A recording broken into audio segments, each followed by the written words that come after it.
You unlock this door with the key of imagination. Beyond it is another dimension, a dimension of sound, a dimension of sight, a dimension of mind. You're moving into a land of both shadow and substance, of things and ideas. You've just crossed over into the Twilight Zone.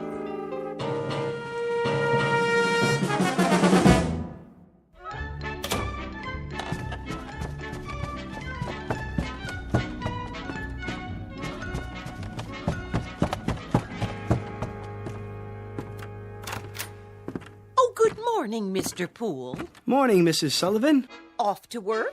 You know it. Oh, Mrs. Sullivan. Yes? I meant to drop off the rent last night. Oh, no hurry. It isn't due yet. I know, but I don't like debts. I'll make sure you get it this evening. That will be just fine. Well, have a good day at the bank. The same as every other day. Oh, excuse me. Were you going out?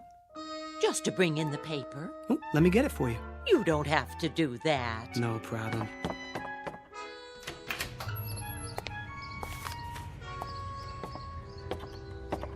Here you are. Why, thank you, Mr. Poole. You're the perfect tenant. Absolutely perfect.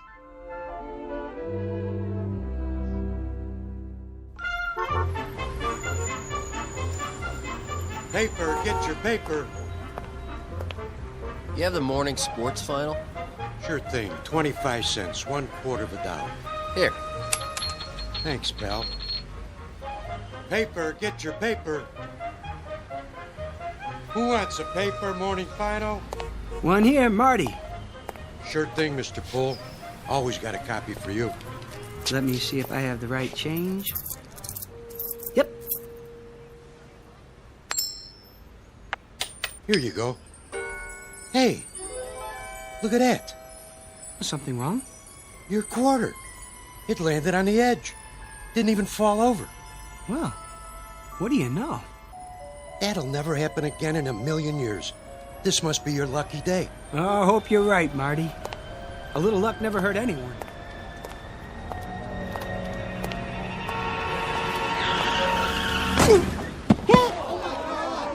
Oh, that poor man. What happened? That car had hit him. Did you see it? Somebody call an ambulance.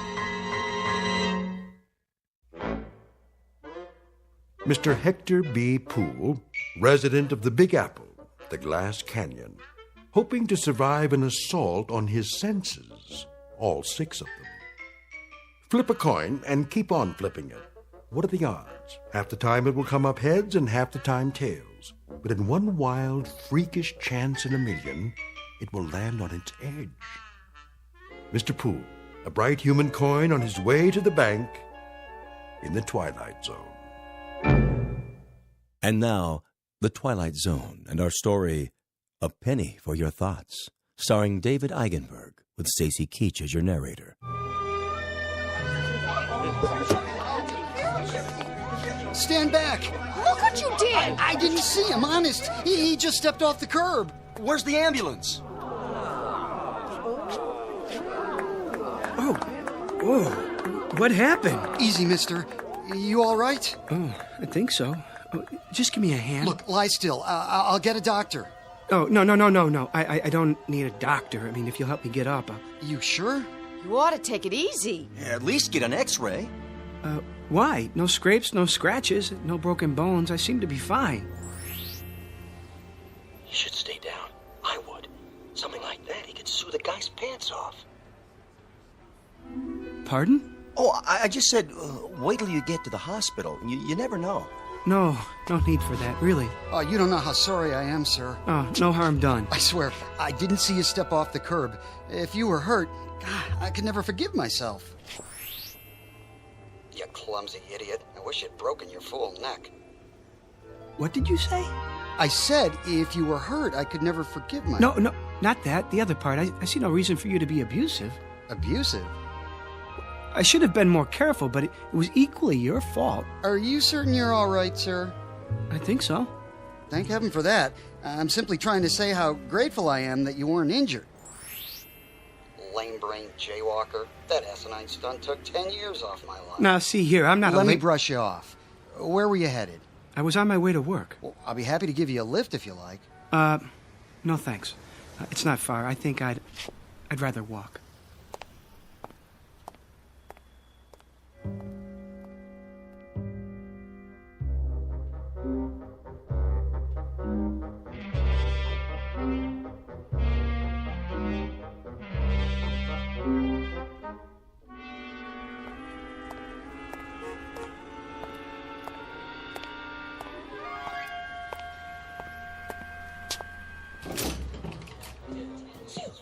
Why do I always pick the line with the slow telephone? I've got to borrow against the life insurance as long as they don't call my husband. Wow, I hope they don't check my credit history. Did I turn the iron on?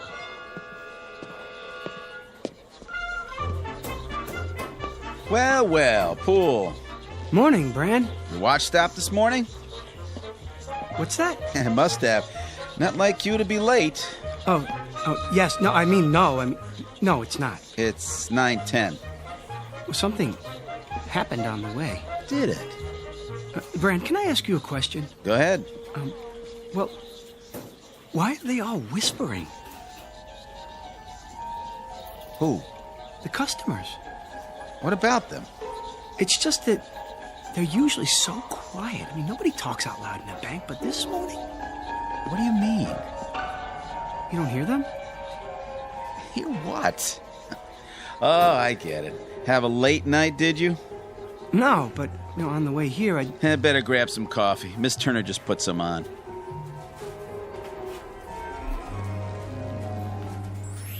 Boy, look at him. Like he doesn't know which end is up. Oh, if Bagby sees him this way, he's finished. Good riddance. Oh, where is he? Huh? Mr. Bagby.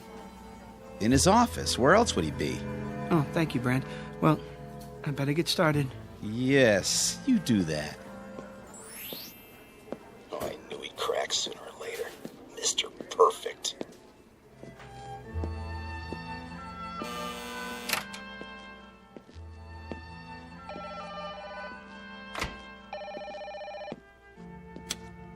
Hello? No, the vice president is on another line. May I take a message? Very well. Eileen. Morning, Hector. How long has he been here? A half hour. I wouldn't bother him, though. He's got an important call. All right, I'll wait till he's finished.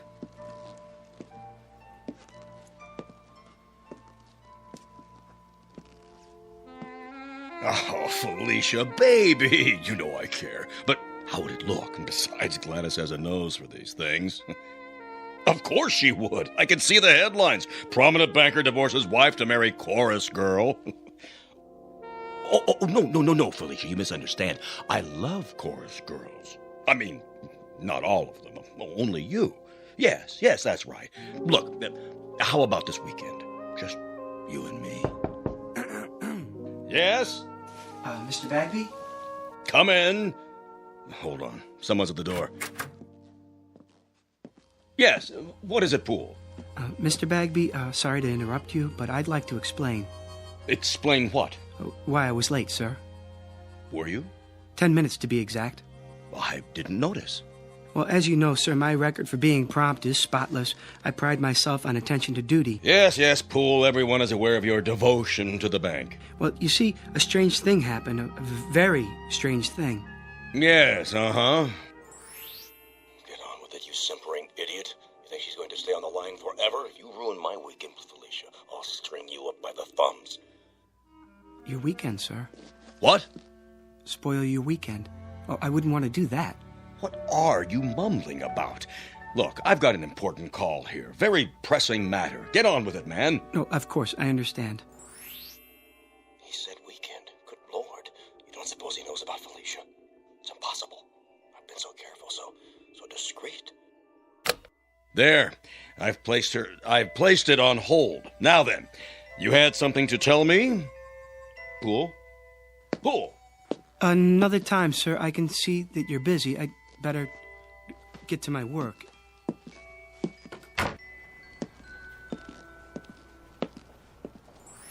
Poor Mr. Poole. He looks so tired and pale. I'm all right.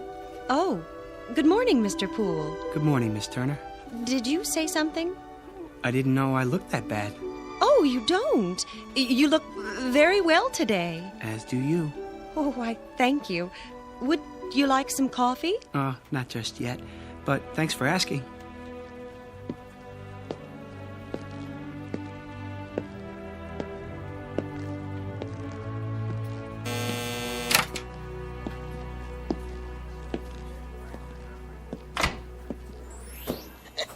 Gotta make it to the game on time. Kirsty won't steal a bag of popcorn with that southpaw pitching. Who is pitching today? You say something? No, nothing at all. Good day to you, sir. Everything in apple pie order, I trust? Yes, thank you. Thank you very much. I'll bet you're the one who sent me that overdraft notice. No, sir. No what? I don't have anything to do with overdrafts. I work over there in the loan department. You do? Just see one of the tellers. I'm sure that they can straighten it out for you. Sure. Sure. I'll do that.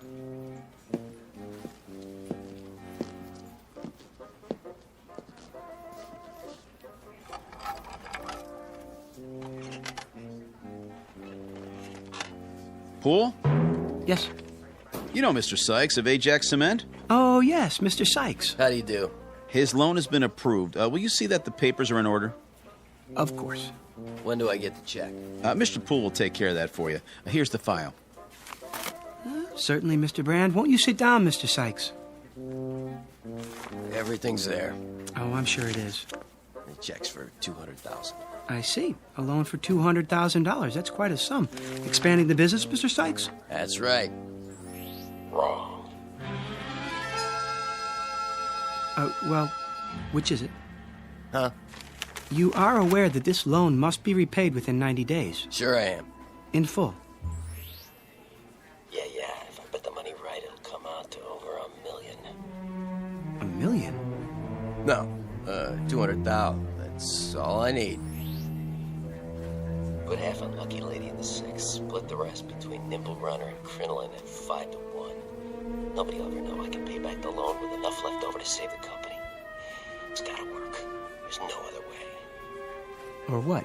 Bankruptcy? What did you say? Nimble Runner and Lucky Lady. Now look here, young man. And Crinoline at 5 to 1? What? That's a funny name. I don't have time for this. Am I gonna get the check or not? Everything all right here? It better be. I'm not sure. What's going on, Poole? Something wrong, Mr. Sykes. I don't know, Mr. Bagby. I signed everything. Well, then what's the problem? He just told me he's borrowing the money to bet on the horses. What? That is what you said, isn't it, sir? I said nothing of the kind. Well, and then he said that Ajax Cement was bankrupt. He's mad. Poole! Doubtless there's been a mistake. There certainly has. If you'll come with me, I'll correct it at once. I'll talk to you later, Poole. But Mr. Bag... In my office. Yes, sir.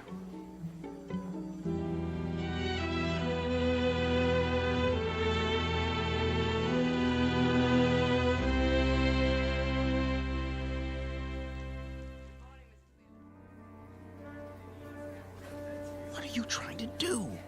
My job. He said. I heard the whole thing. I'm the one who took his application. What's going on, Poole? Will you tell me that? What? If I could tell you, I would.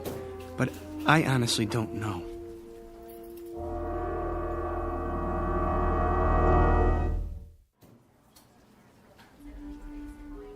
How would you like that, ma'am? Can I have it once, please, and some quarters for the laundromat? Of course. 180, 190, 200. Just a moment, I'll get your receipt. I want it in the form of a cashier's check. Oh, I'll need to get it countersigned. Money order, then. Yes, sir. That can't be all I have. Check the balance again. I've already checked it twice. If you'd like a printout of your transactions... I would, yes, so I can compare it to my records. There must be some mistake. 401, 402, 403. 20 years, the same window. Not one promotion. Nope, not me. Hello, Smithers. Oh, Hello, Mr. Poole. Don't worry, you'll get that promotion. Do you really think so? I mean, what promotion? Stick with it. You'll see. Yes, of course, but how? Have a little faith.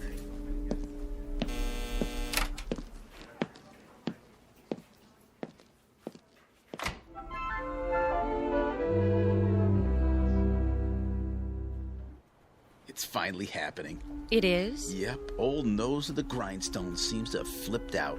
Who are you talking about? Poole, who else? He's been acting goofy all morning. Well, why shouldn't he? He's entitled to once in a while. He does all the work around here. Guys like that are all alike, gutless wonders. Put the pressure on and they go to pieces. Know what I mean? I'm not sure that I do. You phony. Don't you know a real gentleman when you see one? Got any of that coffee left? Oh, hi, Poole. Certainly. Here you are. Smells good. It's fresh. Nice and hot, too. You do all of the work and get none of the credit. You should speak up more and assert yourself. But I guess that's not in your nature. Miss Turner? Yes? There's something I've been meaning to say to you. There is? And I hope you won't be offended. Oh, I'm sure I won't. But, well... Yes, Mr. Poole? I want to thank you. Thank me? For your kind thoughts. I don't think I quite understand, Mr. Poole. Romancing the help, eh, Poole? Brand, please. Well, who can blame you? Miss Turner's the prettiest girl in the new accounts department. Just say absolutely nothing. I haven't seen such an aggregation of beasts since the last time I went to the circus. Oh, I'm sure that's not true. Yeah, a lot of action around the old coffee station lately. That's no surprise. Not much chance for socializing on the job, is there? Brand, if I could get a word in... Yeah, go ahead. You were saying, Mr. Poole? She's probably a tiger. Let the sweet prim ones out of their cages and they revert to the jungle. That's enough, Brand. Hey, watch it! Oh, sorry. You spilled coffee all over my shirt. I'll get a napkin. It was an accident. No, it wasn't. You did that deliberately. He said it was an accident. I'll see you later about this, Poole. Good for you. I really didn't intend to do that. I'm sure you didn't. He was only joking. Maybe he was and maybe he wasn't, but he sure had it coming. Well, I suppose I should get back to my desk. Yes, I suppose so. Or else it will be time for lunch. Will it? I mean, oh, it will. And then we'll all be having our lunches, won't we? I guess you're right. I mean, those who brought them. And those who didn't will go out somewhere. For lunch, I mean. Alone or together. Yes, they certainly will. Well, back to the old grindstone. It's been nice talking with you. Nice talking with you, too. Bye now. Bye. Oh, Miss Turner. Mr. Poole? One more thing. I hope... Yes? I hope you have a nice day. I feel the same way. Exactly. Such a gentleman.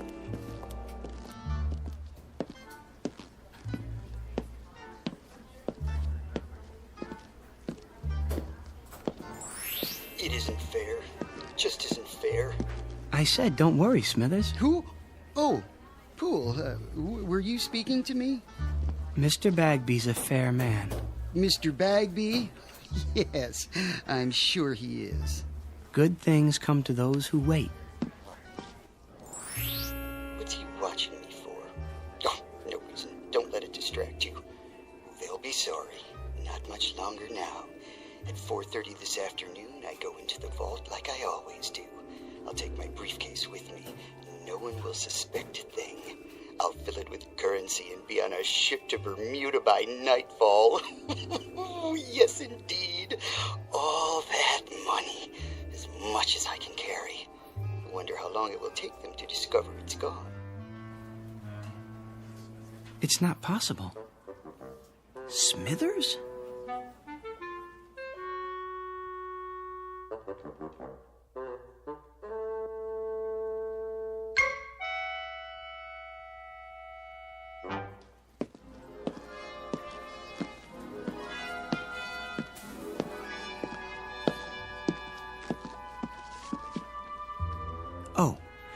Miller. Hi there, Mr. Poole. Got a minute? Sure do. Pretty quiet morning. Is that what you call it? Well, as opposed to payday, then everybody and his brother shows up. Get a little rowdy sometimes, trying to cut in line and everything. But I keep 'em in order.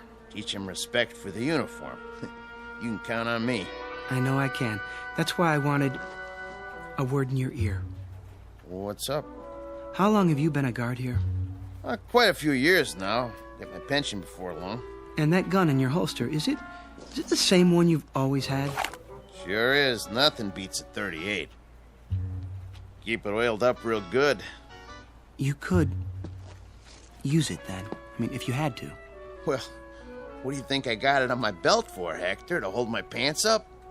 Good. That's good. Why you ask?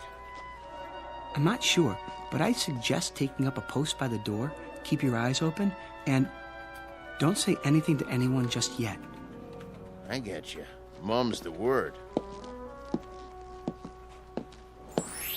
There he is. Was he waiting for me? Hello again. Miss Turner. I was just going back to my desk. Perfect timing. Isn't it? I mean, it is. Miss Turner, may I speak to you? Any time at all. What I have to tell you is very important. Yes, Mr. Poole? Not here in front of everyone. Dreadfully important. Come with me. Where are we going? Somewhere private. I like the sound of that. Mr. Jones's office is empty since he transferred. Next to Mr. Bagby's, no one ever goes in there. Perfect. That seems like a good idea. If you're sure you don't mind. As long as you can spare the time. This won't take long.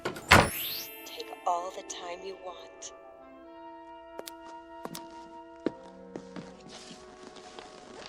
Well, what is it? You'll think I'm crazy. Is something wrong? Terribly, and I don't know who else to talk to. I'm here. Miss Turner, I keep hearing voices. People talking, their lips don't move. But I can hear their voices clearly. I've got this ringing in my head. Oh, no. Well, it's not what you think, Miss Turner. I mean, I can read people's minds. I don't know if I can help you with a thing like that. I'll prove it to you. Think something, anything at all. Well, I have to hand it to him. This is an original approach. Why did it take him so long to gather up his courage? Because it only happened this morning? What did? At least that was the first time I noticed it. He didn't notice me until this morning? No, not you. The voices. Mr. Poole... They won't stop. Perhaps you should lie down for a few minutes. Maybe later. I'm trying to tell you something. I know you are. No, this is serious. Do you think I enjoy hearing people's thoughts? I'm sure I have no idea. Well, try to imagine. It's like seeing people with their clothes off. Which people would that be? Well, Miss Turner, I have reason to believe that someone may try to rob the bank this afternoon. Mr. Brand was right. He's coming unglued. No, I am not unglued. It's true. I mean, at least I think it is. You heard them say that? Well, in a manner of speaking. Well, then, in that case, you should do something about it. But what if I'm wrong? You have a responsibility to the bank, to the stockholders and depositors. I suppose I do. We could talk about it over lunch. I mean, one could, two people, whoever they might be, if they wanted to, that is. Otherwise, just one, alone, talking about it to himself. Of course, that might be a bit lonely, for some people at least, unless... There's no time to waste. No, definitely not. I have to get out of here. Why? I mean, what's your hurry? Have we finished our conversation? I thought... I've got to tell Mr. Bagby.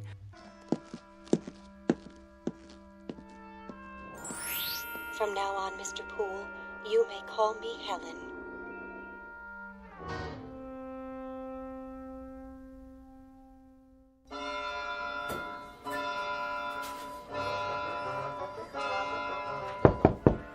Come in.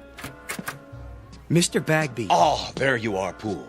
I want to talk to you. Sir, I'm worried about you, Poole. About me? But sir... I've always considered you one of my best men. So why, Poole? Why what? Just tell me straight out. We lost the Ajax cement account this morning because of that nonsense a while ago. Something wrong at home? The wife, perhaps? I'm not married. Oh, well, something's bothering you. Yes. Have a seat. I'd prefer to stand. Then out with it. Well, I don't know how to put this, Mr. Bagby. Speak up, Poole. I'm with you. You won't believe me. Of course I'll believe you. You're as honest as the day is long. Well, you've been like a son to me.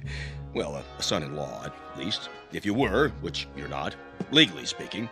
But nonetheless... Mr. Bagby, Mr. Smithers is... Smithers? Well, what about him? He's planning to rob the bank. Say what? See, I told you. Would you mind repeating that? Smithers. Old Mr. Smithers? Old Mr. Smithers. He's sitting on his stool right now, planning it out. At precisely 4:30, he's going into the vault. He does that every day. Exactly. But this time, he'll have his briefcase with him, and he'll fill it up with banknotes, as much as he can carry. And by tonight, he'll be on a boat to the Caribbean. How do you know? I heard him talking about it. But he's one of our oldest and most trusted employees. Well, he was here when I took over the bank. I absolutely refuse to believe. I swear it, sir. He has it all worked out. Wait a minute. I take your point.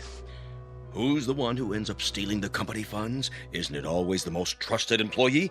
The man you'd least suspect? The man who's completely reliable for years until that one moment when everybody relaxes their guard and... Gotcha! He strikes. Good work, Poole. I wish it weren't true. I sort of admire Mr. Smithers. He's always there, steady as a rock, going his own way. I wouldn't have believed it if I hadn't overheard it myself. Well, no time for sentiment. Quick now, tell me the details. Well, at 4:30 on the dot, it starts. Okay, and Mr. Smithers will finish counting out his drawer as he always does, by the numbers. Thank you, folks. Good night now. Don't work too hard. And as soon as we lock the doors... See you Wednesday. You take care now. Good night, Rich.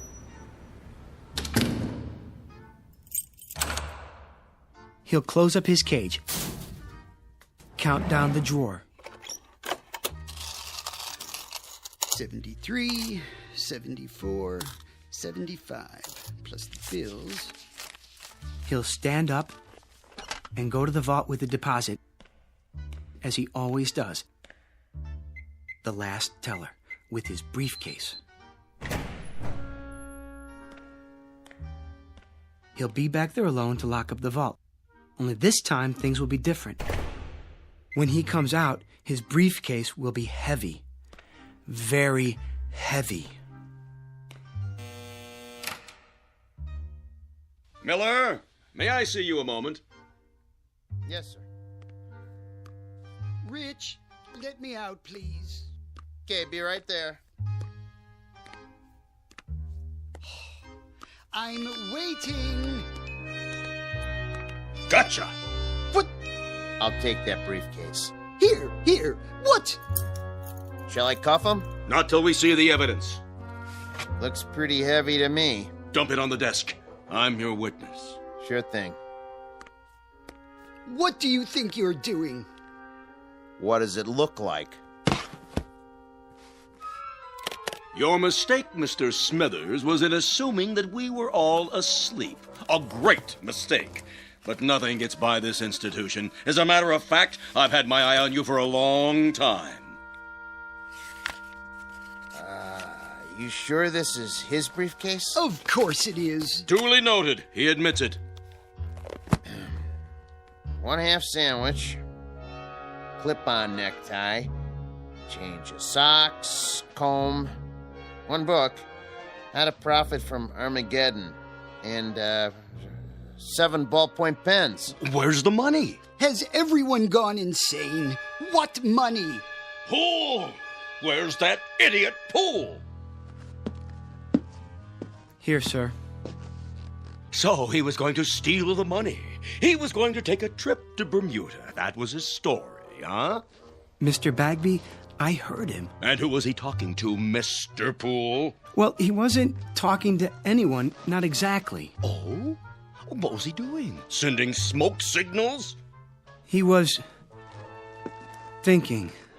He was what? He was thinking. Well, that explains everything.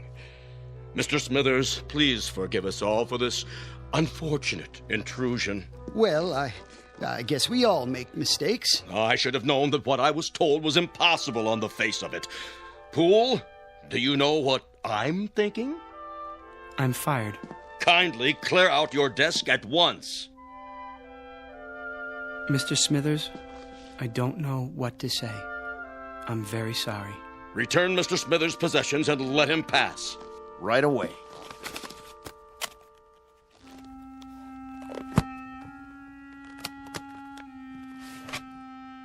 How did you know?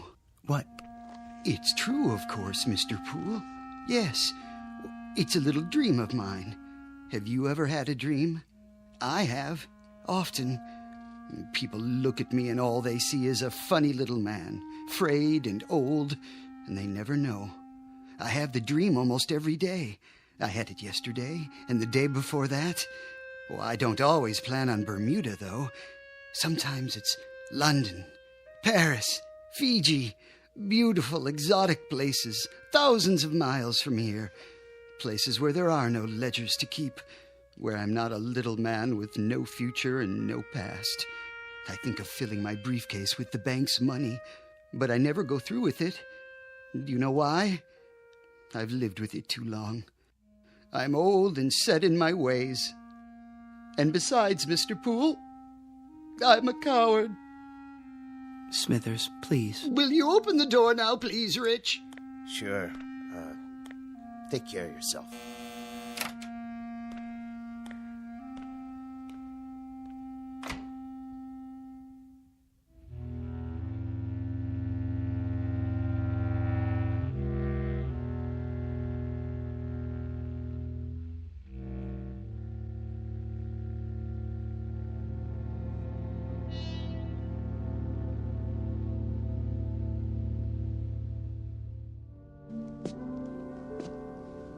Can I help you with anything? I've got it. I guess this is goodbye, Miss Turner. It may be a blessing in disguise. For your career, a man with your abilities. Much more than mind reading. A strange delusion. But with the proper medical care, it'll go away. It's not a delusion, Miss Turner. There, you see, I can read your thoughts. But how? Well, until this morning, everything was normal. I was happy. Well, at least I wasn't unhappy. I had my friends, my job, and now this. I thought it was a gift. Well, it's no gift. It's an embarrassment. It's been nothing but trouble to me. I never imagined people were the way they are. You know, we do things without thinking about them, and we think things without the slightest intention of doing them. I've learned one thing. People are not what we think they are. Poole! Oh, thank heaven I caught you. That was the Ajax Cement Company on the phone. Mr. Sykes has been arrested. I know, for gambling with the company money. I tried to tell you that earlier. $200,000 if that loan had gone through. Mr. Poole, about your job. It's still yours, if you're interested. Why, that windbag. Mr. Poole, if you can really hear me, you're wasted in that job. If you let him take you back on the same terms, you're crazy. Everybody knows you should be in charge of the accounts department. Well, what do you say? Well, everyone knows I should be in charge of the accounts department, Mr. Bagby. In charge? Good. That would mean he'd move into Mr. Jones's old office. That would mean I'd move into Mr. Jones's old office. Now, really, Poole. This is absurd. What am I standing here wasting time for? Don't let him bamboozle you. Felicia's waiting. Man, oh man, what a weekend this is going to be. Stand up for yourself. He needs you more than you need him. Would you excuse us, Miss Turner? We have some business to discuss. All right, if you're sure. I'm sure. Business? What business? The business of Felicia and your wife, Gladys. What? I know all about it. I know where you're meeting her and when. It's impossible. No one knows about the trip or the apartment on Riverside Drive. Riverside Drive, Mr. Bagby. Am I right? Oh, all right, you win. In charge of accounts in the office next to mine. You won't say anything to anyone, will you? Not a word, Mr. Bagby. Not a word. Oh, and I forgot, there's one more thing. At the bank's expense, I'd like you to buy a round-trip ticket to Bermuda. Have it made out in the name of J.L. Smithers. I think he'd like a vacation. Are you out of your mind? Mr. Bagby? Oh. One ticket to Bermuda. Shall we go, Miss Turner? If you like. I'd go anywhere with you, but I wish you'd call me Helen.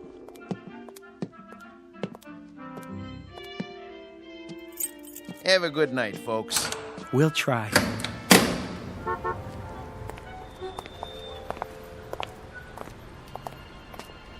May I see you home, Helen? Well, I don't know. Of course you can, Hector. What do you think I've been waiting for?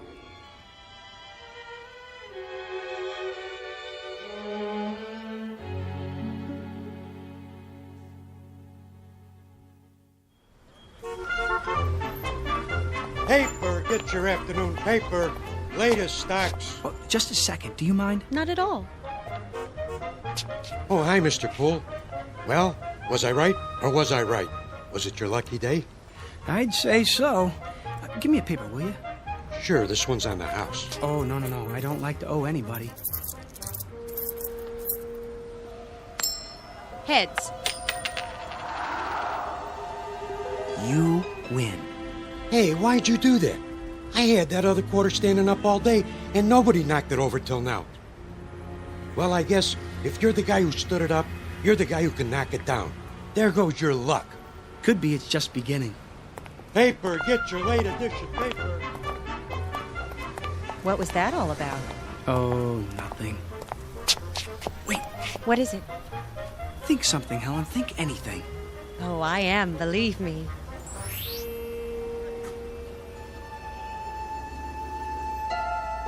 Did you get that? No, I didn't. I didn't hear anything at all. It's gone. Isn't that wonderful? If you say so, dear. Toss a coin, any coin, and one time in a million it will land on its edge. But all it takes to knock it over is a slight vibration, a light blow, or even a vagrant dream. Mr. Hector B. Poole, a human coin on edge for a brief time in the Twilight Zone.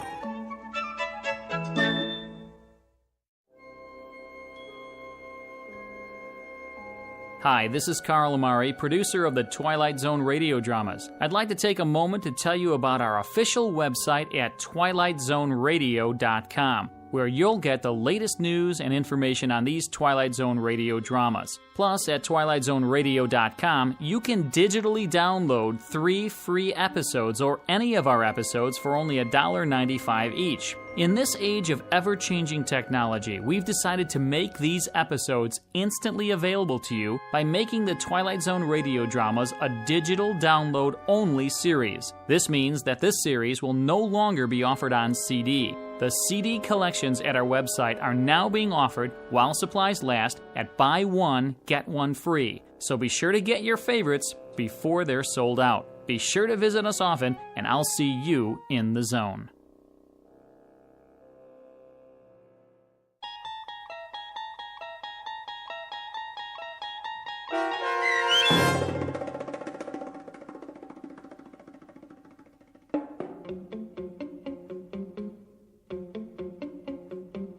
A Penny for Your Thoughts, starring David Eigenberg with Stacy Keach as your narrator, was adapted for radio by Dennis Etchison and written for The Twilight Zone by George Clayton Johnson. Heard in the cast were Michelle Graff, Doug James, Jamie Barron, Jeff Lupetin, Kurt Nabig, Chobi Cerny, Frenette Lebo, Peggy Roeder, Alex Sopner, Carl Amari, Karen Olson, Tracy Hernandez, Christina Verba, and Vince Amari.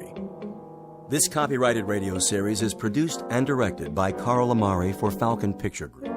Sound design and custom Foley effects for The Twilight Zone by Cerny American creatives Bob Benson, Craig Lee, Michael Slaybach, and Matt Sorrow. To learn more about the Twilight Zone radio dramas and to contact us, visit our official website at twilightzoneradio.com. Doug James speaking.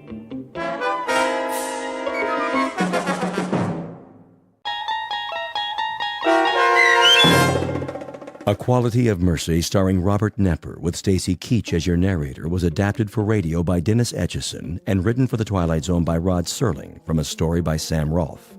Heard in the cast were Roderick Peoples, Kip Karstedt, Jeff Lupetin, Joby Cerny, Roddy Chong, Joseph Arunda, and Doug James. This copyrighted radio series is produced and directed by Carl Amari and Jason Mallow for Falcon Picture Group. Doug James speaking.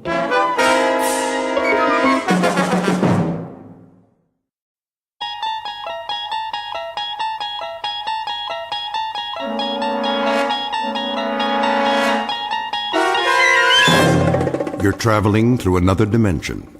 A dimension not only of sight and sound, but of mind.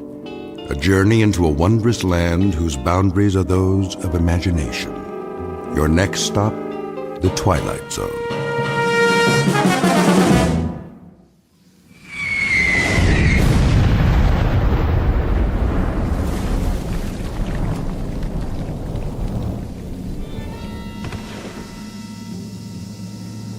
Man, oh man. They get it? Way off. What are they doing? Lobbing them in by hand? One more time.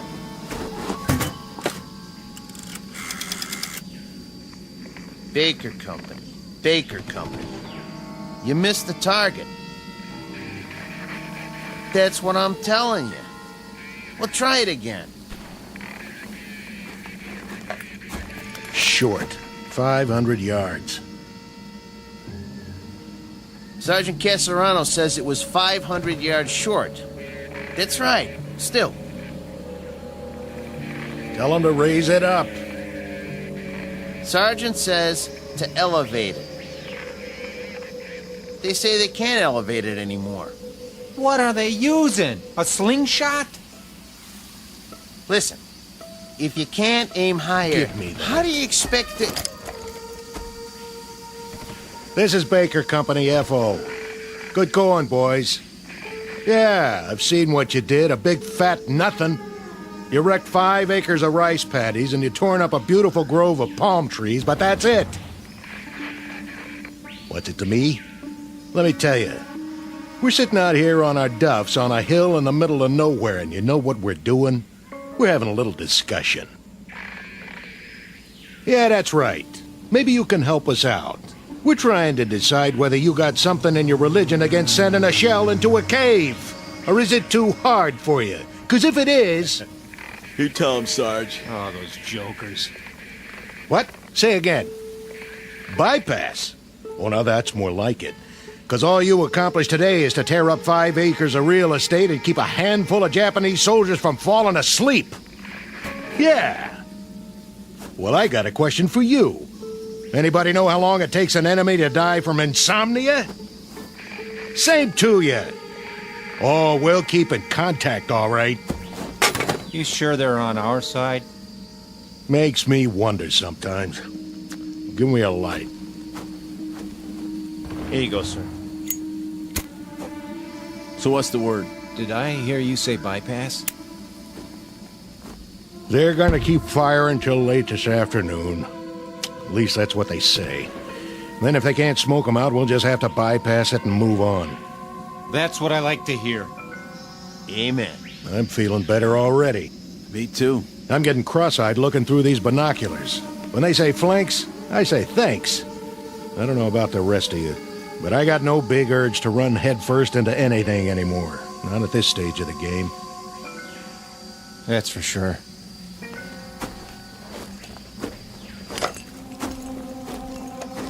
Still there. Nothing but a hole in the side of a mountain, looking right back at us. They can see us, but we can't see what's in the cave. And we're supposed to take that thing? Buddy boy, when 2 airstrikes and a whole afternoon of lobbing shells don't accomplish anything, then that means you better say your prayers and start counting your cartridges. But, Sarge, I thought you said... Put it this way. I got what you call a nodding acquaintance with the bottom of this barrel. And when they can't budge an enemy with the big stuff, that's when they call out the queen of battle, the ever-loving infantry. Ain't we the lucky ones? What do you figure we got left, Sarge? Before it's over, I mean. Month? Doesn't matter what I think. Maybe less, huh? Don't ask me. We got 'em ringed in all over the place. The poop is, they're as good as finished, even in Okinawa. Then why are we still fighting?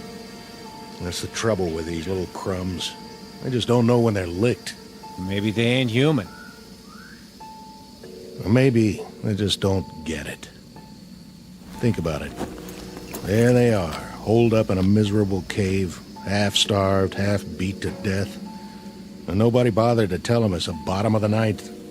They already lost most of their ball club, but they keep on fighting. Why? Yeah. Why?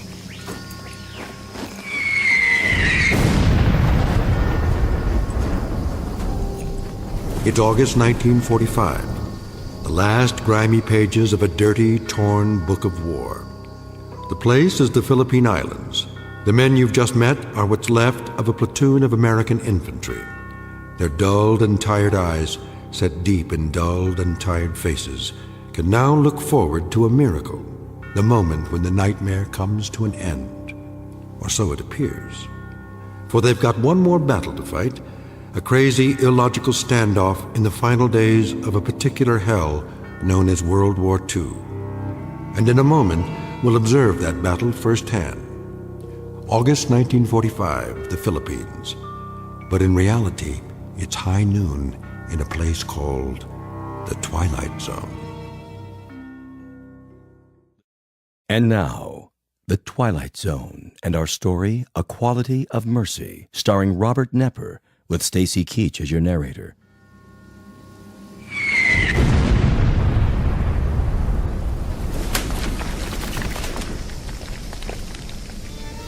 There we go again.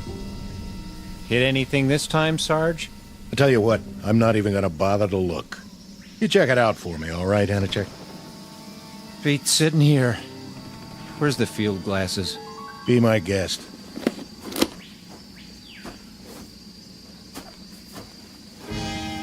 Well, well. What do you know? You see something down there? Sure. I see a white flag. Yep. Now they're coming out of the cave. And guess what, boys? They got something for us. Looks like... Oh, wait a minute. There's a pretty little geisha girl leading the pack. And she's carrying a tray full of rice. And a hot towel. Go on. Gotcha. Hey, hold on. There is something coming.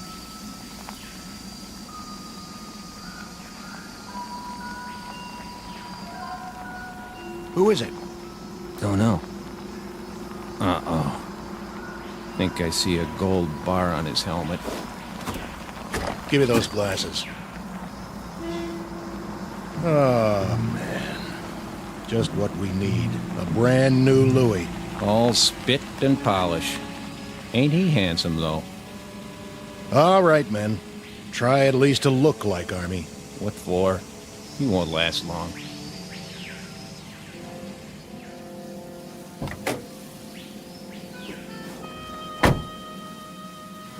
Well, looky what we got here. That uniform's so new it ain't never been washed. Brand new holster, too. Well, that's what I call a pistol. No kidding. Pearl handle and all. Sent us a real tiger this time. $5 says it's never been fired.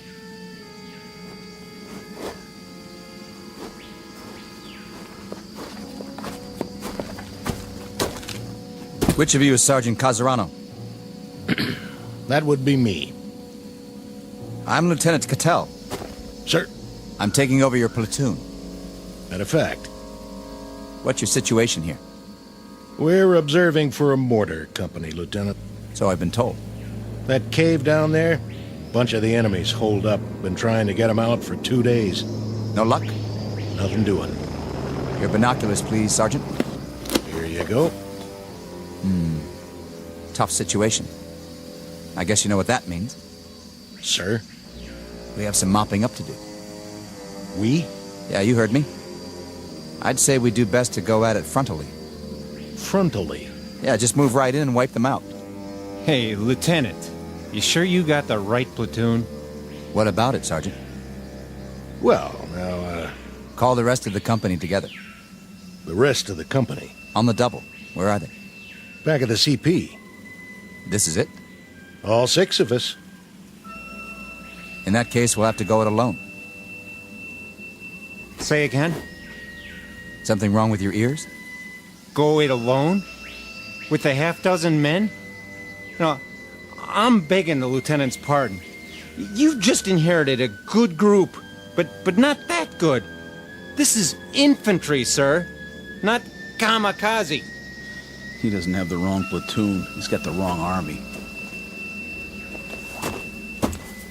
Your name is what? Watkins, Lieutenant. Andrew J. Are you accustomed to talking to an officer on your back? Matter of fact, sir, I'm not accustomed to talking to an officer in any way. And why is that, soldier? We've lost our last 3 platoon, Louis, and I guess you could say there's been a space of time in between. Well, you've got another one assigned now, and you're going to have to learn to live with that. Starting with this reminder. When you address an officer, I want to see you stand up on your feet like a man. We've been on the line 33 days, Lieutenant. Your point is? Not much sleep. You know what that's like? You have my sympathy, Sergeant. But my job is to lead this platoon, and I plan to do exactly that. My way. Then maybe you'd better tell us. Just what is your way? When I tell you boys to jump, you'll jump. When I tell you to stand up on your feet, you'll do so. And if I tell you to head toward that cave, guns port and bayonets fixed, that's exactly what you're going to do. Double time. Any more questions? Begging the lieutenant's pardon. Any more questions? No, sir. Good. What are your orders, Lieutenant? Since we don't have a clear line of sight into the cave, and since there's no cover between here and there, we don't have a choice. We'll have to move down into the open, just go ahead and take it. Full frontal. What about it, Sergeant? You want my opinion? I'm willing to discuss it, in terms of military strategy. In military terms, Lieutenant, it goes like this. First off, you better muddy up that gold bar on your helmet so it doesn't shine too bright. Otherwise, you got yourself a target they can shoot at right in the middle of your head. Then you better take off the one on your collar and stick it in your pocket. I'm asking you for a chronology. And I'm giving it to you. The enemy happens to be half starved and half on its knees, but they're not dumb. They're tough, shrewd, and they got eyes. We lost 3 platoon officers already because they made a motion of command with one of their hands. That's what the Japs look for, a person in command. I'd intended to remove the insignia. But what about the cave? What do you know about it? Not much. We saw some of them run in, holding each other up. They're in bad shape. No telling how many were already in there. But they got a machine gun, and somebody's pretty good with it. But not good enough to stop a full-on attack. Well, maybe we'll have to do that, eventually. But as far as I'm concerned, the war don't have to end by dinner time. I'm aware of that, Sergeant.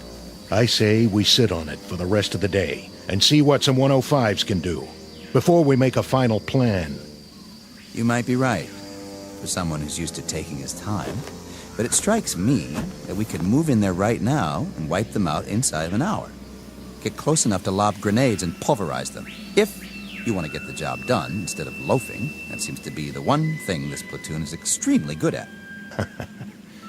Lieutenant, how long have you been out here? What's that got to do with it? Oh, not a whole lot, I guess. But you make it sound like a football game. It ain't a football game, Lieutenant. It's one long gut ache with some torn up, mangled boys fresh off the farm, and it's going to take a long time to forget. You ain't been shot at yet, Lieutenant. Remember that. How would you know? And you ain't shot nobody either, have you? You beat me over here, Sergeant, I'll give you that. But when it comes to killing Japanese, I think you'll find him a highly trained and very efficient officer. Yes, sir. I'm sure you are. I was well schooled in tactics and equipment. I'd say you could all use a refresher course around here. Maybe so. You, soldier. Yes, sir. Let me see your rifle. Right here, sir. That's a filthy piece, soldier. Well, there's a lot of mud around here. That's no excuse. I want clean weapons in this platoon. That's #1 priority. The worst thing that can happen is for your weapon to jam. Now break them down and clean them, because we're here to kill Japs. Or did you forget? That's our job, and by God, we're gonna do it. This outfit better shape up fast, or I'm putting you all on report. Sounds pretty gung-ho. Yeah, real bloodthirsty. Think he wants us to scalp him, too? You have something to say? Me? No, sir. What is it with you, men? No sleep? Or no guts? You tired of killing Japs, is that it? Or don't you have the stomach for it? Listen, sir. Let it go. No, when I got something to say, I'm gonna say it. Go ahead. Let's hear it. We're 24 months up on you, Lieutenant. We've seen a lot of blood and heard a lot of screaming from both sides. You've got a big deal about doing some killing. We'll fall in on that order, don't you worry. But you can't order us to like it. We've seen enough dead men to last us for the rest of our lives. The rest of our lives and then some. We'll do some more killing for you, Lieutenant. All you want. Just don't ask us to cheer about it. We'll see about that. Radio operator. Here. Get me base camp. Sir? Tell them to hold mortar fire, on my order. For now, prepare to attack. We're going to take that cave head on, whether you farm boys like it or not.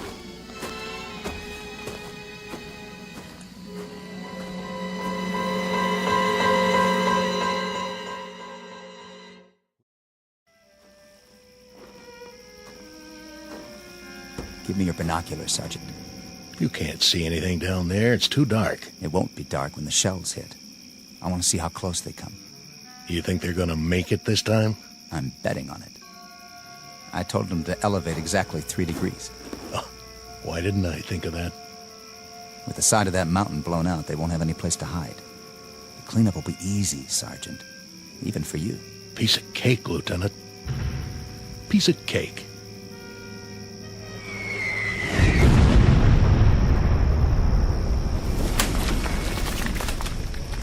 Still short. Yep, that's what it looks like. Casarano, those flamethrowers arrive? Yes, sir. Good. I figure we can move in behind the next barrage and get within 50 yards of the opening. Just like that.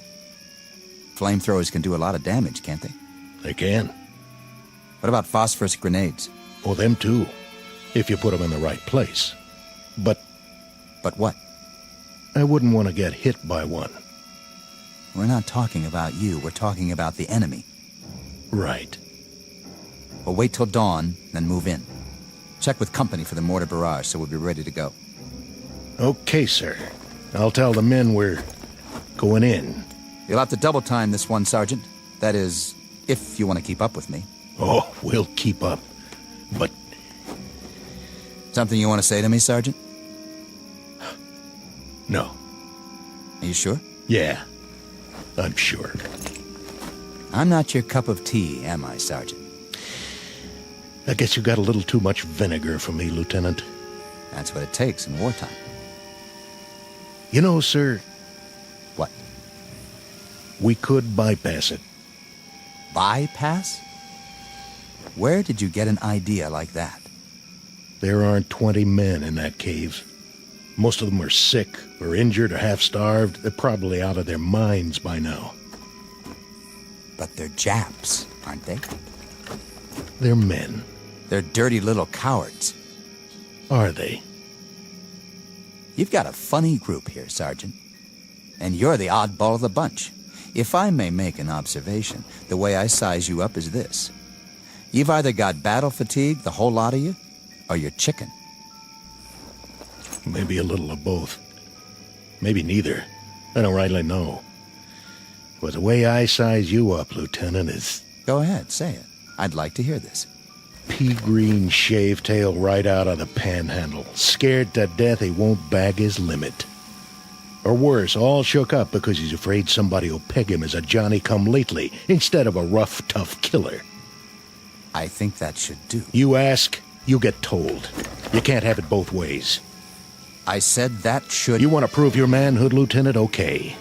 But it's too late to get your choice about how to do it. It's down to one lousy cave full of sick, pitiful, half-dead losers. And a handful of dirty, bone-tired men who've had their craw full of this war. You're a lousy soldier, Casarano, and that goes for the rest of these poor, sensitive, sad, sick boys you want to bottle feed. Did someone forget to tell you that when you fight a war, you fight a war? And that you kill until you're ordered to stop killing? I got the message, Lieutenant. Roger Wilco. I hope so. The message that there's always somebody like you who squeaks in just before they close the door. Somebody who has to grind his axe before he can give that final order, no matter what. You listen up, Sergeant. What's your pleasure, Lieutenant? How many more have to die before you get satisfaction? Offhand, I'd say all of them. I don't care where they are or who they are. If they're the enemy, that's it. First day of the war or last day of the war. They get it. Keep the binoculars. You're gonna need them. You've broken your field glasses, sir.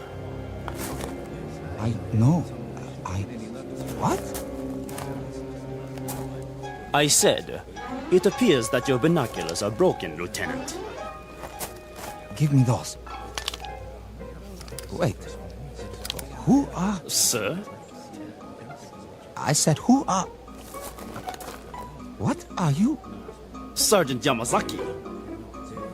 But these men, they're all... Soldiers, sir. Your soldiers. What? We await your command, Lieutenant Yamori. Sir, where are you going?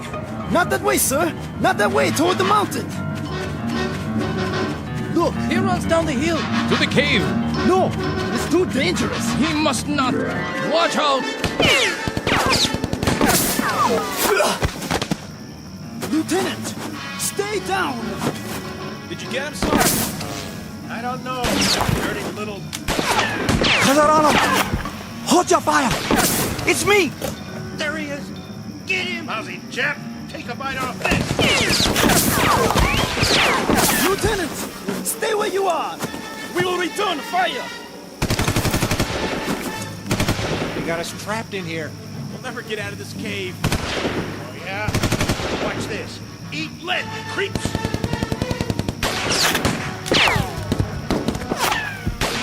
Lieutenant Yamori, run back now. Keep your head down. Which way? Can't tell. Which way to...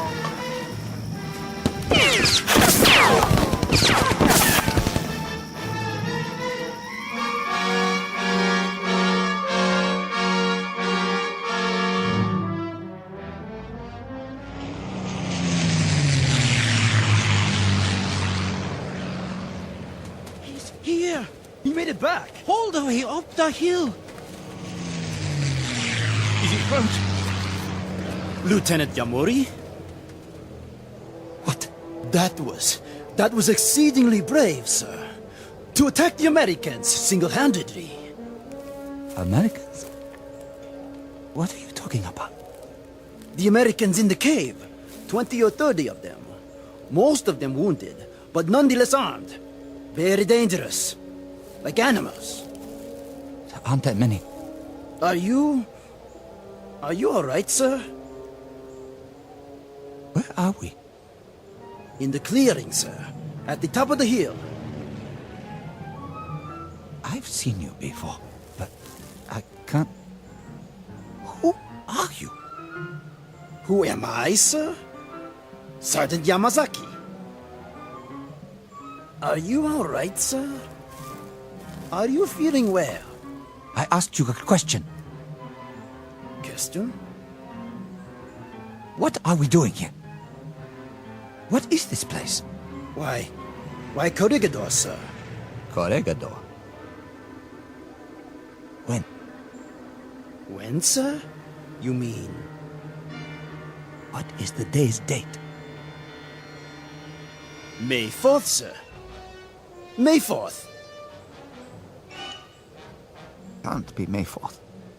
No? It's August. Don't you understand? August. August the 6th. I humbly ask the lieutenant to forgive me, but I must correct him. The date is May 4th.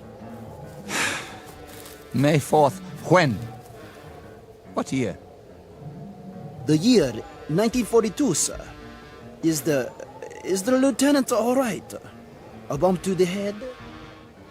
Uniform I'm wearing. It looks just like all your uniforms.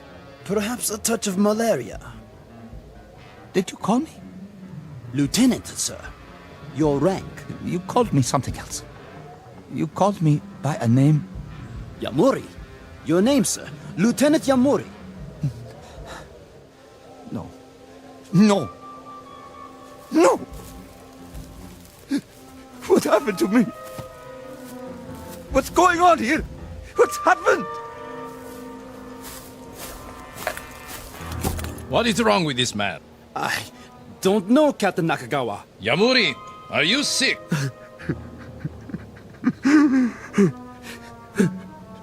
No. No. I require an answer, Lieutenant. I asked if you were sick. Is it? I'm sick. We will be moving out soon. If you are too ill to move, you leave me no choice. We shall leave you here. Leave me?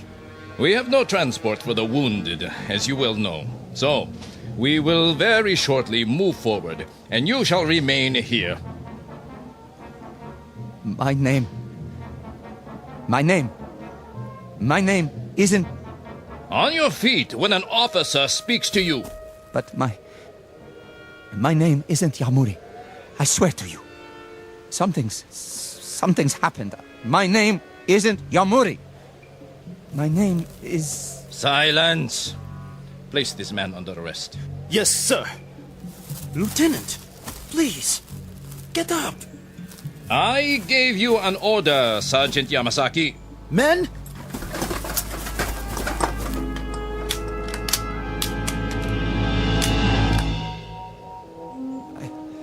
I'm all right.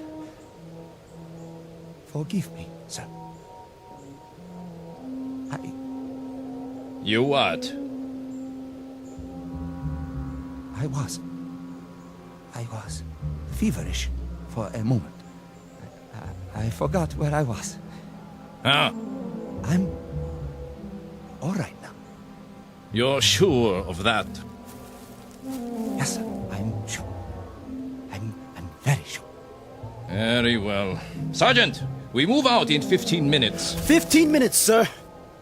Unfortunately, the artillery was unable to do its job. We shall attack the cave in force. Ready to move out!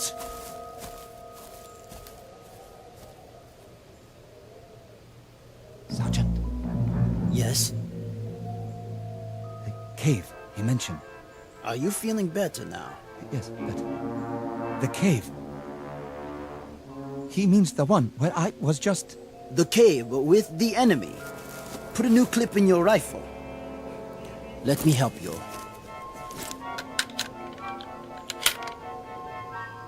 Which enemy? The American enemy, sir. The stupid fools who don't know when to give up. Here, fix your bayonet. The captain does not like to take prisoners.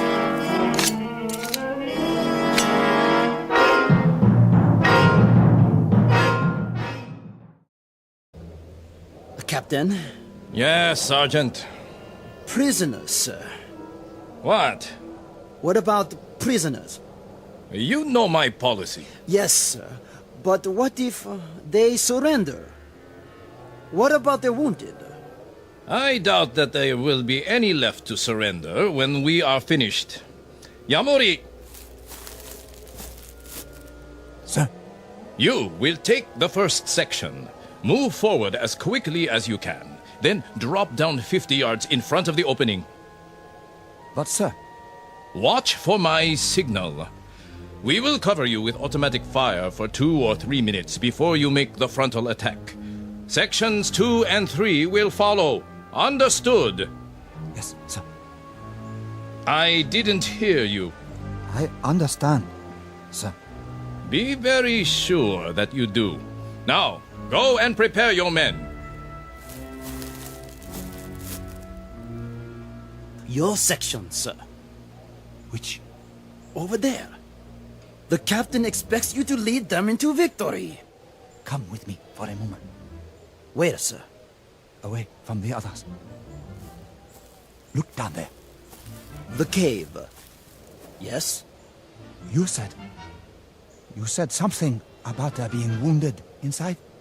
I think so, Lieutenant. When they ran inside, they were carrying each other. I don't think there are more than 20 or 30 men. Not even that. It shouldn't be too difficult. They are only Americans, not good fighters. And they are very weak. Poor, starving soldiers. Please, you mustn't speak that way. The captain... Don't they know when to quit? If they have wounded, what's the point? They can't go on this way. If they surrender now, there might be a chance. What did you say? Nothing, Captain. I didn't hear. What did you just say? Repeat it. Just if they're wounded, sir, perhaps. Perhaps what? If we gave them a chance to surrender first, or... Or what? If we left them there. Left them? Bypassed the cave completely, and moved on. Bypassed them. Is that a tactical judgment? I think it is. Or is it some nugget of compassion for the enemy unearthed by your fever? They are wounded. They're running out of supplies. They can't do much harm. Neither can they sink a battleship from this position. But their forces can. That is why we must destroy them. But if they have no more strength to fight... A reminder, Lieutenant. The identity of the men in the cave. They are Americans. They are enemy. Wounded, healthy, walking or lying down. They are enemy. The Japanese army does not bypass. The Japanese army attacks. The Japanese army wipes out its opponents to bring an end to this war. They're wounded. They're beaten and they're wounded. Their forces have suffered heavy losses. The rules of war... Rules? Lieutenant Yamuri, it is odd that you should require this reminder. But the comparative health and well-being of the enemy, his comfort or his discomfort, the degree of his anguish or his incapacities have no bearing on military action. These things have no more to do with a tactical move or a decision of command than the fortunes of an anthill that you step on when we move forward to attack. But they're not ants. Correct. They are enemy. If when we enter the cave they are lying on the ground, crying in agony, pleading for mercy, I can assure you I will have no more compunction about making them a head shorter than I would about stepping on that anthill. Captain, they are men. You are not listening. They are enemy. This is war, and in war you kill. You kill, Lieutenant. Do you understand? You kill until you are ordered to stop killing. No! Now, pick up your broken field glasses and prepare to attack, or I will have you shot. Sir. Sections, assemble! Sergeant Yamazaki. Sir. You will handle the first section. Sergeant Hino. Hi. Take the second section. Lieutenant Ishimoto. Hi. Yours is the third section. Now, we move out. Lieutenant Yamori, let me help you to your feet. I will take care of him, Sergeant, when we return. Yes, sir. Captain, what you do to those men in the cave? Will it shorten the war by a week? By a day? An hour? Enough. May I ask the captain, what is his pleasure? How many have to die before he receives satisfaction? Offhand, Lieutenant Yamuri, I would say all of them. I don't care who they are or where they are. If they are the enemy, they are to be destroyed. First day of the war or last day of the war, we destroy them. Rest now, Lieutenant. I will be back. Your field glasses are broken.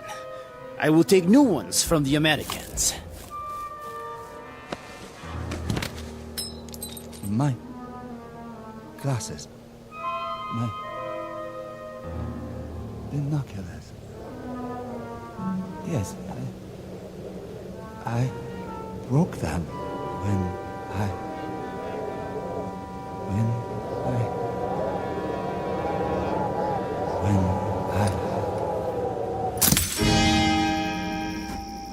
Anytime you say, Lieutenant. What? What did you... Looks like you can't use those binoculars now, though. Binoculars? To help you with the duck shoot. No, we'll just have to follow your orders blind. Blind as a bat. Sergeant. Casarano? Of course, when we start firing, there'll be flashes. Wait a minute. Maybe that'll be enough for you to lead the charge, just like San Juan Hill, huh? Of course, we'll be going down, not up. Wait. Hold on. Maybe he wants to put it off. You want to hold the attack till later? No. Yes. I mean... What do you mean, sir? Casarano, something happened. Yeah. You broke your glasses. Now you can't see down there. Tell you what, I'll get you a new pair off one of them Japanese, if we make it inside. No, you don't understand. Those men in the cave... Men now? Hey, boys, he called them men. And all this time I thought they were the enemy, to be destroyed, just like that. Yeah, like animals. And what do you do with animals when they get in your way? You kill them, right, Sergeant? Right. You slaughter them. You kill till they're all dead. Then you dig them up and kill them again. Ain't that right, Lieutenant? No. There's not going to be an attack. Those men are wounded, starved. There's no point in... Hold it. You hear that? Jeep on the road. Hold fire.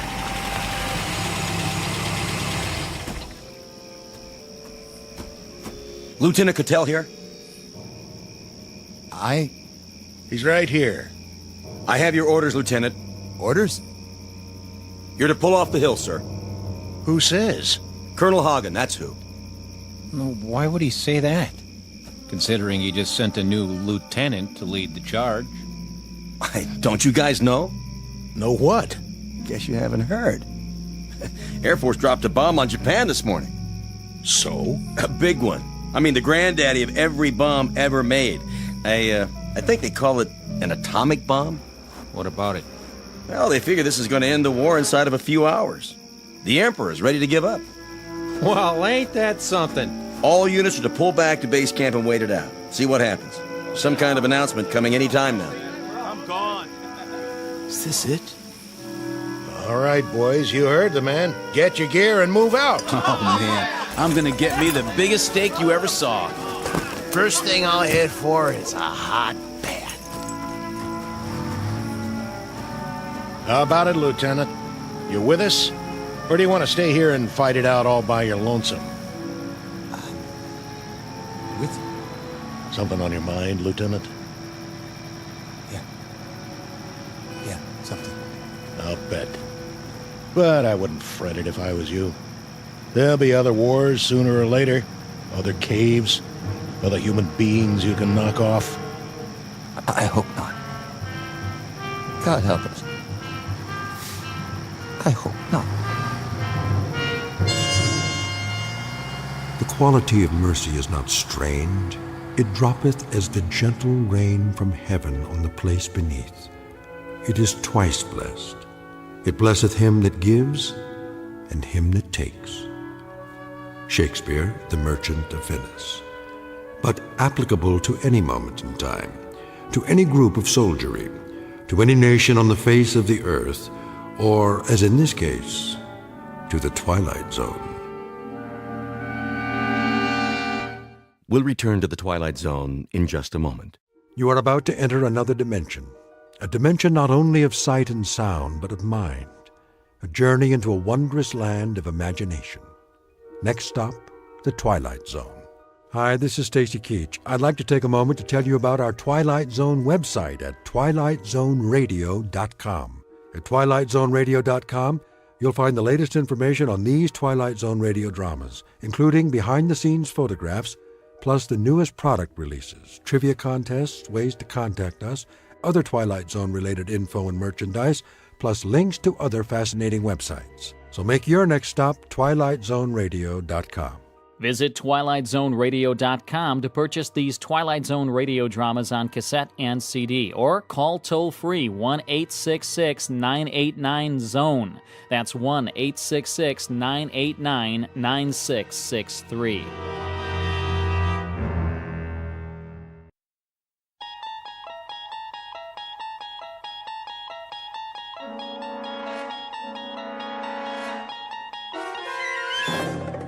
You unlock this door with the key of imagination. Beyond it is another dimension, a dimension of sound, a dimension of sight, a dimension of mind. You're moving into a land of both shadow and substance, of things and ideas. You've just crossed over into the Twilight Zone.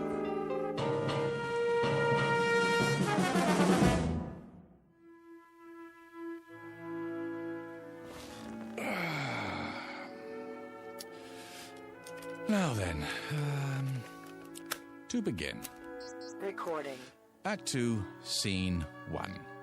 We open on a wide valley, the Alps in the background, as a ragtag army of men in brass helmets descend, followed by a bunch of elephants. In the foreground is their leader, Hannibal. Make that a herd of elephants. No, strike that. A thundering herd of elephants. Next shot. I need a drink. I say, I need...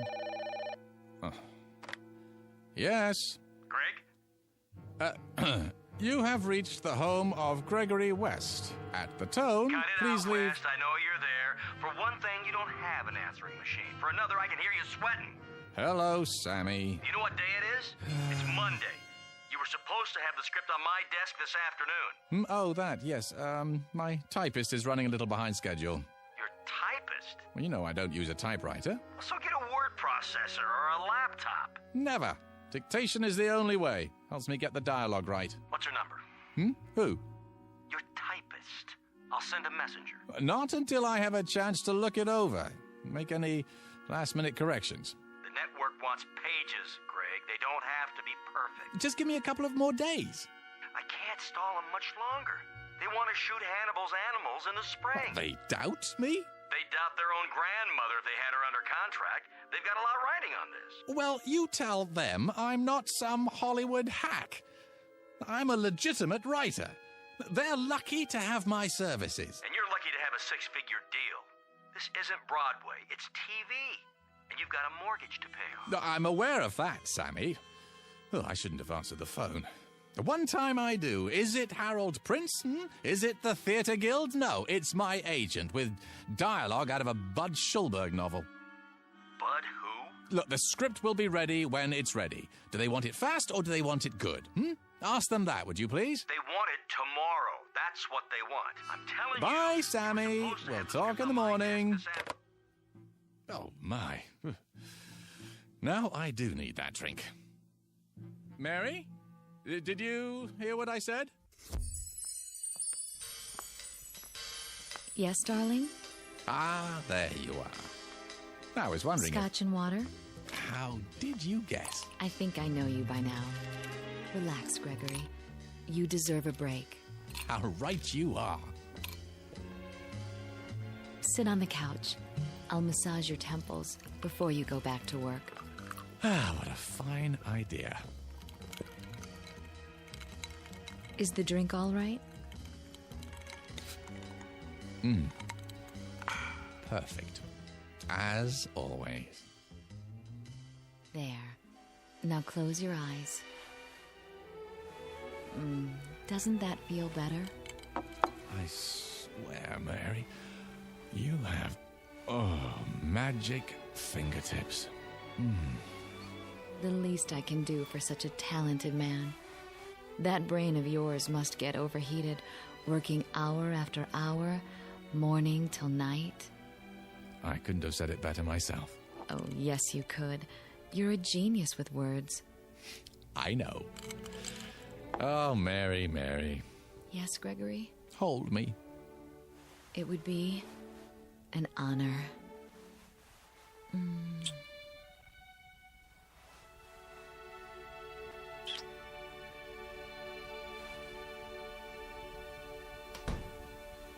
Who's that? Outside the window. I thought I saw...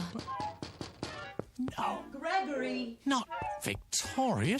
Gregory? She can't be home yet. Gregory! How dare you!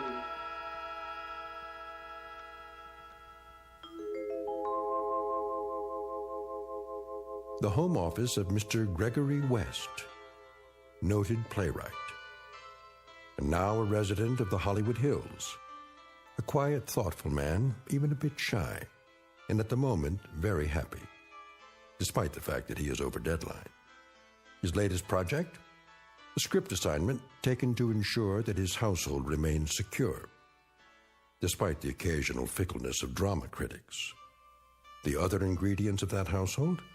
There's Mary, warm, affectionate, devoted, the ideal companion for someone who values peace of mind.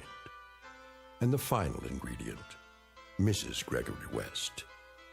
In a moment, she's going to learn the secret of her husband's success. A method of creative writing taught only in the Twilight Zone. And now, The Twilight Zone, and our story, A World of His Own, starring Charles Shaughnessy, with Stacy Keach as your narrator. Gregory! Oh!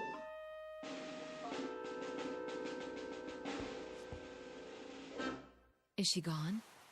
Yeah, for the moment. Are you cold? What? The air, it's chilly this evening. It was. Shall I light the fire? Not if you're with me. You're so lovely. Oh, Gregory.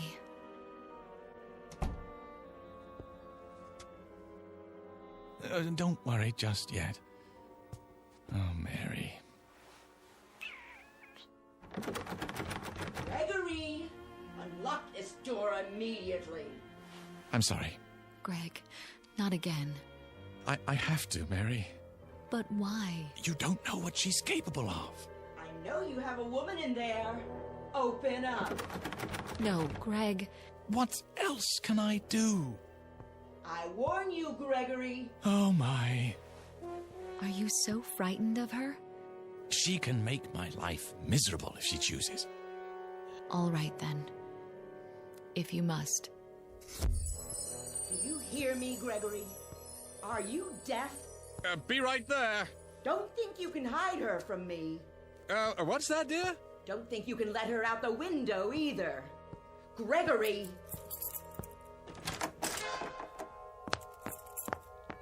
Ah, I thought that was you. Where is she? Who, my dear? Not behind the drapes. I'm sorry, I don't understand. Under the desk? What are you going on about, Victoria? You know perfectly well. I suppose you let her out the window.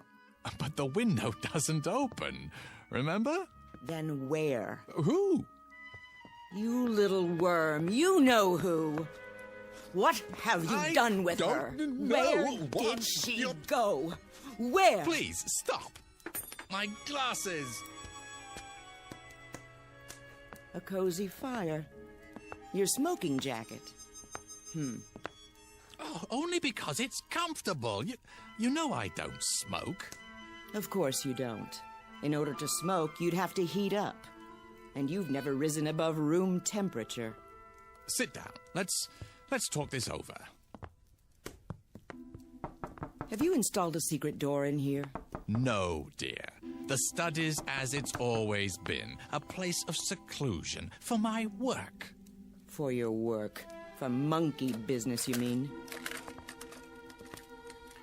What are you doing? I'm arranging my notes. Notes? Those are tapes. Well, you know I prefer to dictate, dear. I'm not your dear anymore, you libertine. Who's a libertine? Do you intend to stand there and deny it? Deny what? That you had a woman in here. Victoria, I never meant Liar. Cheat. Fraud. Victoria! If you force me to do it, Gregory, I'll have this room torn down. Panel by panel, board by board. Why? Don't toy with me. Who's toying? Then you must think I'm handicapped. What? Lacking in all my faculties. The vital functions, like sight. You think I'm blind? Of course I don't. Then how can you refuse to admit it? I stood outside that window and saw the two of you on that sofa there. Don't. Zip it. Shall I describe her to you, Gregory? Her brown hair, the simple black dress, the pearl necklace, how she handed you the drink. If I'm not mistaken, this drink right here. I don't recall who made that. You don't? Your private bartender, maybe? In our own home, Gregory. Our own home. That drab, ugly little creature. She's not. Aha! How was your day, dear? You went to a movie, didn't you? Was it a good one? Apparently not. Oh, well, they can't all be works of art.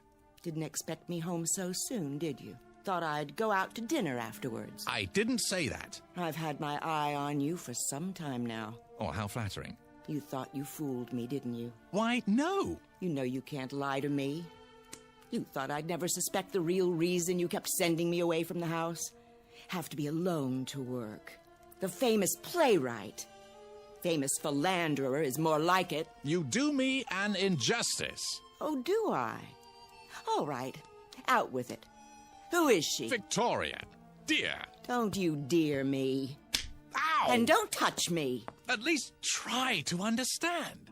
Oh, I understand perfectly. But you don't. Why don't you enlighten me then? There's no other woman in my life. There certainly isn't. Not anymore. Because you don't have a life. How can I explain it to you? That's the question of the evening. How? Well, I'm waiting. I'm a very patient person. I'm not going anywhere. Go ahead. Take your time. Choose your words carefully. Because I intend to report each and every one of them to my lawyer. No, that won't be necessary. I'll be the judge of that. Victoria. Victoria. All right, then. You recall my play, The Fury of Night, Dear? The one that made my reputation? It won a Tony Award? Then there was interest from Hollywood, and we moved out here. I'm listening. What about it? Well, you remember the character of Philip Wainwright. He was the first character that I was ever really successful with. The critics said he lived on stage, not a collection of mannerisms. He breathed, What's her name? What? Her name. What do you call her? Fifi? Foofy? Or do you just call her whenever you feel like it? Mary, but... Mary! How common. She's not common. Oh, you mean she has hidden talents? I'll bet. Does she cater to your every need? Drain off your tensions before they have a chance to build up? Victoria, don't. I'm trying to explain. Then go ahead. I'm all ears. All right. You know I've spoken many times of how fictional characters seem to come to life for me. Such vivid life that they begin to determine their own actions. As the author, I may have some particular lines and moves planned for them, but they simply won't do it. They become so strong that they begin to take over the story. I'm not interested in a lecture on writing. You artistic types are all alike, full of mumbo-jumbo about feelings and moonbeams. It's all smoke and mirrors. A cover, a front for self-indulgence, wish fulfillment, laziness. I don't know what you'd do if you had a real job to go to. If your delicate sensibilities could stand up Victoria, I'm asking you to bear with me. Bear? I've borne you too long. And now it's over. Finny, kaput. 10-4, over and out. Wave bye-bye, mark it and strike it. But this is important. Philip Wainwright. He was the first one of my characters ever to behave like this. Like what? Like you? With a complete lack of morals? With duplicitousness? Duplicity? What? The word is duplicity. Is it? Well, I've got a word for you. Look, I must finish this, so please don't interrupt. Now, no matter what I tried to make him do in the service of the story, he balked. Flatly refused to take direction. Wouldn't accept my choices any longer. This is ridiculous. He was real. Alive, do you hear? Alive. With a will all his own. We're off the subject. No, we're not. This is the subject. Philip Wainwright was alive. So much so that one night while I was working right here in my office, he came walking in through the door. My God. You're delusional. Victoria, believe me, he did. He walked right in and took a chair in front of the fireplace. A real flesh and blood man. Not just words anymore. And I had created him. What are you doing? I think psychiatry is next on the agenda. No, put the phone down. I'm telling you the truth, Victoria. Characters from my plays began to come to life. I saw them. I talked with them. I shook their hands. And made love to them? Yes! I mean no! You want me to put the phone down? How's this? Right on your fingers. Ow! Get out of my way. Look, hear me out. You know how I work, how I dictate my dialogue and descriptions into the tape recorder. The lazy man's way to riches. I can describe any character at all into it, and now, if I do it well enough, truly enough, the character will come to life. Real life, Victoria. Listen to yourself. They don't even have to be characters in my scripts anymore. They can be any kind of characters I want. You belong in an asylum. You told me that you saw Mary in here, didn't you? Oh, I saw her. Then how did she leave? I don't know. But I trust my own eyes before I trust you. Well, think about it. She didn't use the window. And you know very well that there's no secret door in here. The magician reveals the tricks of the trade. I'll tell you how she left. Because I want you to understand. Look in the fireplace. The what? The grating. Go ahead, look. I'm supposed to believe that she went up the chimney? Well, in a sense, but not the way you mean. Here, I'll show you. See this? What is it? A melted cassette tape. Is that what you do with your so-called notes? Burn them? Only on occasion. When I have to get rid of something in a hurry, or someone. The tape I had recorded her on, I threw it into the fire just before you entered the study, and she was gone. Poof! Just like that. Uncreated. Look, if you'll come over here, you can see what... I've heard enough. Wait! I'm leaving. I'm telling you the truth. Get out of my way. Where are you going? I'm going to have you committed. Look, you've got to believe me, Victoria. What do you think you're doing? Trying to save our marriage. By locking the door? Don't waste your time. It's so simple. Look, I could describe a cat or a dog or any kind of character you wanted, but I assume you'd rather see Mary. Besides, I've created her so often that she's readily available. Oh, is she? Give me that key. No, not yet. Recording. Her name is Mary. She's 36, 5 foot 3 inches tall, simply built, brown hair, fair complexion. The key. On the surface, Now. a plain, quite ordinary female, yet with that quality of inner loveliness which gives her woman real beauty. If you won't give it to me, I'll take tender, it. A gentle woman, an understanding woman. As she wears a simple black dress, a single strand of pearls at her throat. I'm warning very you. little makeup, her hair arranged simply. There. She's coming up the front got walk now. She's crossing the porch. She's opening the front door. Greg, someone's in the house. Closing it. Walking down the hall. Who? Good evening, Mrs. West.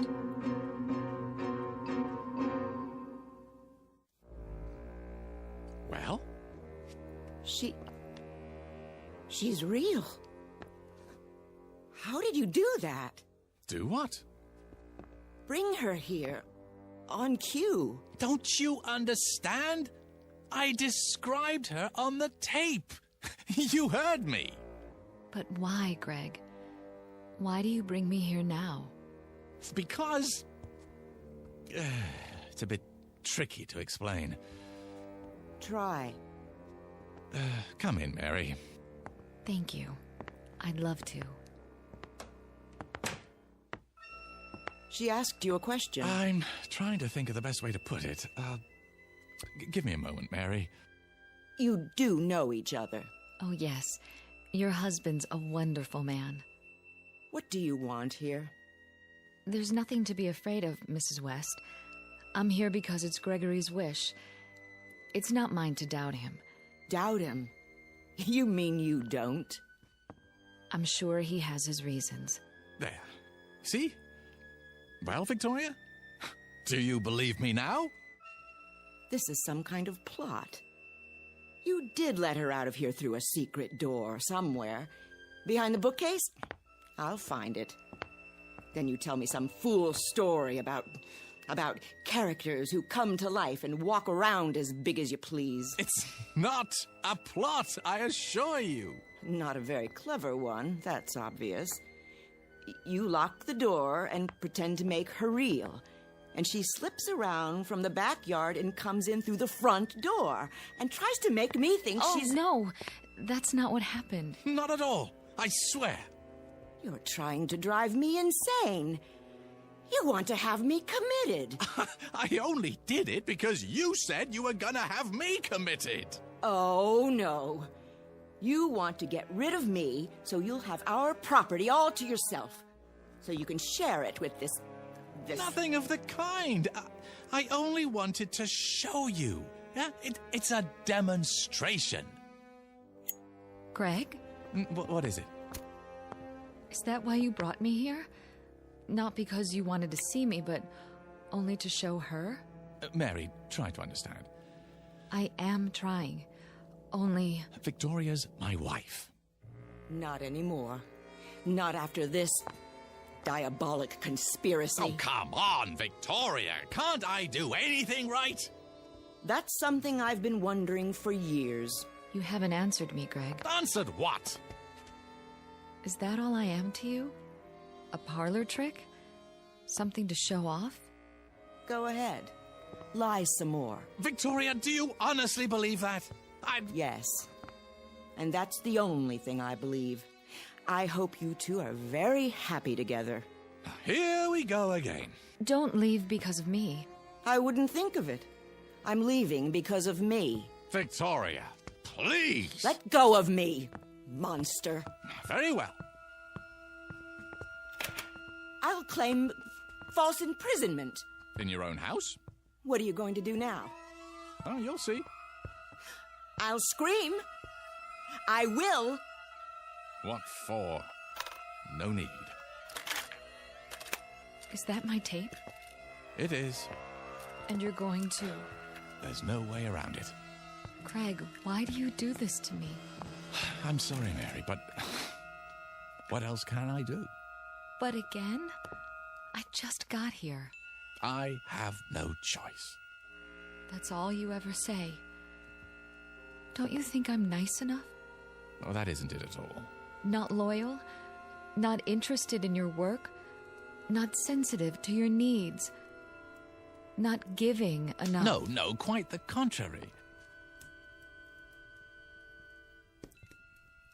If you're going to be cruel to her, don't do it because of me.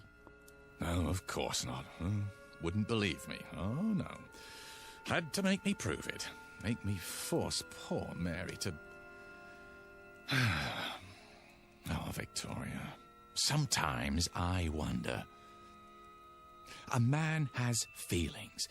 Feelings that get turned into thoughts, and then into words. And those words go onto paper, and eventually they live, and breathe, and walk, and talk, and strut upon the stage in their petty pace for a paying audience. But you wouldn't know anything about that, would you?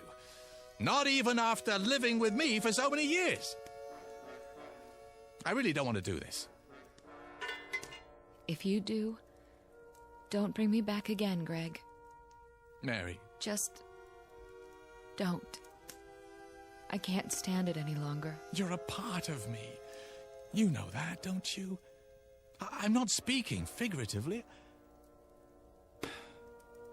I give you my word when I say, this hurts me more than it hurts you.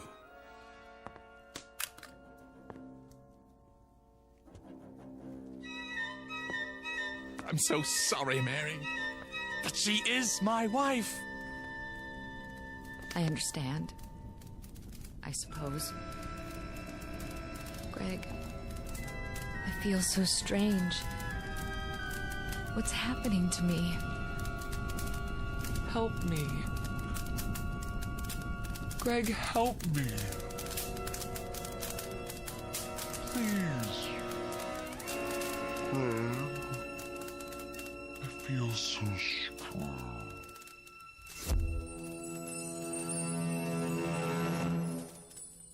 What happened to her? She's burning brightly. Where is she? I've told you. But where?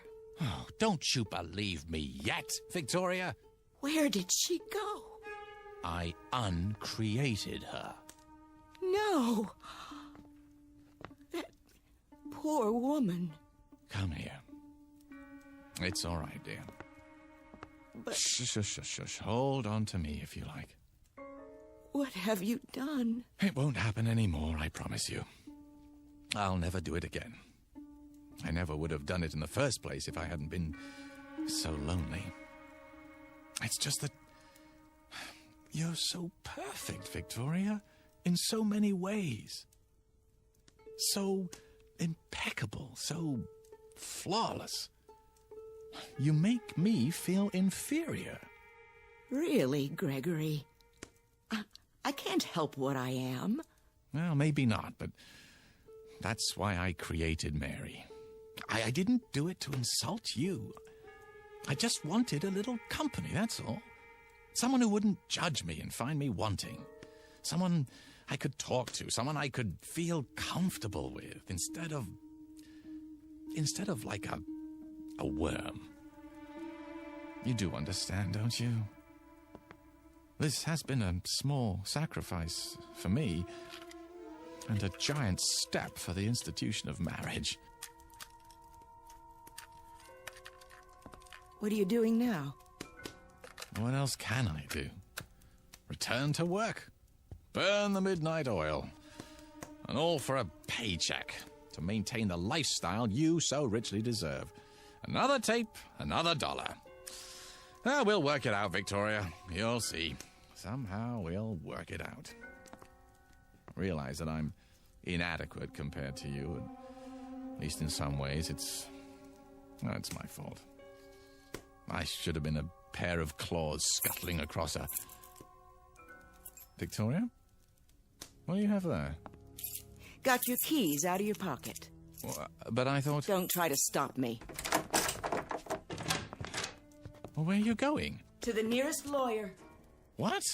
I'm going to have you put away for the rest of your unnatural life. Away from tape recorders. I'm going to live in this house alone from now on. In peace. Free of your diseased mind. No, Victoria. Yes, Victoria. Wait! No, wait! I can't let her go. I can't. I have to stop her. But how? Recording. A giant red-eyed elephant is standing just inside my front door, and he's mad. He isn't going to let her pass.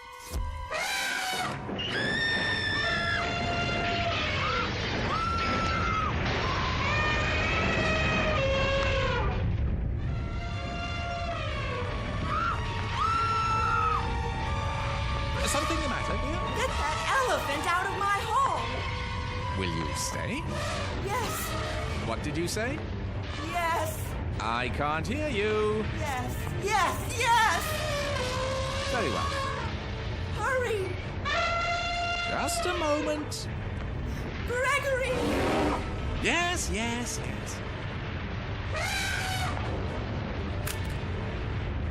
I can't hold the door.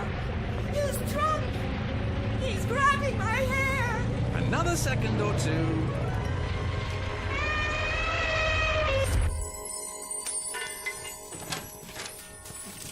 There. You're mad. You shouldn't have said those things, Victoria. What things? You'll stay now? You think you can keep me here? You don't want me to do it again, do you? How about a herd this time? No. It's just a simple matter of recording on another tape. Well, I have plenty. I said no. I'll stay for now, Gregory. Good. But I can't promise for how long. No? You think I can live with a madman? I don't know, can you? Oh, Gregory. It doesn't have to be this way. Oh, you're so right. When we met, you were a struggling playwright. Then you had a play off-Broadway. I was so proud. It moved to off-Broadway, then to the Great White Way, and the reviews. I was so proud. We were happy then, weren't we? Ecstatic. We were a team. Onward and upward. There was no stopping you. No stopping us. I remember. And then the next play, and the next. It was like a dream. Yes. I could sit up all night, listening to you talk about your writing, reading me scenes out loud, and it was wonderful. I wouldn't have had it any other way. Neither would I. But then, something happened. I'm not sure how or when. You began withdrawing from me, living in your head. You shut me out, Gregory. I thought when we moved here we'd be close again. But the deadlines, the pages, you didn't have time for me anymore. You didn't have time for a wife. Well, I'm truly sorry for that, Victoria. But I think we can salvage it, don't you? Start fresh, as soon as I finish the script. And will we move back to New York? Well, I don't see how we can afford to. Broadway isn't what it used to be. Nothing but revivals and musicals now. This is where the money is. Our future is here. What future? Well, if Hannibal's Animals gets good numbers, I'll be flooded with offers. But what I really want to do is produce. Sammy says that's where the real money is. We'll form a production company, get some pilots going, and, well, by this time next year, we should be sitting pretty. We'll move to a bigger house with a pool, and I'll have every room wired for sound with hidden recorders. That way I can dictate no matter where I am. And after a while, I won't have to write at all. My characters will do the work for me. I'll straighten their collars, wash behind their ears, and send them out into the world to make me famous. Can you see the future, Victoria? Can you? Thank you, Gregory. For what? I can see the future. What it would be like with you. And now I know I was right. You are insane. Oh, come now. The first chance I get, I'll have you in a padded cell. Believe it, Gregory. I do. Well, I guess that's it.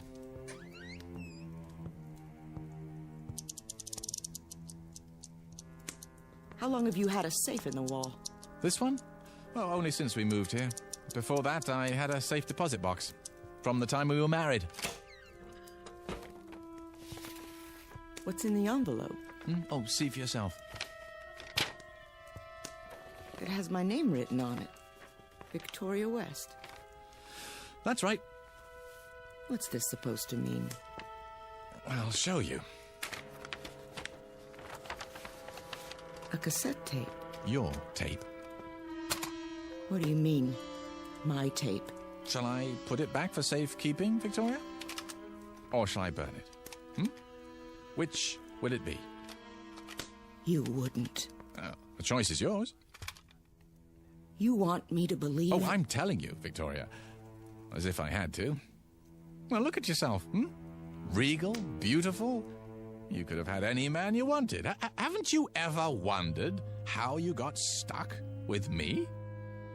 That's absurd. I know who I am. I have a lifetime of memories. Oh, I know you do. I gave them to you myself.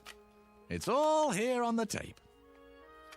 Didn't I just tell you you're impeccable? Flawless? Exactly the sort of wife that I used to think I wanted more than anything else in the world.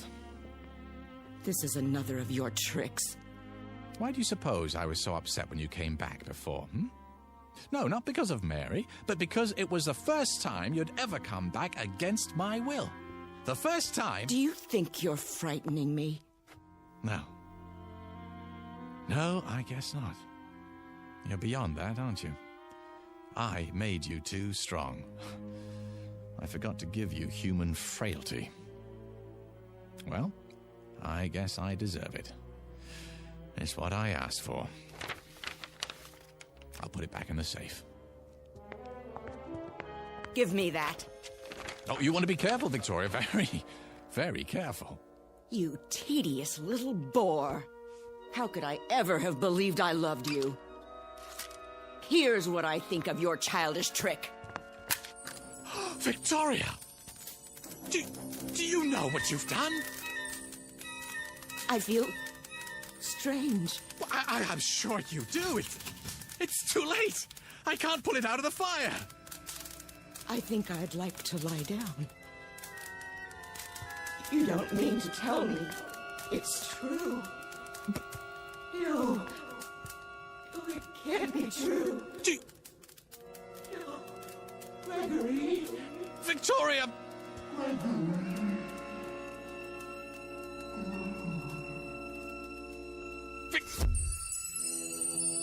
Oh. I told her. I told her. Oh, why wouldn't she listen to me?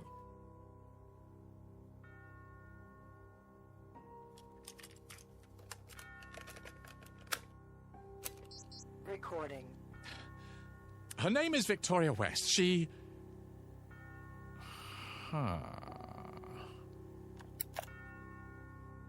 Better to leave well enough alone. Recording. Her name is Mary. Mrs. Mary West. She's 36, 5 foot 3 inches tall, slimly built, brown hair, fair complexion. On the surface, a plain, quite ordinary female, yet with that quality of inner loveliness which gives a woman real beauty. A tender, gentle woman. Just now she's coming into her husband's study. Hello, Gregory. There you are. What do you have, darling? Oh, nothing really. A tape recorder. One of the tools of my trade. Will you show me how it works someday? Oh, I don't think it would interest you. Oh, it's of no importance. Nah, no importance at all. Is the drink all right? Perfect. As always. Oh, Gregory.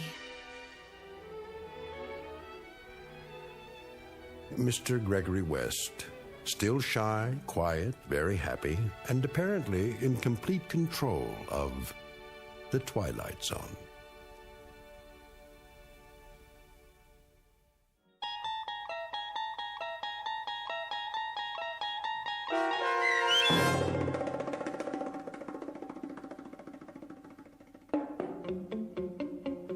A World of His Own, starring Charles Shaughnessy with Stacy Keach as your narrator, was adapted for radio by Dennis Etchison and written for The Twilight Zone by Richard Matheson. Heard in the cast were Linda Ryder, Alyssa Fraden, and Doug James. The producers of The Twilight Zone wish to thank CBS Enterprises and the Rod Serling Estate for making this series possible. This copyrighted radio series is produced and directed by Carl Amari for Falcon Picture Group. Sound design and custom Foley effects for The Twilight Zone by Cerny American creatives Bob Benson, Craig Lee, Michael Slaybach, and Matt Sorrow. To learn more about the Twilight Zone radio dramas and to contact us, visit our official website at twilightzoneradio.com. Doug James speaking.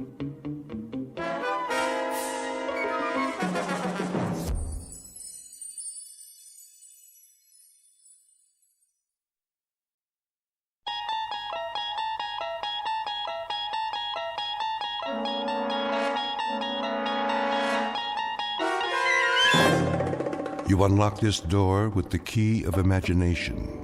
Beyond it is another dimension, a dimension of sound, a dimension of sight, a dimension of mind. You're moving into a land of both shadow and substance, of things and ideas. You've just crossed over into the Twilight Zone.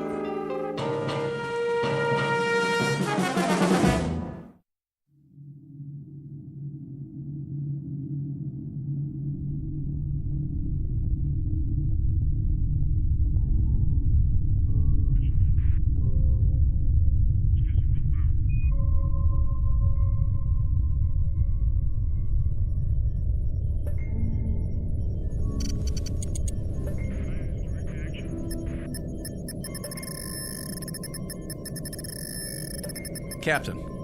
What? Look in the viewer. Switch lenses. Yes, sir. It was at 255-417. I don't see anything. Maybe not now, but something glittered down there. We went over a lake, you know. I know, it wasn't that. Well, we'll take a closer look, but it's probably the lake. Wasting our time again.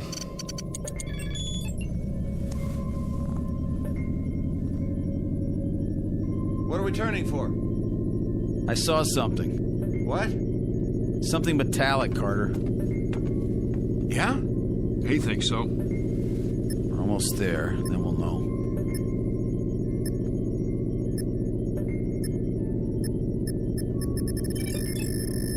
You look at that. Trees, rivers, a regular incubation lab on this planet. I know what you're thinking. Don't. It's gotta happen sometime. Yeah? Who says? Only the astrophysicist, the biologist, and... Mason, you've got aliens on the brain. You're contact happy. Maybe we've been out too long.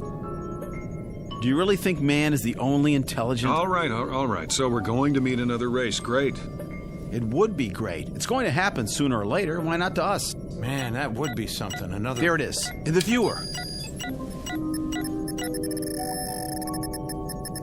Looks like it might be a ship. Don't count on it. Well, let me see that. We're passing over. Aren't we going to... Will you please... We should at least stop and take some specimens. Mason's right, Captain. but it's your call. In your flight chairs, we'll set down.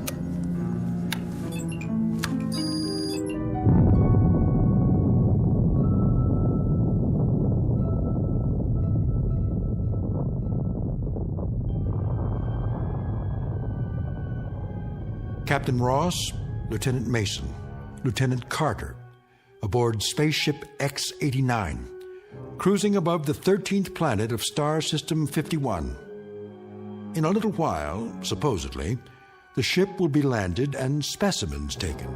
Vegetable, mineral, and, if any, animal. These will be brought back to overpopulated Earth, where technicians will evaluate them. And if everything is satisfactory, stamp their findings with the word inhabitable and open yet another planet for colonization. These are the things that are supposed to happen. In actuality, they will not happen at all, but will instead be superseded by events far more unusual, because the 13th planet of Star System 51 just happens to be located in the Twilight Zone.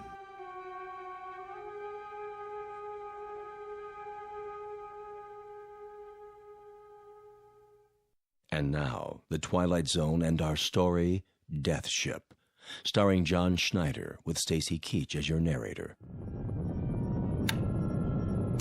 You heard the man. Strap in. We're going down. What's the matter with the captain? Beats me. I can hardly talk to him anymore. He has been acting pretty strangely. You said it. As if he's fighting something. Yeah, us. You really think it's a ship? If it is, I don't see how it could be from Earth. We've got this run all to ourselves. They might have gotten off course. Not this far. Setting down. Right, Captain. Retros.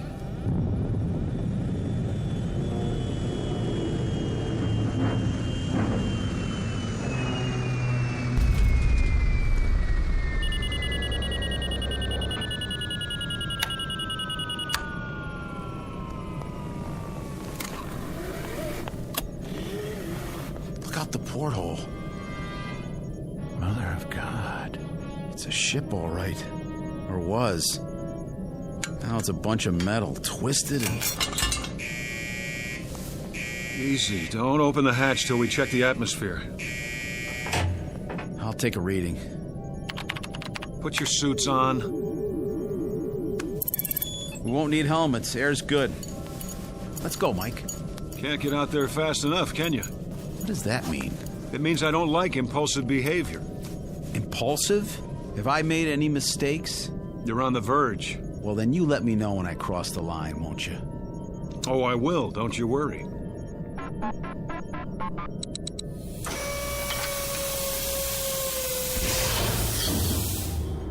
We stay together, nobody takes any risks. That's an order. I understand, Captain. Carter? Yeah? All right, then. Let's go.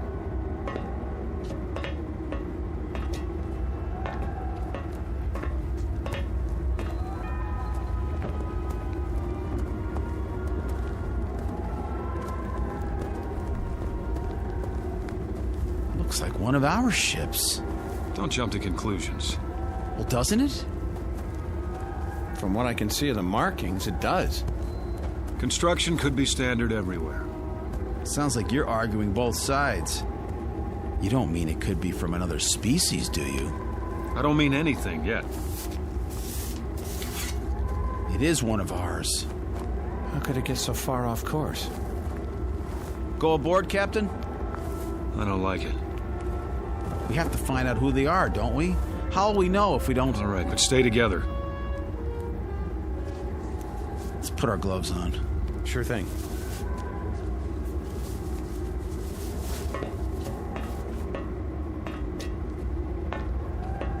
Man, pretty familiar, isn't it?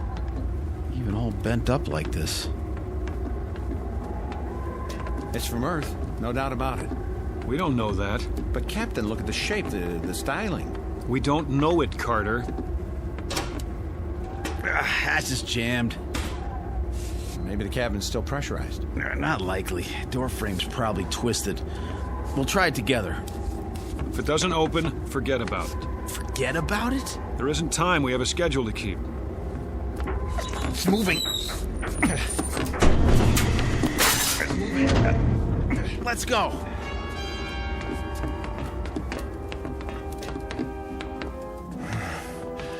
Well, this must be the main cabin. Looks like our ship. Use your flashlights. Over here.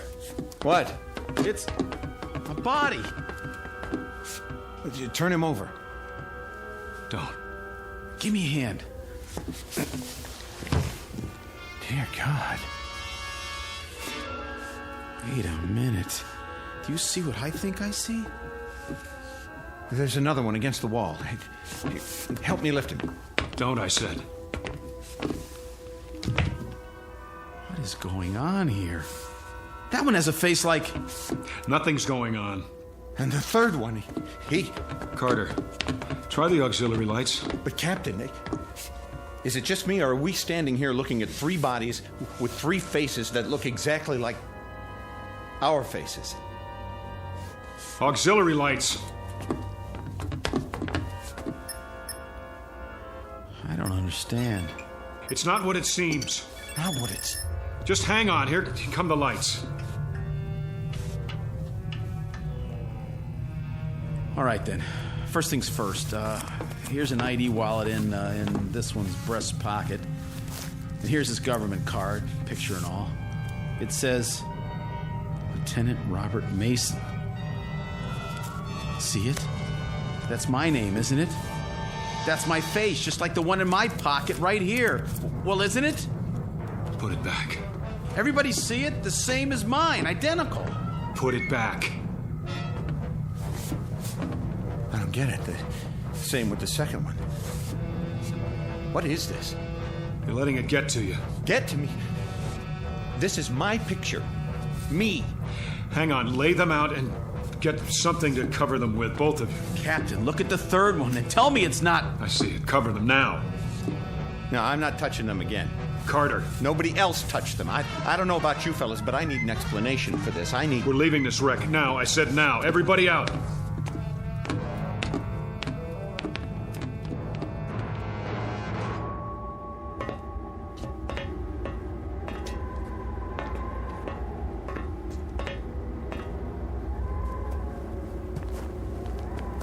That's us in there. We're dead. Our ship is where we left it, just as we left it. Look ahead of you, 50 yards. What do you see? That's our ship over there, the same place we left it a few minutes ago. Not this one. And those bodies aren't ours. But they are. No. You saw them. I don't know what I saw, and neither do you. You agree with him, Mason? What? We're going back to our ship and radio the base. They'll tell us what to do. Will they? Shouldn't we... What?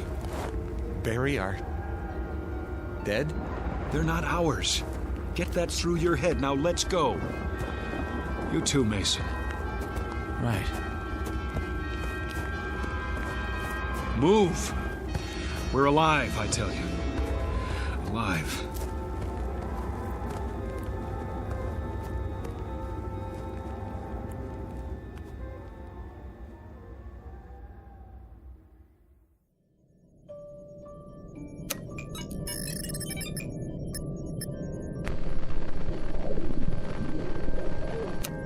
Nothing.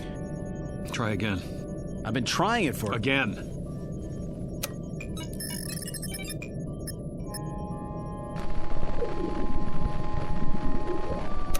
Captain, there's no point if it won't... What is this? It was working before. Maybe it's this planet. What are you talking about? Maybe there's an interfering field of... That's ridiculous. Try the radionic signal. Captain, it's not going to. It's... Will you do as I say? Yes, sir.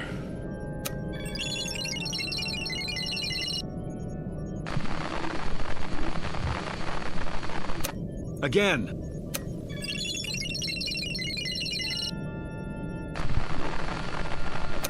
Again. If it doesn't work the first time... They didn't hear us. The return signal is automatic. Do I have to tell you that? All right, let's go over this again. There's an answer here somewhere. Those bodies in the other ship aren't ours. That much we're sure of. Well, use your heads. These are our bodies. These, right here. Agreed? I don't know anymore. Neither do I. Listen. You both remember what they told us in training? About the theory of circumnavigating time. They said it might be possible for us to leave Earth in 1 year, and when we got back, even though we thought it was the same year, it might be the year before. Or the year after. Remember that? It was only a theory, Captain. It's more than a theory. It's what happened to us. We went through some kind of a time warp right into the future. And that ship over there is in the future. Is that what you're saying? Only the probable future. And what does that mean? It means that we're not dead. It also means that we're going to be dead. Not if we don't take off. If we don't go up, we can't crash. But our orders... They don't say to kill ourselves. We're alive now, and the only way to be certain we stay alive is not to go up. Then we can't possibly crash. We avoid it, prevent it. I've made up my mind. We stay. It's easy enough for you to decide. Meaning? You have no one waiting for you back on Earth. So I have no reason to go back, and I'll be just as happy here as I would be on Earth? Is that it? I think we should vote on it. Oh, you do? You're not the only one, Captain. I'm the only one who gives the orders. Even when our lives are concerned, huh? Especially where your lives are concerned. We stay. For how long? I'm not setting any time limit, Carter. A month? 2 months? I'm not setting any limit. We have enough food left for 3 weeks, Captain. I've no doubt there's edible food outside. You saw the landscape, trees, vegetation. How will we know what's edible and what isn't? We haven't got the equipment to test it. We'll watch the animals. I saw no animals, Captain. Did you? There will be. Well, if there are, there'll be a different form of life. What they eat might be deadly poisonous to us. We'll worry about that when the time comes. Right now, there's only one thing to worry about: preserving our lives. It may not even be necessary to stay here permanently. We may figure something out, but for now, the decision is to stay. Not our decision, Captain. Have you a better solution, then? Working at minimum capacity, the ship's electrical reserve can hold out for months. It won't be working at minimum capacity. Why? We're going to need heat. Lots of it. But it's only twilight, and already the temperature outside is minus 13 degrees. Would you rather lift off? Take the risk of duplicating that ship over there? How can we duplicate it, Captain? How can there be 2 crash ships? 2 of me dead, 2 of Mason, two of you. We'll go over it again until we find an answer. Because we have to. I think I'll lie down. Me too. It's been quite a day. And it's getting dark out fast. Very, very dark.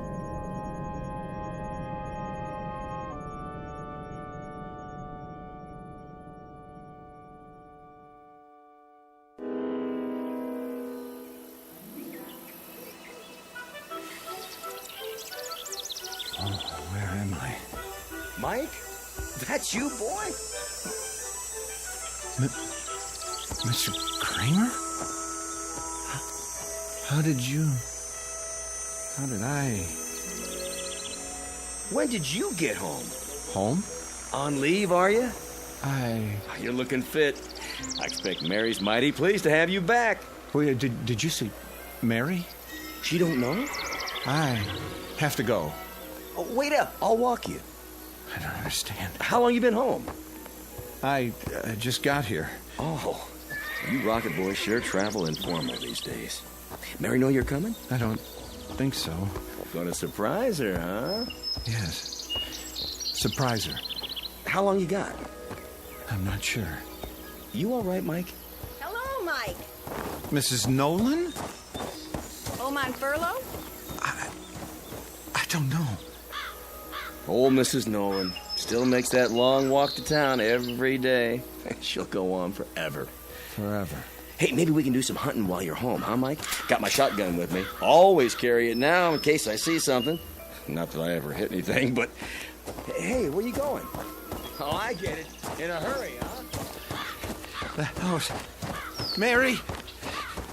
There's a car still parked in front. Mary! Mary, I'm home. In the living room, the kitchen. Mary! Where are you? Mary! Mary! Are you upstairs?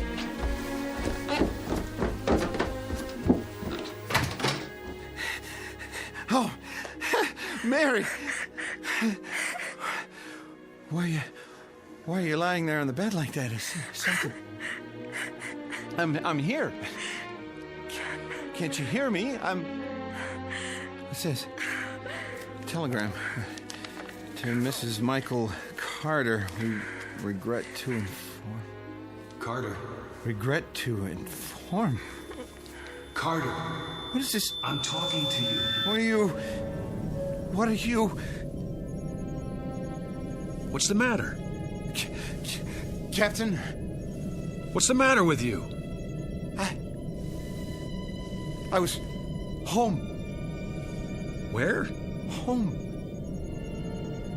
My home. You were here. You are here. No, I swear it. I saw Mary. She was there with a telegram. It said that I'd been killed. You're alive. Those people I know, Kramer, Mrs. Nolan. I just remembered they're dead. Stop it, Carter. Kramer was killed in a hunting accident. Mrs. Nolan was... It never happened. There's an explanation for this. What explanation? I don't know what, but we'll find it. We'll find it, Carter. We'll go over it again and again until we do. You, me, Mason. Where's Mason? He was in his bunk. Well, he's not there now, is he? I've been here the whole time. The hatch is still locked. Mason! Mason! Where is he? Well, where'd he go? You tell me. There's nothing but his blanket.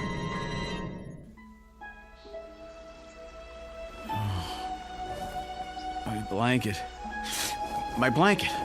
What's it doing on the grass?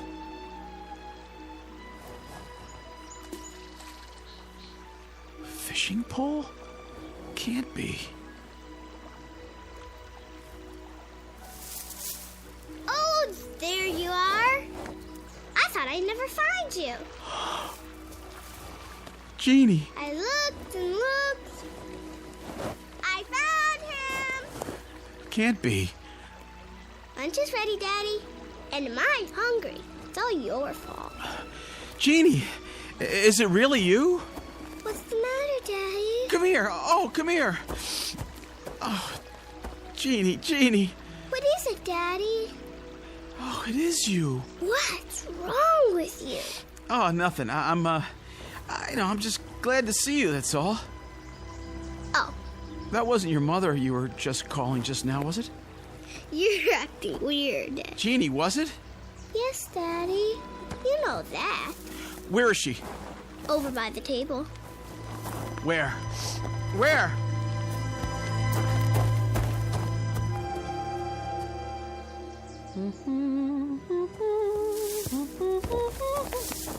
Bob? Oh, you scared me, honey. Bursting out of the bushes like that. I was just setting out the fried chicken. Oh, God, Ruth. Oh, God. Bob, what is it? Sweetheart, what's wrong? Nothing now. Are you sure? Yes, oh, yes. All this for lunch? Yes. My goodness, so emotional over a little potato salad and chicken. Where's Jeannie? Back there, by the pond. Were you asleep? Are you still asleep? This is a dream. I hope I never wake up. I just hope I go on dreaming and... Mason! Bob? Ruth? Bob, who's... Let's go, Mason. Why is he here? Stand behind me. But... Just do it. Get out of here, Ross. I said, let's go. Get away from us. You're coming back with me. Back? Where you belong, on the ship. No, Bob. You're having a hallucination, Lieutenant. No, it's real. It isn't, and you're leaving with me. No! Oh, you think you can take me? Stop it! Take me back! You're coming back! I'm staying here. You can't! I won't let you! No! Yes! Back! Back! Back! I don't want to be here. I don't want to be here. Take it easy. Ruth! Ruth! There was no Ruth, no Jeannie. You lie. Let go of me. Oh.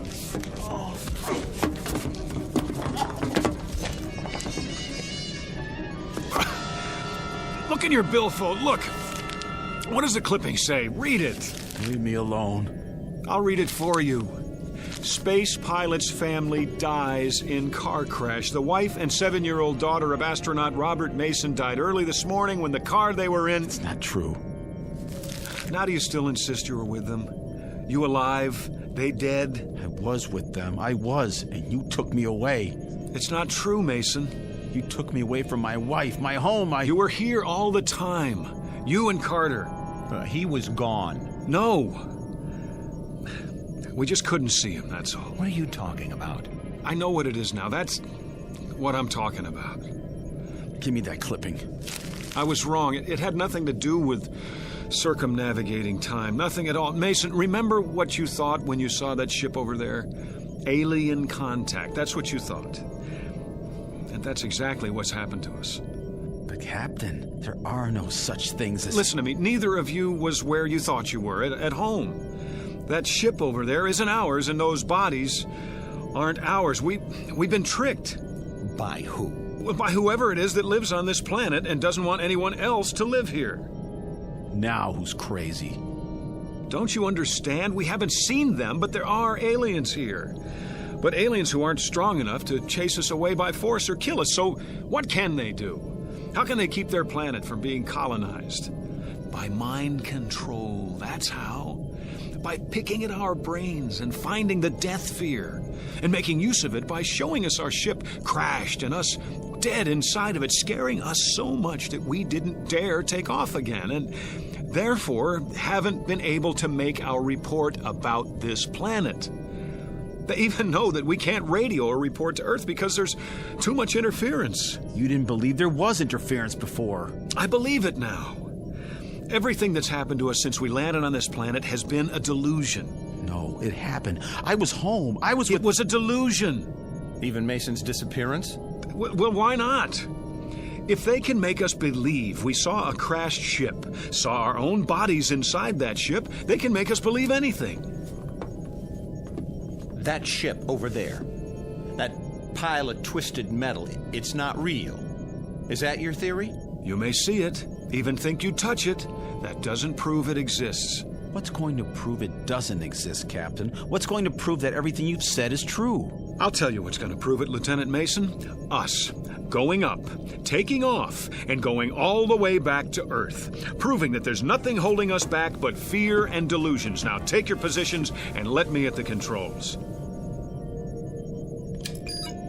Wait a minute. In your seats, shoulder straps. What if you're wrong? I'm right.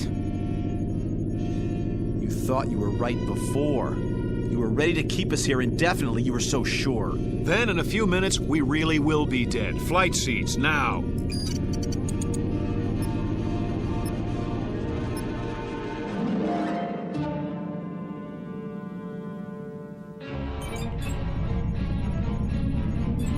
No. What do you think you're... I'm with Mason on this. Get your hands off those switches. That's an order. Are you so arrogant that you'll take a chance on killing us just to prove your point? I'm still the captain of this ship, and you'll do what I say. You're not the captain of our lives. Put your sidearm away. You're not taking us up. You want to stay here then? Starve, freeze, never see Earth again?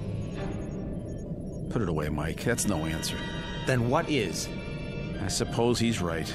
You agree with him now? He's got a point. It's a big one. We can't just stay here. We do that and we know what'll happen. That's a given. It's a matter of food and the power supply and the temperature at night. We don't have a choice. I guess we don't. There's only one place left to go, and that's up. God have mercy on our souls.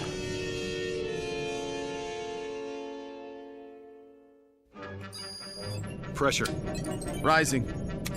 Drive reactor. Check. Coordinates. Check. Gyro stabilizer. Active. Vertical thrust. Energized. Then prepare for liftoff. Check.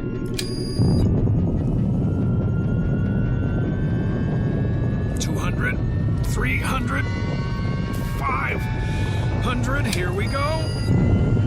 1,000, 1,250, 1,500, Captain. Look at that. 2,250, 2,750, 3,000, 4, 5, 6,000. We're out. Release shoulder straps. We did it, boys. Check the viewer. Checking.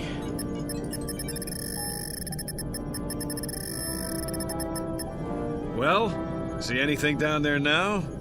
You were right. If I ever see anything glitter in that viewer again, I'll keep my mouth shut. I was right. Captain? What are you doing now? Taking her down. We're landing. What? Say that again. Now that we know what it is, there's no reason we shouldn't go back, is there?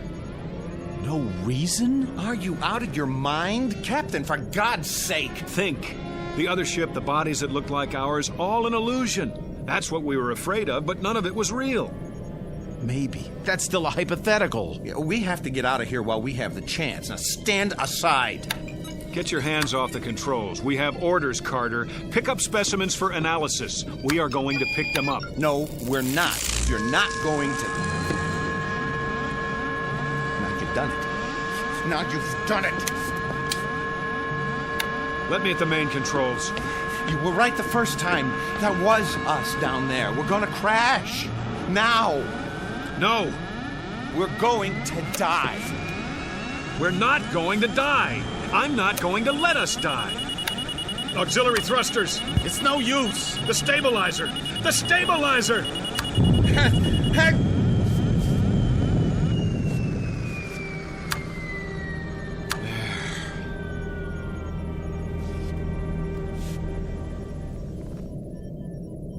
I don't understand. Shut up. You're a coward, Carter. You don't even have the guts to fight for your own life.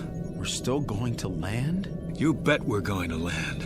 And when we do, you're going to see that the other ship is gone. Vanished. Because it was never there in the first place.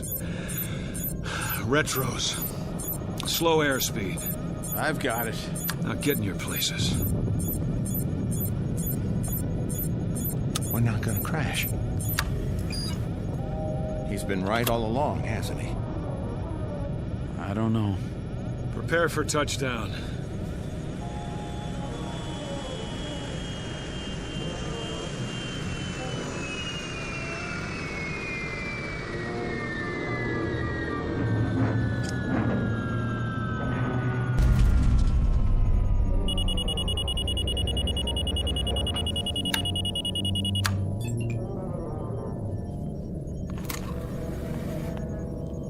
Now, take a look out the port.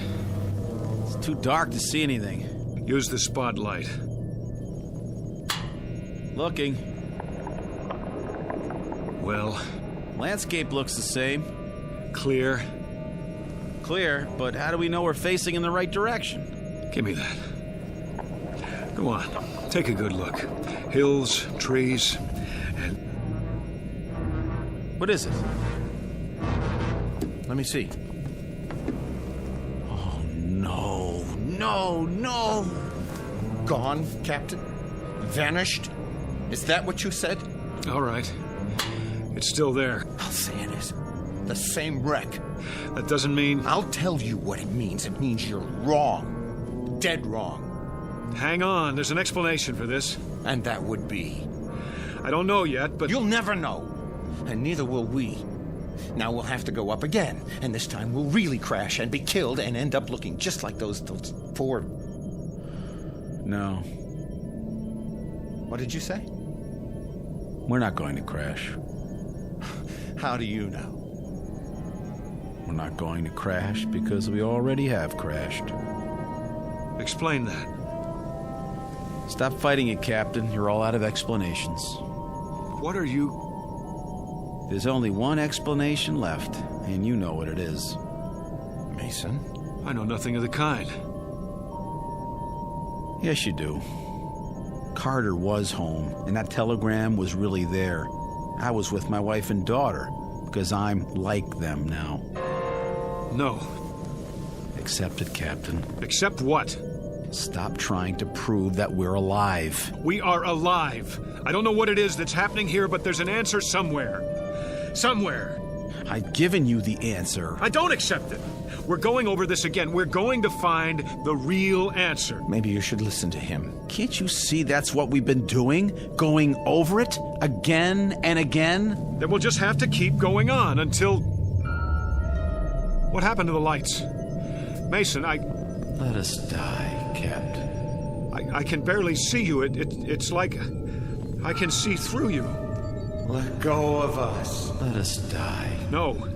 No! We're alive. Alive. We're going over it one more time from the beginning. You hear me?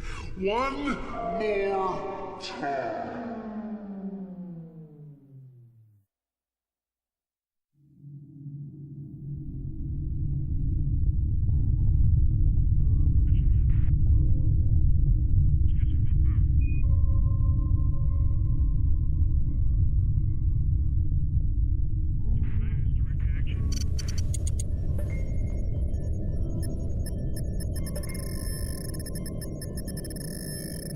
Captain.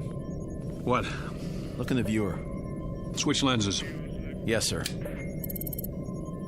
It was at 255-417. I don't see anything. Maybe not now, but something glittered down there.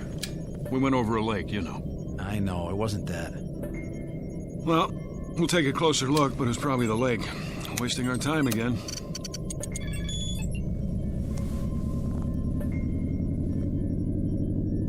What are we turning for? I saw something. What? Something metallic, Carter. Yeah? He thinks so. We're almost there, then we'll know.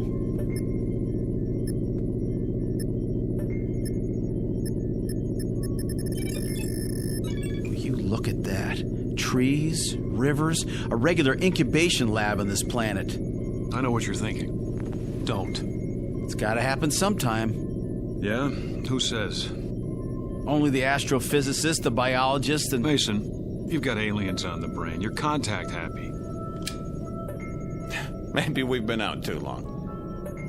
Do you really think man is the only intelligent... All right. So we're going to meet another race. Great. It would be great. It's going to happen sooner or later. Why not to us? Man, that would be something. Another... There it is, in the viewer. Looks like it might be a ship. Don't count on it. Well, let me see that. We're passing over, aren't we going to... Will you please... We should at least stop and take some specimens. Mason's right, Captain. But it's your call. In your flight chairs, we'll set down.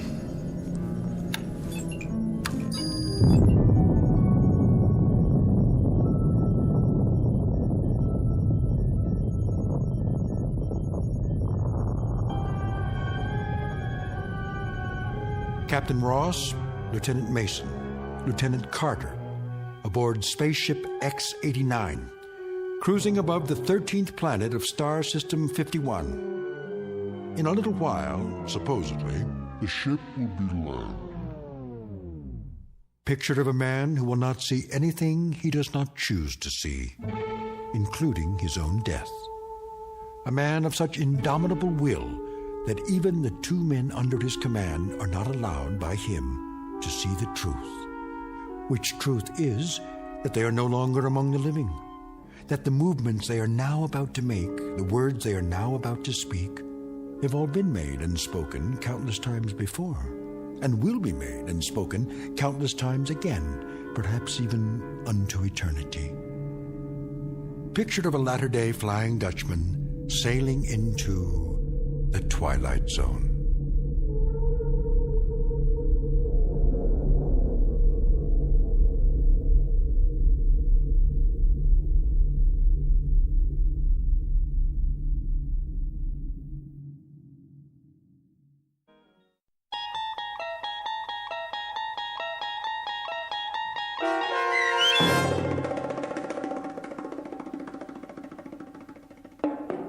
Death Ship, starring John Schneider with Stacy Keach as your narrator, was adapted for radio by Dennis Etchison and written for The Twilight Zone by Richard Matheson. Heard in the cast were Jeff Lupetin, Tom McElroy, Frenette Lebo, Amanda Amari, Doug James, and Ellie Weingart. To learn more about the Twilight Zone radio dramas and to obtain audio cassettes and CDs of these programs, visit our website at twilightzoneradio.com. The producers of The Twilight Zone wish to thank CBS Enterprises, Carol Serling, Dennis Etchison, Dick Brescia Associates, Claire Simon Casting, Terry Jennings, XM Satellite Radio, Sirius Satellite Radio, our sponsors, and our radio affiliates for helping make this series possible. This copyrighted radio series is produced and directed by Carl Amari for Falcon Picture Group. Audio editing, sound design, Foley effects, and mix for the Twilight Zone radio dramas are by Cerny American creatives Craig Lee, Michael Slaybach, Bob Benson, and Jason Rizzo. To learn more about the Twilight Zone radio dramas and to contact us, visit our official website at twilightzoneradio.com. Doug James speaking.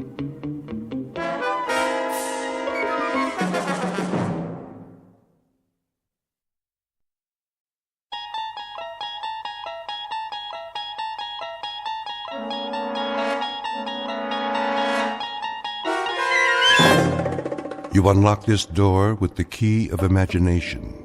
Beyond it is another dimension, a dimension of sound, a dimension of sight, a dimension of mind. You're moving into a land of both shadow and substance, of things and ideas. You've just crossed over into the Twilight Zone.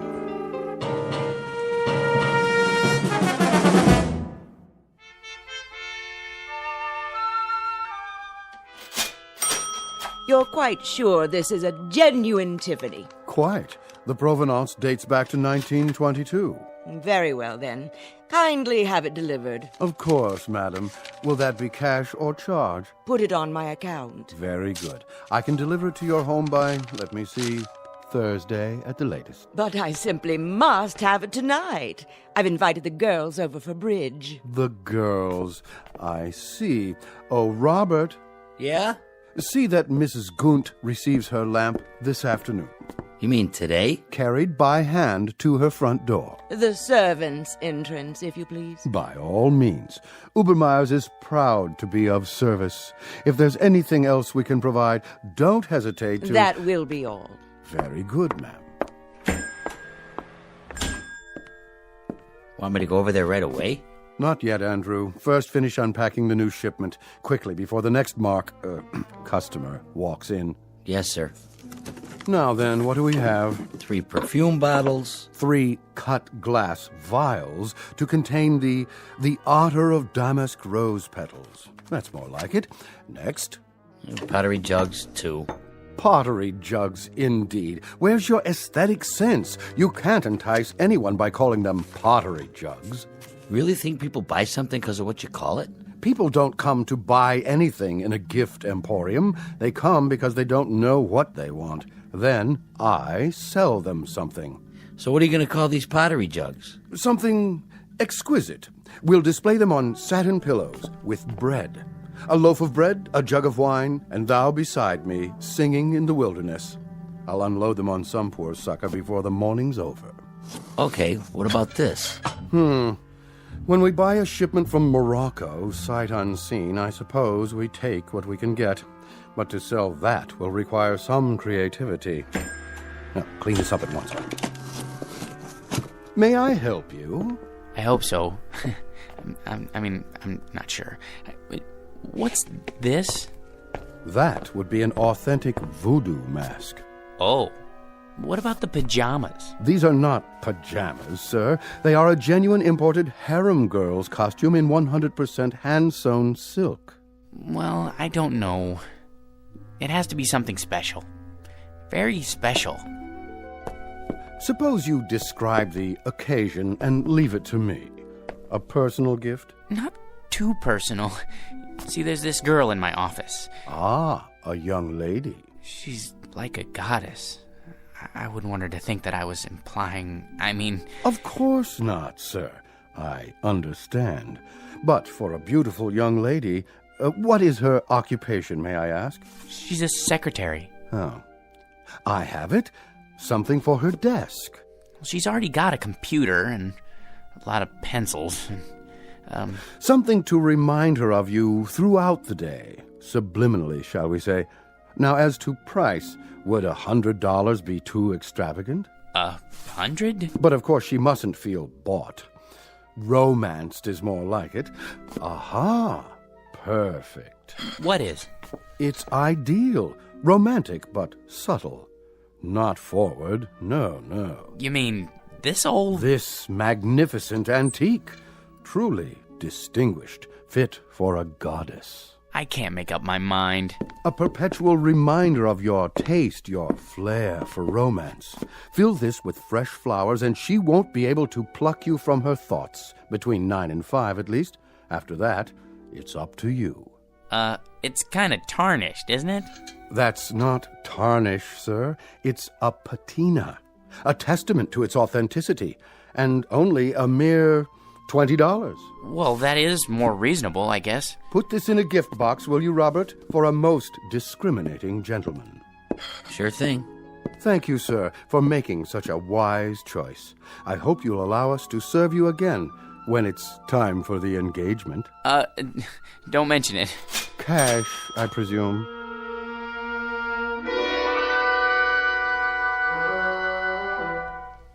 Meet Mr. George P. Hanley, a man life is always treated without deference, honor, or success.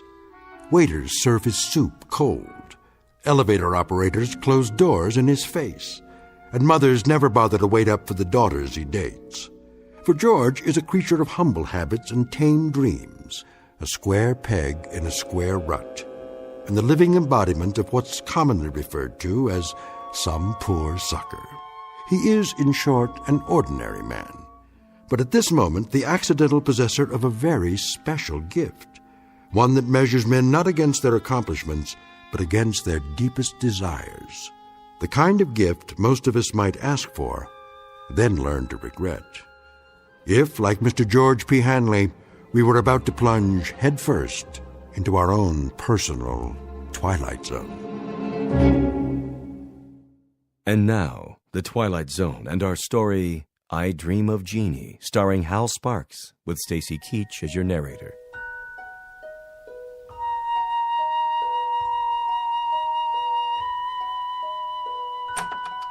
Good. Everybody's still at lunch. I'll just leave this on Anne's desk. No card. She'll just figure out who it's from, right by her keyboard. No, a little to the side. Oh, maybe on her chair. No. Oops. Better put this away for now. Where? In my drawer.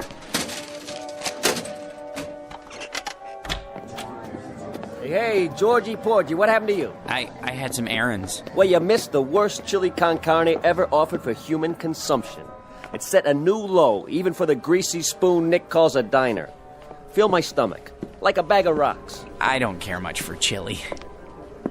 Georgie, witness a solemn vow for me, will you? I have to enter these municipal bonds. I, Roger Hackett, do solemnly swear never again to commit gastronomic harry-carry at Nick's, starting on the day I get my promotion at this office. Your promotion?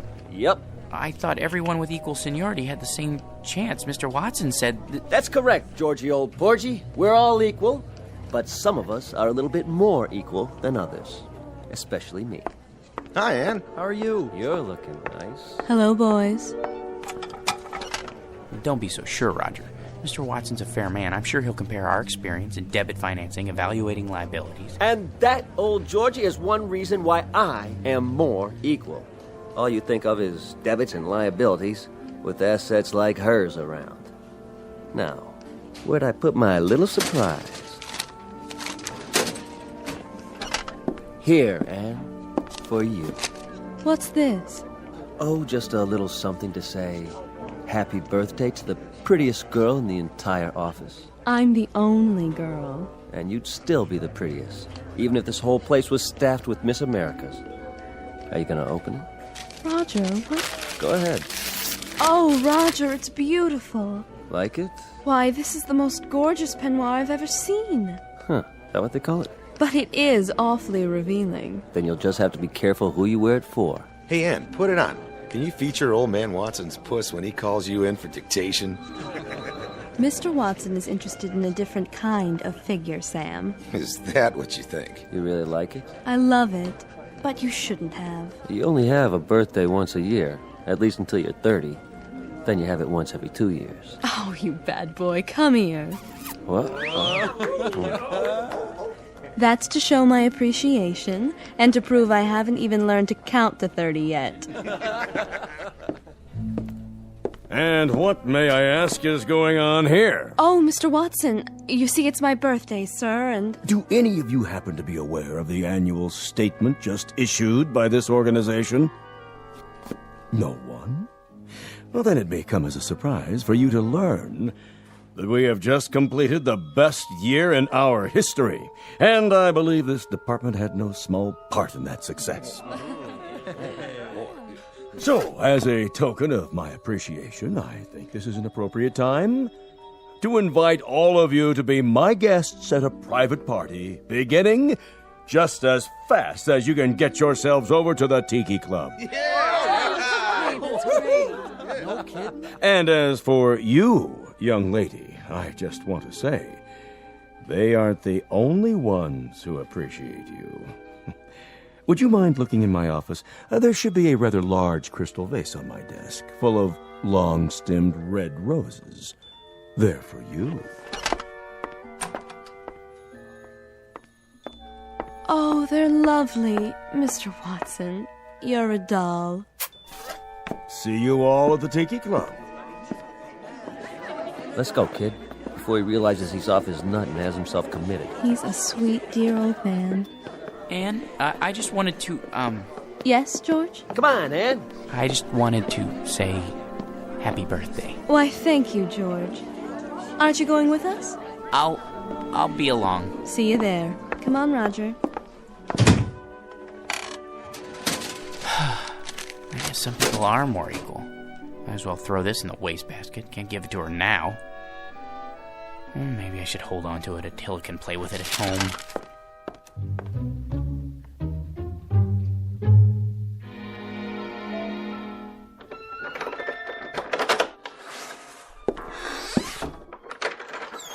Hello, boy. Have a good day. Yeah, mine was lousy, too. You know what they all think I am, Attila? A #1 jerk. And they're right. What a job title, huh? George P. Hanley. Jerk. Take it easy. There's nothing to worry about in the package. Come on, I'll show you. See? It's only a box with a beaten-up old lamp in it. A magnificent antique. Yeah, right. Probably came from a junkyard. Well, if being a jerk is my calling in life, at least I'm good at it. Look, it's so tarnished it's almost black. That's telling him. Well, let's clean it up and see what it looks like. I'll just use my necktie. It needs to be dry cleaned anyway. What in the... Easy, Attila.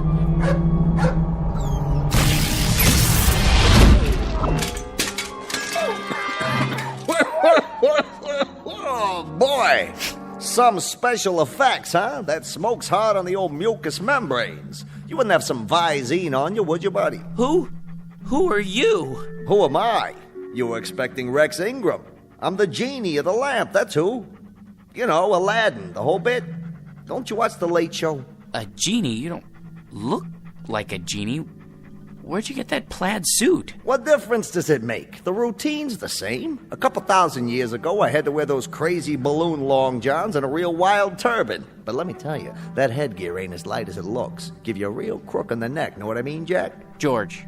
My name's George. Jack, George, whatever. What I was gonna say is, nowadays we dress hip.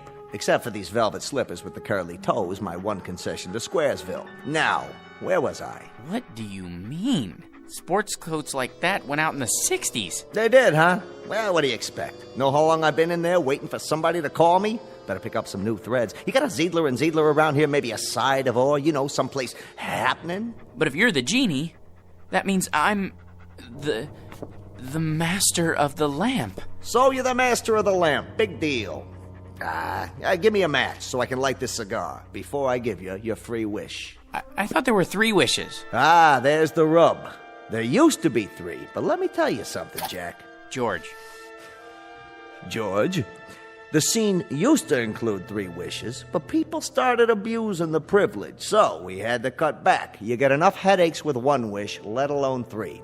So, think it over and give me a call. But do me a favor, sleep on it. Why? You know the routine. The wish comes true, blah, blah, blah, but once you make the wish, that's what you gotta live with. Could you make yourself available for consultation? Look, Jackson, how am I supposed to know what you want? You and me just met. Well, at least tell me, what is it that people usually wish for?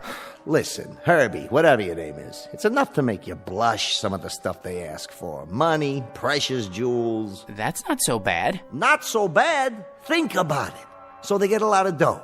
There's the IRS, long-lost relatives beating on the door. It's enough to flip you out of your gourd. So not wealth? Forget about it. Maybe love, then? Love?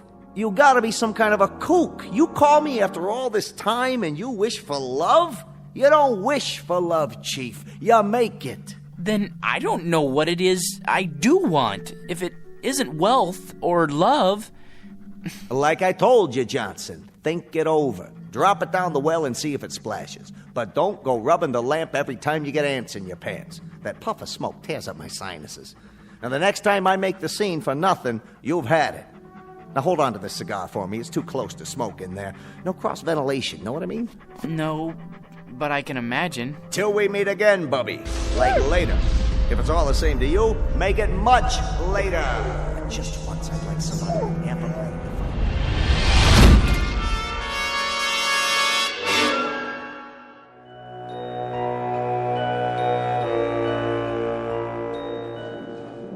All right, everybody. Places, everybody. This is a run-through. Stand-ins, please. Positions. Lighting. Lights on. Camera. Ready with the camera. Excuse me. Hey, buddy. Don't you know this is a closed set? It is? Who let you in here? They said it would be all right. I'm George Hanley. Who? Her husband. Miss Alexander's, I mean. Oh, yeah. Haven't seen you around here in a while. It's been months, actually. Well, this is the big one, huh? I beg your pardon? The last shot of the picture. Once we get this one in the can, it's a wrap. It is? Say, can I ask you a question? What's that? What's it like being married to her? Well, I don't really know. That is, Man, I sure wish I was you. You do? You lucky stiff. Yeah, I mean, yes. I guess I am. Where is she, by the way? Anne? In makeup, where else?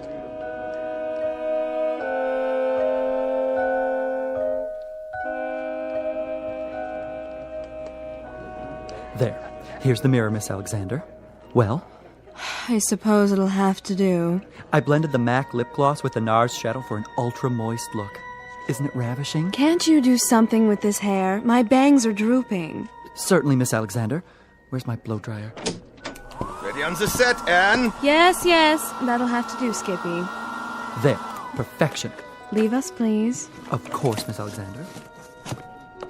Which scene is this? Well, this is your entrance into the city on the shoulders of Nubian slaves. Just the close-up where you wink. What's my motivation? Oh, to rule, my dear, with him at your side. Got it? Just remember, you love this guy so much, your guts do a loop-de-loop every time he creeps up on you. He's big. He's manly. He wears a leather skirt. Well, tell him to oil it, will you? He screws up my lines every time he moves. Not a problem. Props! Get me some WD-40 now! Anne? Darling! Hello, dear. My, you look lovely. Good enough to kiss. Not now, Georgie. You'll smear my lipstick. This is the final scene, isn't it? It's been such a long grind. It sure has. They said you could take a few weeks off, but that was 6 months ago. We can still take our honeymoon. That is, if you want to. Do I? Careful with the hair, Georgie. Sorry. They don't pay me to look ugly, sweetiekins. Besides, anticipation is the real joy. Isn't that what they say? They haven't been waiting for 6 months to take the most beautiful woman in the world on her honeymoon. Places, people. This one's for real. It won't be much longer, I promise. Just think, no more crawling into bed with a script so you can study your lines half the night. After today, no more getting up at 4:30 in the morning to go to the studio, and when we get home, you can take a nice hot bath, maybe even let me wash your back. And then first thing tomorrow, we leave on our cruise. But darling, have you forgotten? Forgotten what? The wrap party, here on the set. There'll be 1 million photographers. There's no point in going home. Not tonight. Not tonight, huh? Sure, Anne, I understand.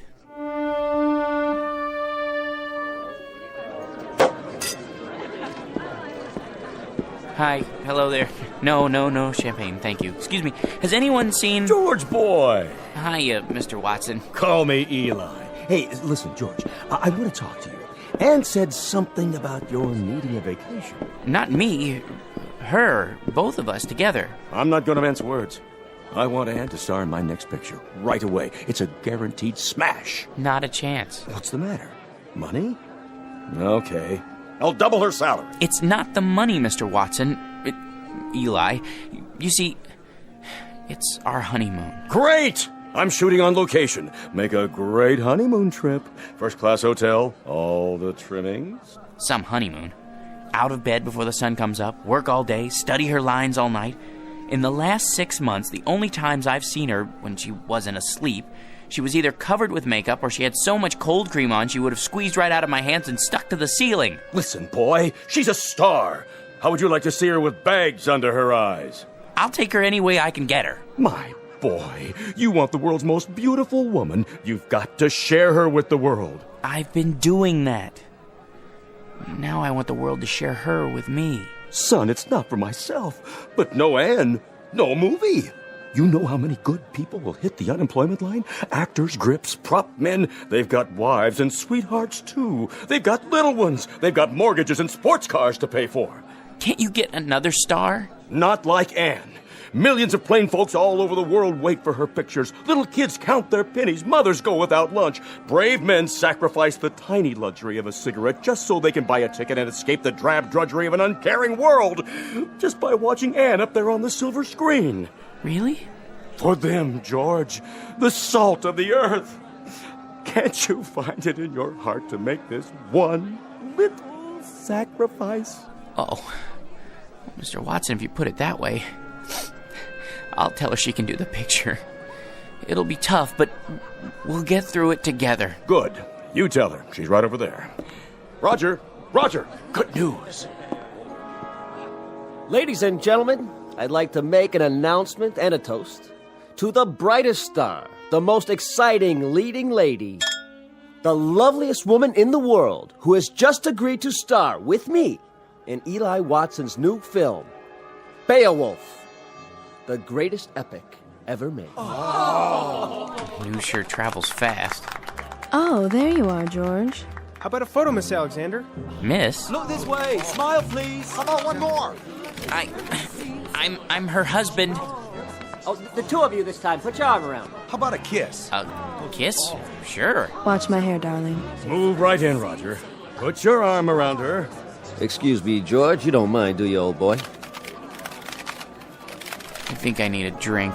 Champagne? Hors d'oeuvres? Right here. Of course, sir. Hit me again. Twice. 2 more champagne, sir? Yeah, this one's for my wife. I'll take them to go.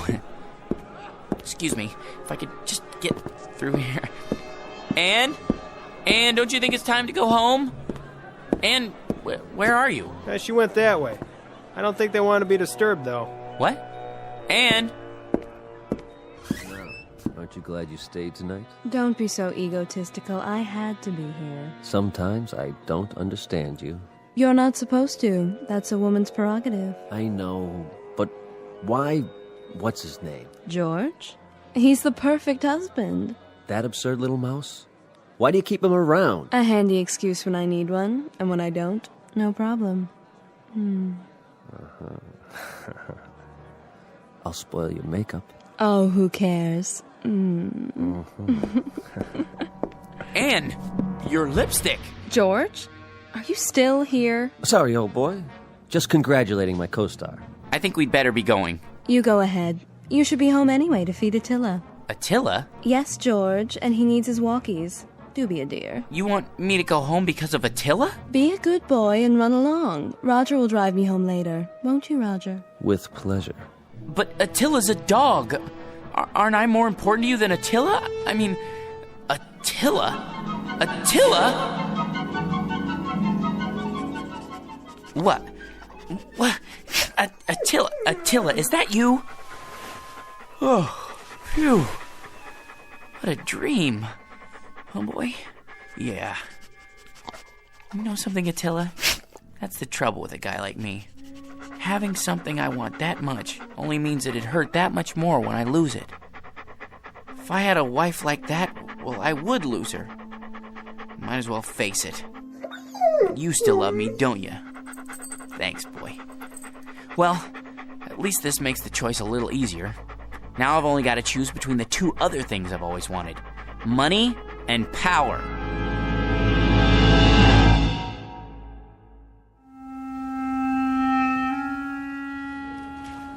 Morning, Georgie. Morning. Well, today's the day, huh? For what, Raj? For what?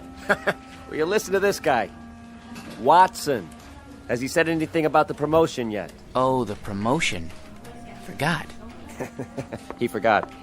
Roger, Mr. Watson would like to see you in his office. Well, George, this could be it. You wanted to see me, sir. He'd never pick him. Never.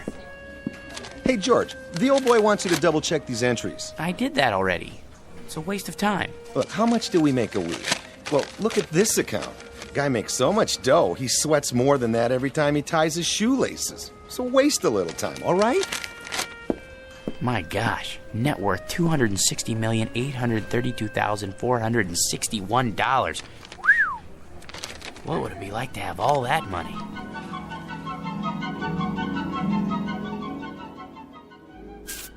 Here we are, sir. The George P. Hanley building. Thank you, Roger. Will you be wanting me for lunch, sir? I can't say. Wait just in case. Of course, sir.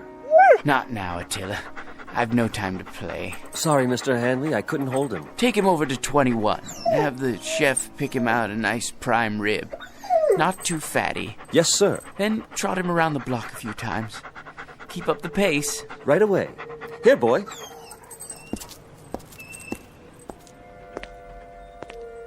Paper! Get your morning paper! How old are you, son? 9, sir. 9?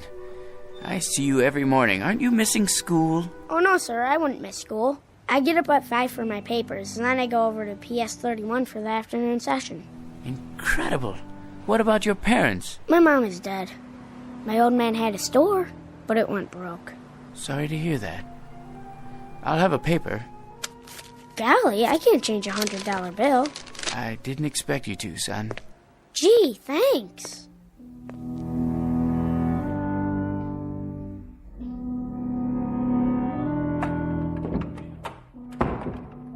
Good morning, sir. AT&T's up 7 points in the morning ticker. Glad to see you back. Thank you, Miss Alexander. How was the Riviera? Oh, all right, I guess. Kind of like a suburban tract with castles. I see. Well, sir, shall I send in your first appointment? Might as well get started. Mr. Hanley will see you now. Watson? What are you doing here? Begging again, I'm afraid. These days, a college president has to worry more about salesmanship than scholarship. Then you came to the right place. Hanley, you've already done more for your alma mater than we have a right to ask. How much? Just enough to start the ball rolling for the alumni. Don't be coy, sir. Give me an amount. Altogether, 10 million. If you could possibly start us off with, say, 1 or 200,000. Done. You're a generous man, GP, but you've made a mistake. This is the entire sum. Don't worry. It's deductible. Besides, I want you to have it. Well, so would others, GP. Thousands of alumni, not as successful as you. Giving, sharing the burden and the satisfaction. It's the cement which binds them to our institution. I only wanted to help. I can't accept this. Send me a check for, a few 100,000. Very kind of you. Don't mention it. Miss Alexander will show you out. Oh, nonsense. I know the way by heart. Send in the next one. Right away, sir. Hello, Masters. Well, Mr. Hanley, ready to add to the old empire? I suppose so. I brought along a few new catalogs. I thought I already owned one of everything ever made. Can't keep up with Yankee productivity. We have to buckle down and do some serious spending. Is that really necessary? If we don't, the government's liable to invent a new tax bracket just for you. Now, here we have an attractive little yacht. Already have one. A 94-foot job up at Newport. This one makes it look like an absolute dinghy. You know, Masters, there's no fun left in buying things anymore. Once I looked forward to a second-hand car like a kid waiting for Christmas. Now there's no anticipation, no hunger. Oh, perk up. I used to enjoy the little things. An ice cream cone, a ball game, going out for a walk in the park.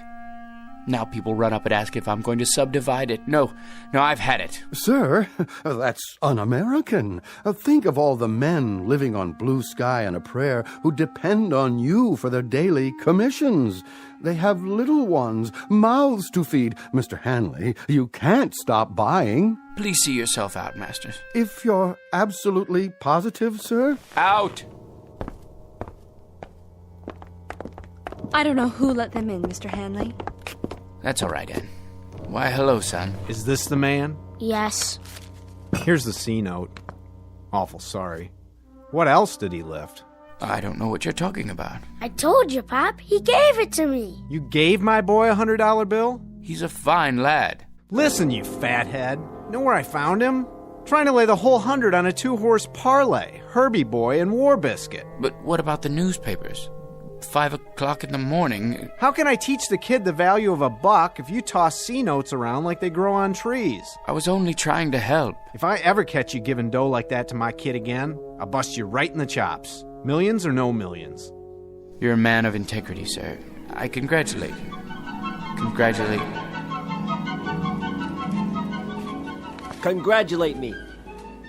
George, I said congratulate. Congratulate? You're looking at the new head bookkeeper. Hey, way to go, Raj. Speech. Thank you. But the first thing I want to tell you guys is I intend to keep my vow. From now on, no more lousy lunches at Nick's. Can't believe it. He wasn't even a good chauffeur.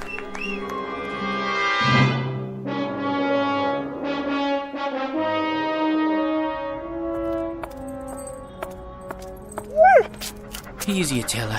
You're wearing me out. Sit here for a minute. Well, boy, we're down to the last choice. I could never hold on to a beautiful wife. And money's no fun. Maybe power. That's what makes the world go round. Look at the way Mr. Watson gave that promotion to Roger. Believe me, if I had power, I'd be fair.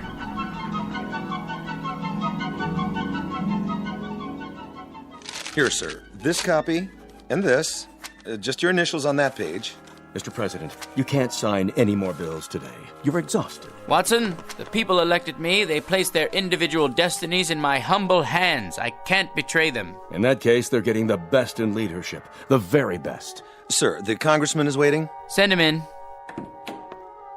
Mr. President, this pension legislation will tear the party in two. If you let it come to the floor, I, for one, won't get a single vote in November from anyone over the age of 10. Check with the majority leader. See if he can kill it in committee. Yes, sir. Right away. Yes? The situation in Asia is fraught with tension, Mr. President. We're not getting enough intelligence down there. Have the CIA prepare a full study. Your appointment schedule, Mr. President. Thank you, Sam. Move the press conference to after lunch. I need a haircut. For the UN speech, have someone whip up a draft. Tell him I need jokes. Yes, sir. Who are Sonny and Mickey? Those scrub scouts who wrote the letter about citizenship. You asked to be reminded when they arrived in the capital. I know there's no time. Make time. The boys and I can get haircuts together.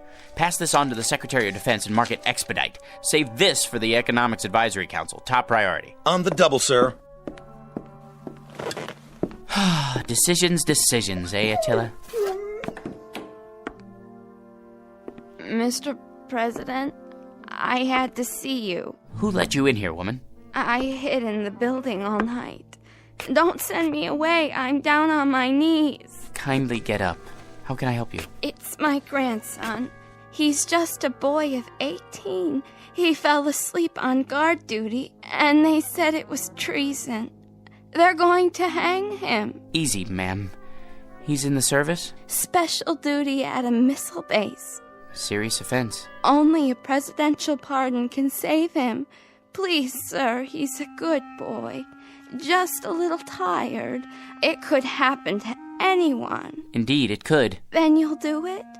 You'll pardon him? Ma'am, the world will little note nor long remember what I say here. But this nation, this government, and its president are no more and no less than people.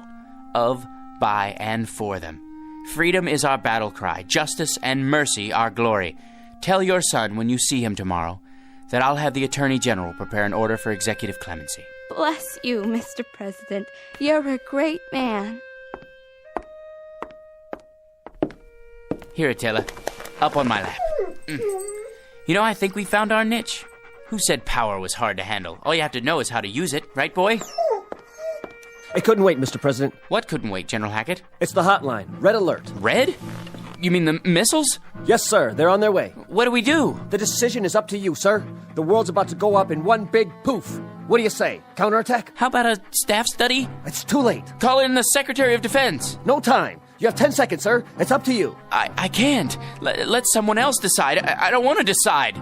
Not me. Not me. Not me. Not me.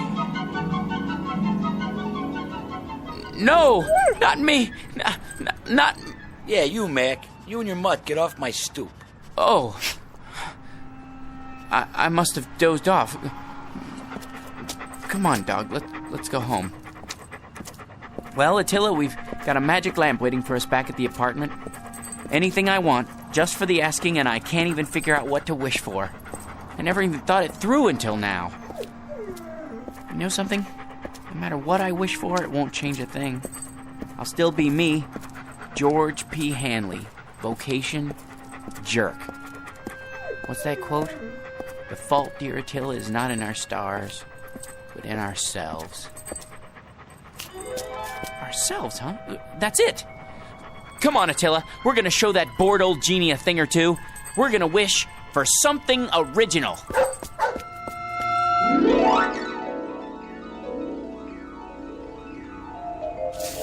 I'm tired, I wanna go to bed. I had a little drink about an hour ago. Hold on, let's see. What's in the dumpster? Let's see. Except for this. It's a kind of round metal thing. It looks like a spittoon. Gold? Ah, brass probably. Let me shine it up. Hey, it's glowing. What the?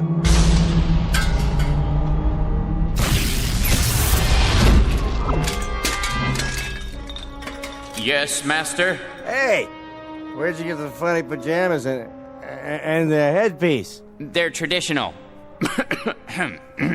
I am the genie of the lamp. Your wish is my command. When you have made your wish, you must return the lamp to this alley so that others may find it. Keep your turban on straight, Attila. Now then, as I was saying, I am at your service, sir.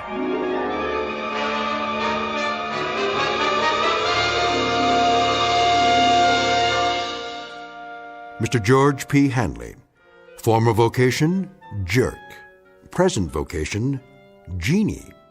Once a most ordinary man, treated without deference, honor, or respect. But a man finally wise enough to decide on a most extraordinary wish that makes him the contented, permanent master of his very own Twilight Zone.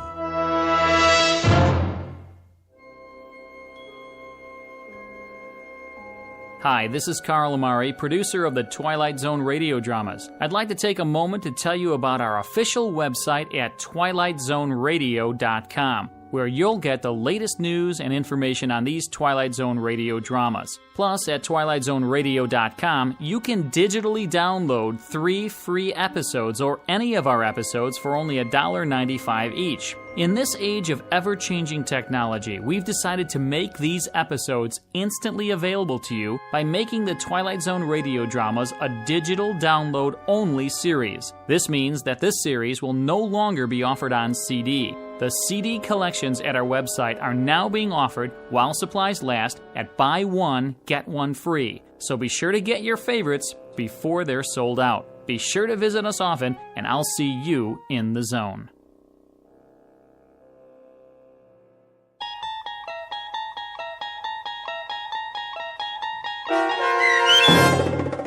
I Dream of Jeannie, starring Hal Sparks with Stacy Keach as your narrator, was adapted for radio by Dennis Etchison and written for The Twilight Zone by John Furia Jr. Heard in the cast were Christian Stolte, Lisa Joyce, Steve Key, Doug James, Richard Hensel, Derek Purcell, Brooke Reed, Linda Ryder, Charlie Kummerer, Bill Kummerer, Vince Amari, Roger Wolski, and Carl Amari. To learn more about the Twilight Zone radio dramas and to obtain audio cassettes and CDs of these programs, visit our website at twilightzoneradio.com. The producers of The Twilight Zone wish to thank CBS Enterprises, Carol Serling, Dennis Etchison, Dick Brescia Associates, Claire Simon Casting, Terry Jennings, XM Satellite Radio, Sirius Satellite Radio, our sponsors, and our radio affiliates for helping make this series possible. This copyrighted radio series is produced and directed by Carl Amari and Jason Mallow for Falcon Picture Group. Doug James speaking.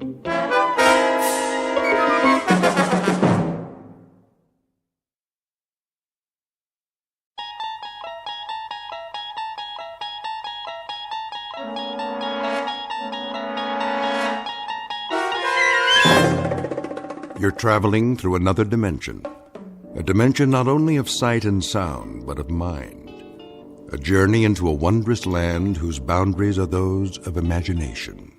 Your next stop, the Twilight Zone.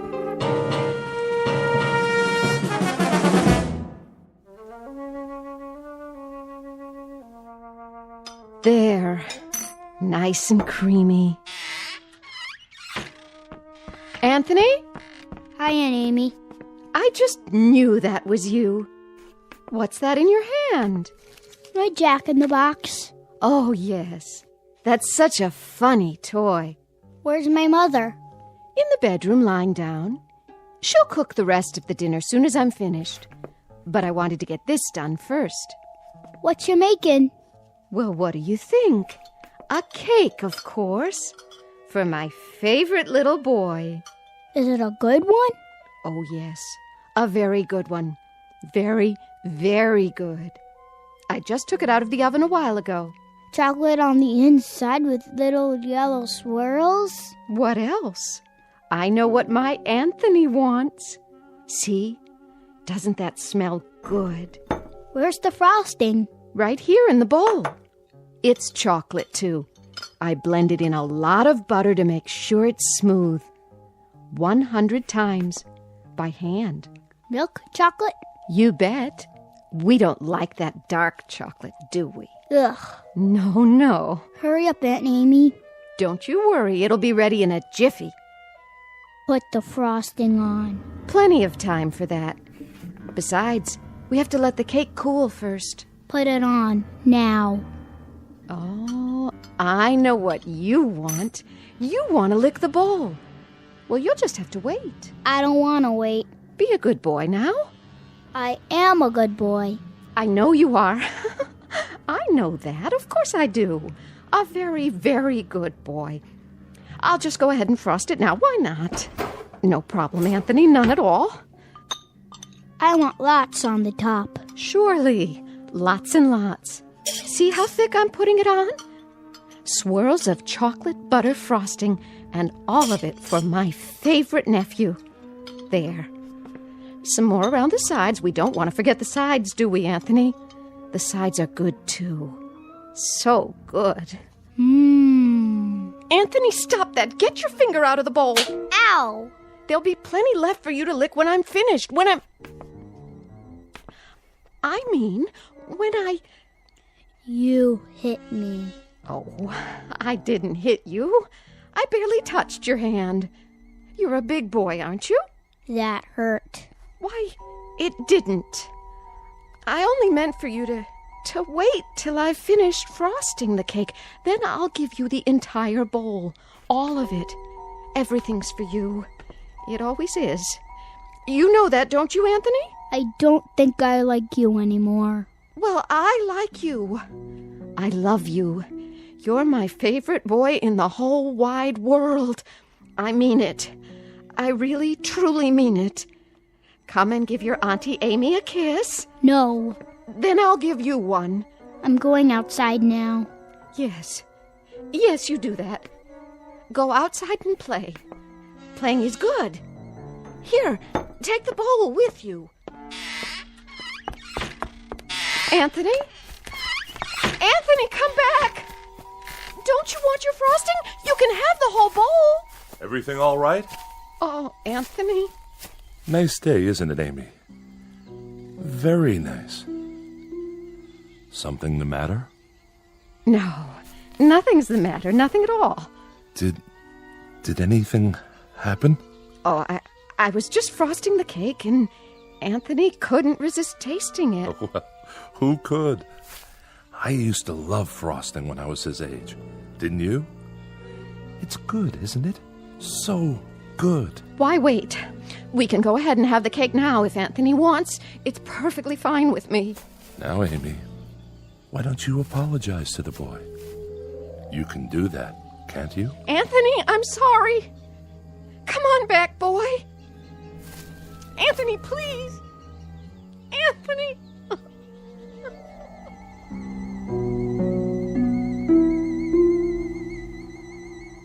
Welcome to Peaksville, Ohio, on a hot July afternoon. At first glance, you'd think this is a farm like any other, and the little boy, Anthony by name, is like any other little boy. But Peaksville is a place not found on any map, and those fields of wheat and barley, they're not the only crop. Something else grows in Peaksville, and for want of a better term, we'd call it horror. One day, exactly 6 years ago, a boy was born. And as far as the people are concerned, that's all that matters. There isn't anything else. Because Anthony controls it all. In just a moment, we'll take a closer look at Anthony Fremont and the people in the village and the village itself. A world in which nothing exists except Peaksville. A world Anthony manufactured and which he now rules with absolute power. A nightmare of rare design, located dead center in the Twilight Zone. And now, The Twilight Zone and our story, It's a Good Life, starring Mike Starr, with Stacy Keach as your narrator.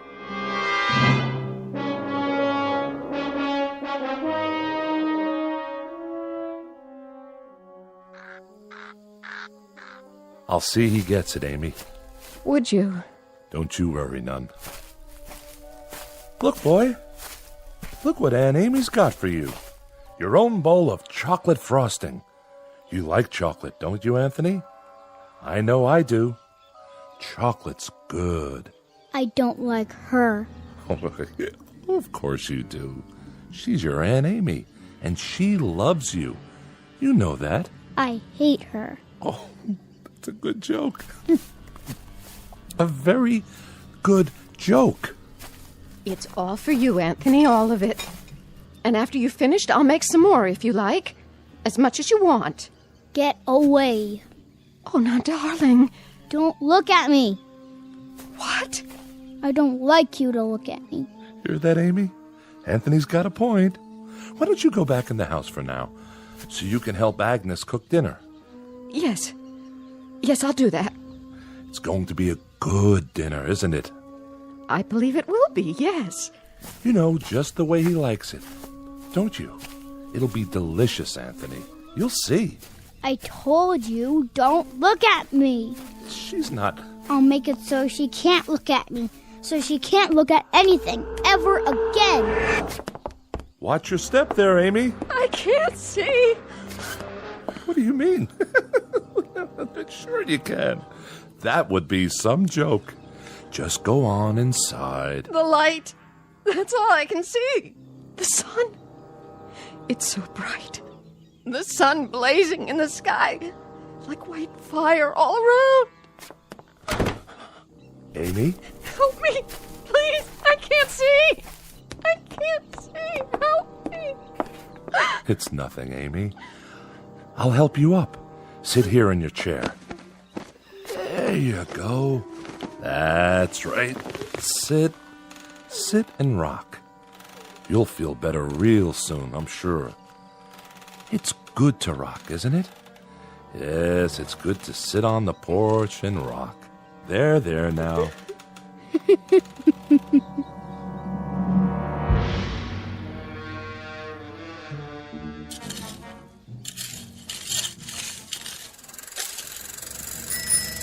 Hi there, Bill. Afternoon, Mr. Fremont. I brought the groceries from town. Gee, that was fast. Thank you, Bill. Very thoughtful of you. My pleasure. Howdy, Anthony. Hi, Mr. Soames. Mighty good to see you today. Mighty good. It's such a good day. A real good day, isn't it, Anthony? It's terrible hot, though. Terrible hot. Oh, I wouldn't say that. No, ma'am. I wouldn't say that at all. It's fine. Just fine. A real good day all around.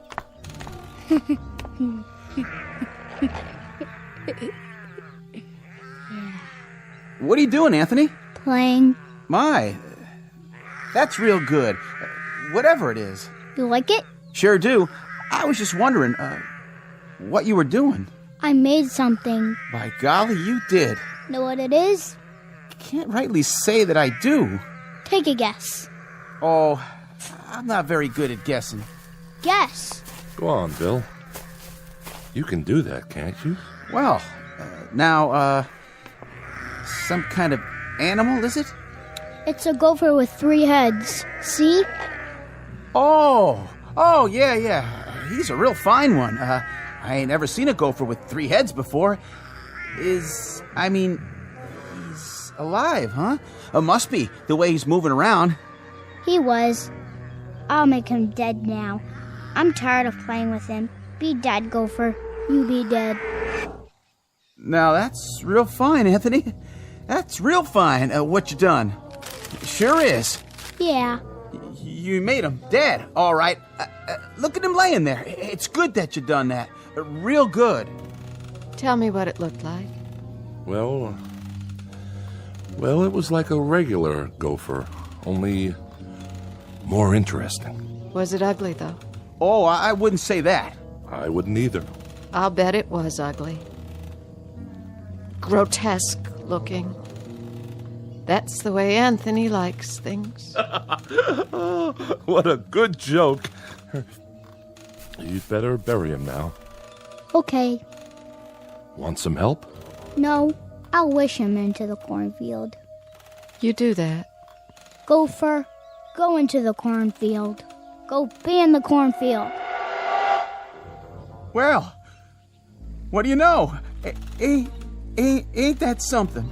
What are you doing here anyway? Me? What do you mean, Anthony? I'm delivering the groceries. What do you think? Go ahead and do it then. Why, sure. I'm the delivery man. That's me. You better. You don't want me to wish you did, do you? Why, no, Anthony. No, I don't. But what? But I just wanted to say, you do some real fine things. Real fine. You're a good boy. We all love you. Don't we, Miss Amy? Don't we just love Anthony? Oh, yes. We love him. Everybody loves Anthony. Yes, sir. We sure do love him. We love that boy. Well, hi, Bill. Mrs. Fremont, how are you? I was just checking the roast in the oven. Got everything we asked for? Pretty much. I have your list here. Let me see. Didn't have any laundry soap. General store's all out of the laundry soap. Well, that's to be expected. Not even bar soap, though, huh? All out of that, too? Oh, we've been out for a year. You know that, Mrs. Fremont. We ain't had no bar soap for over a year, so I guess nobody has to wash their hands or behind their ears anymore. That's right, Bill. That's exactly right. I got a couple of cans of soup in there. That's nice, huh? Didn't even know we had them on the shelf. And I remembered Anthony loves tomato soup, doesn't he? So I brought that. How thoughtful. You'll tell him, won't you, Mrs. Fremont? Tell him I brought the tomato soup because I heard he liked it. Tell him I brought it, won't you? Why, of course I will, Bill. I'll tell him. Matter of fact, I'll tell him right now. Oh, no, Mrs. Fremont. You don't have to go to the trouble. I gotta get going anyway. I gotta get back to the store. You don't have to be frightened of him, Bill. He likes you. He told me that several times, how much he liked you. Oh, that's real nice to hear. He's a clever boy, Mrs. Fremont. That he is. About the cleverest boy I've ever seen. Know what he was doing out there? Making something, I imagine. You got it. Yesterday he made some kind of furry animal. I have never seen the likes of it, but he invented it all by himself. Had real sharp teeth, too. Long and sharp.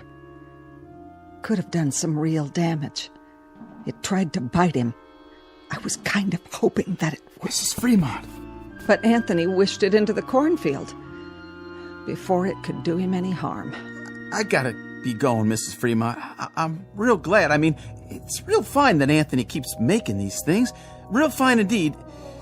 Yes, ma'am. It's great. See you tonight, won't we, Bill?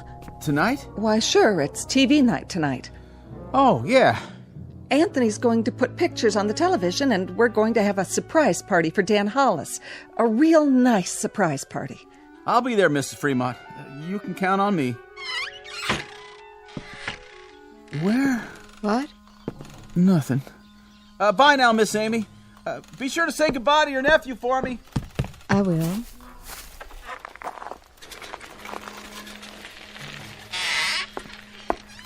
Where's Anthony? I think he went into the barn. Oh. Leastways, I heard the door open. I keep telling him he shouldn't go in there, but... Amy, why, it's real nice that Anthony goes into the barn. A real good thing. But Agnes, he isn't even around now. You don't have to say that. But even so, Amy, even so, it's nice that he goes into the barn when he wants to. It's real nice. We mustn't even think anything bad about him, Amy. Do you understand? But he isn't around. Amy, dear, you know as well as I do, sometimes he can hear what we're thinking, no matter where he is. He doesn't even have to hear it with his ears. It's like when you lost your temper. That was only for a second. 1 second. I know, but look what he did to your eyes. Now you can't even see. So you just think nice things, Amy. Real nice things about how good it is that Anthony's going into the barn to do whatever he does in there. And tonight we'll have Dan Hollis's birthday party, and we'll have a nice time. A very nice time. But it's such a hot day. I hope it cools off tonight. Oh, I wouldn't say it was hot, Amy. It's just right. It's a good day. Don't you think so, too? A real good day.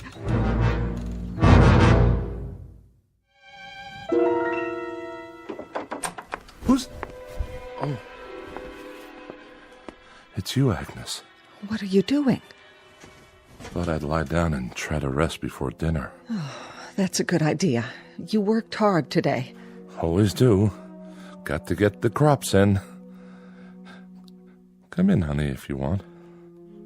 And close the door. He's still playing outside. Good. That's good. I put Amy to bed in her room. Did you? I had to lead the way. Is there a cane in the house? Do you remember? She's going to need one. I'll sure check. I told her to try and take a nap. Good. Jeff. Naps are great this time of day, don't you think? Yes, I do. I wanted to talk to you about... Sure, honey. We can talk all you want. Later. I was just going to change my clothes. Why don't you check on the roast while I wash up? How's that sound? All right. I'll do that. And you get a little rest, too, if you can. Sounds like a good idea. See you at dinner.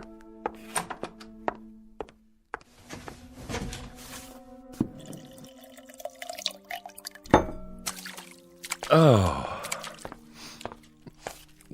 Well, howdy, son. You crept up on me. You look funny. Do I? You need a towel. Well, by gosh, I sure do. I was just about to dry my face. I was looking for you a while ago. What for? Your mama said you was out in the barn. Yep. Did you have fun? I was looking at the cow. Oh, that's good. That's real good, Anthony, that you were looking at the cow. Now, you wouldn't be playing any tricks on your dad, would you? Tricks? I mean, well, you remember a year ago when we had the pigs? Oh, yeah. And what happened to the pigs? You remember that, too? I turned them into monsters. Oh, doggone if you didn't. Real odd-looking things. They were funny. That's it. Real funny looking. But good things, Anthony. Real good things. And it's good that you did that. It's real good. Like tonight. Yeah? It's television night. I'm gonna make television for everybody. It'll be real funny. It sure will be. Everybody's looking forward to it, too, just like they do every week. And then we're going to have the surprise party for Dan Hollis. It'll be so much fun. Yeah. I can hardly wait. So, are you looking for something? Can I get anything for you now, son? No. Don't you want to play some more? I don't like playing alone all the time. Well, I can understand that. No kids came over to play with me today. Is that right? Not a single one. I wanted someone to play with. Well, now, Anthony, you remember the last time some children came over? Mm-hmm. The little Fredericks boy and his sister? I had a real good time. Oh, sure you did. Sure, you had a good time, and that's great. Great. It's just that... It's just that what? It's just that you wished them into the cornfield when you didn't like the way they played. That's okay. But I hear their mom and dad were real upset. About what? If you wish people away like that, pretty soon there won't be no one left. So maybe next week we'll talk to some of the folks about having their children come over. We'll do that, won't we? Talk about it first. Yeah, and when they come over, I can make some of those funny animals. That's fun, isn't it? That's a lot of fun. That's Bill Soames' collie. Is it? Yep, that's the dog that always comes around. Yeah, that does sound like Bill Soames' dog. Not many dogs left now, Anthony. You wish them all away. I didn't like them. They didn't like me. I hate anybody who doesn't like me. But everybody loves you. They love you, son. You're everybody's favorite. I heard somebody think one time. Somebody thought I shouldn't have wished away all the automobiles and things. And the electricity. They said it wasn't good that I did that. Somebody thought it one time. Who? Who thought that? Was it Teddy Reynolds who thought that? He owned the farm up the road. Oh, yeah, I remember. He shouldn't have thought those bad thoughts. That's why I made him go on fire. Sure, that was why... That dog, that collie, he doesn't like me. Oh, I don't know about that. He's a bad dog. Well, now, Anthony, did you do something to Bill Soames's dog? Guess you must have. He isn't outside anymore. I put him in the cornfield. I'm gonna go out in the yard now. Bye. No. Bill Soames's collie was out by the tree just now. I heard him barking, and then he just... Well, why Anthony done that? It was a good thing that Anthony done that, wasn't it, honey? Wasn't it a real good thing? Oh, yes, indeed. It was a real good thing that Anthony did it. Well, I've got to get back and get supper ready. Stay a minute. Ethel's bringing over the candles for Dan's cake. Amy already made it. She got the last box of cane sugar there was to be found. Agnes? The very last box. And Dan hasn't got one single inkling that there's a surprise party for him. Not one. Glad to hear it. And you know how much Dan likes music? Well, last week, Thelma Dunn found a record in her attic. That a fact? Yes, and she's going to give it to him tonight. Isn't that a wonderful surprise? It sure is. A record. Imagine. That's a real nice thing to find. What record is it? Perry Como singing You Are My Sunshine. Well, what do you know? I always liked that tune. How did Thelma happen to find it? Oh, you know, just looking around for new things. Or old things. The ones that are still left. Say, who has that picture we found a while back? I kind of liked it. That old clipper ship sailing along. The Smiths. Next week, the Sipaches get it, and they give the Smiths the old McIntyre music box, and we give the Sipaches... I know. That's the way of things now. There's so little left. But that's okay, isn't it? Everybody keeps a few things for a while, and then they trade off. There's about 3 books left, and each family... Oh, now, honey. And each family can keep it for a week, and then trade it for something else. Like with the stereoscope the Van Usens found in their cellar, or the can of beer that Bill Soames found wedged into an old icebox in the junkyard. I'd better go check on the kitchen. You see, the thing of it is, Anthony fixed it so that we're alone in the world. Nothing new ever gets built anymore. Nothing new at all. That's enough. No, it's not nearly enough. Remember 6 years ago, old Doc Baker, rest his soul, he took one look at Anthony when he was born, and he screamed and dropped him. Tried to kill him right then and there. He knew. Somehow he knew what Anthony was, and he thought it would have been better if he had been born dead.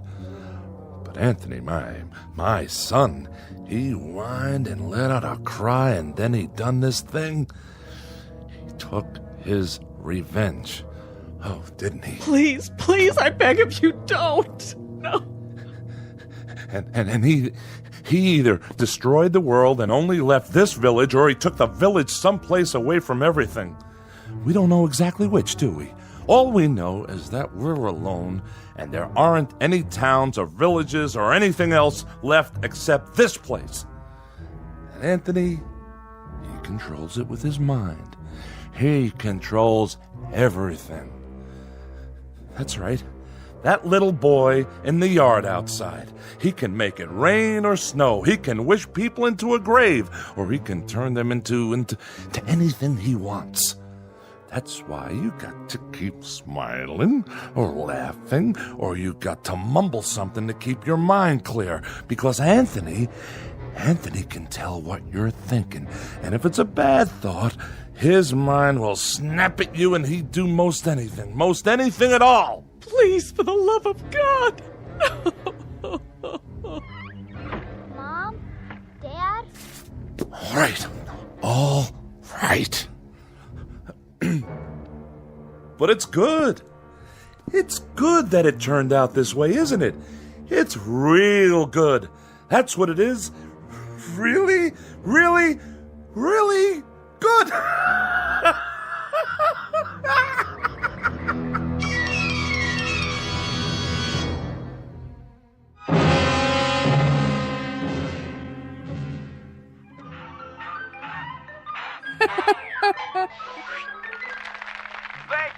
Thank you, ladies and gentlemen, and especially you kids. And now for our next act. It's time for Stupid Animal Tricks. And here's some film we thought you'd like to see. First up is Rocco the Squirrel in Crossing the Road.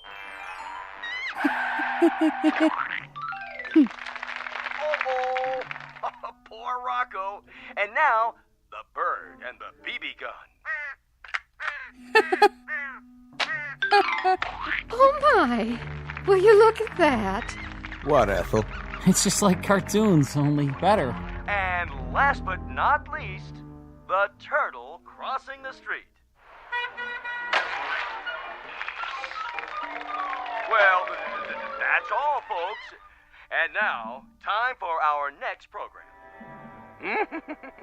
Welcome, horror fans, to tonight's episode of Scary Nightmares.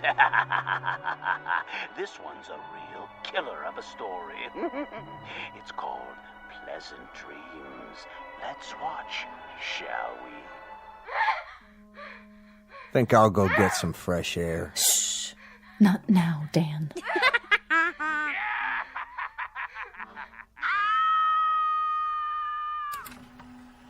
That's all the TV there is.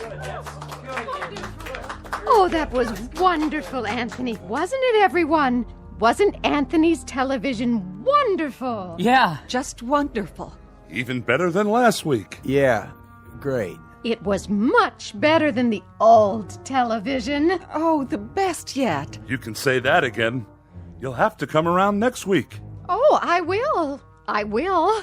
And now, everyone, is it time? I guess so, honey. The surprise for Dan's birthday. Oh, you shouldn't have done anything. Go ahead, Ethel. Give your hubby the big surprise. All right.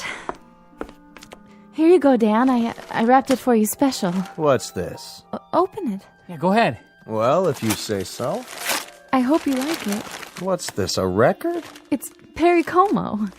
A real collector's item, you might say. No kidding. I haven't heard Perry Como in years and years. Such a great crooner.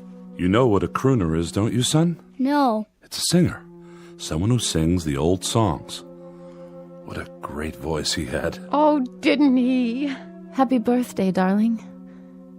Happy birthday. Hey, you better not hug me too hard. I'm holding a priceless object here. You certainly are. Wow. Do you think we could play it? You mean right now? I'd love to hear some new music. Well, what I'd like to hear is the first part, just the orchestra part, before Como sings. Would that be all right? I don't like singing. I don't think we'd better, Dan. After all, we don't know where the singing comes in. It would be taking too much of a chance. Better wait till you get home. Put it on the table for now. But we don't have a Victrola at home. That's all right. Better to keep it safe. These old records break so easily. I guess you're right. Of course I am. There. It's good that I can't play it here. And now, I think it's time for Pat Riley to play some piano for us. How about it, Pat? Would you? That's a great idea. Well, then, it'd be my pleasure. Move right in, Anthony, so you can watch him. It's great what he can do with those fingers of his. I'm a little nervous. Oh, don't be. You play beautifully. Okay, then. Here it goes. Guess I'm out of practice. It'd be good if you told me what to play, Anthony. It'd be real good if you tell me what music you like. Just play. Play anything. All right. I'll play Night and Day. That's a nice old tune. It sure is. That's always lovely. Yeah, go ahead.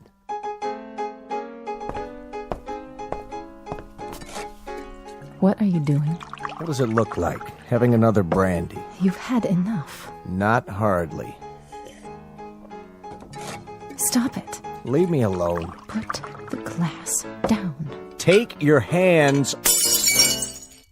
Don't make any noise. I don't like noise when the music is playing. I'll drink to that. Oh, don't worry. I'll clean it up. Go on, Riley. Finish the song. Yes, please. It's so pretty. Pretty all right. Dan, please. Please what? I'm not doing anything. No, darling, but... I'm just drinking this peach brandy on my birthday. That's all I'm doing. Please, Dan. For the love of heaven, please don't say anything else. Who's saying anything? I'm not saying anything. I'm listening. Shh. Play, Pat. This is real good brandy. Real good. You people know something? There's only 5 bottles of real liquor in the whole village. 5.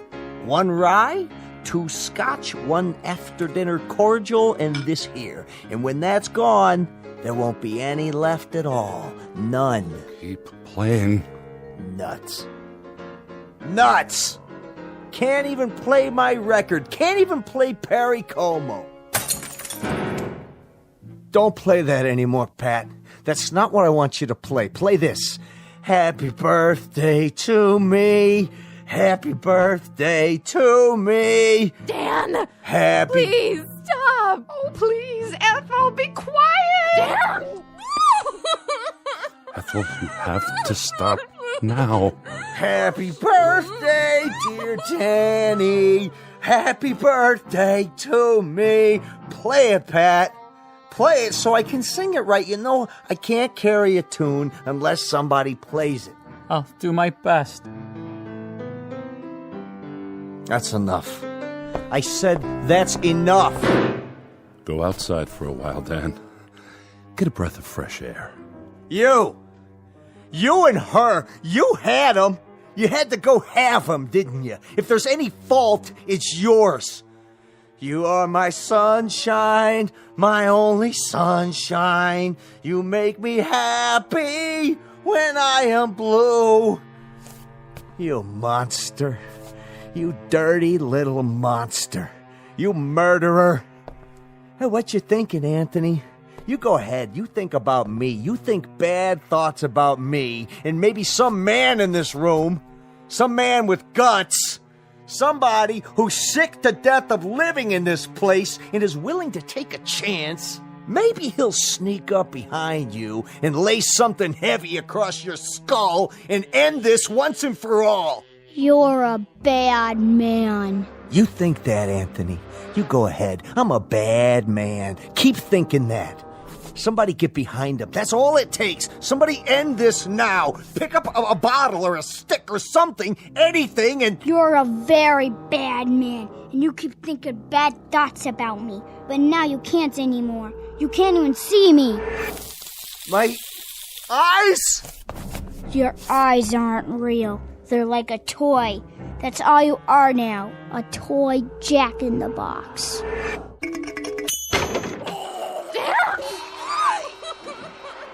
Anthony, push it away. And push it into the cornfield. We've all looked at it enough. Please, son. Push it into the cornfield. All right. That's better. He was a bad man, so I turned him into a clown Jack-in-the-Box. A clown that still had his face. You shouldn't think bad thoughts either, lady, or I'll do the same thing to you. It's a good thing you did that to Dan. It's a very good thing. Play some more music, Mr. Riley. Oh, yeah, it was swell. Just swell. A real good thing. I like that song. Come on, Anthony, I'll lift you up so you can sit on the piano. Would you like that? You know something? What's that, Amy? Careful, watch your step. Why don't you sit down again? I kind of liked it a little bit better when there were cities outside. And we could get real television and radio and things like that. Didn't you? Why, Amy, it's good for you to say such a thing. Very good, but you must be making a joke. Anthony's television is much better than anything we ever used to get. Oh, yes. It's fine. It's fine. Anthony's are the best shows we've ever had. Yeah. Very best. Look at that, will you? It's snowing outside. Anthony, are you making it snow? Yeah, I'm making it snow. I like snow. So do I. We all do. But that'll kill off half the crops. That's what it'll do, Anthony. And then we won't have anything to harvest or eat. Did you know that? Mm-hmm. But I guess it's good that you're making it snow. It's real good. And tomorrow will be a good day. No matter what. A very, very good day. No profound comment here. No clever words about the human mind and the power of thought or the need to survive. We only wanted to introduce you to one of our favorite citizens, and we do mean favorite. Little Anthony Fremont, age 6, who lives in a village called Peaksville, in a place that used to be Ohio. And if by some strange chance you should ever run across him, you'd best think only good thoughts, because anything less than that is attempted at your own risk. In the Twilight Zone.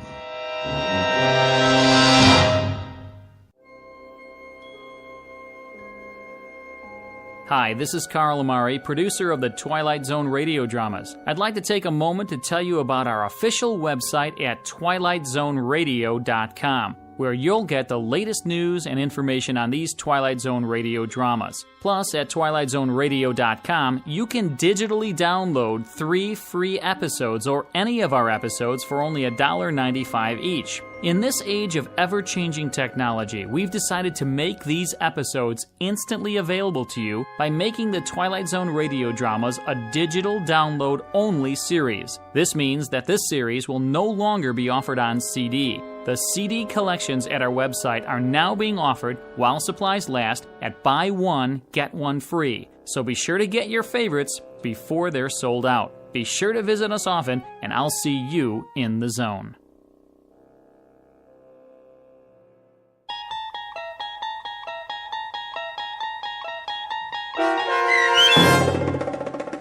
It's a Good Life, starring Mike Starr with Stacy Keach as your narrator, was adapted for radio by Dennis Etchison and written for The Twilight Zone by Rod Serling from a story by Jerome Bixby. Heard in the cast were Meg Thalken, Frenette Lebo, Christian Stolte, Jeff Lupetin, Doug James, Brooke Sanford, Carl Amari, piano stylings by Daniel Choka, and introducing Zachary Leipzig as Anthony.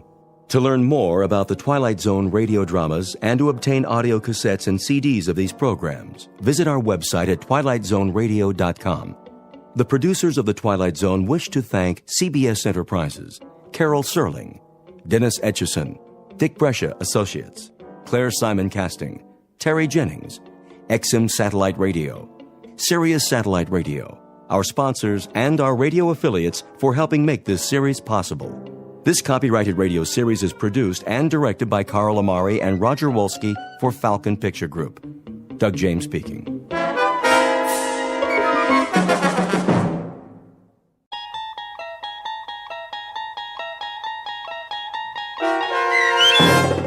The Jeopardy Room with Stacy Keach as your narrator was adapted for radio by Dennis Etchison and written for The Twilight Zone by Rod Serling. Heard in the cast were Yasin Piyankov, Jamie Vann, Terry Berner, Katrina Lenk, Ned Noyes, Anna Sverutza, and Lisa Dotson. To learn more about the Twilight Zone radio dramas and to obtain audio cassettes and CDs of these programs, visit our website at twilightzoneradio.com. The producers of The Twilight Zone wish to thank CBS Enterprises, Carol Serling, Dennis Etchison, Dick Brescia Associates, Claire Simon Casting, Terry Jennings, XM Satellite Radio, Sirius Satellite Radio, our sponsors, and our radio affiliates for helping make this series possible. This copyrighted radio series is produced and directed by Carl Amari and Roger Wolski for Falcon Picture Group. Doug James speaking.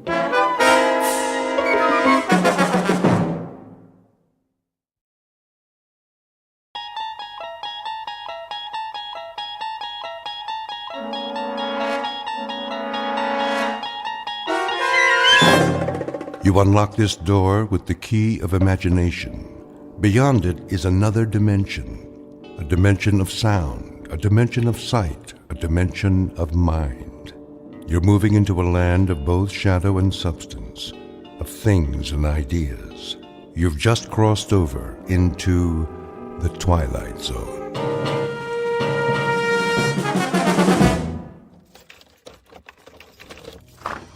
Here is your room, gentlemen. Thank you. I'll turn on the lamp. Leave it off for now. As you wish. I am sorry it's so small, sir. It suits our purposes. Where is the bath? Down the hall. The hall? I can give you one with a private bath if you prefer. No. I said this will do. I'm afraid the dining room is closed at this hour, but you may take a meal at the cafe down the street. We're not hungry, my friend and I. Then I bid you good evening. Good night. Check the window, Boris. You chose the right room. Of course. There is Kuchenko, in his room, across the alley. Binoculars? Right here, Commissar. Yes. See? The Major lies on his bed, but he does not sleep. He will sleep very soon. Give me one shot with this rifle. Not yet, Boris. That would be too easy. Easy? A clean kill. I have something more challenging in mind. Something along the lines of a game, perhaps. I don't like games. Not even a game of cat and mouse? What for? To make him squirm a bit before the hammer falls? We waste time, Commissar. Patience, my friend. Hand me the phone. Who are you calling? Hickory Dickory Dock. Front desk. Yes. Excuse me, but do you have a Mr. Kuchenko in your hotel? One moment. Sorry, no one by that name. Ah, but I happen to know that my friend is staying there. Perhaps he's registered under another name? Andreev?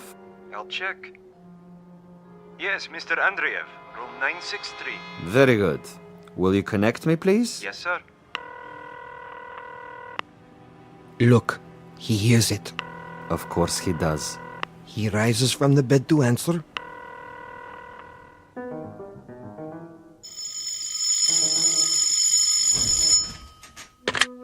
Yes?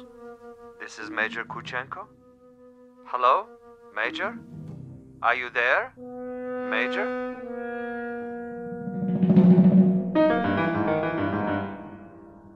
The cast of characters in our drama: a cat, a cat's assistant, and a mouse. This is the latter, the intended victim, who does not know but may have already guessed that he is to die.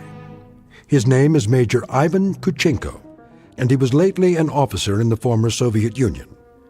At this point, he has, if events go according to certain predetermined plans, perhaps 3 or 4 more hours of living. But an ignorance shared by both Major Kuchenko and his executioner is the fact that both have taken rooms at adjacent hotels in a section of the city located beyond the checkpoints of the Twilight Zone.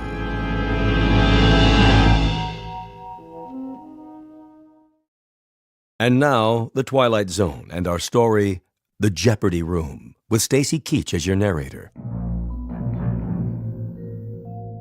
This is Major Kuchenko? Who is calling? Major Kuchenko, you don't know me. Who is this? But I have heard of your recent arrival here. You have the wrong number. And I wanted you to know that you have friends in this city. Friends, you say? And they would be... Good friends, Major. Staunch friends. I know no one in this city.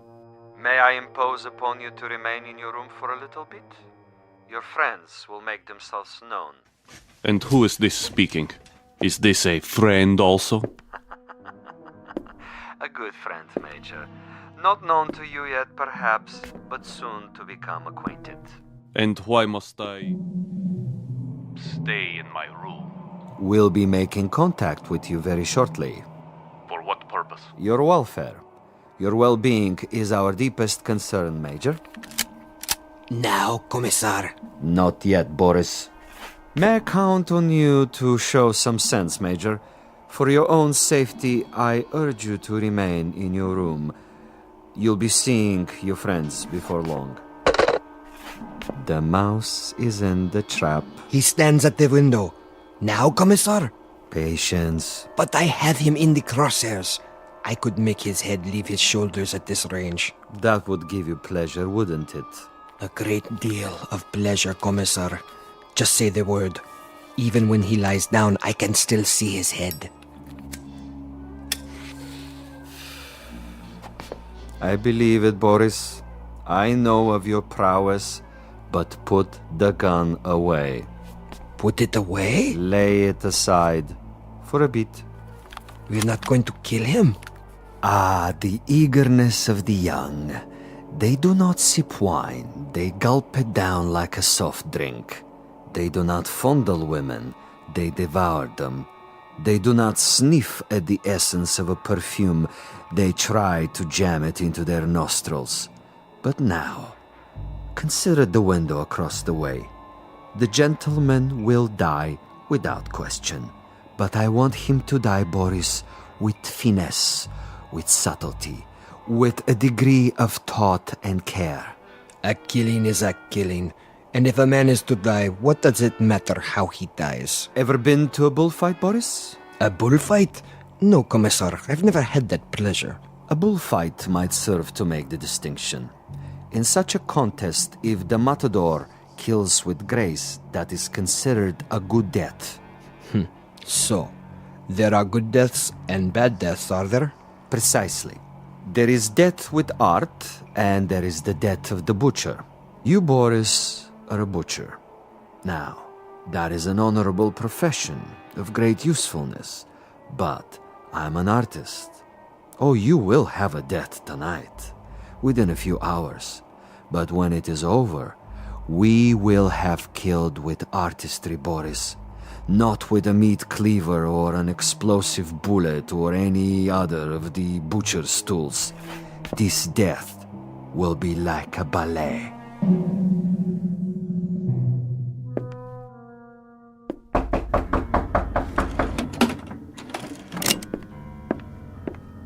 Yes? Major Kuchenko? Who is it? A friend, Major. If you prefer, you can turn off the lights and find a hiding place.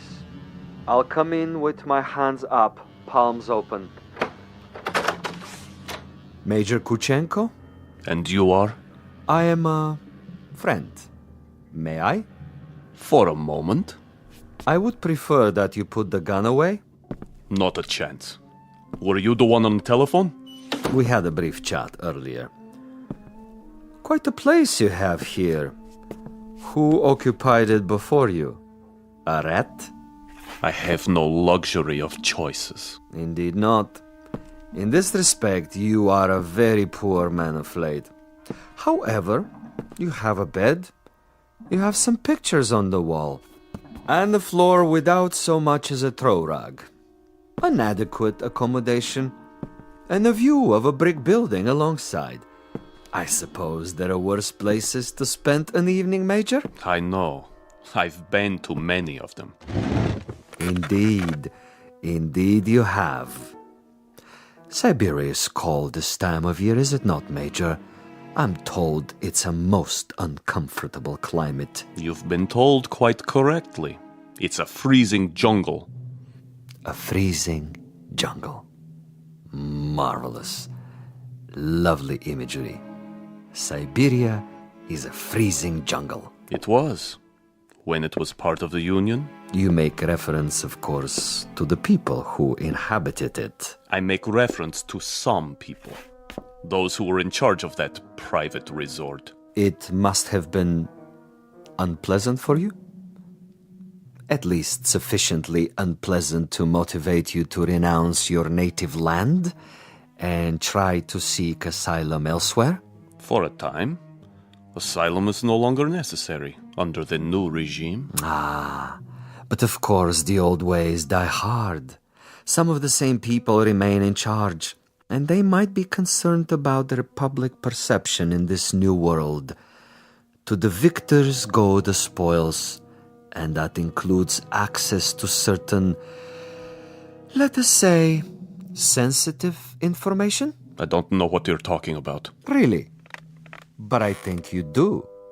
You were a political prisoner. You served a term of 12 years. You escaped and you moved quickly when the borders were opened.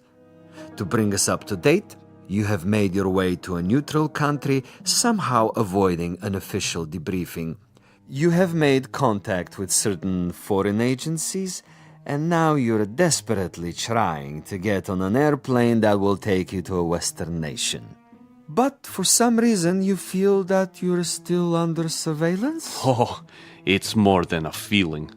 I know I'm under surveillance. Do you know by whom? I know very well. Can you tell me who they are? Look in the mirror. Commissar Vasilov. Very discerning, Major. You remember faces? I remember pain. I remember some interrogations that went on for many weeks. I had no calendar, but I made marks on the wall of my cell. How resourceful. I remember one particular man who smoked Balkan cigarettes in a long holder and stood in the corner of the room, smiling and nodding, making jokes, while I went from agony to agony. So, Major, now we may dispense with the amenities. The masquerade, the little give and take of two strangers feeling each other out. Agreed. Now we get to the point. Do you honestly think that we would permit you to book passage on an aircraft out of here? That would be quite impossible. As a former member of the military, even as far back as 12 years ago, you have information that we would find embarrassing were it to be released elsewhere. Why, if the government we worked for no longer exists? Because the new government contains many of the same players reshuffled into different positions, and they have their new careers to consider. Consequently, Major, it is not to our advantage that you leave. It would, of course, be simpler and more convenient if you accompany me back to our embassy. I am sick, tired, and torn, Vasilov.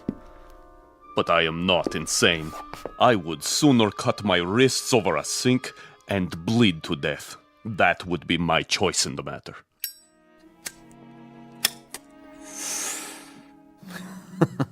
You surely can't be serious, Major. I'm rather a connoisseur of the several hundred ways for a man to depart the earth. And you can believe me when I tell you the cutting of the wrist is not a particularly felicitous modus operandi. Quite apart from the pain, which of course must be attendant, is the fact that one dies slowly, and because of this, he has to be an eyewitness to his own demise. No, my dear friend, I'm afraid we are of two minds about that kind of death. But enough. I have brought you a small gift. Consider it a peace offering. Careful. Gently, Major. Gently. This happens to be a bottle of Amontillado. Quite rare and most pleasing to the palate. I have to repeat what I told you before, Commissar. I'm not insane. I'm quite aware of what would happen to me if I drank any of that. Why, Major? I'm disappointed in you. With your kind indulgence, allow me to use your own water glasses. If you assume this is to be cyanide or some other poison, you're quite wrong. Am I? Undoubtedly.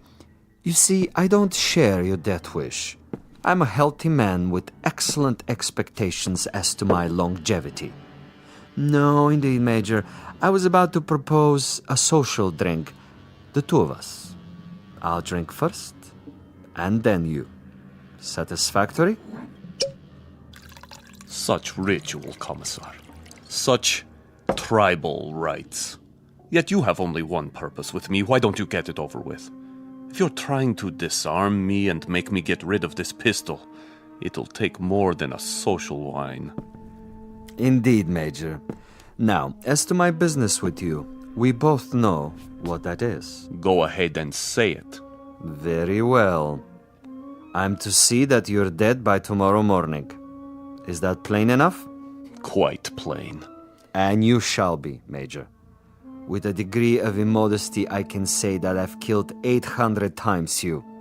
But I've done it, Major, with subtlety, with originality, with ingenuity. I'm the last of the imaginative assassins, an artist of the profession, as it were.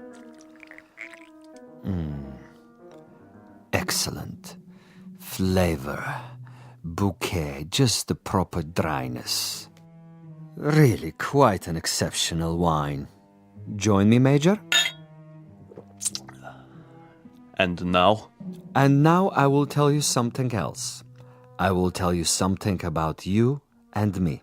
Please. You, Major, are a malcontent, a genuine curiosity, a rebel with no cause to speak of. You have to go to prison camps, to interrogation centers, or hide in filthy little rooms. You can never accept that which is ordained. And you? I, on the other hand, am a survivor. I adapt to my situation. I haven't a large salary, and my job, at least the way it's laid out, is a rather dull one. Finding defectors and traitors and subversives and doing away with them. Now, I could do that with a high-powered rifle. I could do it with a homemade bomb. But I choose to exercise imagination and taste. In your case... In my case? In your case, I choose to prolong the game. And in the process of this prolongation, I've come up with what I think is a most bizarre and novel method of execution. One designed especially to challenge your talents. For we are worthy adversaries, you and I. I feel weak. I feel... Tell me what you feel, Major. Exactly. I want to know. Why, you monster. You drugged me after all. Indeed I have.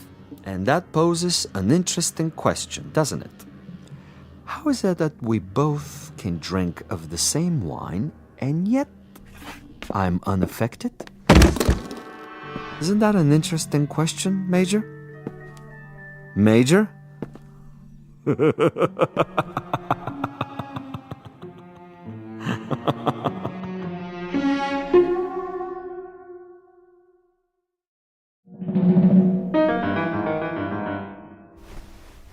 My head.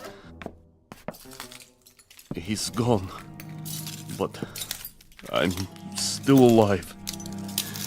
So he wants to play a game. And he has left something behind. What is this? Greetings, Major Kuchenko. I'm an exceptionally good judge of men. Are you? And in my judgment of you, I made an assumption that you are sufficiently observant to see the tape recorder on top of your dresser and curious enough to play it.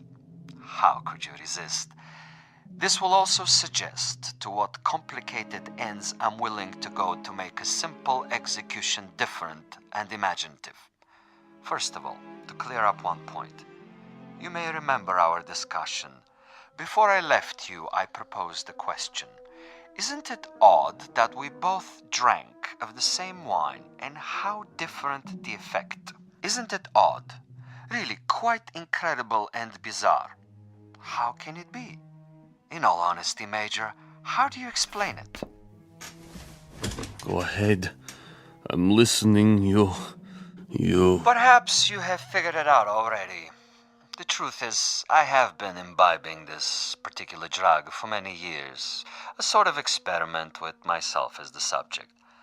I have now reached a point where my physical tolerance has risen so that I can drink it by the gallon and remain quite unaffected.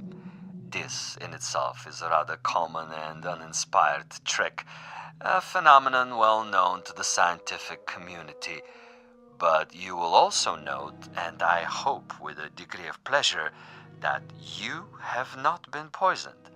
You're very much alive. Where are you? As you've probably perceived, I'm rather a gamesman when it comes to killing. I adhere to my own rules and ethics. Hence, Major Kuchenko, I have taken the liberty of removing your pistol so that you won't hurt yourself. Now listen to the following quite carefully. This is the game, and these are the rules. You have been asleep for roughly 3 hours. During that time, in addition to dictating this on the recorder, I have done the following. I have placed a booby trap in your room. It is not visible, but it is attached to a very common object that is in the room. If you trigger this object, it will detonate and you will immediately be blown up. Why not get it over with now, sadist? Now, for a proposition. If during the next 3 hours you are able to find this booby trap and cut the wire, you will be permitted to leave the room alive and unharmed. This is a guarantee. You have my word on it. Your word. But the following conditions are of the essence, Major. You must actively search for this booby trap and you must find it and render it inactive. It goes without saying that, as of this moment, you are being observed. How? Attempt to turn out the lights and you will be shot. The moment you stop an active search, should you refuse to play the game, you will also be shot.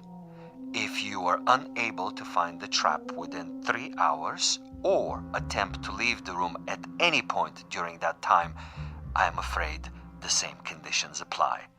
You will receive a bullet in the head. So there you have it, Major. Find the booby trap, cut its wires, and you're free. Fail to find it, or fail to look for it, you're dead. Look for it, find it, but fail to recognize it, you're also dead. Needless to say, Major Kuchenko, it is this latter occurrence that I rather expect and look forward to. As a fellow expert in tricks and deception, I think you will admit this situation has its own special imaginative quality.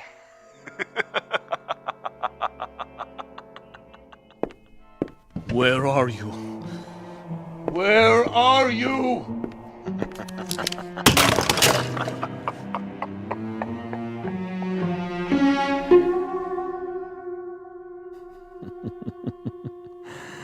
Over here, Major. Just across the way. So near and yet so far. Can't you see me? Doesn't the light reflect in my binoculars? Look, Major. Please look. Try, I implore you. Where have you been, Boris? I brought food from the cafe. Food is of no consequence. Quickly, he's awake. Don't worry, Commissar. I have a clear shot anywhere in the room. Hold your fire until I tell you. But why? Such an easy target. Too easy. That is the difference between us, Boris. You are a marksman, but I am a gamesman. And the game is afoot. The picture frame? No. Too obvious. The ceiling. The light fixture. Possibility. Nothing. Oh, you think you are so clever, Commissar. So clever. The bed, then. Under the mattress. The bed springs? It might be. Not the chair, though. Still possible. Where? That would be telling. Go ahead and eat, Boris, before it gets cold. He's busy with the hunt for now.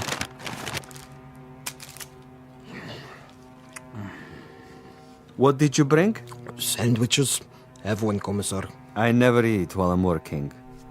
I'm like an athlete, Boris. Food is a distraction. Food is good. It makes one sluggish, affects the concentration.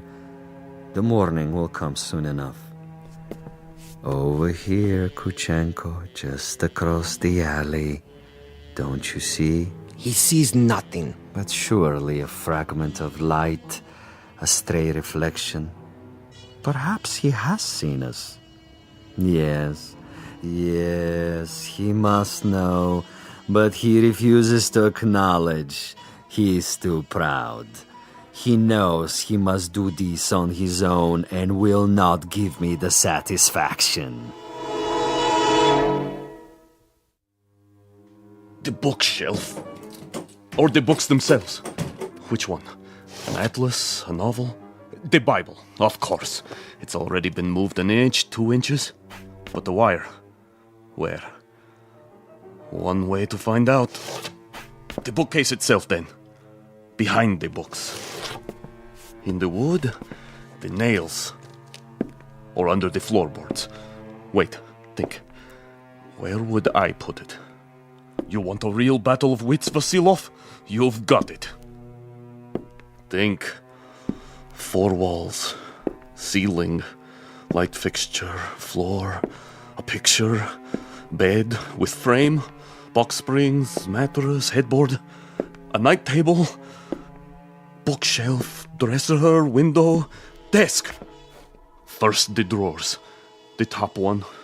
Slowly.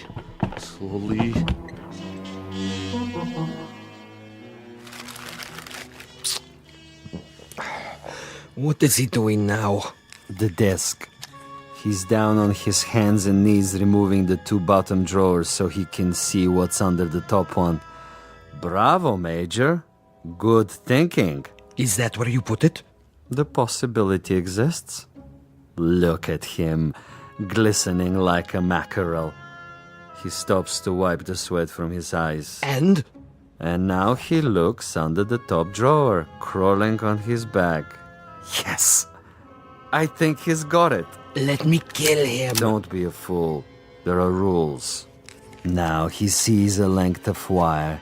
He grasps it between his fingertips very, very carefully, and he has removed it. Something is wrong with the bomb?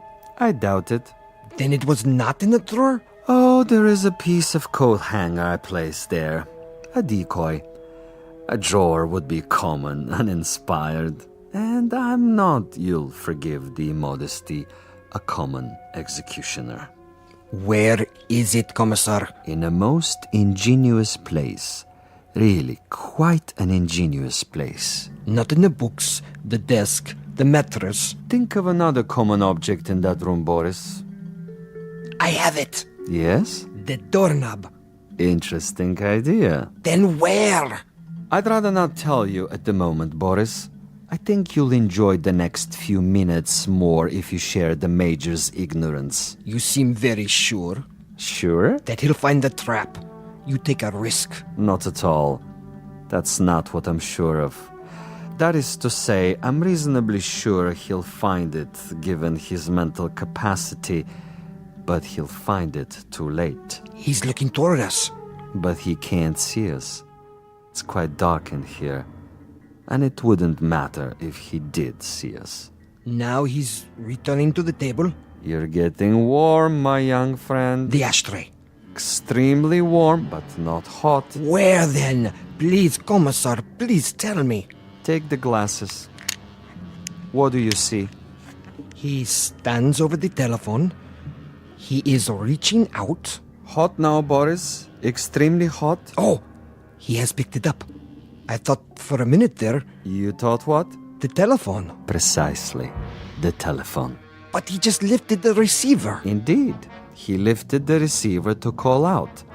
If, on the other hand, the Major's telephone were to ring and he were to answer it... That's it, isn't it? If he picks up the phone after it rings... You have it now, my friend. When the Major's phone rings and he answers it, I have placed a tiny bottle of nitroglycerin inside the mechanism. The explosion will only occur after the ring and the lifting of the receiver, at which point the electrical contact will be made, and Major Kuchenko will not even have time to say hello. But what if no one calls? Oh, someone will. I promise you, someone will.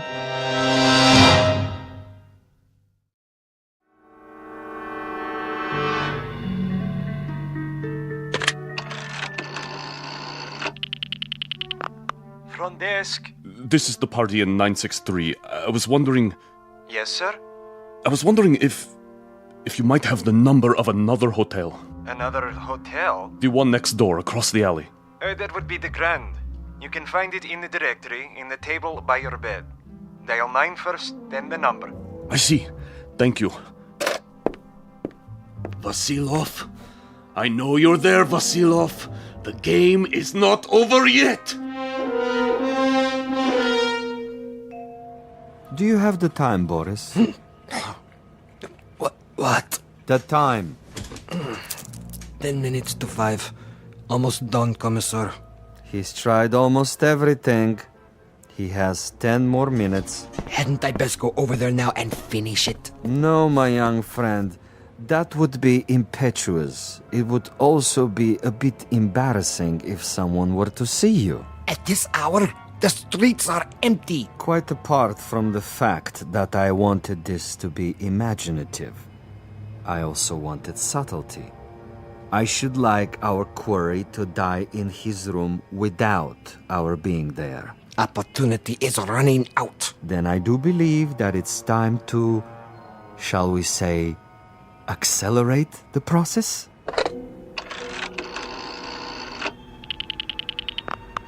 Hotel Mont Blanc? Would you dial room 963, please? Thank you.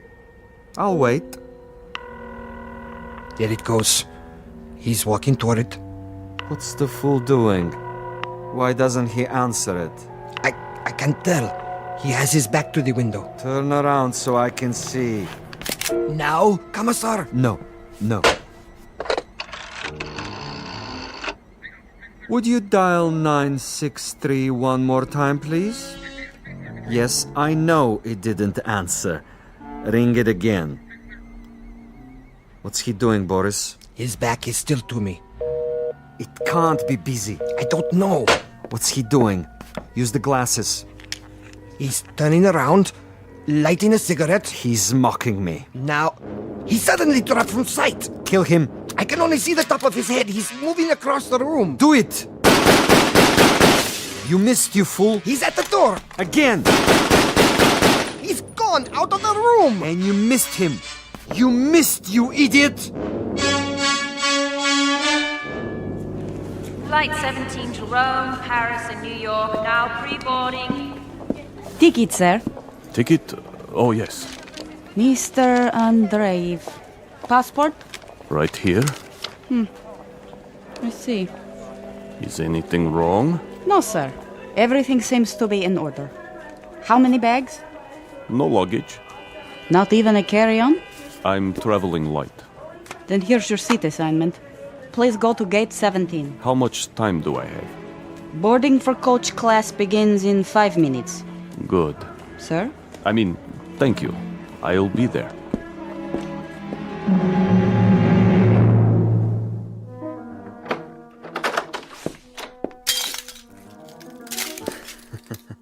What a mess he left behind. Like a pigsty. He tore the bed apart. And the furniture. Oh, just look. Oh, even my poor little tape recorder. Commissar? Yes, Boris? It would have been better, wouldn't it? What would? If I had taken his head off in the first place. You mean if we had slaughtered him like an animal? I love your style, Boris. You should have been a pig farmer. Our man would have been dead by now. He would have been dead if we had beaten him to death with mallets too.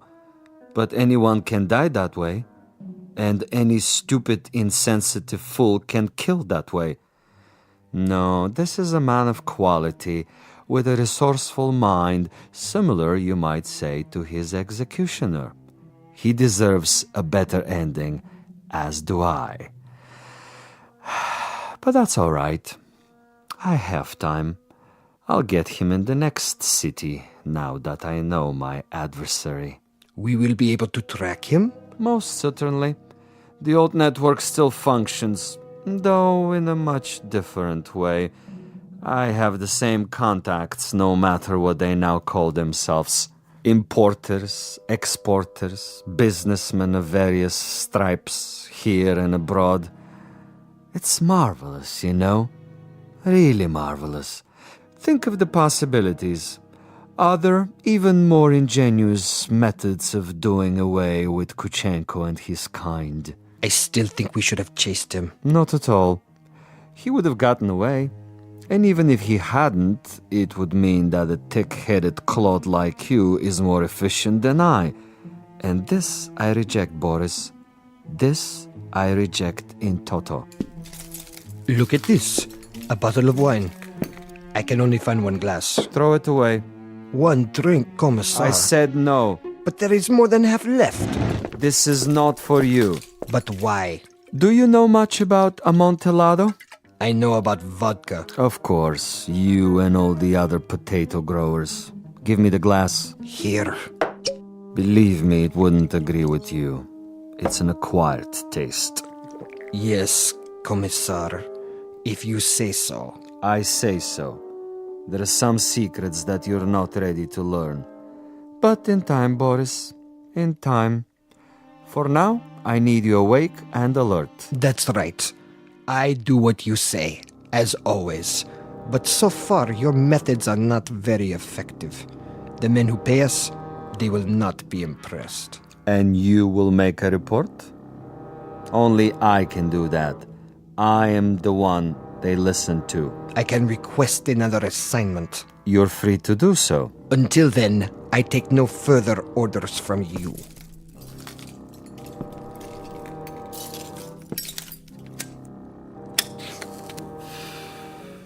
As you wish. You might want to reconsider, though. The resort in Siberia may be closed, but there are others. We have allies. All it would take is a single phone call. Comrade Boris, uncooperative, recalcitrant, unwilling to follow instructions. In this new order, there are not many positions for the uneducated, the blockheads with families. Yes? Well, You want to say something? I withdraw my complaint. What's that? I didn't hear you. I am tired, Commissar. I say many things when I am tired. You wish to apologize? Yes. Very well. I will take it under advisement. In the meanwhile, see if Major Kuchenko left anything behind. Check the closet, the drawers. Yes, Commissar. And life goes on. The sun comes up and we arise to meet another day, to prevail by our wits and our wits alone. I'll get it, Commissar. No, Boris! I don't want... You fool, no! I'm sorry, sir. Your party doesn't answer. No? It doesn't ring at all now. You're sure? Mont Blanc Hotel, room 963. Strange. The line is suddenly dead. Thank you, operator. That means my message got through. Flight 17 Transocean Airways now departing for New York City via Belgrade, Paris, Rome, London, final call.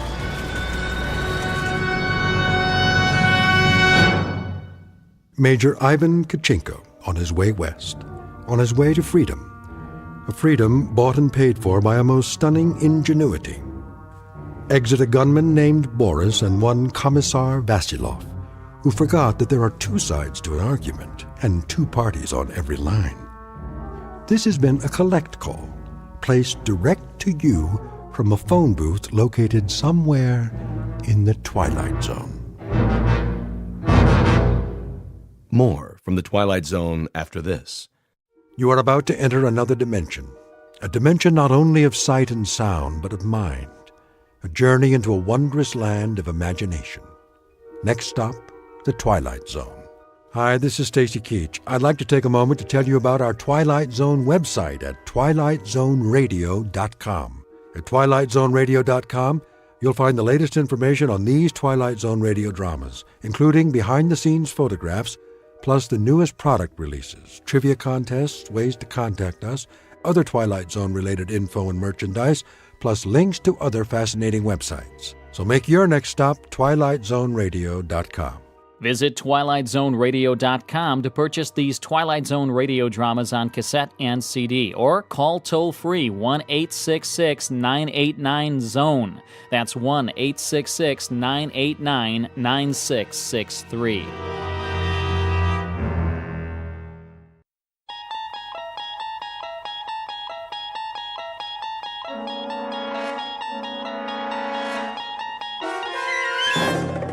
You unlock this door with the key of imagination. Beyond it is another dimension, a dimension of sound, a dimension of sight, a dimension of mind. You're moving into a land of both shadow and substance, of things and ideas. You've just crossed over into the Twilight Zone.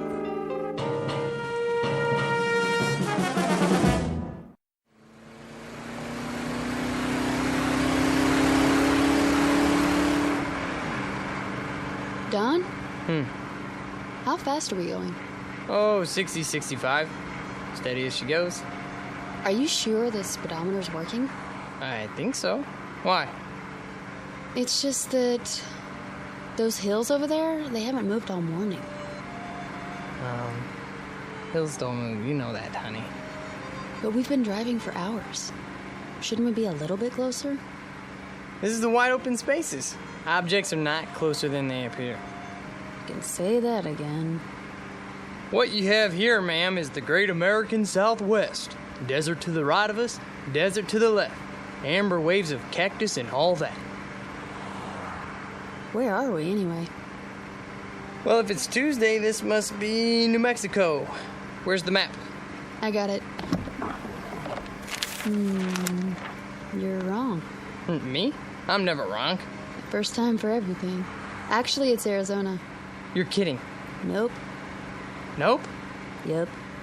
Could have fooled me. There should be a town pretty soon. I'll watch the signs. You need a rest stop? Oh, it might be nice to stretch our legs.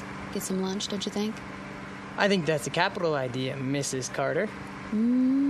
Say that again. What? Mrs. Carter. I like the way it sounds. So do I. How long has it been? Let me see. 238 hours and 17 minutes. Wow, you're good. You're right, I am. Don't forget it. Not much chance of that. You want a soda? There should be some in the back. All gone. I already checked. Then we better hope for a town.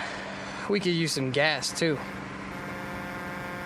Dawn, look out. What does he want? Gosh, I don't know. To go around us?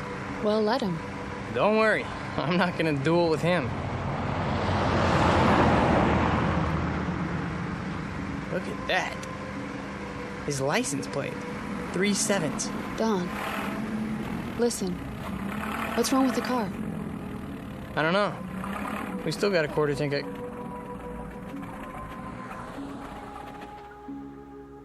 Oh, great. There'll be a tow truck anytime now, you'll see. How do you know? 3 7s. You don't really believe that. Watch.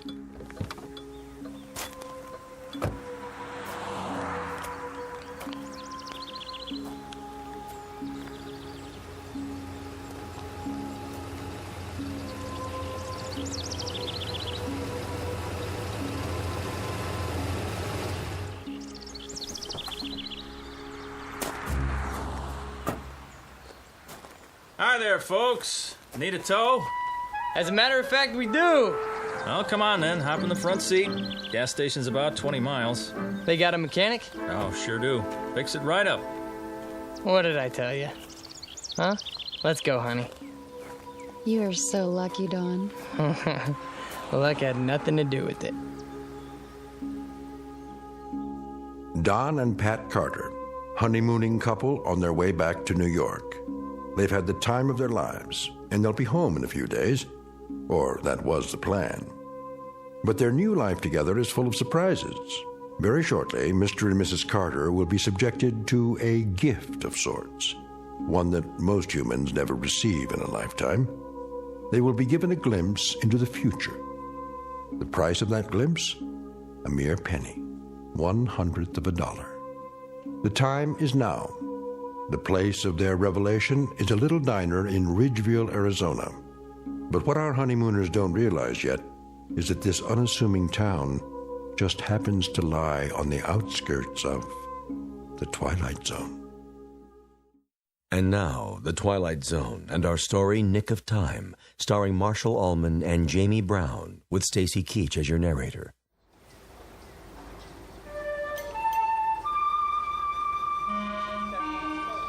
How long is it gonna take?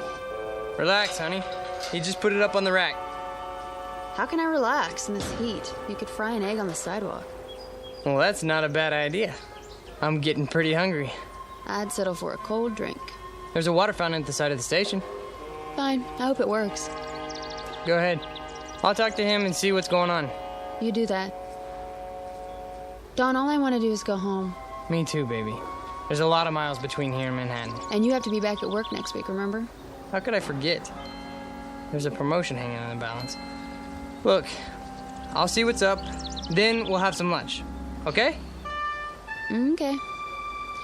I don't mean to complain. Good luck. Hang in there a little while longer, we'll make it. I know we will. I'm just impatient to get on with our life. Me too.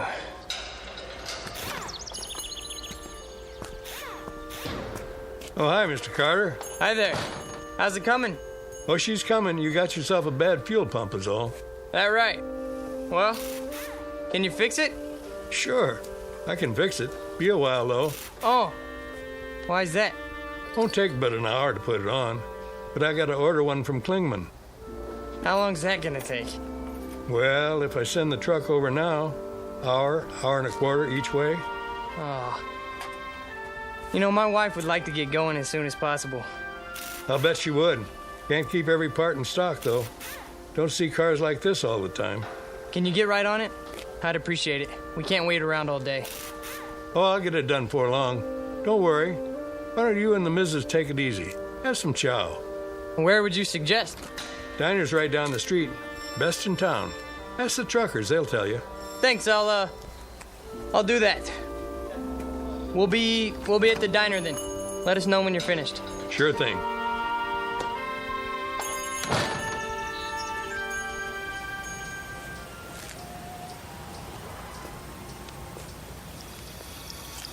There you are. How you holding up? The drinking water isn't cold. I'm sorry, baby. Well? Fuel pump's shot. But it's a new car. That's what he said. He'll get right on it. How long? Couple more hours. What? Maybe 3. That's crazy. 4 tops. Are you kidding? That's the max he promised. How come? What's the problem? He has to send the truck to the next town for a part? And where is that? I don't know. New Mexico? Colorado? Someplace like that. Oh boy, oh boy, oh boy. Let's take a walk.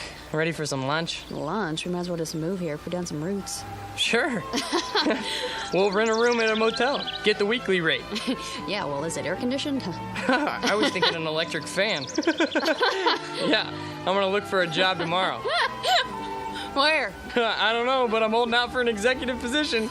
Well, maybe there's an Indian reservation. We can move into a teepee. Quiet, you. Yes, sir. Where's Restaurant Row? Just ahead. You can see the diner from here.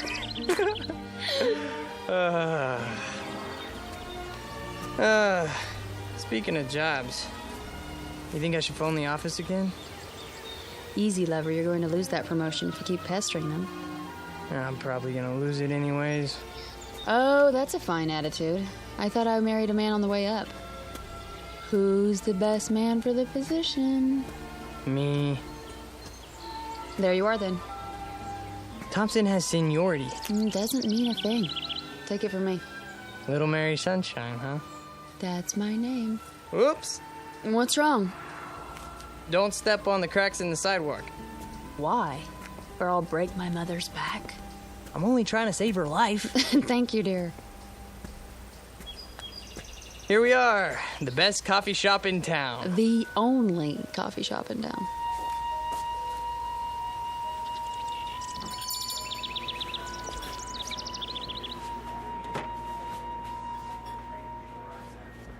Well, looks like we got the place to ourselves. Except for that man at the counter. Yeah, nice Stetson. Think I should get one? I'll be right with you, folks. Oh, not at the counter, please. Is the booth all right? Anywhere you like. I wonder what specials they got. I just want something cold to drink. Well, they have ice, don't they? Knock wood. Well, look at that. Huh. Well, wonders never cease. Look at what? The napkin holder. What about it? It's got one of those little built-in vending machines. The Mystic Seer. Answers. Read what it says. Insert 1 cent. Ask me a yes or no question. You put a penny in and push the lever down. Lovely. The plastic devil's head's a nice touch. I'll bet it even wobbles when the coin goes in. I'll bet it does. May I see a menu, please? The Mystic Seer knows all. Does she love me? Will I become rich? Is my future bright? I can answer those questions for free. Well, let's find out what the Mystic Seer says. You're like a little boy. Come on. It'll be fun. I got a penny somewhere. Here's a question. Anything exciting ever happen around here?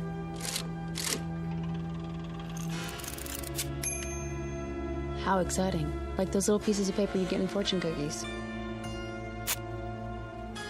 Things are not as they seem. Now that's interesting. Is it? Menu, darling. Oh, right. Here you go. Oops. What's the matter? I knocked over the salt shaker. Well, I better throw some over my shoulder. Don, really? There, that's better. Just to be on the safe side. Soup of the day, fresh garden salad. I wonder how fresh. Honey. You think I should phone the office in New York? Do you? I guess not. Breaded chicken fried steak with country gravy. Doesn't that sound yummy? Very low-cal. Howdy. Howdy. Some water for you folks, or you made up your minds yet? I'll have a lettuce and tomato sandwich on whole wheat, iced tea with lots of ice. You, sir? I'll have the same. Coming right up. How's the water? Ugh, yuck. He must have siphoned it out of a mud hole. Not that good, huh? Hold on. What are you doing? Getting some more pennies. Look at you. A rabbit's foot, a plastic 4-leaf clover. You really are superstitious, aren't you? Isn't everybody? Well, to a degree. What are you going to ask now? What else? Am I going to be promoted for Pete's sake?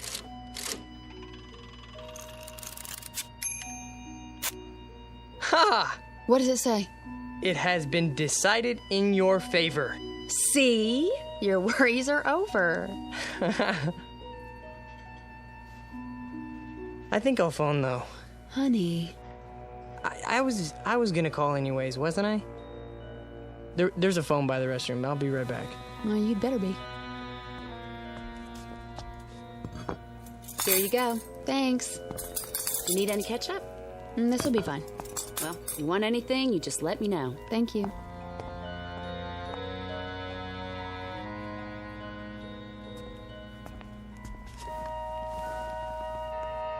I started already. I hope you don't mind. Not in the least. What are you so happy about? You are now looking at the youngest office manager in the history of the company. Honey, I'm so proud of you. I told you, didn't I? So did he. Who? The Mystic Seer. Well, I told you first. You sure did. How's this sandwich? Passable. Office manager. Oh, that's amazing. We should ask him something else. He really came through on that one. And while you're at it, ask him why he didn't warn us. About what? That the whole we bred is stale. Let's see. Does he, she love me? Don't you know? Will I become rich? Wait, I know that too. I'm gonna be the first millionaire accountant in the company. Office manager, dear. All right, Mystic Seer. Is it really gonna be 4 hours before we get out of here? That's my question.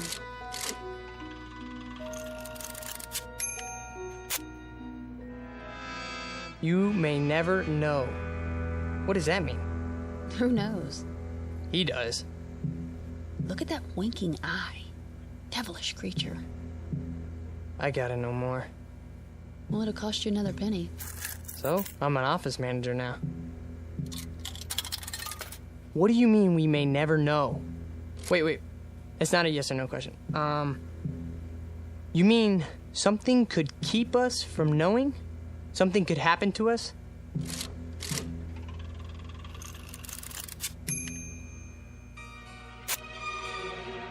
If you move soon. Now what's he getting at? He's a mystic. What do you expect? Give me another penny. I'm all out. Well, I can see I'm going to have to be the frugal one in the family. It's just one. All right. Thanks. You mean we're not supposed to move? We're supposed to stay here? Only one question per penny, please. That makes a good deal of sense. Well, I'm not staying unless I get some dessert. One more. Give me another penny. You're gonna break me.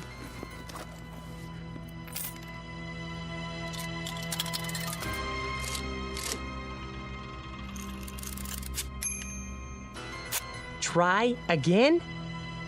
Here. That's all I have. Okay, machine. Should we stay here till 3 o'clock then?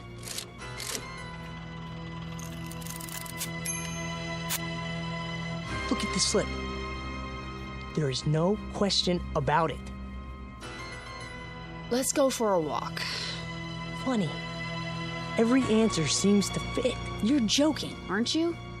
I mean, Dawn, no more. Okay, if we don't stay here until 3 o'clock, will something bad happen to us? Honey, for heaven's sake. Read it. All right, let me see that. Go ahead. This is silly. What does it say? Do you dare risk finding out?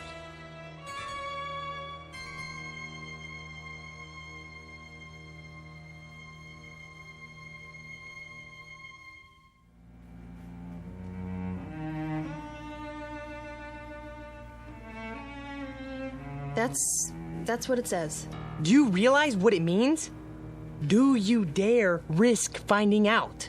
It doesn't mean anything. Can we go now? No, it's not 3 o'clock yet. I asked if we don't wait until 3, will something bad happen? And it said... That's exactly right. It.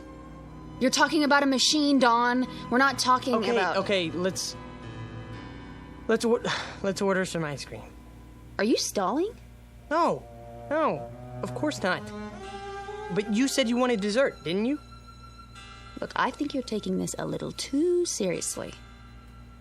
Taking what seriously? It's something to pass the time. Besides, it's hot out there, isn't it? I suppose some ice cream would taste good. Over here. Ready for your check? Not yet. 2 dishes of your best ice cream, please. 1 vanilla, 1 chocolate. Yes, sir. Now, we'll sit here and enjoy a cool dessert. Then we'll both feel better. Do you agree? If that's what you really want.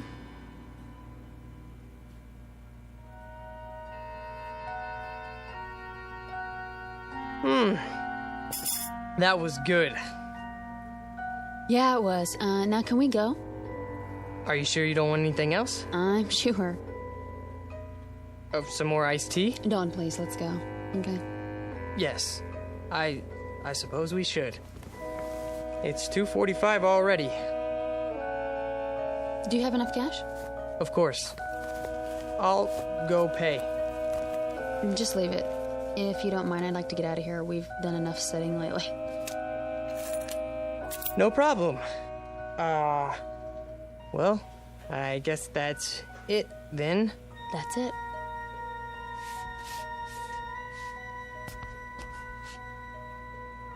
The money's on the table with the check. Well, thank you kindly. Now you come on back now.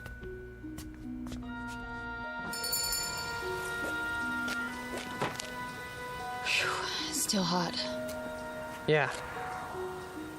Hotter than ever. Maybe it won't take them 4 hours to fix the car, you think? Maybe. Don. What? Tell me one thing. Yeah? You didn't really want to stay in there till 3 o'clock, did you? No. Honey? No. But... But what? Why was it so specific? Specific? You saw the answers.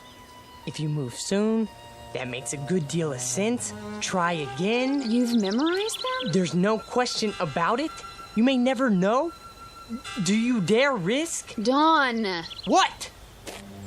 It's a novelty machine, a napkin holder in a cafe in Ridgeville, Arizona. Not something... Dude, don't you think I know that? Well, I'm glad you do, because for a while there you were freaking me out. What about my promotion then, huh? Didn't it tell me it has been decided in your favor? Don, listen to yourself. Oh, forget it.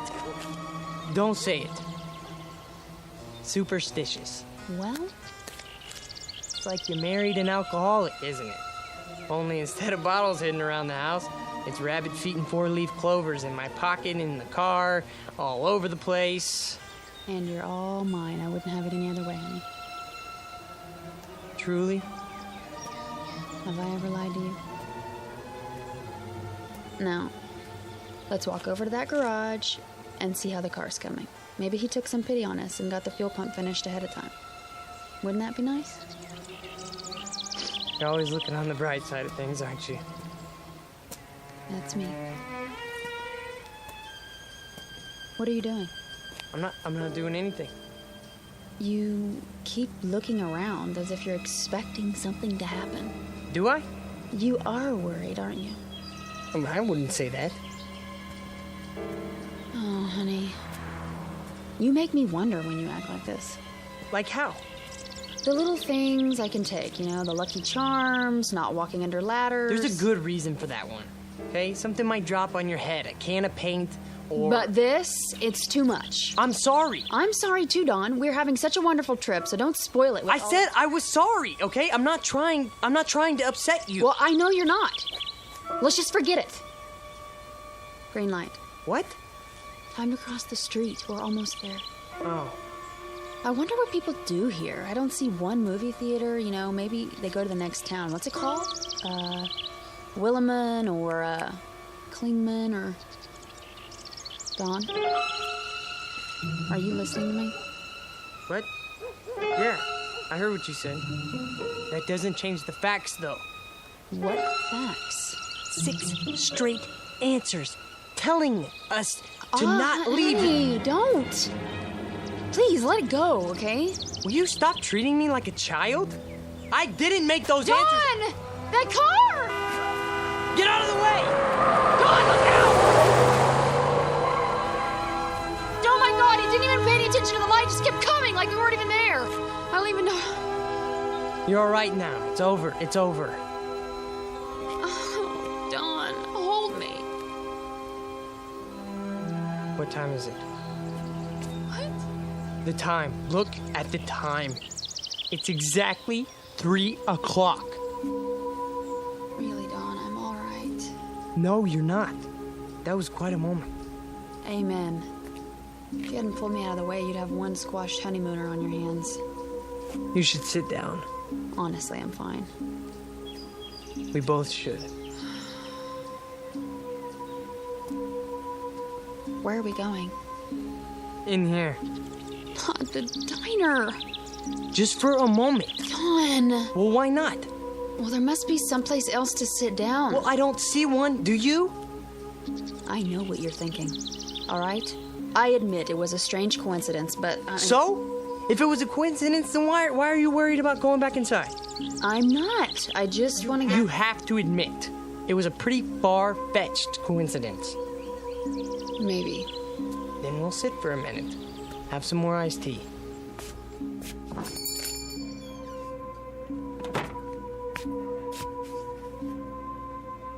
Well, hi, you two. Back already?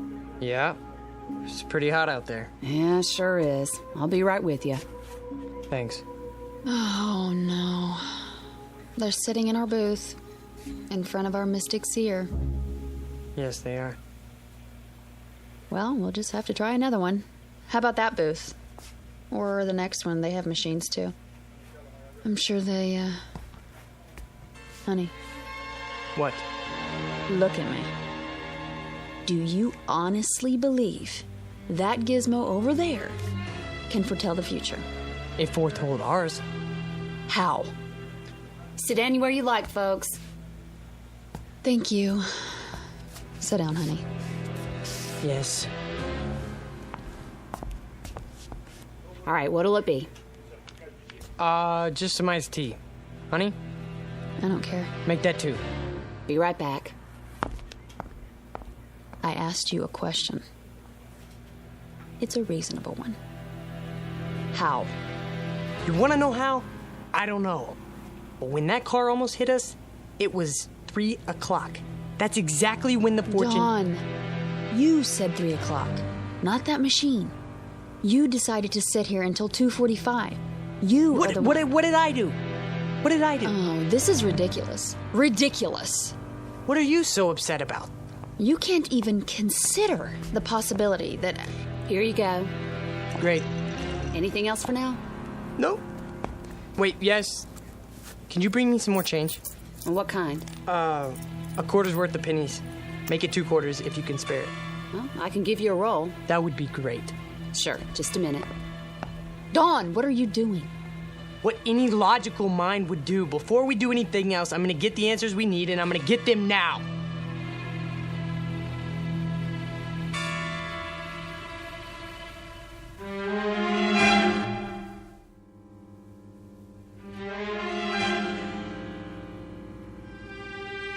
Logical. How can you call this logical? Could you keep your voice down? If you can't see that you made up all the details yourself, and all that thing gave you back was generalities, then I don't know what to do. Honey, would you listen to me? Will you listen? Go ahead. I have nothing more to say. I'm not going to argue with you. Sure, I filled in the details.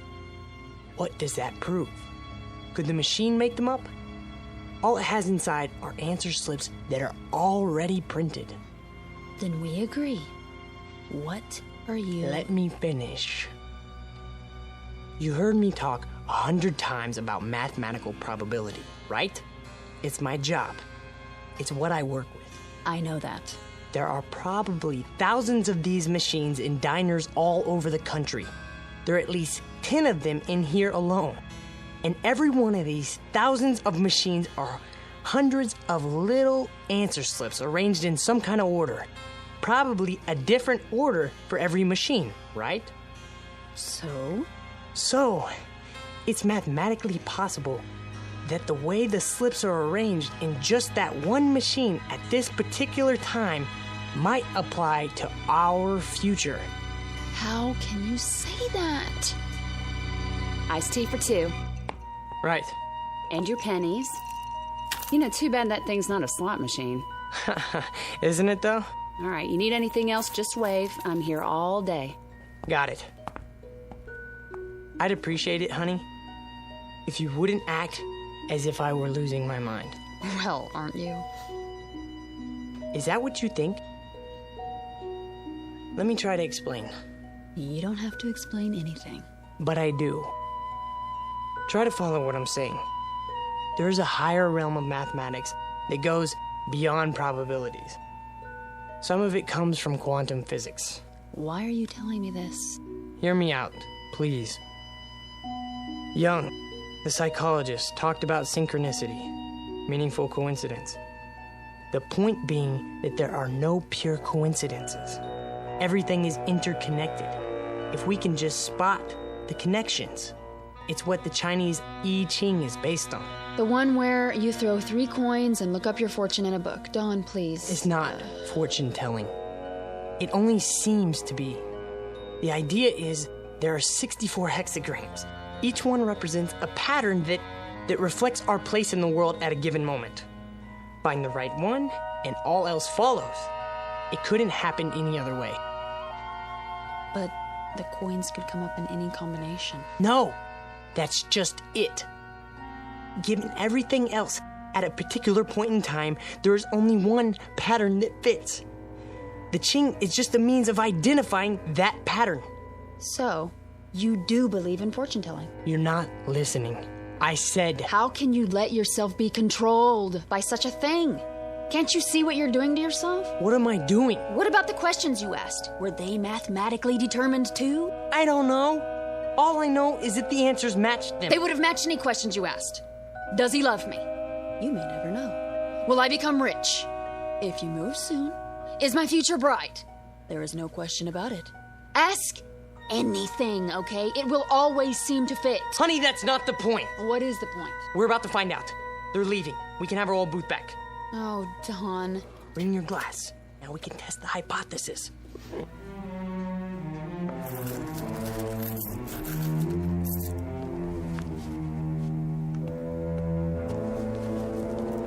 Here we go. First question. Did you know about that car almost hitting us?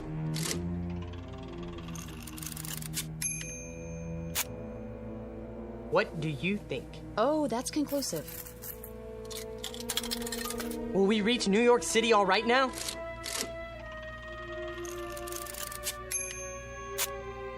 The chances are good. You see that? Very precise. What do you expect? Okay? A slip of paper should come out that says, "Hiya, Dauncey and Patsy. So how's by you?" I never said these slips were made for us personally. I only said... I heard. Honey, don't you see that you could get the same kind of answers from any one of those machines in here? Try. You'll see. The same kind, maybe, but not the same answers. So you're not interested in being objective? I'm interested in what's gonna happen to us. Okay, machine. Is it still going to take 4 hours to fix the car?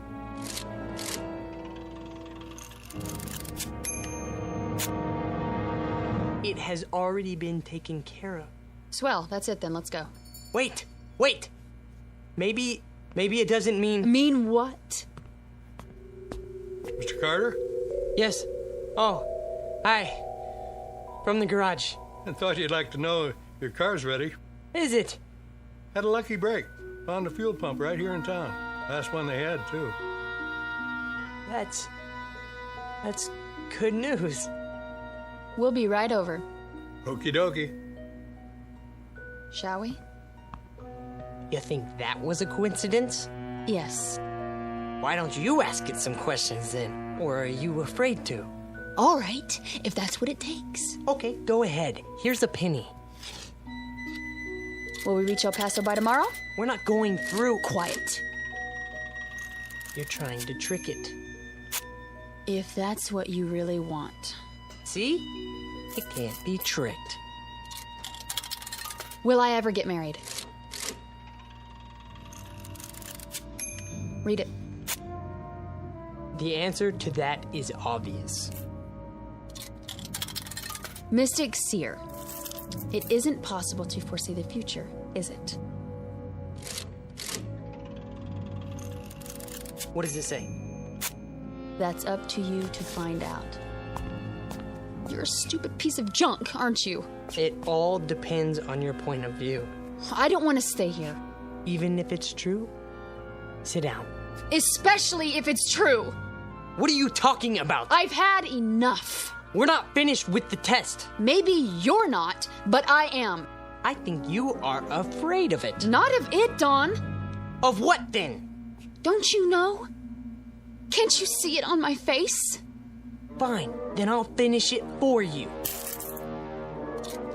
Okay, machine. Are we always going to live in New York?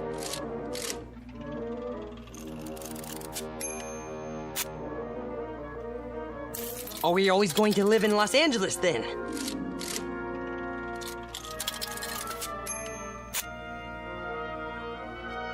Well, then are we going to live in the Midwest?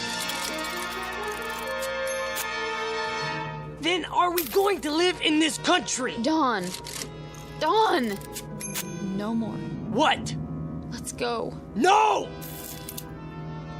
Put those down. Are we just going to stay here? I don't know! Sweetheart, listen, please. If you love me, listen to me. No, you listen to me!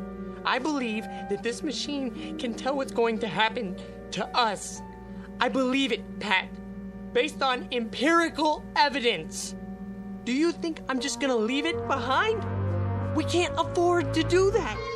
There's too much at stake, but you won't even admit it's possible. All right, it's possible. Is that what you want to hear? I'm not talking about that anymore. I'm talking about you. Us, Pat, us. I know, but are you just gonna sit here and let this machine run your life?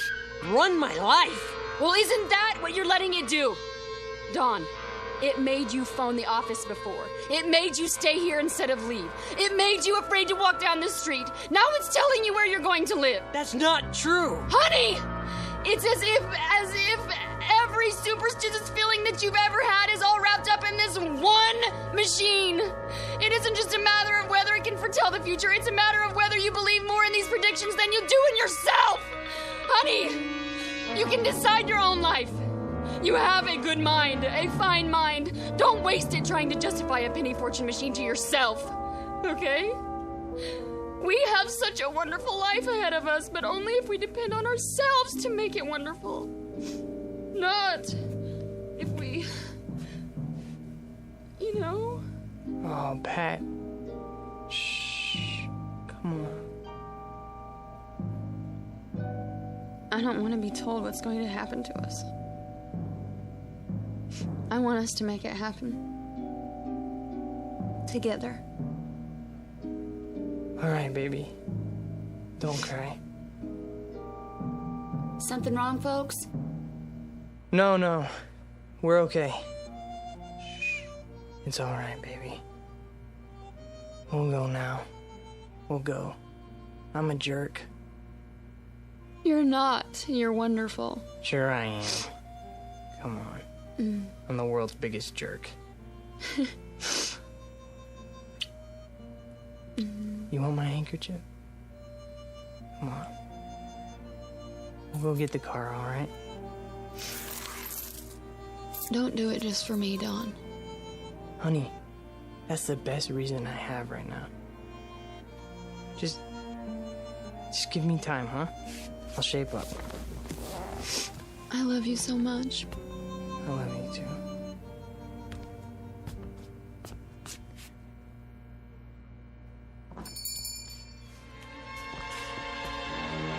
There it is. No one's using it.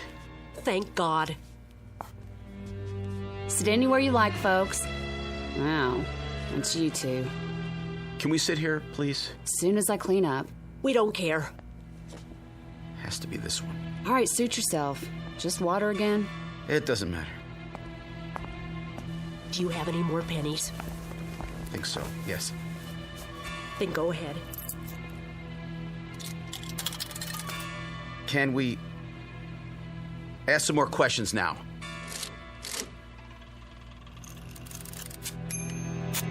What does it say? Choice is yours. Do you think we might leave Ridgeville today?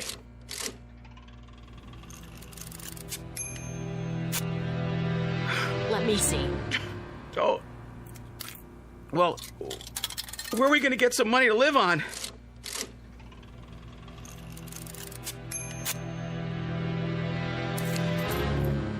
Should I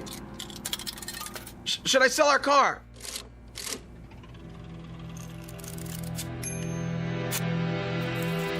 What? Then?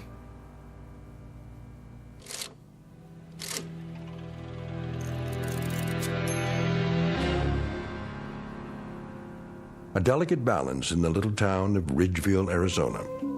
Two people who have escaped from the tyranny of fear and superstition. Two others permanently enslaved by it. One couple able to face the future with confidence. Another couple facing it with hopeless dread. Victims of life imprisonment in the darker regions of the Twilight Zone.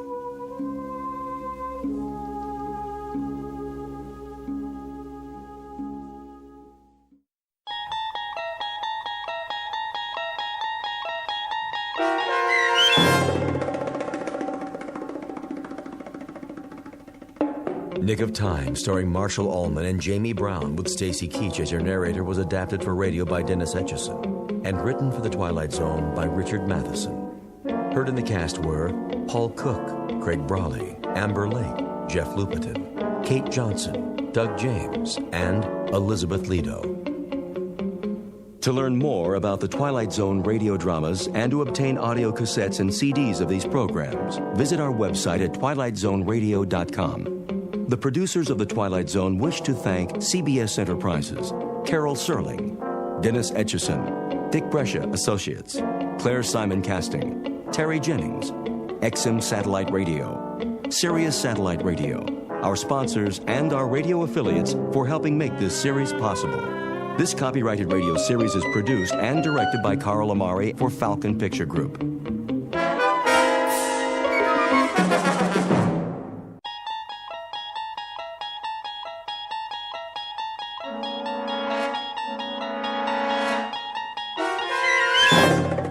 You unlock this door with the key of imagination.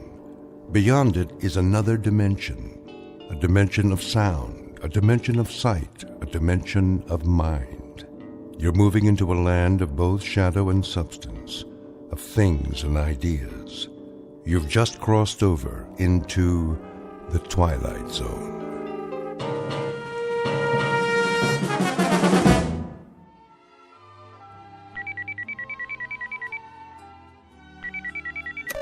Yes? Hi, Marilyn. Oh, hi, Val. Guess what? What? I got a catalog this morning.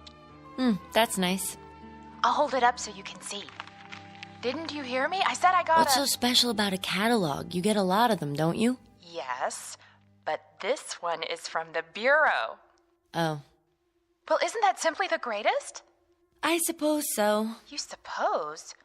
Wait till you see it. It's beautiful. I know. You think you do, but you can't. Not until you've seen it for yourself. I got one, too. You did? Why didn't you call me? I was going to. Honest. Isn't it wonderful? Oh, I can hardly wait. How long does it take, do you think? I don't know. A few days. But the transformation prom's next week. They have to give us time to decide. I don't need time. I've already made up my mind. You have? Number 12. They're so beautiful, with perfect blonde hair and those little noses that turn up at the end. My mother's a number 12. I know, and she looks so fabulous. Don't you think she looks fabulous? My mother's a number 14, but I always thought your mother looks so much better. Who wants to be a brunette? Nobody has dark hair nowadays. There's this one girl at school, that senior Jennifer. Well, she picked number 14. What a mistake. Nobody liked it. She tried to dye her hair last week and it came out all red and springy looking. Now she wears extra makeup. She thinks we won't notice, but her hair doesn't go with anything else. And I have red hair. Oh, I know. Do you think there's something wrong with red hair? No, honest. It's great, really. But when you think about what you'll look like after the transformation, isn't it dreamy?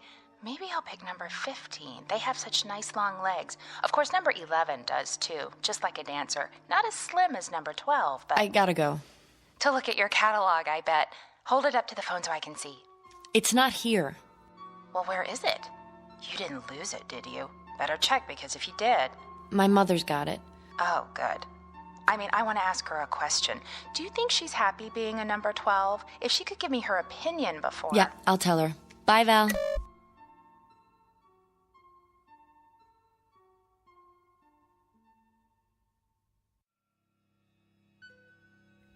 Portrait of an American girl caught in that transition known as the terrible teens.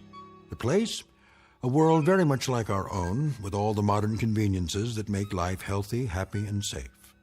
The time? Only a few years from now, when the passage into adulthood has been rendered as pleasant and painless as possible. The answer is technology. and the guarantee that beauty is available not only to the lucky few, but to all, equally and without prejudice. Call it the American dream. For what young girl would not want to be beautiful? Given the chance, what girl will not happily exchange a plain face for a pretty one, an overweight body for a slender one, a lonely adolescence for popularity? It's a dream that might happen tomorrow. But as we're about to see, it's already happening in the Twilight Zone. And now, The Twilight Zone and our story, Number 12 Looks Just Like You, starring Bonnie Somerville and Charles Shaughnessy, with Stacy Keach as your narrator. What are you doing, honey? I'm looking at the scrapbook. My old scrapbook? Oh, dear. How embarrassing. I think it's nice. You should be looking at your new catalog. Here, I brought it back. That's all right. They all look so pretty, don't they? I can't decide. The 17 reminds me of your father. His features, I mean. But I think the 12 might suit you better. Mm-hmm.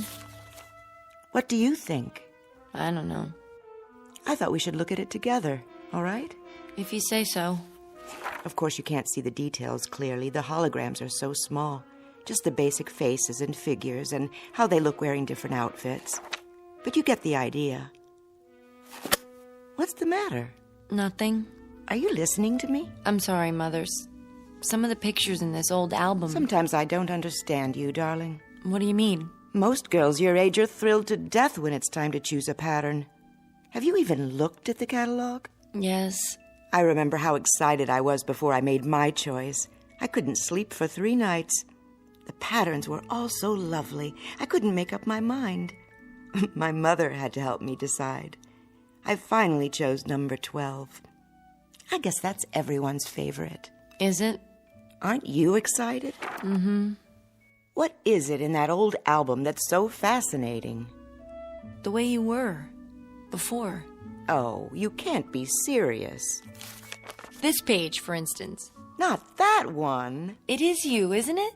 See? It says Lana Donnelly. Oh, I can't believe how plain I was. No wonder I didn't have any friends as a child. The sandy hair, all those freckles. Like mine? Well, that's what you inherited. But when I see that thick waist in the picture, those ugly, shapeless legs, I absolutely want to cringe. I wish your father hadn't given you this book. Hard to believe, I know, but I'm afraid the awful truth is it's me, before my transformation. I knew it. I was such a sight. I wouldn't say that. I think you were beautiful. I really do. Well, I certainly don't. I was unbearably homely. It was always hard on me at school until, well, thank goodness for the transformation. It's the most marvelous thing that could happen to a person, and it didn't come a moment too soon. Am I very homely now? Of course you aren't. Not to me. But afterwards, oh, think of it. You'll be beautiful. Mother. Yes, dear. May I ask you a question? Anything at all. Suppose I didn't want it. What? I wouldn't have to, would I? Darling, what are you talking about? At least I could wait a little while, couldn't I?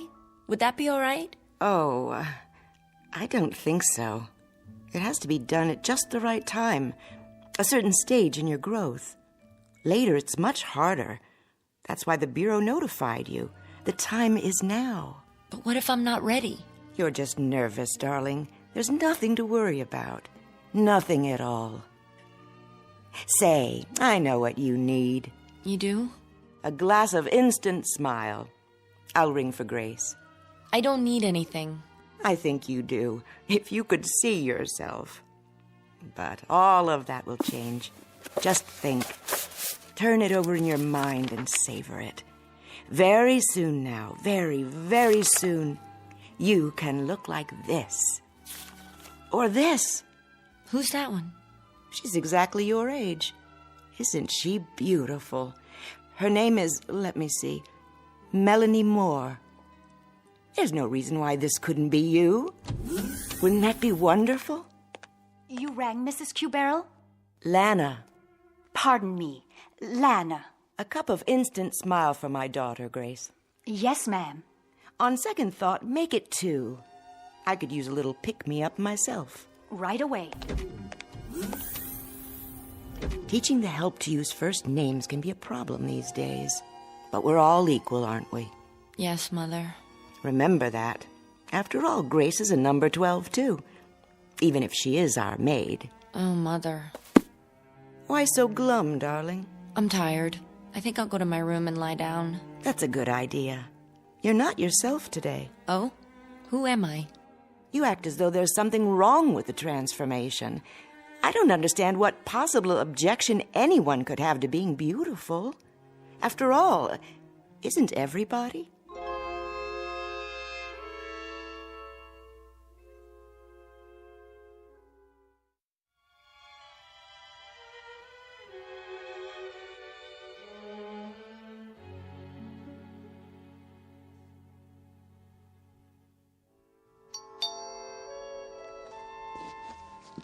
Someone's at the front door, Grace. Yes, Lana. Be right there. Never mind, I'll get it.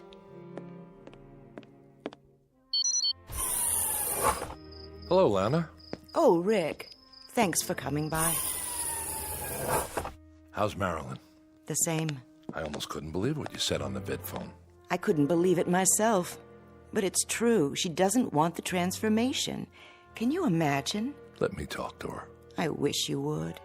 Where is she now? In her room. I'll let her know you're here. Yes. Marilyn, are you awake? Why? Uncle Rick is here. He is? Be right there. That girl. You were her father's brother, Rick. What did he tell her? How do you mean? What could he possibly have said to give her these crazy ideas? It's an interesting question. Don't jump to conclusions. He was a good man. I know that. A little strange, perhaps, but a good man. I'll have a word with her. Might not have been his fault, you know. Then whose? Hard to say. They pick up so many peculiar notions from the Trivid and at school. Here she is now. Don't let on that I called you. I won't. Honey, look who stopped by to see you. Hi, sweetheart. Uncle Rick! Oh, forget that uncle stuff, will you? You want me to start feeling old? Oh, you're not old. Can you stay? For a few minutes, I guess. I was just passing by and I... You two will excuse me. What's the matter, Mom? Nothing. I'm late for my culture class. Still taking that night course, huh? Well, I can't miss a chance to improve myself, can I? Make yourself comfortable, Rick. If you need anything, Grace is in the other room. Sure. Nice to see you, Lana. Nice to see you. Come back soon, will you? We'll all have dinner together. Sounds great. Bye now.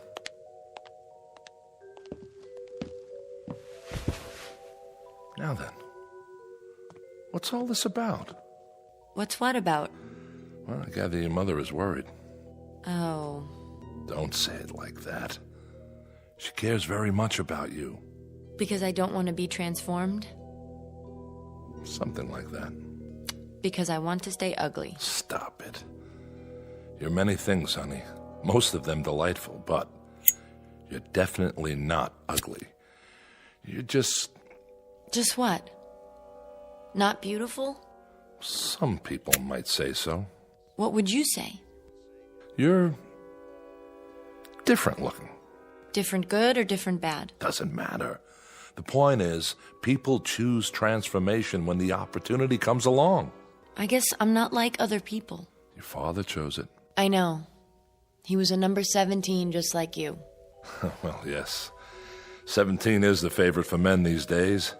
Has been for the past 20 years.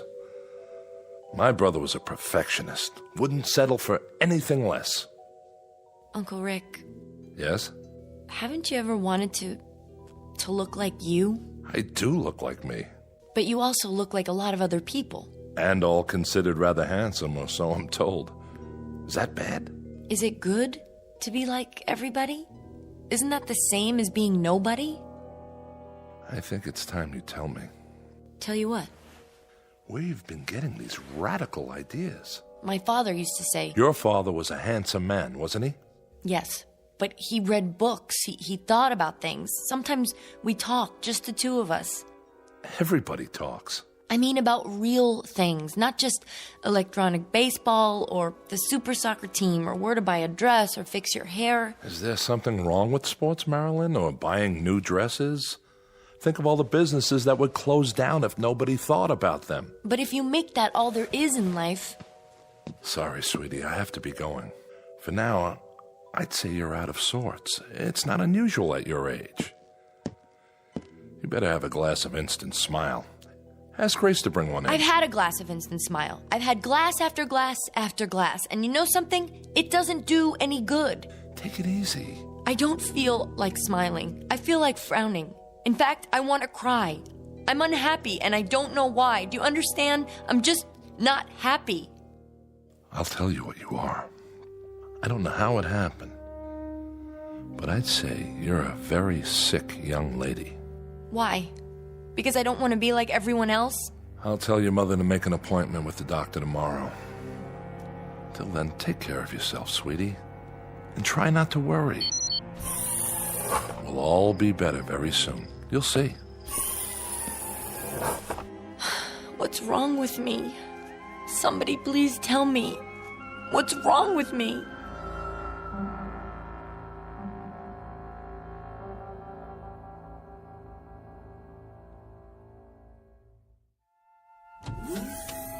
So glad you could come. Thanks, Mrs. Cubarrel. Lana, please. Oh, sure. Lana. We haven't seen much of you lately. I know. Marilyn, look who dropped by. Who? Hi, Marilyn. Val? Yes, it's me. Oh, I didn't recognize you. Doesn't she look fabulous? I feel fabulous. Number 12 has always been my favorite, ever since I was a little girl. Well, it was worth the wait, wasn't it? You bet. Are you two going out tonight? I don't think so, but if Marilyn wants to. I can't. I have to do my online homework. Just a visit, then. I'll leave you alone. I know you have a lot to talk about. Remember, Val, you're always welcome here. Thanks, Lana. If you need anything... We're fine, Mother. Don't be such a stranger, Val. I promise. See you soon. She told you, didn't she? Well, yes. And that's why you're here. Really, Marilyn, don't you think you're being silly about the whole thing? I think it's my own business. Well, of course it is. But I don't understand. Nobody does. I just don't see why I have to make up my mind right now. There's no law, is there? But everyone has it done. Fine. They're not me. It doesn't hurt or anything, if that's what you're worried about. When they did mine, I didn't feel a thing. I'm sure it didn't. Well, what then? You like the way I look, don't you? Sure. You look just like my mother now. Oh, excuse me. Like Lana. What's wrong with that? Nothing, Val. But I like you. Of course you do. We're friends. We'd be friends even if you didn't have the transformation. Don't you know that?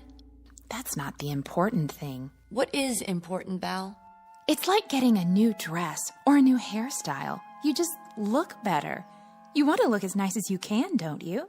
If I do it, I'll look like one of those holograms in the catalog. That's right, you will. And they're all beautiful, aren't they? What's wrong with that? I don't know. But somehow I have this feeling that it's wrong. Why? How will you know me afterwards? How will anyone know me? That doesn't make sense. You know what I think, Marilyn? I think you're just plain weird. If everybody says it's all right, if the whole world thinks it is, then how can you say something different? I don't get it. You're the one who doesn't get it. I don't want to look like someone else. Val, I want to look like me. I won't let them change me into something else. I won't let them. Help me, please, Val. I don't have anyone else who'll listen. Please help me.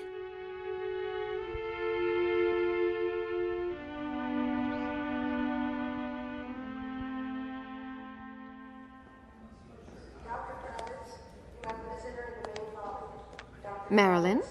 Mother? No, I'm Miss Simmons. Oh, you must be a number 12, too. Why, thank you, dear. As a matter of fact, I am. Doctor will see you now. Where's my mother? She's already in the office. Would you like to come with me? All right.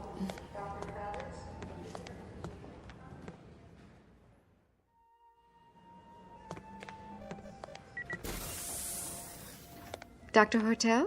Yes, nurse? Miss Cuberl is here. Thank you, Eva. Hello, Marilyn, darling. The doctor and I were just having a talk. Please, call me Rex. All right, Rex. Would you care for a beverage, Marilyn?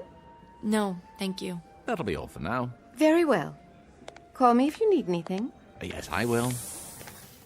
Have a seat by me. The couch is very comfortable. What's this for? Oh, just a simple interview. Your mother, Lana, wanted us to get acquainted. Why? Rex will answer any questions you have. I'll do my level best.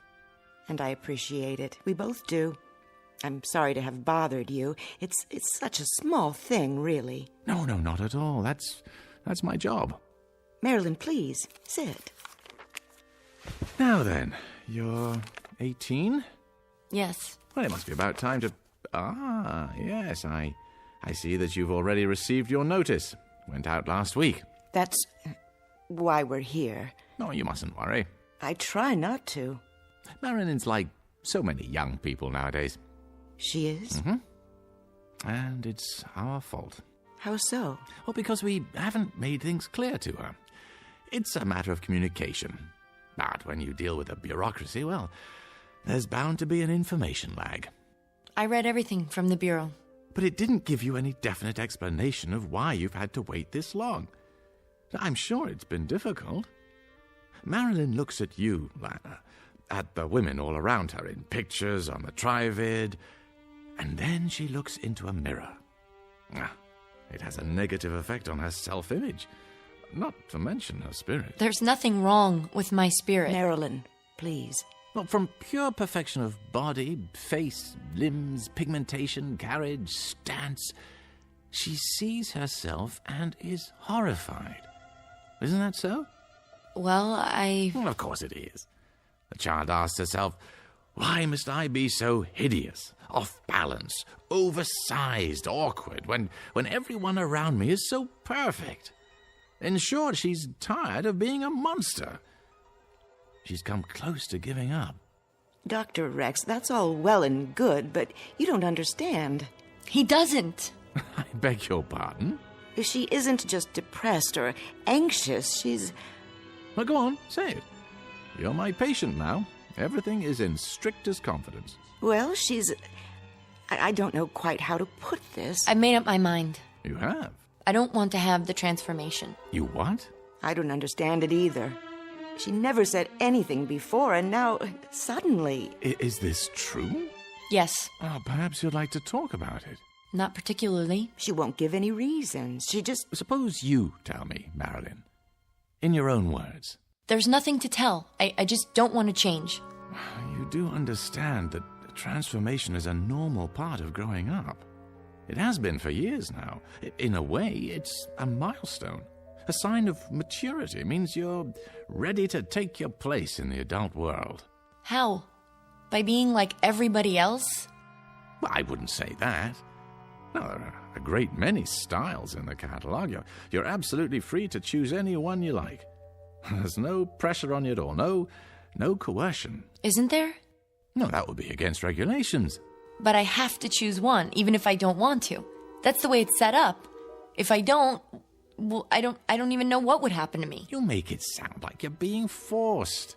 No, that would be contrary to free will. And if there's one thing this country guarantees... But what would happen if I don't? If I stay the way I want to be? Why do people care so much? I thought this was supposed to be a democracy where we respect everybody. Marilyn. Even if they want to be different. Even if they want to live their lives the way You they... mustn't talk like that. Why not? You've been given every advantage, every privilege. We're talking about a chance to develop your full potential. Would you mind if I conduct a test? What kind of test? A personality profile. For my records. I don't see why not. Do you, Marilyn? Come over here, please. What's that machine? Oh, it simply scans your mental activity, then prints it out on a strip of paper. The whole process takes a few seconds. It's quite painless, I assure you. All you need to do is sit in this chair. It's all right, darling. I promise. What are you putting on my head? A cranial recorder. I'm sure you've had this done before. You did. When you first started school, remember? All right, close your eyes, please, and sit quietly. Now, you must understand, the transformation is desirable not only from an aesthetic point of view. It plays an important role in one's psychological adjustment. According to scientific research, it's absolutely vital. There. That's all there is to it. What does it say? Lana, was there anything specific that triggered your daughter's feelings? An emotional incident of some sort? Nothing that I'm aware of. She's never shown much interest in her appearance, but I honestly can't imagine anything Your that husband died in the Ganymede incident, I see. 5 years ago. Did you ever discuss this matter with him? Yes. I recall that he had some misgivings at first, but he finally chose number 17. Your number. Huh, I see. You remind me so much of him. Your eyes and the way you walk. Well, that's hardly surprising. It's an outstanding design. He's not Daddy, Mother, or Uncle Rick. Now, you can go back to the couch now, Marilyn. We're all finished. Just lift the helmet off. You were very fond of your father, I take it. Yes. And you respected his opinions, didn't you? He was very, very intelligent. Oh, I'm sure he was. Did he ever tell you that the transformation was bad? Not exactly. I'm sure he didn't. What did he tell you? He said he thought it was tragic. Jack had some ideas that were rather nonconformist, Doctor. But it was just talk. He had the highest physical and psychological rating with the rocket service. Well, this is a very unusual case. I'll require some additional time to look into the matter. Suppose I get in touch with you, say, in a few days. That will be fine. I appreciate your seeing us. Did you find out? What's that? The machine. Did you find out what's inside my head? Oh, your general intelligence rating is quite high. Social adaptation, good. Powers of reasoning appear normal. Oh, above normal, in fact. Then why won't you let me make up my own mind? Honey, please. Why can't I? Why should I be forced to do something I don't want to do? You can't make me, can you? Oh, no one has ever been forced to take the transformation. Now, the problem is to discover why you don't want it. Then, once we understand that, well, we'll make whatever corrections are necessary. You're something of a challenge, young lady. Don't you worry. I'm sure we'll be able to handle it. Whatever it takes.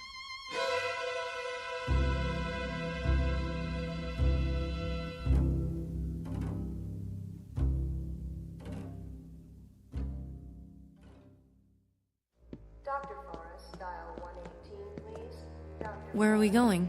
This way, please. It's just at the end of the hall. What part of the hospital is this? They have the private offices down here.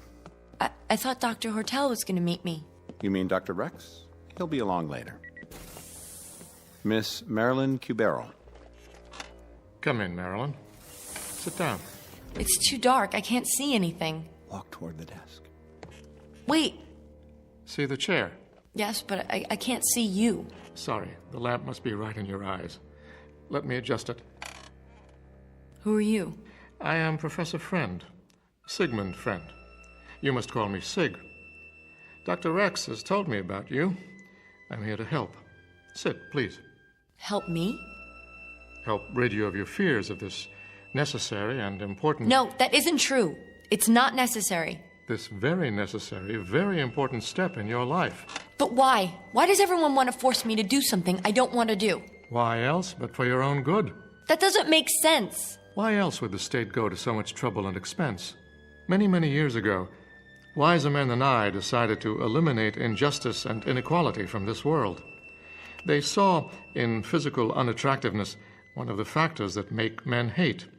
And so they charged the finest scientific minds with the task of eliminating, or at least minimizing, ugliness everywhere. But I'm not ugly. I'm not pretty, but I'm not ugly either. To others, you may be. Not to those who love me. There's more to it than that. As we learn to reshape the features, remold the body, we also learn to eliminate most causes of illness, and thereby prolong life. Before the transformation, you might have expected to live 70, 80, perhaps 90 years. Now you may live twice that long, even 3 times. These are good things, don't you agree? Genuine advances for humankind. Yes? Your mother. She's lovely, is she not? At one time, her face and body would already have begun to show the marks of age, of decay. You would not deny her youth and beauty, would you? But you could do that part without changing me, couldn't you? I wouldn't mind just that. Someday you might. And then it would be too late for the transformation. No, I'll never change my mind. I've thought about it, and I'm positive. Why? Did you ever read Shakespeare? Or Shelley? Or Keats? Those books were banned many years ago. Where did you find them? My father gave them to me. And dozens more. Aristotle, Socrates, Dostoevsky. Did you know Dostoevsky was an epileptic? Ugly, deformed, but he wrote about beauty. Real beauty. Marilyn, I warn you. This sort of subversive talk... Those men wrote about life, about the dignity of the human spirit, about love. I've heard enough. Interjecting smut into this interview is not going to help your case, not at all. Then may I go now? I've arranged a room for you. You'll be quite comfortable. But I don't want to stay here. I want to go home. It's only temporary. Your mother will be informed, and you'll be allowed visitors. Mother, did you hear what he said? They want I'm not your mother, dear, but I am a number 12. This way. No, you can't make me stay here. I'm afraid you must let me decide what is best for you. This way. No, please. We're not going to hurt you. We're going to help you. Let me go! Let me go!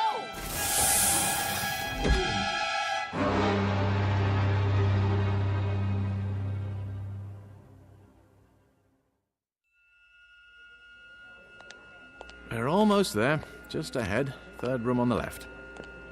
And you're sure she's all right? Oh, absolutely. I'm so glad. Did you know, Doctor, we've been best friends since preschool? Well, she's lucky to have a friend like you. And a mother who cares so much. Like you, Lana. I hope she's awake. Marilyn. Dr. Rex? You have company. Oh, Mother. She was quite upset last night. I gave her something to help her sleep. Hello, darling. You haven't done anything to her yet. Oh, a mild sedative, nothing more. If you'll excuse me, I have to look in on another patient. Of course, Doctor. Thank you. Hi, Marilyn. Hello, Val. Are you okay? I think so. We'd have been here sooner, only the doctor said you were sleeping. How do you feel? I don't know. What happened? Nothing. They just wouldn't let me go. Oh, Mother, they're gonna do it anyway. They're gonna make me do it. That's not true, Marilyn. Dr. Rex promised, remember? He was lying. Lying? Why should he? I don't know, but I know he has to say that to keep people from finding out. Finding out what? That they do the transformation whether you want it or not. Don't try to sit up. Didn't you hear what I said? I can't see why you're so unhappy, when all they want to do is make you pretty. But they don't. What? Last night before I went to sleep, I remembered something. I remembered what Father told me. He said, when everyone is beautiful, then no one will be. Because without ugliness, there is no beauty. Oh, Mother, don't you see? They don't care whether you're beautiful. They want everyone to be the same. That's all. They? Who are you talking about? I'm afraid it's time to go now. Already? If it's all right, I'd like to stay and talk to Marilyn some more. Well, just for a few minutes. Don't worry, dear. Everything's going to be fine. You'll see. What do you want to talk about? Well, I was thinking about what you said, what your father said. I don't see why he's so important to you. Val? I mean, he's dead, isn't he? Besides, you must have had other fathers. My mother's been married 11 times. Personally, I always like the stepfathers better anyway. Please, Val. You've had 9 fathers since the first one. Well, haven't you? Everybody marries everybody these days. Val, stop. After all, how can anybody live with the same husband for 100 years? Besides, from what I hear, your first father wasn't much fun. Stop talking about my father. You didn't know him. I loved him. He was good, kind, and he cared about me. Not the way I looked, but what I thought, what I felt. And he cared about himself, his dignity as a human being. My father wasn't killed in the Ganymede incident, Val. He killed himself. Why? Because when they took away his identity, who he was, there was no reason left to live. I don't understand. And I don't understand you, Val. Look at me. Do you ever feel anything? Sure. I feel good. I always feel good. Like that poem we learned in school. Life is pretty, life is fun. I am all and all is one. You don't get it. Get what? What are you talking about? You really don't. You can't. You can't understand anything. I gotta go, Marilyn. Goodbye.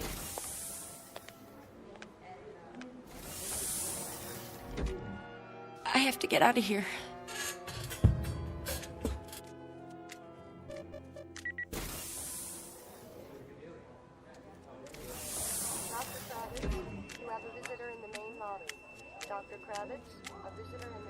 You're number 14, aren't you? Yes. Do you like 14s? I do now. Have you had lunch yet? I was just on my way to the 22nd floor. That's amazing. So was I. Working a long shift today? Till 7. Then I'm free. That's great. Say, have you seen the Holo Lounge yet? If you like, I was thinking we could...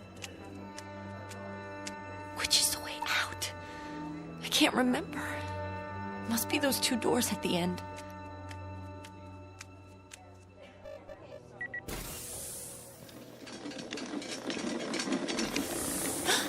Mother?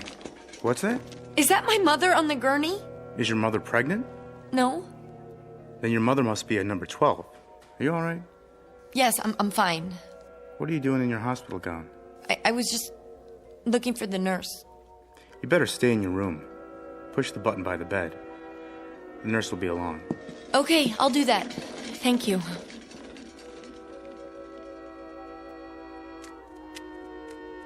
The double doors. This has to be the way.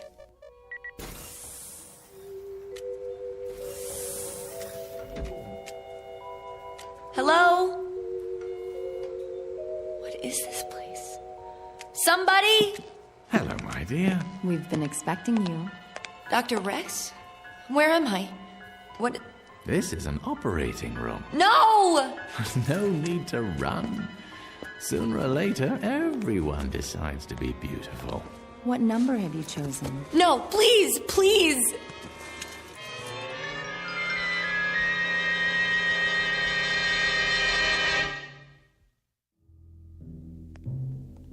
Ah, Mrs. Cubero. Val. Just in time. Is it all over, Doctor? All over. Is she okay? She's fine. You'll see for yourself. I've been so worried the last few days. She seemed in such a state. It's as I told you. Occasionally, a young person has difficulty adjusting to the idea. It always works out fine in the end. It never fails. A complete self-contained procedure. Mother! Val! You see? What did I tell you? Look at me, Mother. Look at me. Marilyn? Well, what do you think? You're beautiful. Simply beautiful. Wow, I love your long legs. And the nicest part of all, Val, now I look just like you and Mother. Turn around so I can see you. Do you like my makeup? They even gave me some high heels. Of course, I'll need a new dress to go with my new look. Yes, yes you will. Come along, Marilyn. We'll do some shopping on the way home. Then we'll have a party, and all your friends can come over. You're going to have so many new friends from now on. I know. Isn't it exciting?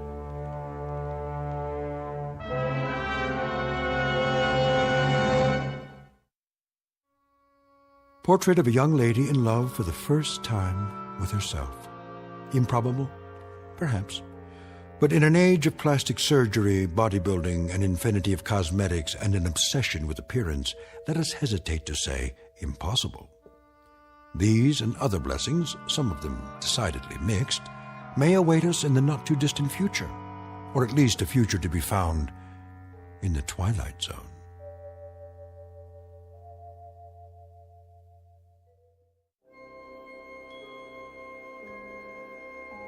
Hi, this is Carl Amari, producer of the Twilight Zone radio dramas. I'd like to take a moment to tell you about our official website at twilightzoneradio.com, where you'll get the latest news and information on these Twilight Zone radio dramas. Plus, at twilightzoneradio.com, you can digitally download 3 free episodes or any of our episodes for only $1.95 each. In this age of ever-changing technology, we've decided to make these episodes instantly available to you by making the Twilight Zone radio dramas a digital download-only series. This means that this series will no longer be offered on CD. The CD collections at our website are now being offered while supplies last at buy one, get one free. So be sure to get your favorites before they're sold out. Be sure to visit us often, and I'll see you in the zone.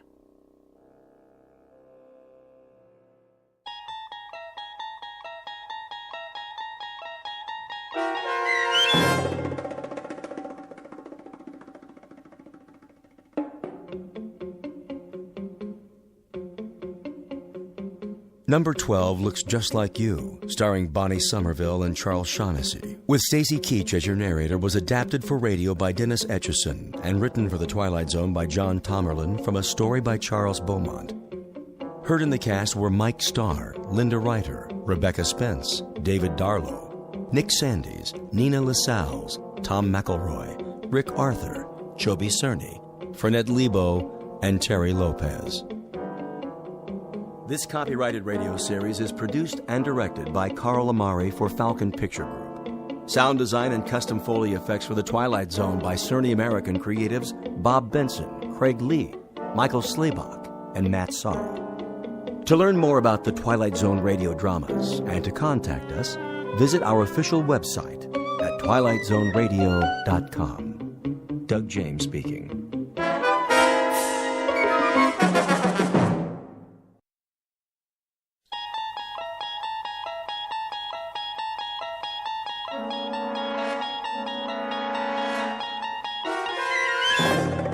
You unlock this door with the key of imagination. Beyond it is another dimension, a dimension of sound, a dimension of sight, a dimension of mind. You're moving into a land of both shadow and substance, of things and ideas. You've just crossed over into the Twilight Zone.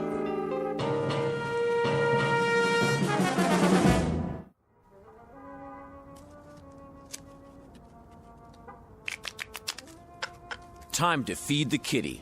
I've been feeding it all night. Yeah, that baby's hungry. Let's go, boys.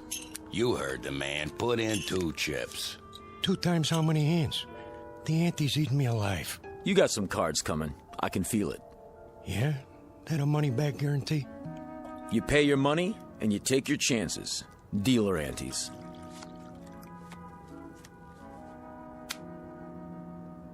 Let's go, Johnny. I gotta give it some thought. My stack's getting pretty low. Look at who's sitting this one out. That right, Johnny? I'm thinking.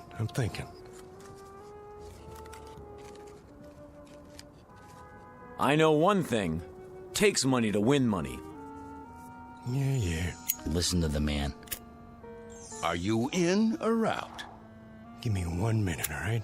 Take it easy, John. Hey, you don't look so good.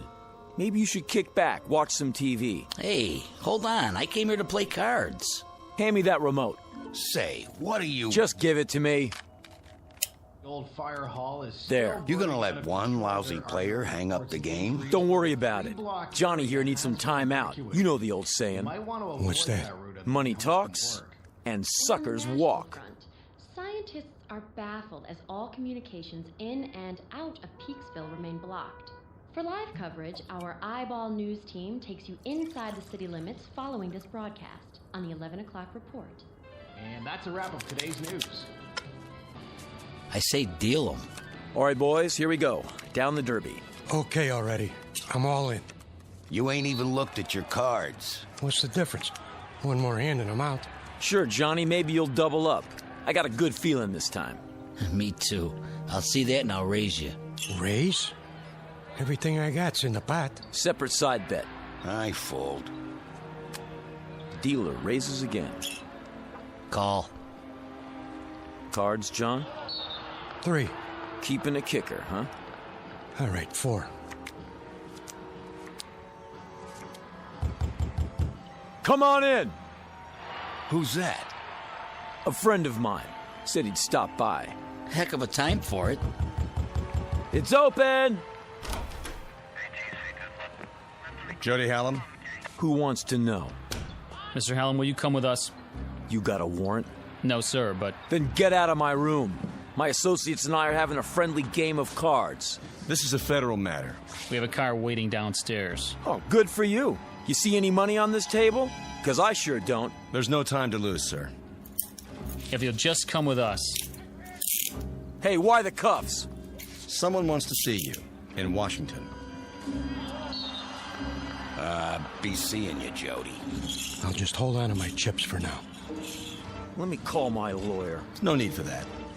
What's this all about? A matter of national security, sir. You might say a matter of life and death. Excuse me, gentlemen, if you don't mind. We'll just fast forward out of here. Hey, will somebody tell me what this is all about? Winning lottery numbers coming up, but first the news. In world news, the asteroid known as Wanderer continues on a path toward our solar system, but there's no cause for alarm. Scientists say it will miss Earth by several million miles. Repeat, despite rumors, there is no danger. Wanderer poses no threat to our world. And now, here's a handy household hint from our home economist. Portrait of a man who has just been granted a reprieve. Not from a card game, because it's a sure bet he would have won, given his considerable skill as a dealer. No, the 2 men in gray suits have saved him from almost certain deaths. His name? Jody Hallam, a gambler and con man who lives by his wits, and wants above all else to go on living. At the moment, the odds still look good for Mr. Hallam, but he is about to discover that the laws of chance don't always apply in the Twilight Zone. And now, The Twilight Zone and our story, Pattern for Doomsday, starring Henry Rollins, with Stacy Keach as your narrator. And I can tell you that its progress has been closely watched for the past month, as is the case with all unidentified objects sighted in space. May we have the slide, please? Excuse me, General? Yes? The 8th man, he's here. Showman? Yes, sir. Has he been briefed? Just the basics on the way over. I'll handle it from here. Mr. Hallam, have a seat at the end of the table. Well, aren't you going to introduce me to everybody? After the presentation, General Sinclair has the floor. Sit, please. Okay. Now then, slide, please. This is a routine photo from the 200-inch Hale telescope on Mount Palomar. Must be some camera. Shh. I don't see anything. Let me use the pointer. That short white line in the star field is the first picture we have of Wanderer. May I ask a question? Dr. Conrad, is it? Yes. When exactly was this taken? A little over a month ago. October 3rd, to be exact. I see. Next slide. This photograph, taken only 3 weeks ago, indicates that Wanderer is indeed headed for our solar system. Next slide. And this shot conclusively establishes what astronomers feared, that Wanderer is on a collision course with Earth. What?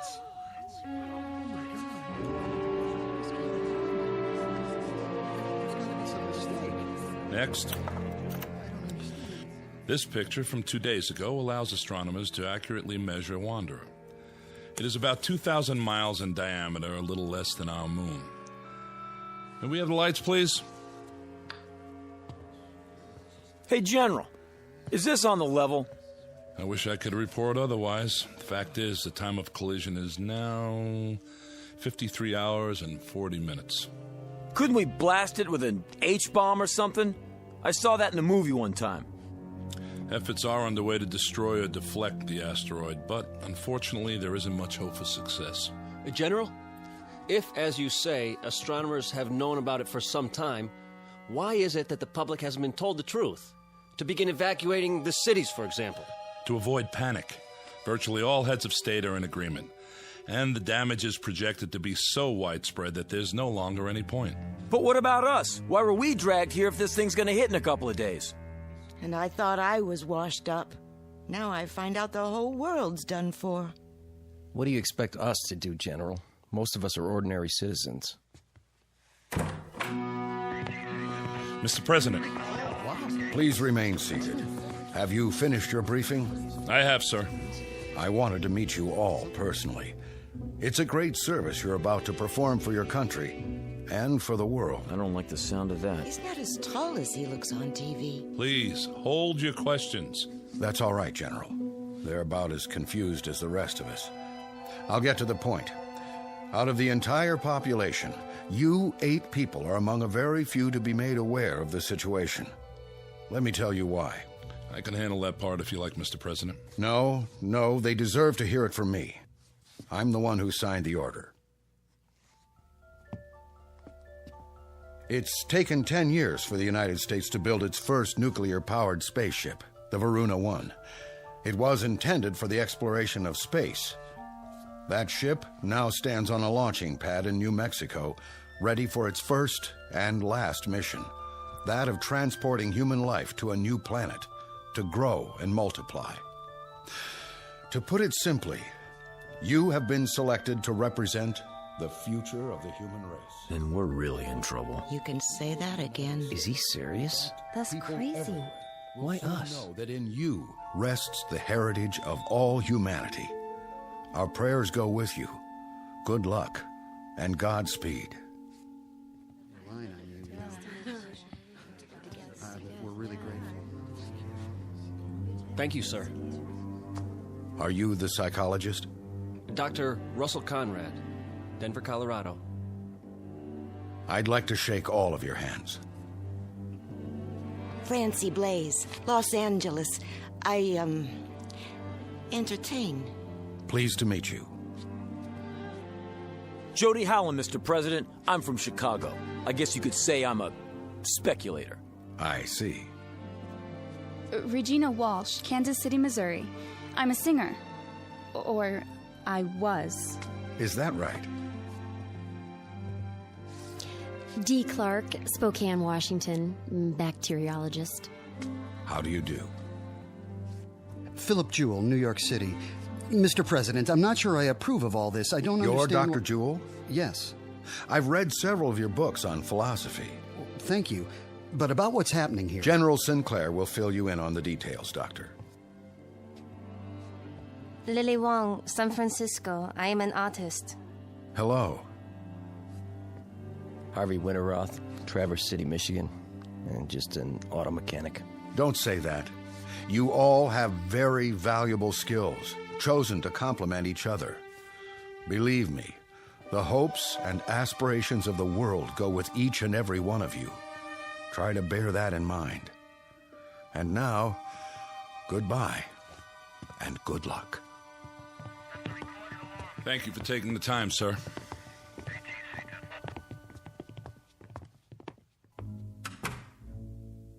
Never thought I'd get to meet the president, but there I was, shaking his hand and talking to him. General, I demand to know... Yes, Mr. Jewell? Just how did 8 people get picked to represent the human race? It was not at random, I assure you. It was a matter of careful selectivity. A computer was programmed with all relevant factors, physiological, psychological... Who did the programming? Panel of experts from several disciplines. Based on what criteria? General health, adaptability, fertility. That's why you all had examinations. Varied backgrounds, genetic history, immunity to disease, long-term stability on the cellular level. Out of what sampling? The entire population, Doctor. At least those we had preliminary data for. General, how come the president isn't going? He's a very important man. I would have thought... He's married, which was one of the disqualifying factors. For those of you who are interested, the criteria are listed in the background report. I have copies if you like. I'd like to see that report. On the table at the back of the room. There's a packet for each of you.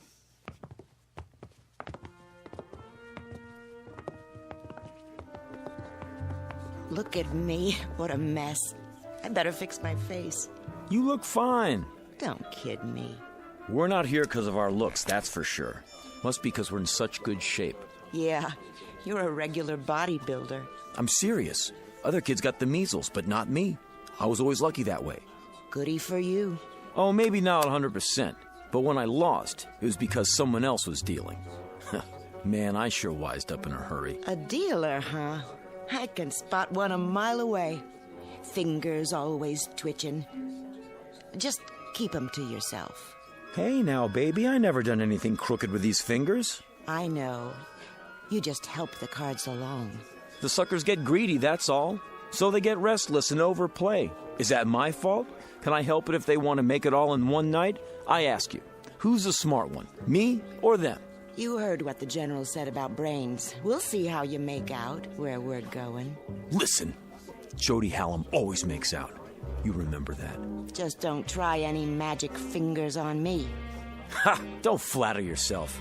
Come on, I want to get the lowdown on this game.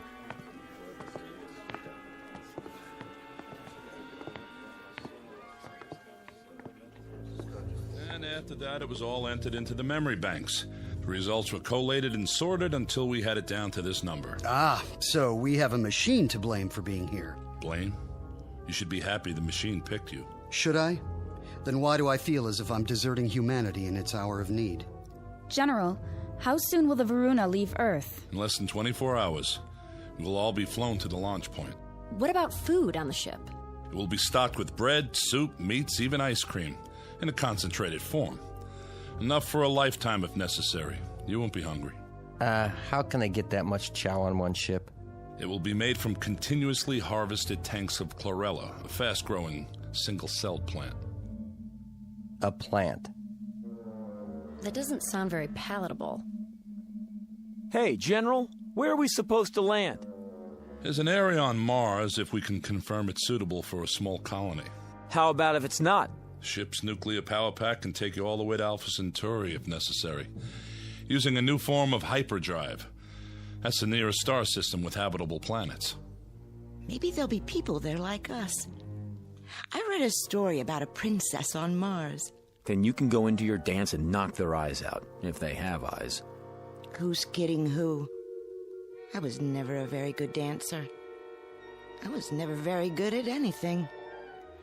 But I got along because people would pay for it. All that's over with now. You better believe it. I'll start over up there. Be me this time. I'll be what I want to be, not what they want me to be. Right. Keep that attitude.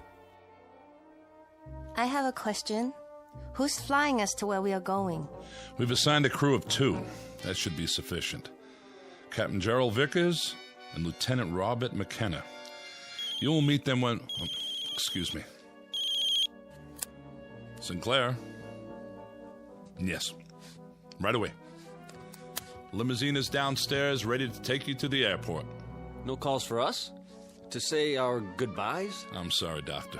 We can't risk breaching security. Now, if you'll all come with me, please. You have a great adventure ahead of you. Perhaps the greatest in the history of mankind. Oh, wow.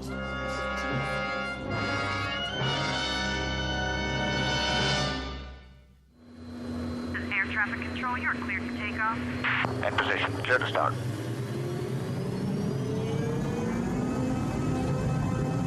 Major move, nose job back in front.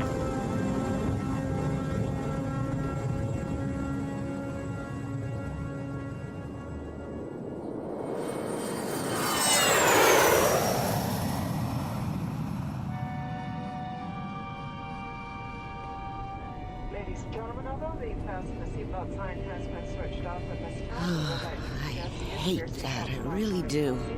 Hate what? When airplanes take off. Oh, don't worry about it. The odds are on our side. Are you serious? This crate could fall out of the sky at any time. Relax. You got more chance of being hit by a car. Yeah, sure. I mean it. You see the giant seal? What? There ain't no animals. Are there? The seal of the United States of America. This is some kind of official plane. They're not going to take any chances.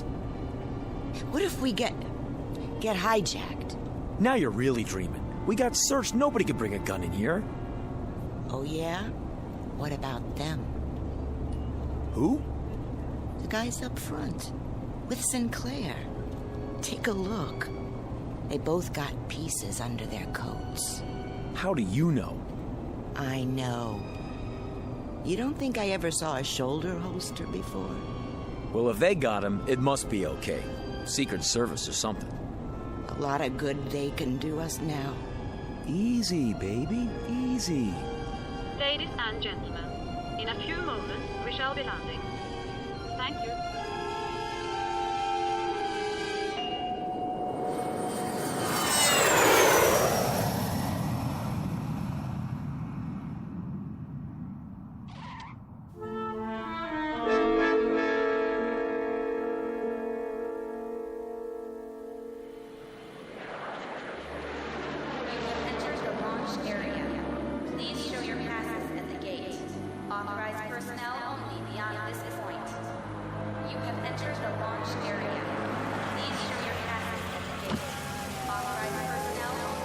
ID, please. General Sinclair and Company to operations. Oh, right, General. Operations is the first building, straight ahead. I know where operations is, son. Yes, sir. Open the gate.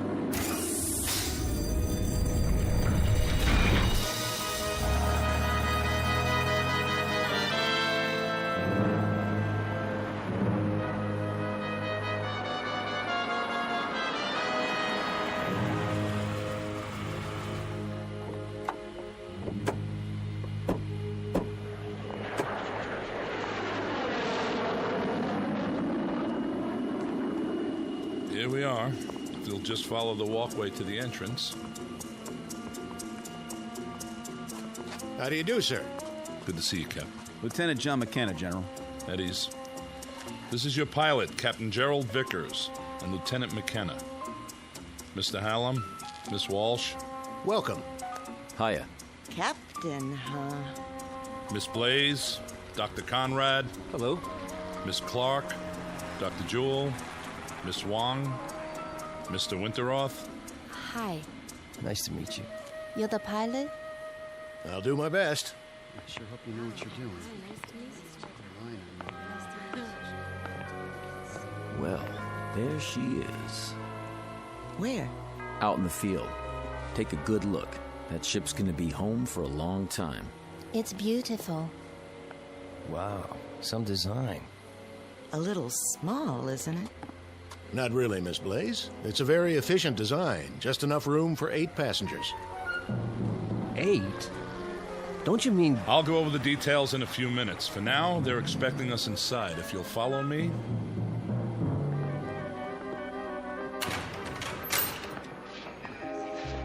General Sinclair?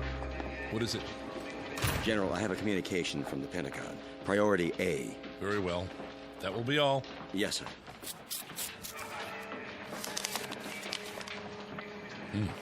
What is it? Don't tell me. The flight's overbooked. You might as well know. The nuclear missiles we sent up from 3 countries to intercept Wanderer have made contact. All detonated on impact. They hit Wanderer? And? Well, don't keep us in suspense. There was no appreciable deviation. The asteroid is still on course. What does that mean, in plain English? It means that there's no last great hope for Earth. I would say, then, that this group is our hope. Captain Vickers. Yes, Doctor. Something you said a moment ago. What was that? Well, you said there was only room for 8 people aboard the ship. That's right. Does that include you and Lieutenant McKenna? I'll answer all your questions at the final briefing. But... This way, please.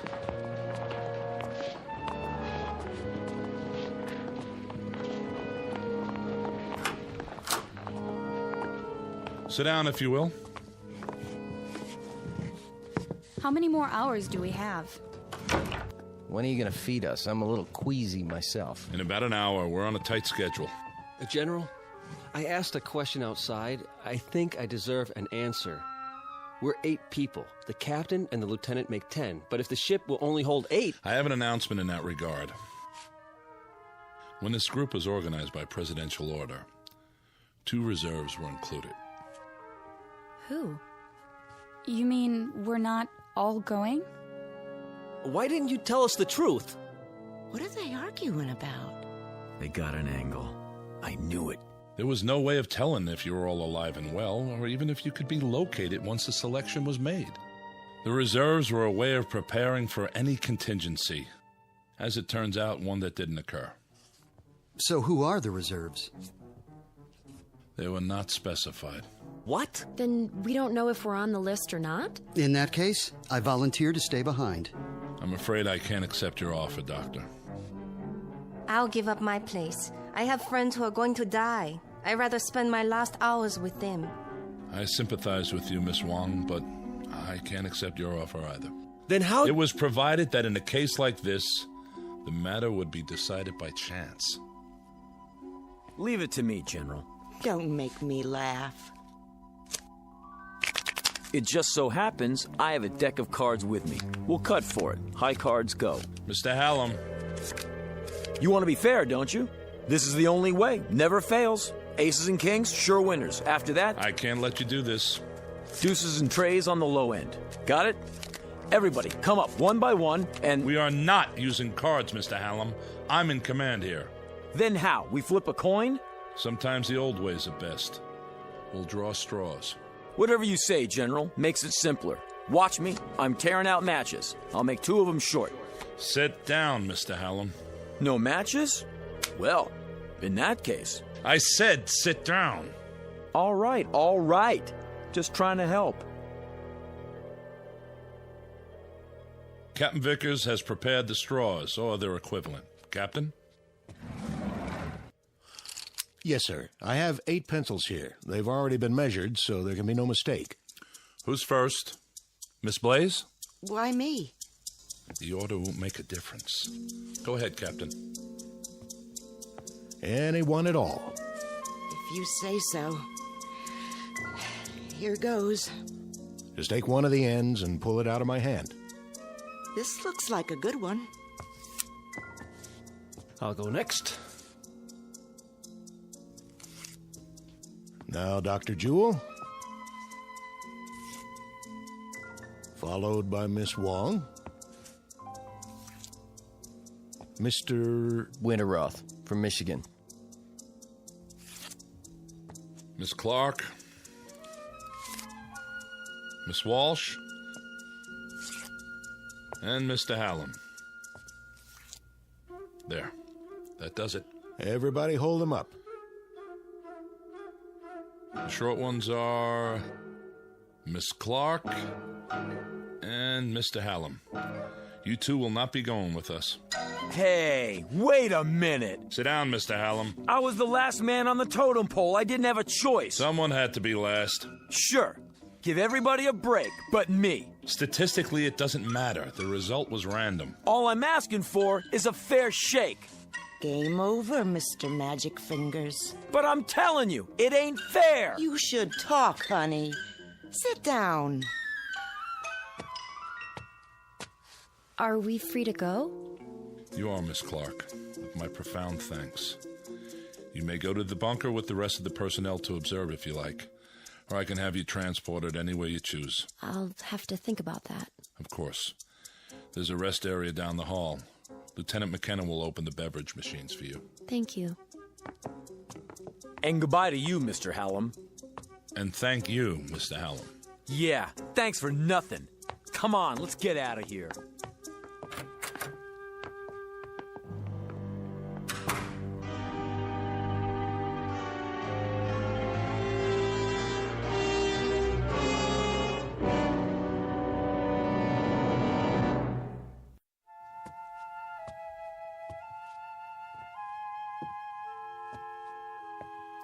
Why don't you sit down? You're making me nervous. Yeah. Miss Clark's right. Would you like a cup of coffee?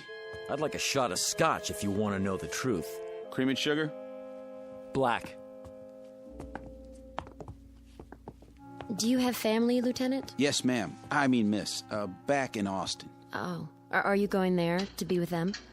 I sure hope so, if there's time. It's a terrible thing, I suppose. The little tragedies. We have time to absorb them. But something like this, think it's too vast to comprehend. I know what you mean. Cut the chatter. What is this, a funeral? You might call it that. Well, I tell you one thing. The game isn't over till it's over. You never know what's going to happen at the finish. This isn't a horse race, Mr. Hallam. We'll see about that. Give me the coffee, will you? Of course. Yeah, tastes like mud. If you'd rather have a soft drink. Forget it. Sorry you didn't care for it. Yeah, sure. Where do you come off so high and mighty? Uniform, shine on your shoes. You know something? Underneath, you're just like the rest of us. Scared out of your gourd. I'd better see how the general's coming along. Will you sit down? It won't be much longer. Then you'll be back with your own kind. I don't see why you're so anxious to go home. One of them in there could have a heart attack or something. And then what would we do? Draw straws again to see which one of us goes? Sure, why not? At least try to face reality and make peace with it. Listen, if they let me do it my way, you think I'd be sitting out here? Oh, you mean you'd have fixed the cards? Lady, when your life is on the line, you try anything. Even if it means pain or misfortune for others? If that's the way the chips fall. You amaze me. I thought I'd seen all kinds. You ain't never seen Jody Hallam before. Thank God for small favors. I would say, Mr. Hallam, that you're nothing special on the evolutionary scale. More along the lines of a throwback. You've hardly advanced beyond your one-celled progenitors. Say, is that a wisecrack? I've seen your kind under microscopes. Bacteria don't have a conscience either. Oh, but they do? In there? How do you know Vickers didn't fix it the way the general wanted? Don't be absurd. It was impartial, and we lost. I'm ready to leave whenever they let me. Go ahead, give up. That's what you learned in your school. But where I come from, it's a different story.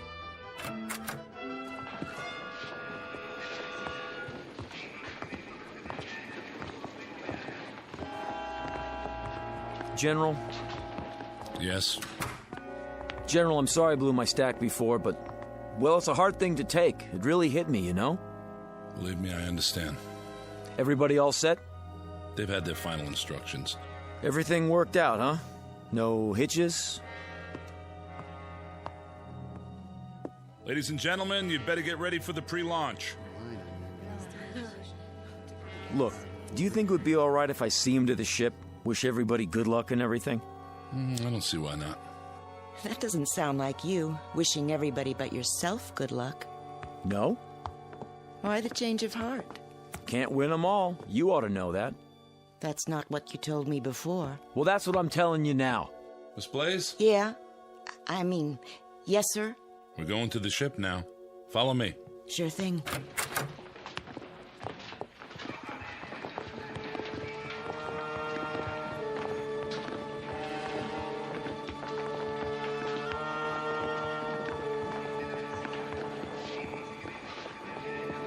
Not you. General Sinclair said it was okay. Only flight personnel on the field. I know. I'm going to say goodbye to him on the ship. General? It's all right, guards. Let him pass. Proceed. Sure, thanks a lot.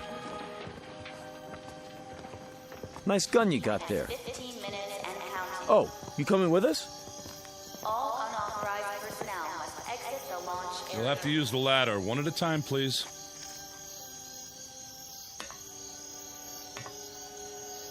Well, this is it. So long to the good old U.S. of A. It was a rat race, but I think I'm gonna miss it. It just doesn't seem possible to think that all this will change in a few hours. How much time? Not long, by my watch. The Varuna 1 is now on internal power. Look at all those stars. Skies like this in Michigan. There's a place I used to fish at.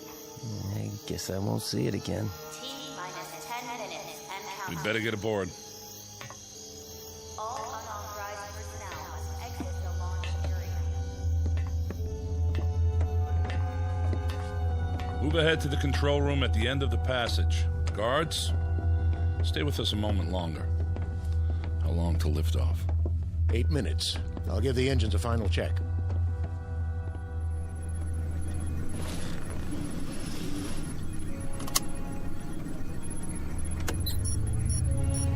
Thrusters powered up. Retros all clear. Gyro stabilizer charged. I feel like a sardine already. Relax, baby. This is one tin can nobody's gonna open. Aren't you supposed to wave bye-bye now? Let me have your attention. This is it, Mr. Hallam. Shh. I want to hear what he says. President has asked me to extend his blessings and his hopes for a safe journey. Also, he's aware of the hardships that lie before you. He wants to remind you that in all the years to come, you must not lose sight of your purpose. Guards. There's a digital Sir, library see of Mr. Hallam back to the building. references, Yes, sir. and each of you Come are with the me. seeds In a of minute, future I said. generations. It will be your trust to nurture the first generation born off Earth. For upon this, a new civilization will be built, long after we are forgotten. This way. Right. What kind of gun are you packing? 45 automatic, huh? Keep moving. Can I see it? Keep your I hands... just want to look at it. What in the... Back off! Drop it. Not on your life. Watch him. He's got a gun. Hold it! Now, General, since Dr. Jewell here won't be making the trip, as his reserve, I'm electing myself to take his place. He didn't want to go anyway. Do you think these people would have you after this? No more pretty speeches. You and the guards, make yourselves scarce, and drag the doctor with you. Something wrong with your hearing? General. Touch your holster, flyboy, and you're a dead man, too. Do as he says. That's better. Well, what do you know, honey? Looks like we're gonna get better acquainted after all. What do we call you now? Little Caesar? Just what do you expect to gain by this murder? Life, my friend, in the big blue up there like the rest of you. Oh, I know you're thinking you'll make me pay, but you won't. Not if there's only 8 people left. You're gonna need me. Keep your distance, Buster. Now, Francie, you know better than that. A man gambles, he loses here and there, but the game's not over till the last card's been played. Am I right or am I right? Hey, you! Keep your hands where I can see them! I can't let you do this. Back out of here real slow like. You too, Lieutenant. Are you going to shoot them too? If you do, who will fly the ship? Back out, I said. I'm not going anywhere. Neither am I. Put the gun down. Yeah, sure. There are too many of us. Guards, Mr. Hallam is going to surrender his weapon. Take him into custody. Yes, sir. You're invading my space, flyboy. You're surrounded, mister. Hand it over. Now. Don't make me laugh. If he won't, I'll just have to take it.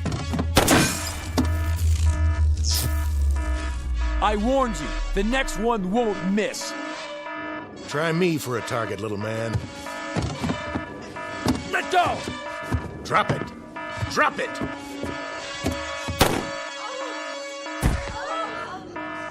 Now look what you've done.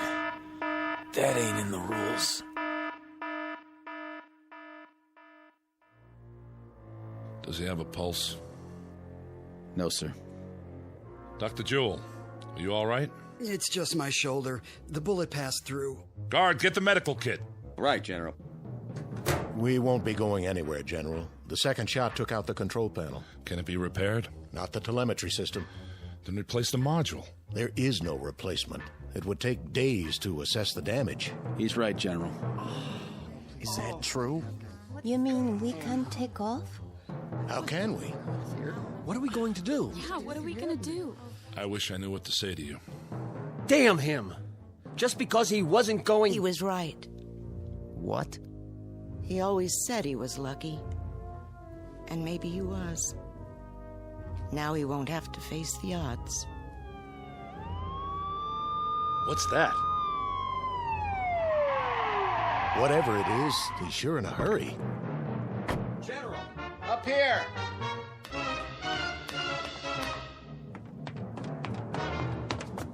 General, this just came in, sir, from the President.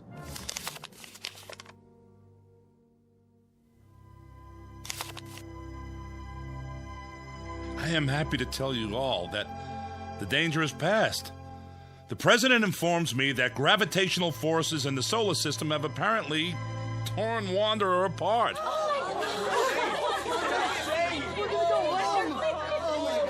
You mean it's not gonna hit Earth? Initial reports are that it is broken up into 5 pieces.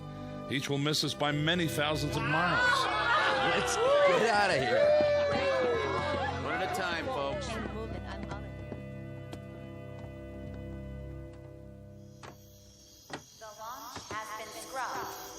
Can I give you a hand, Miss Blaze? You can give me 2 hands if you want. A big, brave captain like you. Call me Francine. Okay.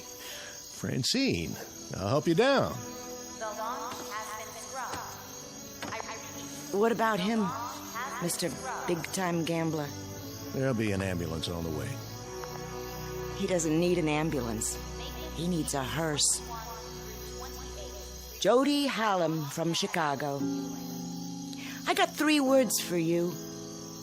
So long, sucker.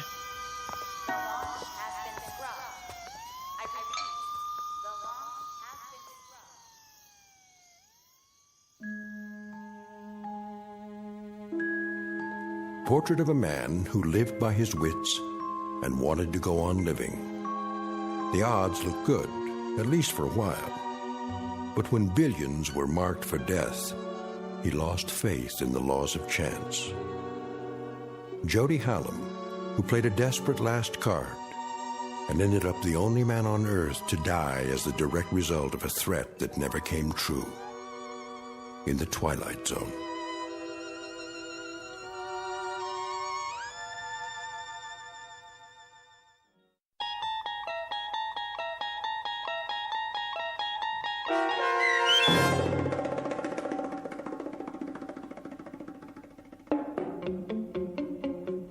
Pattern for Doomsday, starring Henry Rollins with Stacy Keach as your narrator, was adapted for radio by Dennis Etchison and written for The Twilight Zone by Jerry Soule. Heard in the cast were Mike Starr, Linda Ryder, Richard Hensel, Roderick Peoples, Jeff Lupetin, Jamie Barron, Steve Key, Nikki Lindgren, Elaine Robinson, Kurt Nabig, Jennifer Joy, Doug James, Carl Amari, Alex Sopener, and Vince Amari. The producers of The Twilight Zone wish to thank CBS Enterprises and the Rod Serling Estate for making this series possible. This copyrighted radio series is produced and directed by Carl Amari for Falcon Picture Group. Sound design and custom Foley effects for The Twilight Zone by Cerny American creatives Bob Benson, Craig Lee, Michael Slaybach, and Matt Sorrow.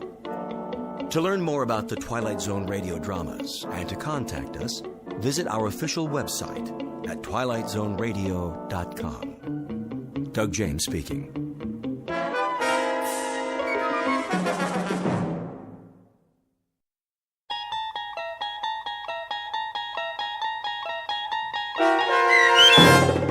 People Are Alike All Over, starring Blair Underwood, with Stacy Keach as your narrator, was adapted for radio by Dennis Etchison and written for The Twilight Zone by Rod Serling, based on a story by Paul W. Fairman.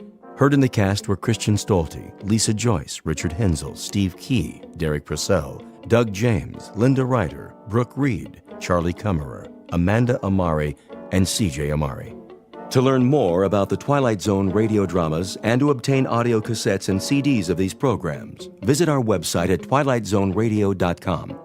The producers of The Twilight Zone wish to thank CBS Enterprises, Carol Serling, Dennis Etchison, Dick Brescia Associates, Claire Simon Casting, Terry Jennings, XM Satellite Radio, Sirius Satellite Radio, our sponsors, and our radio affiliates for helping make this series possible. This copyrighted radio series is produced and directed by Carl Amari and Jason Mallow for Falcon Picture Group. Doug James speaking.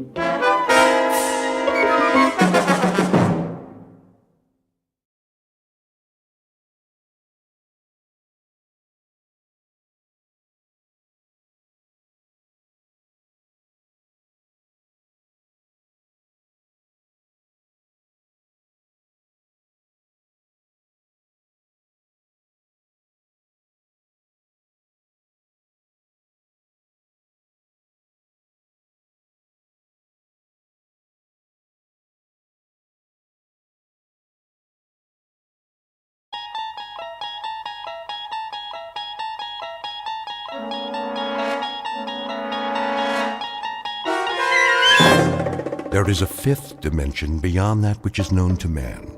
It is a dimension as vast as space and as timeless as infinity. It is the middle ground between light and shadow, and it lies between the pit of man's fears and the summit of his knowledge. This is the dimension of imagination. It is an area which we call the Twilight Zone.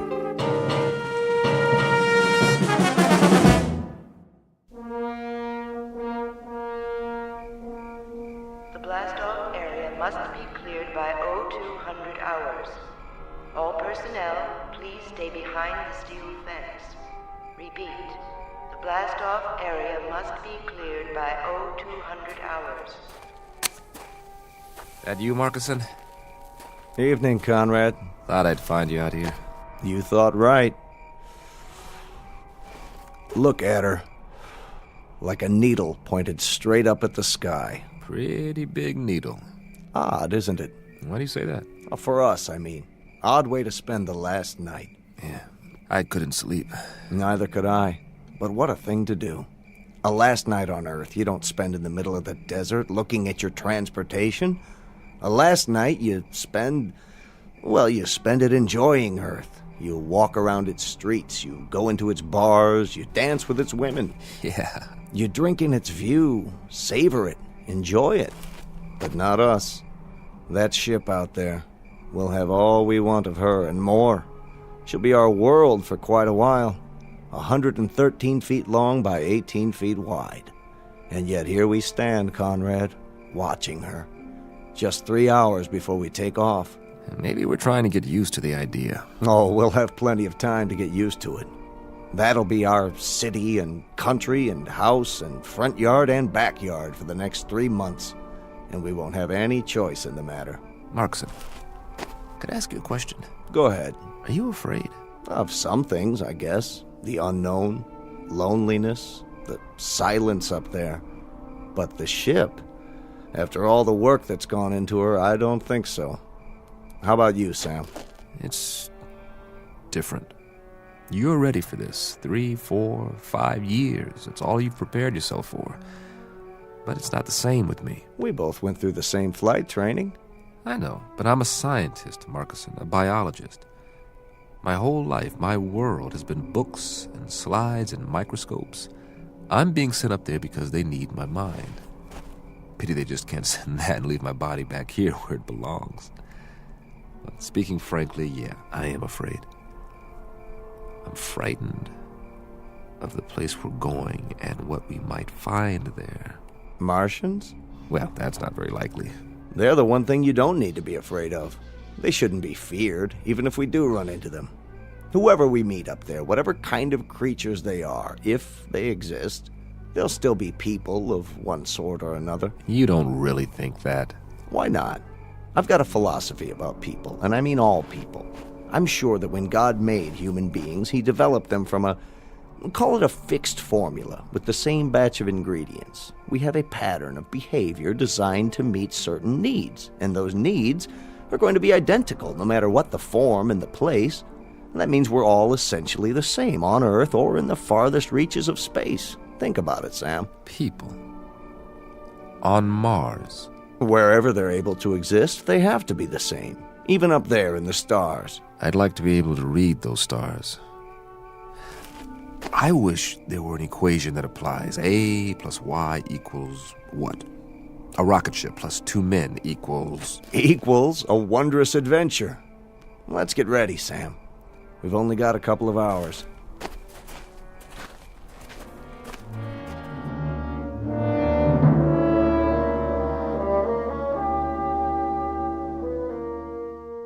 You're standing at the edge of a highway into space, one soon to be traveled by a flimsy, two-legged animal with an extremely small head.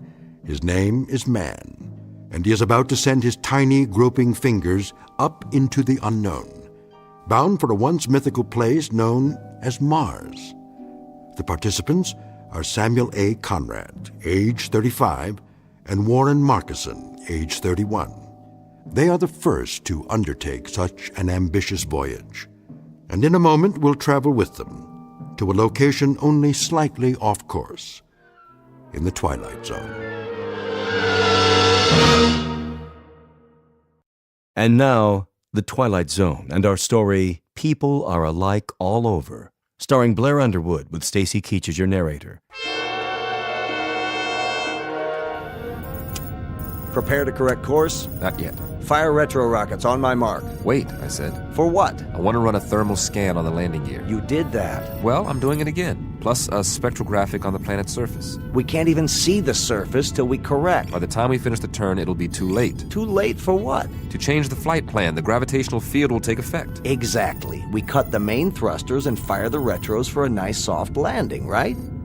Isn't that right, Conrad? What if something's wrong? Nothing's wrong. But what if it is? It'll take all the fuel we've got for another orbit. We have to be absolutely sure. We're as sure as we're ever going to be. There are too many variables. Atmospheric density, drag coefficients, power consumption. We've been through all that. I just checked the readings. The readings could be wrong. If we're off by a factor of 0.01, we'll miss the landing site completely. I'm going to run the numbers one more time. No, you're not. I'm in command here, and I say we're going in now. At least wait till the planet rolls up on the view screen. I want a spectrographic readout. 5, 4. Not yet. Cancel the sequence. I'm not canceling anything. 2, 1. Fire retros. I said fire. All right, if you won't do it... Don't touch that switch! Fire! Fire! You fool! Strap into your seat now!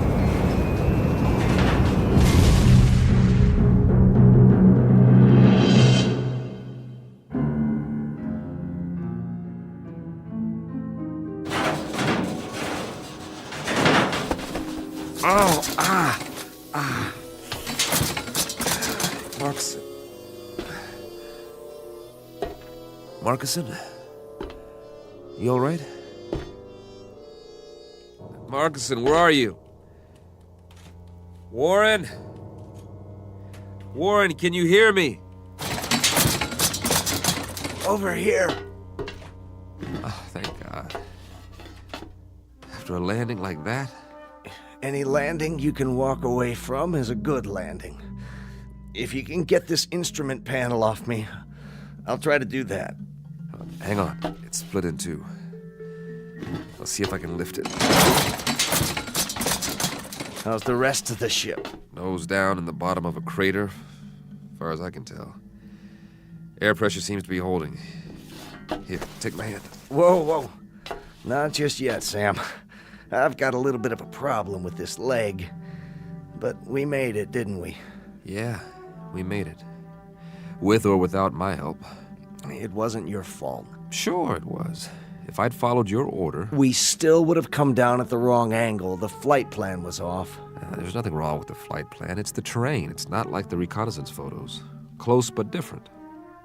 Somehow... Then you were right to be cautious. Do we have power? I don't know. I haven't had time to check anything. Try to get the lights running. It's dark in here. I may be able to rig a new circuit. You do that. I'll give you a hand. Don't be crazy. You can't even stand up. I'll do it. Sam? Yeah? Hurry, if you can. Will you, Sam? I want to take a look outside. I want to see what's really there. There's plenty of time for that. Is there? I told you, we've got air. That means the hull's intact. You rest easy. I'll get the medical kit. If you say so, Sam. If you say so.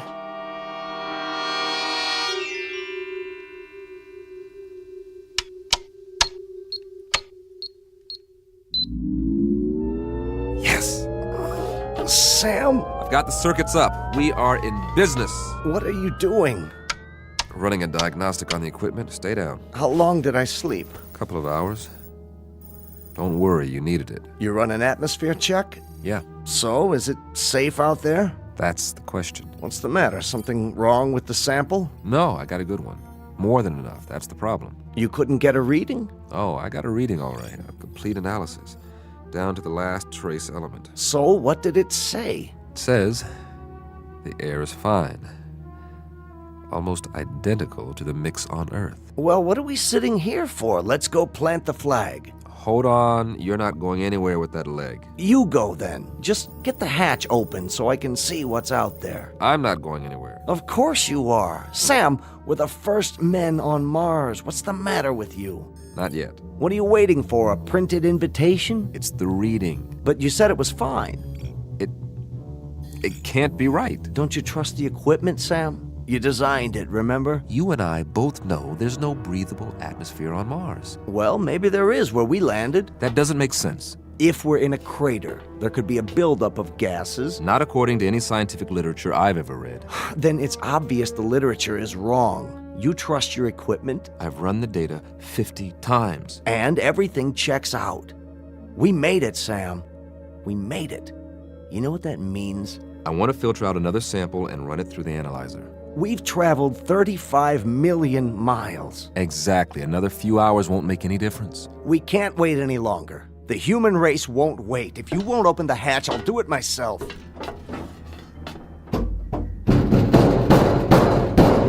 You won't be able to get it open. The hydraulics out. Patch in the auxiliary power supply. You said the circuits are up. I'm telling you, we can't. Maybe you can't, but I can. You're going to wreck your other leg. I'll use the manual override. That's what I'll do. I'll disconnect the hydraulic lift at the wall and...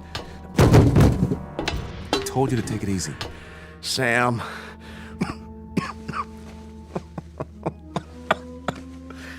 Just my luck, eh? 35 million miles through black space just to find a place to die. You are not going to die. It's all right. Really. It's just that I'd hate for this ship to be my tomb. Do me one favor. Anything. When it does happen, and I think it'll be soon. Don't talk like that. Get me outside, one way or another. Don't be afraid. I've got a strange hunch that if anybody's out there, they'll help you with the funeral. That's how people are. And they are people, Sam. As long as they've got minds and hearts, that means they've got souls. And that makes them people. No. For God's sake, don't die now. Don't leave me alone here. Warren! Warren! What's that? Listen. Do you hear that, Warren? Do you hear that? Something's out there. And it's coming. It's coming right up to the ship. You said that whatever's out there is like us. Well, I don't know that. There's no way to find out, and I'm not ready to find out. Go away! Whoever or whatever you are, go away!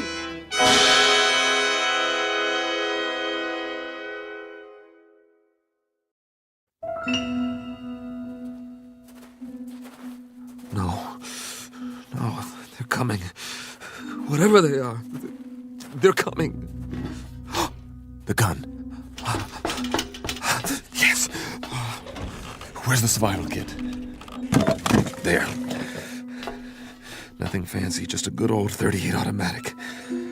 That ought to do the trick. Get away! I said, get away from the ship! All right, if you won't go away, you want me to come out, I'll come out. You think you're ready for me? Huh? Huh? Where's that lever? Whoever or whatever you are, let's find out if you can eat lead. What the? Come on. Where are you? What are you waiting for? You see this? It's a gun. Know what a gun is? Want to find out? Step into the light so I can see you.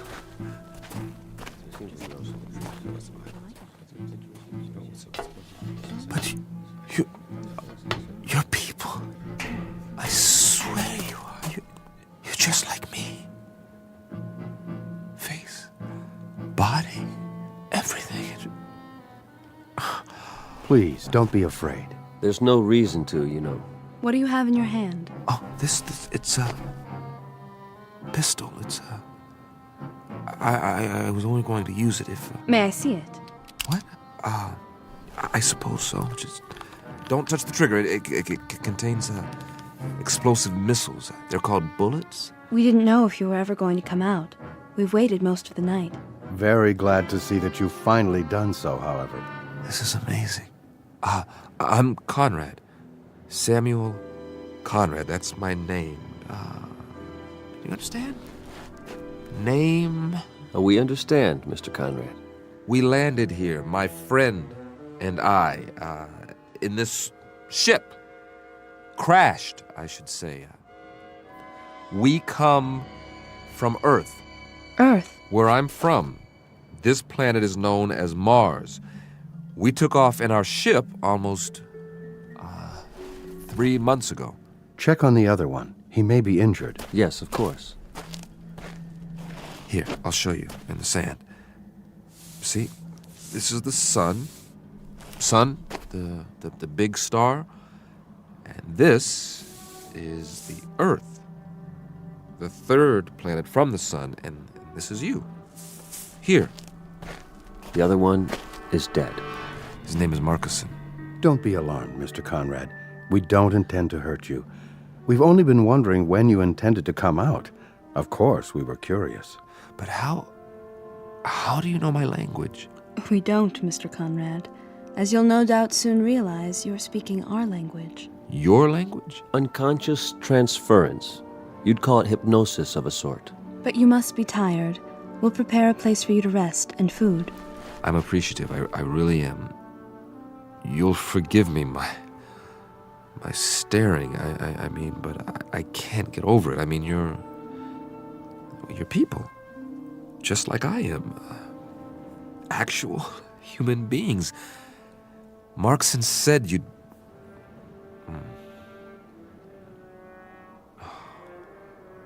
Marcus.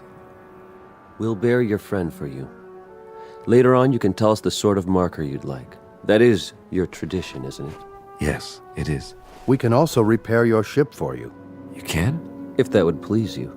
Oh, yes, very much.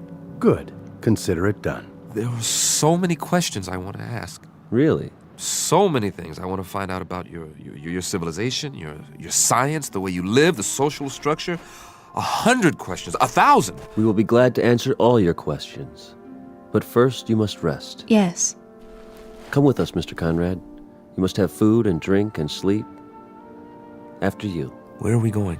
Not far. A structure we've built. I don't see anything. Oh, I know it's dark out there, but it's only a short walk.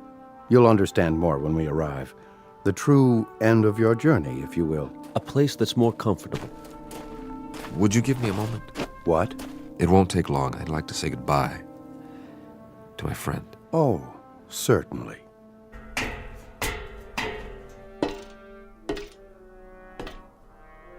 Marcuson, I hope you know what's happened. I hope you know that you were right. There are Martians, after all, and they're people. It's incredible, but they really are just like us. You knew, didn't you?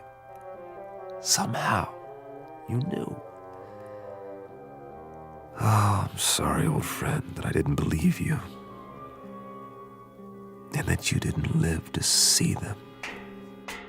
Are you ready, Mr. Conrad? Yes. I'm ready.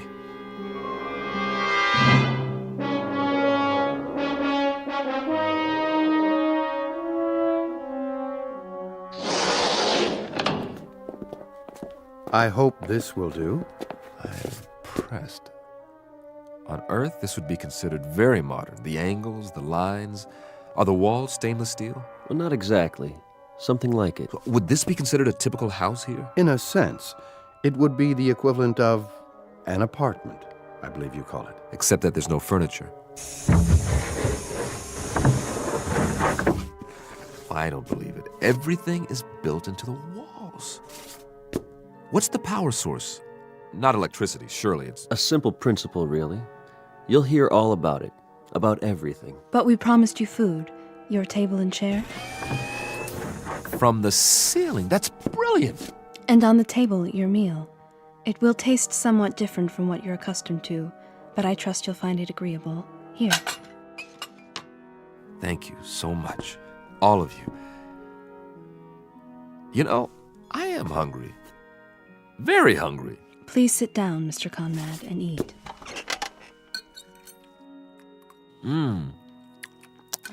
It's different, but I like the taste. Like melon or cantaloupe, maybe. And yet, there's almost a meat flavor. You don't mind it? Mind? Are you kidding? After that freeze-dried stuff we ate on the ship? No. This is delicious. We'll leave you to eat then. Oh, I wonder, could you do us a small favor, Mr. Conrad? Anything. As a favor, would you mind sketching for us what a home looks like on Earth, so we'll better understand your culture? No, not at all. This is what we call a ranch house. It has only one story. Here, look, I'll show you. This is roughly the shape. The front door here, and this is what's known as a picture window. Looking out from the living room. I see. The bedroom area. And the kitchen, where we cook the food. Here, I'll put down some more details about the interior. Please. Couch, chair, television set. And inside the kitchen, over here, the refrigerator, maybe a freezer, and the stove. A freezer and a stove? Well, one to keep the food from spoiling and one to heat it up. Remarkable. In the bedroom, the bed, the bureau, the mirror, do you understand mirror? Reflection? To look at yourself. Of course, I've forgotten. Will you look at that? Here's your mirror, along with the sink, towels, running water, and this will be your bed. All the comforts of home. Eat in pleasure, Mr. Conrad, and then rest. We'll come back later. Thank you. Thank you so much. Oh, miss? Yes? I didn't ask any of your names. That's all right. You have a name, don't you? I'm called Tina. Tina, I wish you'd, will you tell the others for me how much I appreciate all this? The trouble you've gone to, this is a pretty wonderful thing that's happened to me, so thank you. Do you understand? Thank you. I mean, to come millions of miles and meet people of your own kind, I was so frightened before. I was so miserably frightened, and then... Please don't be. I know what I was afraid of now. I was afraid of loneliness, of silence, of the unknown. But now my friend was right. There's no need for fear now. No need at all. No one will hurt you, I promise. You must believe that. I do, now. I'll see you later, Mr. Conrad. I hope so, Tina. And please, call me by my given name. It's Sam. Goodbye, Sam.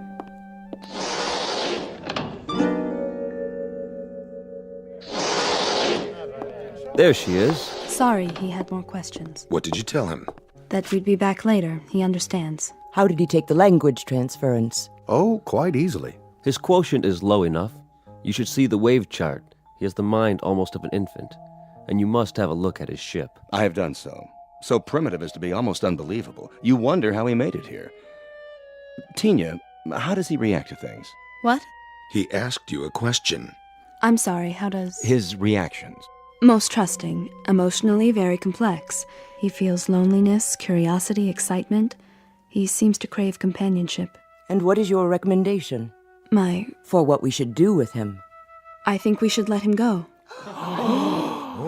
Let him go? How can we let him go? He means us no harm, and he's... He's what? Tell us what he is. Go ahead, Tina. Feel free to speak.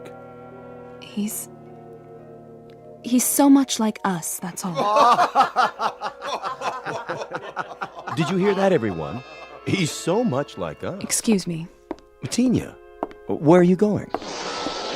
I have something to do. At this hour, surely not. Perhaps to observe our new arrival.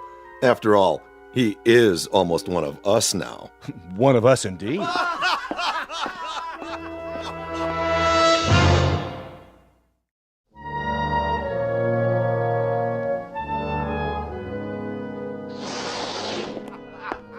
Tina? Is that you? Yes, Mr. Conrad. I was just... What's the joke? Oh, something one of my friends said. Oh, what was it? Something humorous, that's all. At least he thought so. Won't you come in? I wouldn't want to disturb you. Not much chance of that. I'm too wound up. This is all a bit much to grasp at one time. You must have a great many questions. Perhaps you can answer a few of them. If you don't mind, that is. Won't you sit down? Well, maybe for just a minute. Have a seat. The couch is quite comfortable, thanks to you. Mr. Conrad, there's something you should know. Oh, that's an understatement. Where do we start? I don't quite know how to put this, but... Wait, I'm not a very good host. After all, you and your people have been so gracious, seeing to my every need. Is there anything you'd like? I assume there are refreshments. I don't suppose you people know what a drink is. In the cabinet, you'll find several varieties of beverages. Yeah? I hope they're to your satisfaction. Let's just have a look. Do you mind?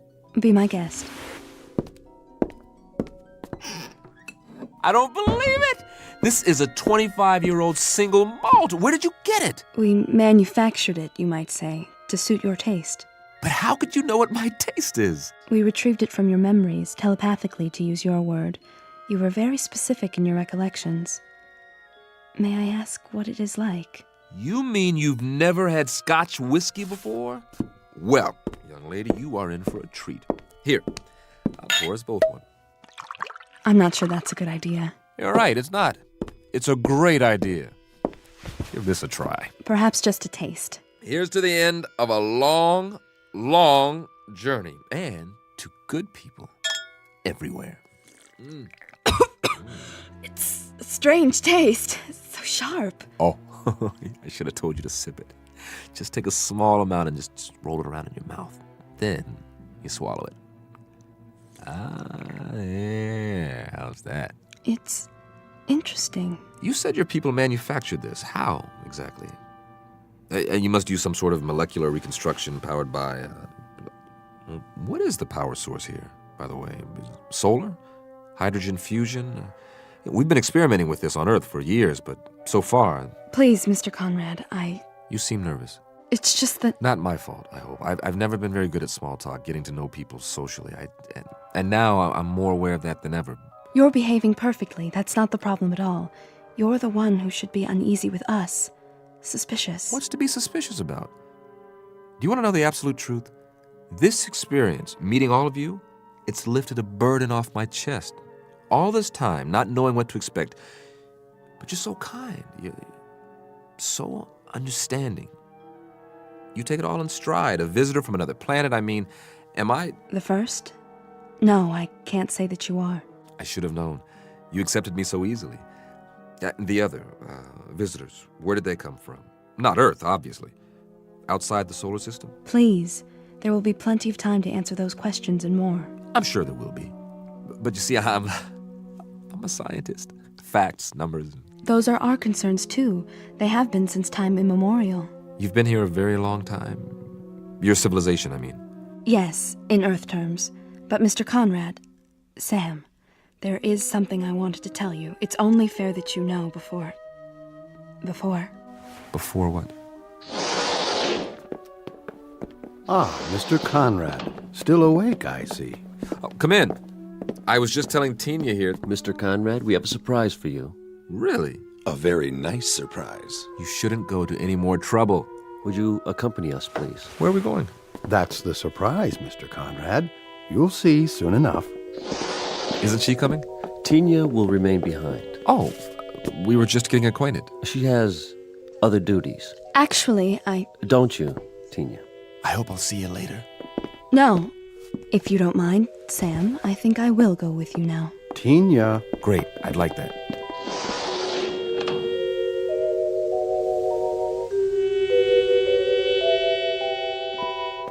Quite a complex you have here. There must be miles of corridors, like interconnecting tubes. It provides both shelter and a gathering place for our people.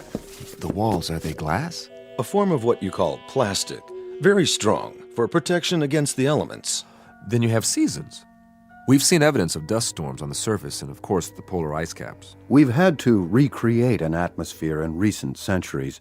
That has wrought havoc with the forces of nature, far more than you might have observed from space. I can hardly wait to take a closer look. Really, Mr. Conrad, you don't want to tire yourself. You should get a good night's rest while you can. No reason to. I feel fine. Does the complex house your research facilities, laboratories, that sort of thing? They are in an adjacent structure. I thought I saw a reflection out there, but it's so dark. All in good time. It will be a few more hours until sunrise. Then, all will be clear. Ah, here we are. After you, Mr. Conrad. What? Allow me to illuminate it for you. But this is... This is what, sir? Why, it's just like the entrance to my house back home. Is it? Yes, this is the foyer, and the living room would be down here.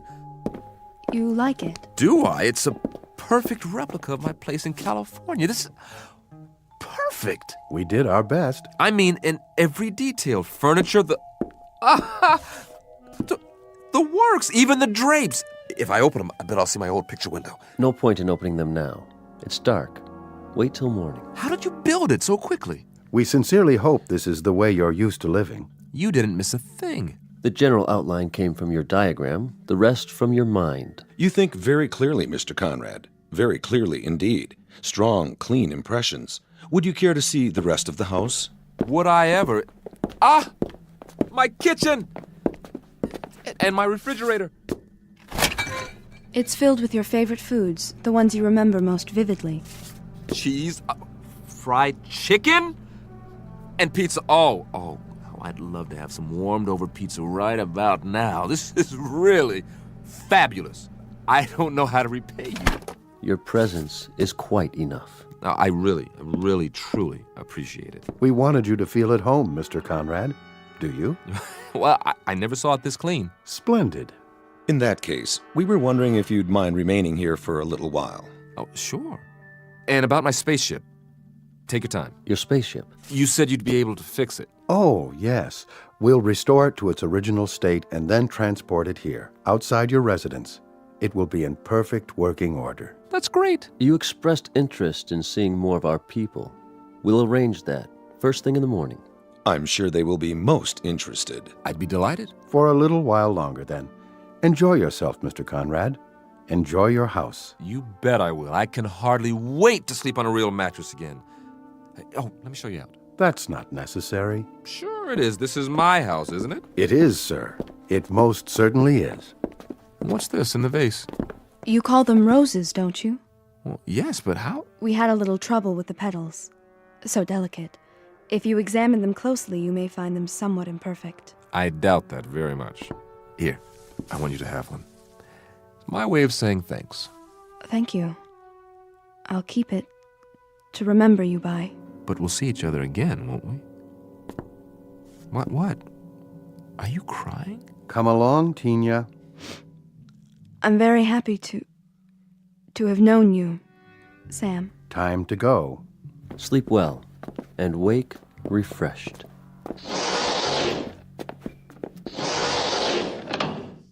Man, will I. This is too much. I wonder if there's some more of that scotch in here. Yes! Well, all I can say is if this is an illusion, it's one a guy can live with.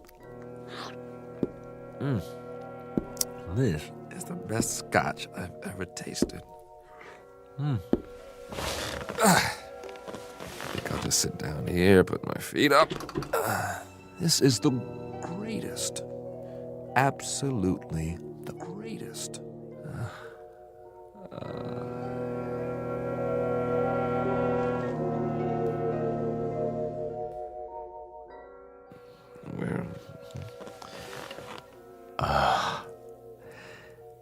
It wasn't a dream.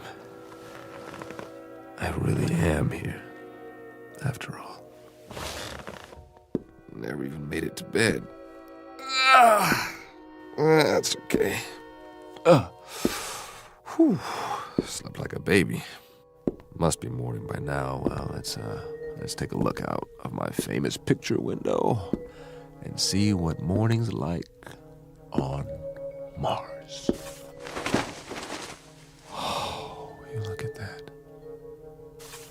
Red sand.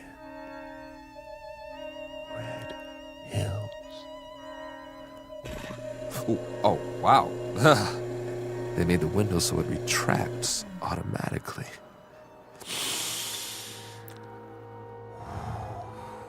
Smell that.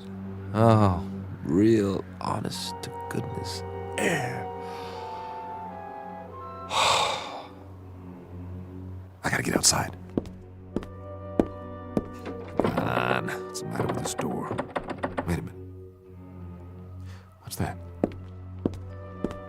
Sounds like some kind of vehicle. Hey! Hey, everybody!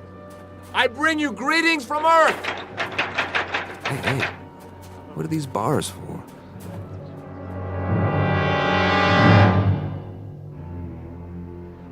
Everyone, please exit through the rear of the tram. Over here! I'd like to shake your hands, but I'm locked in. Go to the main window, please. He's still in quarantine. What's he talking about? Why are you all looking at me like that? Please don't touch the bars. Hey, what's going on? Hey! This is our latest acquisition. No, it can't be. My ship. They said they'd move it here. Wait, why would they? It can't blast off this close. It would set the whole house on fire. Unless they don't intend. Isn't he unusual? Careful, children. Can it talk? Yes, on an elementary level, a very limited vocabulary, of course. Its primitive spacecraft will soon be on permanent display. For now, you're free to observe the creature in its natural surroundings. I don't belong Note in the here. simple primal emotions. No! No! Let me out of here! You may take holograms if you like. And next, we'll move on to the Venusian habitat, the intergalactic breeding area, and the Alpha Centauri house. This, again, is a holographic opportunity. I don't belong in here, please! Please! I would like to take a hologram. Isn't he cute? Look this way, Earthman.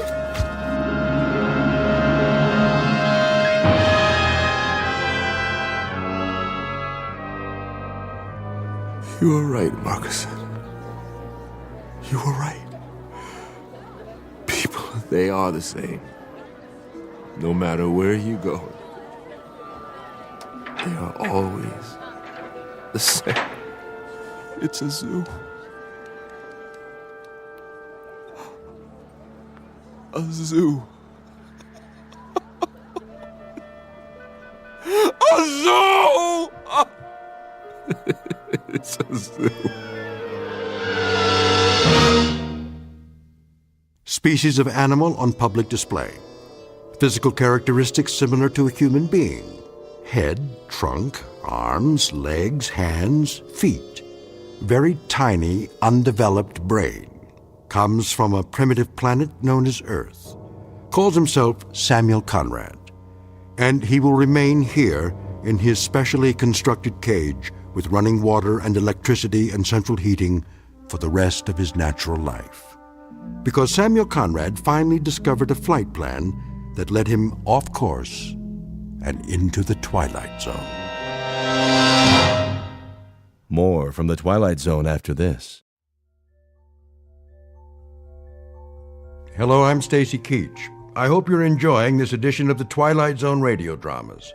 To learn more about this series, be sure to log on to our official website at twilightzoneradio.com. You'll find special discounts on our Twilight Zone audio collections, listings of our radio stations, links to other websites, and a photo gallery of our recording studio and some of our stars in action. Plus ways to contact us with questions or comments about the show. And for a limited time, when you log on to twilightzoneradio.com, you can send in for a free CD of the show. So be sure to visit us at twilightzoneradio.com.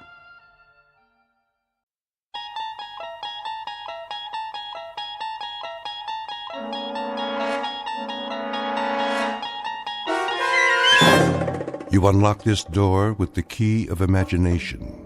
Beyond it is another dimension, a dimension of sound, a dimension of sight, a dimension of mind. You're moving into a land of both shadow and substance, of things and ideas. You've just crossed over into the Twilight Zone.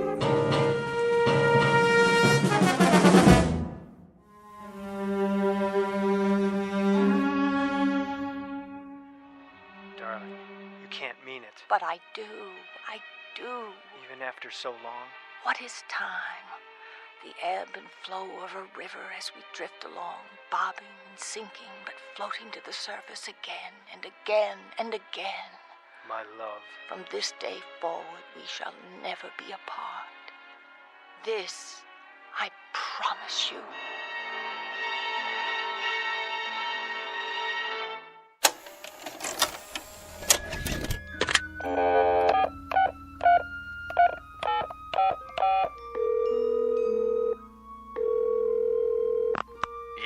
Kruger, I've got an idea. Who is this? Jordy, who do you think? Listen, this one's a winner. You know what time it is. Late. Sorry, boss, but I just watched a movie and... Movie? What movie? Remember that assignment you wanted to send me to the coast? To cover the awards, but you passed on it. Right, the Career Achievement Awards at the Academy. Jordan, surely this can wait. That's just it. It can't. Come morning, I'll be on a plane, headed for L.A. No, you won't. I'm sending the new boy. Not so fast.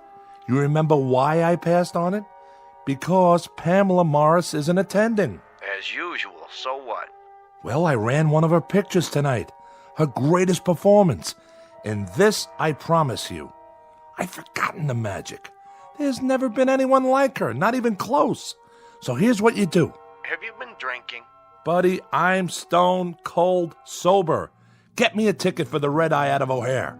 Then soon as it's morning, Pacific time, call our agent and set up an interview. I'll be there with bells on. Interview about what? Are you kidding? It's Pamela Morris. Where's she been all these years? Is she still as beautiful as they say? I'll get you an exclusive. And while I'm out there, I just might cover the awards, if you ask me real nice. 'Cause you're my favorite editor. Do us both a favor. Go back to bed. I haven't been to bed. I've been watching Pamela Morris all night long. And tomorrow, I'm going to meet her. No matter what. Thanks, Kruger. It'll be worth it. This, I promise you. The world's most beautiful woman. Pamela Morris. In person. Introducing Jordan Herrick, syndicated columnist, whose work appears in more than 100 newspapers. By nature a cynic, a disbeliever, and a jaded commentator on the movie business, caught up for the moment in a lovely vision. He's not sure whether that vision is merely a dream, but he'll soon find out. Her name is Pamela Morris, renowned star and femme fatale, not seen in public for many years, whose legendary beauty is remembered by millions. Mr. Herrick is correct about one thing. Tomorrow he will make her acquaintance in person. But what he does not know is that the face he gazes upon may actually be a reflection, beamed his way directly from the Twilight Zone. And now, The Twilight Zone and our story, Queen of the Nile, starring Kate Jackson, with Stacy Keach as your narrator.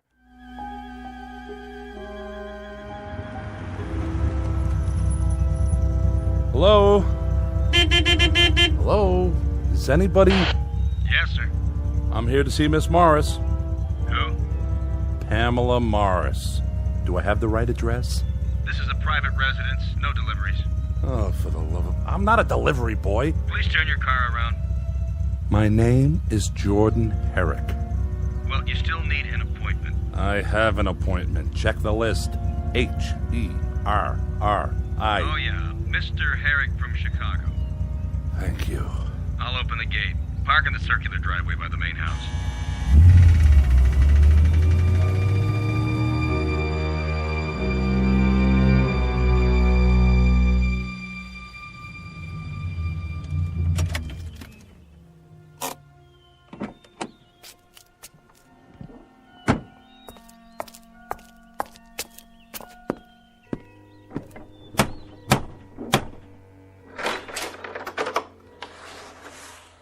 Yes?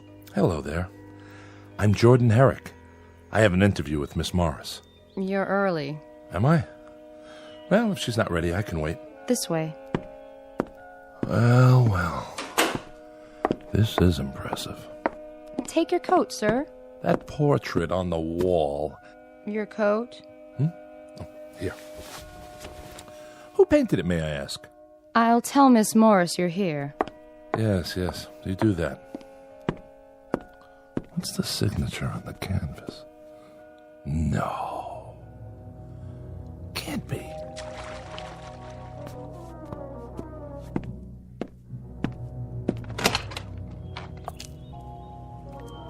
Where's my towel? A young man is here to see you. Where? In the living room. Really? Tell him I'll be right in. There's no hurry. Oh, there you are. Sorry, I lost track of the time. Please, don't rush on my account. You've come all this way. It's the least I can do. But it's such a glorious day. I'll be right with you. Just let me dry off. Of course. Charlotte, see if the gentleman would like a drink. Perhaps a light lunch? Yes, miss. Oh, don't go to any trouble. I'll meet you in the living room as soon as I make myself presentable. Oh, you're more than that. Great deal more. If you follow me, sir. Mr. Herrick? Miss Morris, I didn't mean to interrupt your swim. Nonsense. I've kept you waiting. It doesn't matter. It does matter, and I apologize. But I do love the pool. It's my one indulgence. Am I forgiven? Absolutely. Please sit down. Beautiful. Sorry? This room. The furniture, the artifacts. Lovely. You like my little collection? Very unusual. You must have gathered these things from around the world. Oh, you know how it is. Various locations over the years for this film or that. You specialize in the exotic. Do I? Yes, I suppose so. Even the front door, that metal insect or whatever it is. Ah, you saw that. The door knocker. Cast in bronze after an Egyptian beetle or so, I'm told. Do you think it's too much? No. It's quite remarkable. I've never seen another like it. Nor have I. Must be very old. Yes, it must be. I confess I've forgotten exactly where it's from. Now then, I believe you have some questions for me? Well, if you don't mind. Not if you're the one who asked them. I'll do the best I can. I'm sure you always do. To begin at the beginning. As two people always must. Huh. You were born in... I must say, Mr. Herrick, you are very direct. Oh, don't get me wrong. I meant geographically. No, you didn't. You meant the year. That's what the public always wants to know. You're not offended? Should I be? I have my producers, my directors. You have your editors. They are all very demanding. Besides, a woman in my position must have no secrets. I'm relieved to hear you say that. I was afraid. Afraid? You have nothing to fear here. No? Why, Mr. Herrick, I'm only a woman, and a rather small one at that. Surely you've known many women. Never one like you. Ha! Then I'll try to make this as painless as possible. Suppose you tell me how old you think I am. Well, that's hardly fair. Oh, come now. Especially after you saw me in my bathing attire. Unfortunately, it conceals very little. I wouldn't say unfortunately. Mr. Herrick, you make me blush. I shouldn't have wandered out onto the terrace like that. I did say no secrets. And I overstepped the bounds with that question. No, not at all. Please, be honest. Really, Here, take a good look. I'm sorry about the shirtwaist and sandals, but I didn't want to keep you waiting a moment longer. Time is so precious. You're not wearing any makeup, are you? Can you tell? There simply wasn't time. You're very beautiful. That wasn't the question. We were talking about my age. I'd appreciate your candor. In that case, you look no older than you do in the painting. Oh, everyone asks about that. I was only a child when I posed for it. Is that so? Come and see for yourself, close up. All right. Well? Oh, surely I'm misreading the signature. Why do you say that? This can't be a Berthold. Berthold? I was so frightened of him. The world was bright and new to me, and he was so wildly creative. Was he? I'd never met anyone like him. It was his genius that enabled him to project the flowering of a fragile blossom, as he put it.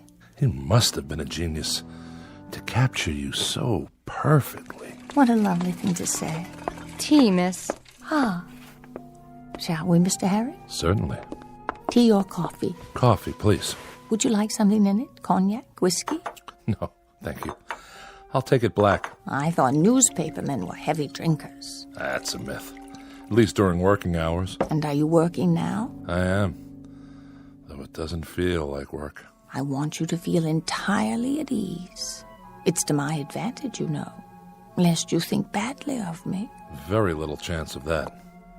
Is it time for tea, Charlotte? Yes, Mrs. Draper. Hello.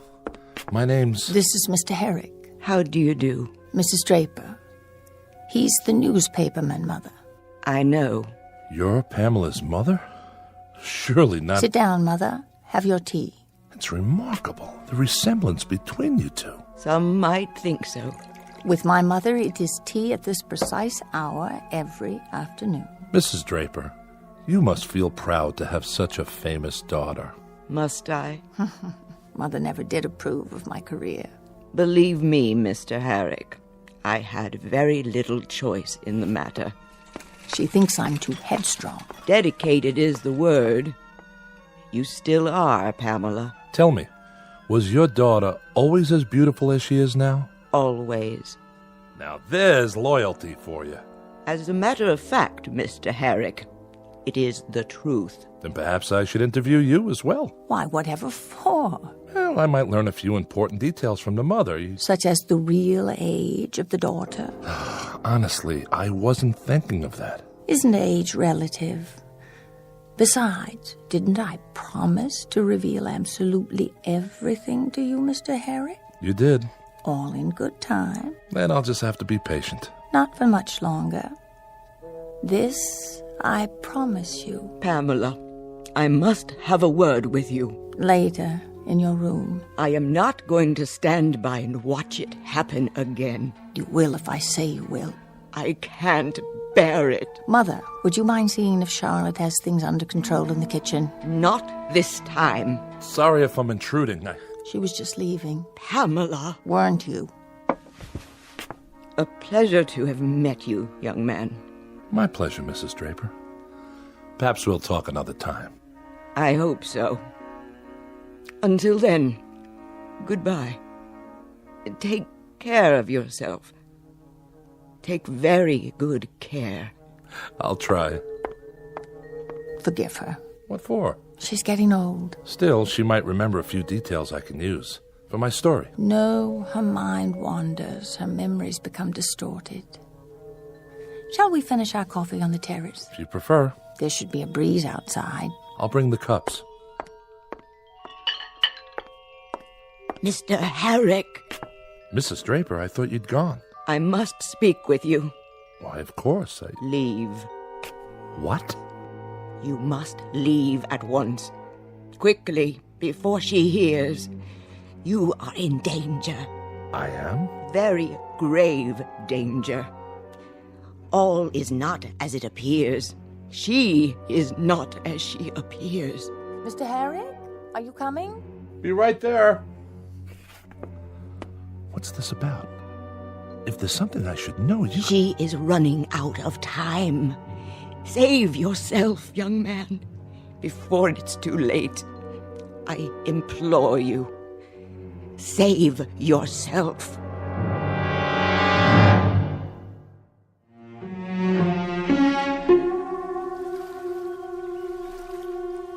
Isn't it lovely out here? Quite stunning. And a perfect location. I'm trying to remember. Who owned this house before you? Oh, some ancient actor from the silent days, I think. And when did you purchase it? There you go, Mr. Herrick, still trying to trick me. I assure you it was built decades ago, long before I was born. No doubt. I love to sit here by the hour, watching the birds and the clouds, listening to the sound of the water. At night I watch the stars. Do you? But that isn't what interests you, my nocturnal habits. It'll fit nicely into the story I'm doing. The question of age is still the big thing, isn't it? I wouldn't say that. I can hear it in your voice. Well, here goes. I am 38, Jordan. May I call you Jordan? Of course. Is that so terribly old? Not at all. Even in my case? Especially not in your case. The years have never been kinder to anyone. Oh, you're a dream. It's the truth. I should have realized you'd take all this down. Looks like you've already written several pages. Some advance notes. Dates mostly. Do they concern me? Indirectly. According to one article... I know you read something. A column by one of those stupid, jealous women. If you don't mind me asking... Fire away. If you're 38, how could you have starred in a movie made, 29 years ago? I can't believe it. Jordan Herrick taken in by the printed word. Tell me, do you always believe everything you read? Then set me straight. The movie was Trails West, is that correct? Darling, it couldn't have been me. I would have had to be 9 years old, don't you see? It's an old mistake. I've run across it before. Once something like that gets into the books, it's hard to erase. Well, according to our files, your co-star was John Bradley. Was it? You were in love with him. I never even met him. Your files are in error. That's possible. Almost 30 years ago. Why, I don't believe I'd even seen a movie yet. I wasn't allowed. My parents were very strict. Oh? We were poor. We lived in Iowa. My father's business was failing. It was a few years later that I set out for Hollywood, a star-struck girl in her teens, following the same trail blazed by so many hopefuls. I was extremely lucky. You must have been. You made Queen of the Nile with Charles Danforth. When you were 14? Juliet was 12. It's such an important production. Is that so much harder to believe than my true age today? You see, no one knew I was only 14. If they had, I would have been taken off the picture. I matured early. Indeed you did. I've seen the film. Have you? Shot on location, wasn't it? Oh, yes. No studio backlots then. A fabulous experience. I learned so much. And that was when you began collecting? What? The interior of your house. I take it the trip inspired the decor. I call it early Egyptian. I suppose it's silly of me, but how could I resist?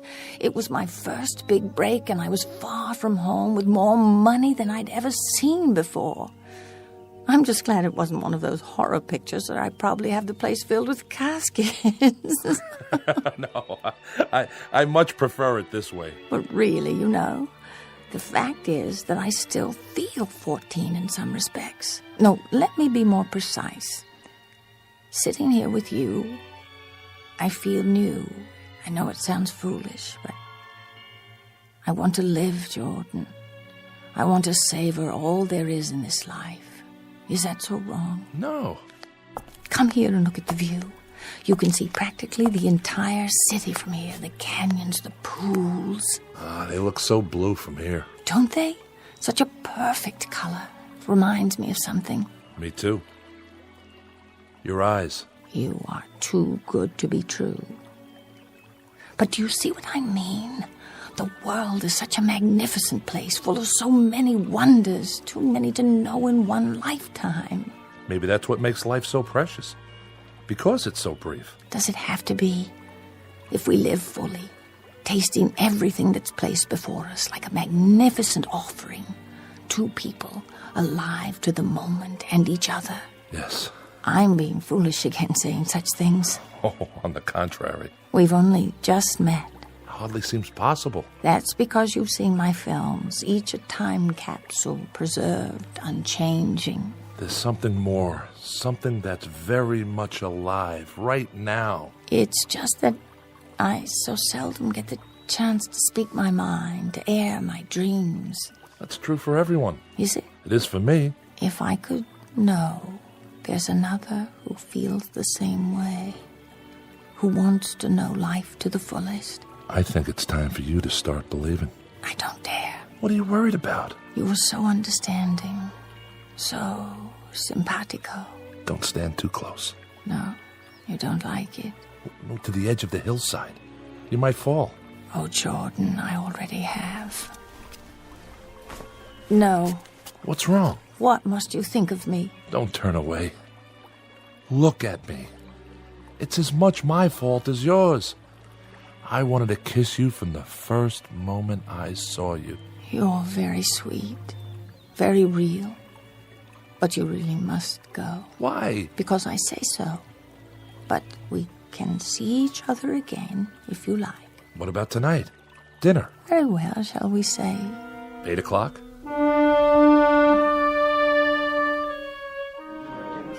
Herrick? Party of 2? Not for an hour, at the very least. I have a reservation. I'm sure you do. If you'd care to wait on the bar. Hello, Armand. Miss Morris. It's been a while, hasn't it? I should say so. We've missed you. How about that reservation? The old table, I presume? That would be divine. Claude? Yes, Armand. Prepare that corner booth. But it is occupied by another couple. Then move them. Tout de suite. Yes, sir.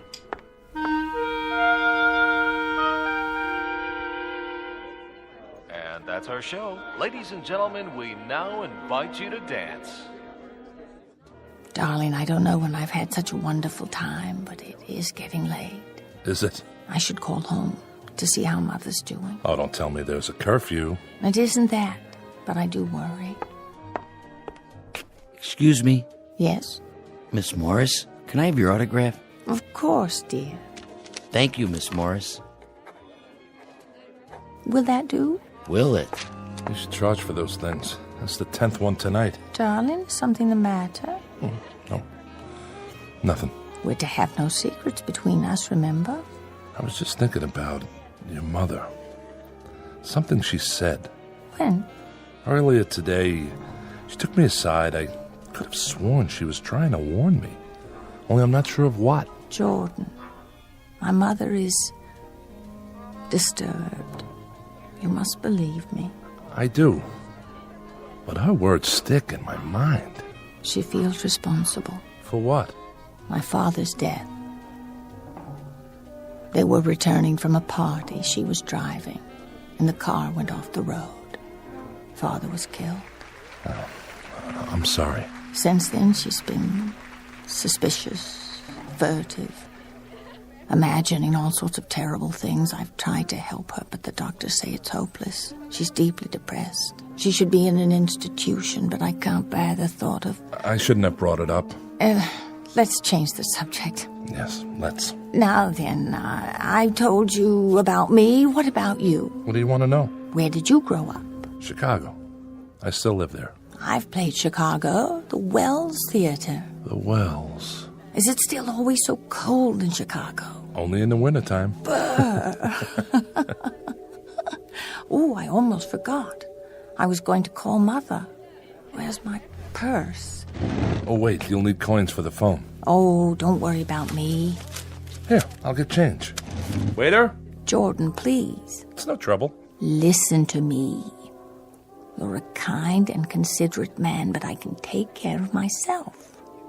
Just don't disappear while I'm gone. Promise? You have my word on it. What's this in my pocket? A letter? Someone must have put it in my jacket. But who? Dear Mr. Herrick, you are a fine young man. I know you want to see my daughter. See my daughter, but you must not. Under no circumstances are you to come to this house again. You will not believe what I am about to tell you, but I swear on all I hold sacred that she is not as she appears. The ravishing woman you know as Pamela Morris is far older than you think. She has told you her age, but she is much more than 38. I know. For you see, I am not her mother. I am her daughter.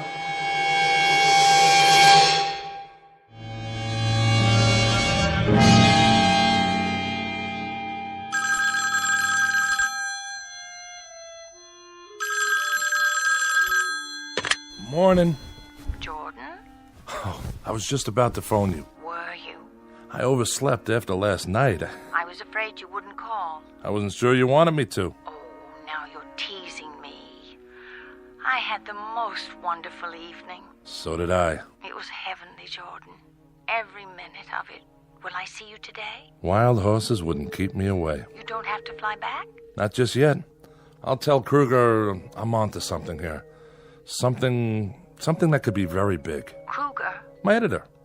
Don't worry, he'll go for it. Oh, I hope so. If I were to lose you now, you don't know how long it's been since I've felt this way. Stay right where you are. I'll be right over. I won't move from this spot. I'll tell Charlotte to make lunch for us on the veranda. I have a better idea. I'll take you to Musso and Frank's for brunch. Perhaps your mother could join us. What for? I thought it might be nice for her. To get her out of the house for a change. Mother's not feeling well this morning. Oh, nothing serious, I hope. Only the usual complaints. Her mind seems worse, though. I wouldn't want to subject you to that. As you wish. You seem awfully interested in my mother. I do? Yeah. Just a reporter's curiosity. Enough about her. How soon will you be here? As soon as I shower and dress. Till then, darling. Till then. Front desk. This is Mr. Herrick. I'd like to place a collect call to Chicago. I'll connect you with the hotel operator.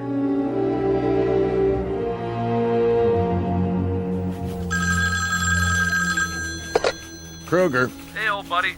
Jordy, glad you called. Where are you? Still in Hollywood. Listen. Good. I got another job for you, if you're through playing around with that little movie queen. Almost. Do something for me, will you? Get out the file on one of her pictures. Which one? Queen of the Nile. Right. Which one? I just told you. Queen of the... Well, you're a little young, I guess, but they made two of them. First one silent, I think, around 1920, maybe earlier. I didn't know that. Get them both. Take me a minute. I'll hang on.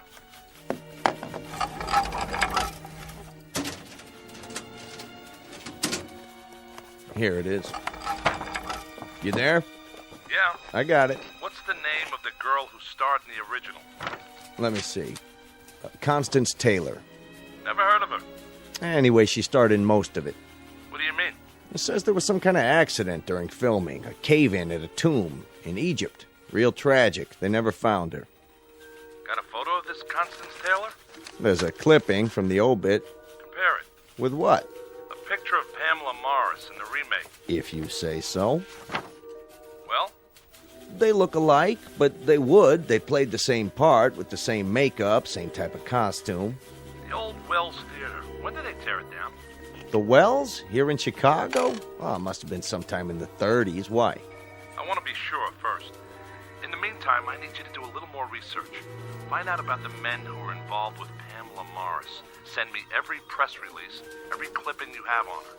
Then fax them to me at the hotel. Can you do that? This better be worth it. Ooh, it will be. Sounds like you're on to something. Kruger, you wouldn't believe it if I told you. But it's something, all right. Something fantastic.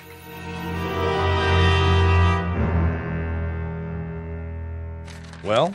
It's all true, Mr. Herrick. Every bit of it. But don't show it to her. Leave here at once. This picture. Is it Pamela? Yes. Yes. Please, Mr. Herrick. You don't know how it is. January 12th, 1933. Gladys Gregory and Kester Roberts at the Wells Theater. On roadshow tour, fresh from their Broadway success in Honeymoon Deferred. She had many different names. But she herself hasn't changed in what? 50, 60 years? At least 80. The sum total of my life. You can't imagine what it was like to see her always so fresh and beautiful, while my mirror image grew seared and yellowed with age. How I longed to see a wrinkle, just one, in that baby skin face. But she stayed young, and it was I who grew bent and gnarled, withered by the weight of the years. Is it any wonder that I hate her so? Hard to imagine hating her. Take one last look, Mr. Herrick, and then go. How old is she, really? She is ageless. Perhaps eternal. That's true. What is her secret? What woman would not sell her soul to know? Surely you have some idea. It has to do with the motif of this room. The artifacts? The scarabs. The scarabide beetle, to be exact. The Egyptian symbol for everlasting life from the banks of the Nile. Mrs. Draper, if you hate her so... Why do I stay? What else could I do? After Pamela and my husband. Go on. Tell me the rest. Charlotte? I cannot. You must go. What about those other men? John Bradley, Charles Danforth, Wesley Harrington. Don't ask about them. Charlotte, was that Mr. Herrick's car in the driveway? I thought I heard... Oh, Jordan. I knew it was you. I could hardly wait. Hello, Pamela. What's she doing here? Pamela. How nice of you to drop in, Mr. Herrick. Has my mother been entertaining you? Yes, she has. Tea, Miss Morris. Thank you, Charlotte. What wild tales have you been spinning, Mother? I'm beginning to think they're not wild tales at all. Oh? For one thing, the Wells Theater where you played was torn down years ago. Many, many years. And the artist, Berthold, who painted that picture of you, do you know when he died? You may leave us, Mother. Charlotte will serve your tea in your room. Pamela, please. I want to speak to Mr. Herrick alone. Yes, I'm sure you do. That will be all, Charlotte. I'll pour for Mr. Herrick. Yes, Miss Morris. Your coffee. Black, as I recall? Yes, Pamela. Drink up. Pamela, Now then, you were saying? Please understand, Oh, I do. I'm a reporter. It's my job to gather facts. And last night, that was part of your research? Last night was special. Believe me. My, look at all these newspaper clippings. Let me explain. You've compiled quite a dossier on me. What is it you want? Money? You think I'm a blackmailer? Well, if that's not it, what do you want? The truth. It comes down to this. I told you it isn't about money. I understand. Why are you opening the wall safe? You want the truth, Mr. Herrick, and you shall have it. Come here. What have you done? Just a little white pill in your coffee. You drugged me. Don't worry. It's only a sedative. Well, why? I'm about to show you the secret. Don't you want to see what's in the box? Very well. I'll bring it to you. What is that? A rare Egyptian scarab, Mr. Herrick. The secret of eternity. Where would you... Get it? From the pharaohs, who understood its power. Pharaohs? I told you, Mr. Herrick. I was once Queen of the Nile. That was only a movie. Was it? Oh, yes, but I'm talking about the real thing. You were? Not were. Am. Oh. Sit down. It's easier that way. Let me open your shirt. You'll feel a slight sting as it penetrates your flesh. Then when it's fed, when it's filled itself with your life force. Please. Please. There. Now I simply remove it and place it on my skin so that it can reverse the process. Let me see. This leg should do nicely. Do you think I have nice legs, Mr. Harry? Oh, but you can't speak. You can't do anything, can you? A pity the art of mummification no longer exists, because in a few more seconds, there will simply be nothing left to hold your body together anymore.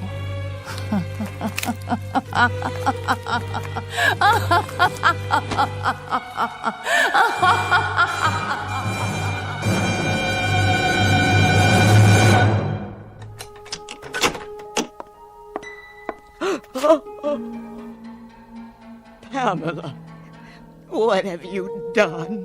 I've told you, Viola. Never come in until I call you if you want to live another day. No, I can't bear it. Get rid of the remains. Quickly. This must stop. Clothing, shoes, everything. Now. Yes? I have an appointment to see Miss Morris. This way, sir. I'm here, Charlotte. Yes, miss. Oh, do you mind? I seem to have knocked over a cup in the living room. Would you see that it's swept up? All of it? Right away, miss. If I've come at a bad time... Nonsense. You must be Mr. Jackson. Yes, I called the other day. And I told you to come out when you could. Did you think I'd forget? Well, I didn't want to intrude. I must say, you look spectacular. Do I? Radiant, if you don't mind me saying. It's the weather. I so love the sun and the pool. I'm constantly refreshed. It reminds me of the location for one of my films. We shot it on the banks of the Nile River, the ancient source of life, or so I'm told. Queen of the Nile. I've seen it. Have you? But you're so young. Come. We'll have coffee on the veranda.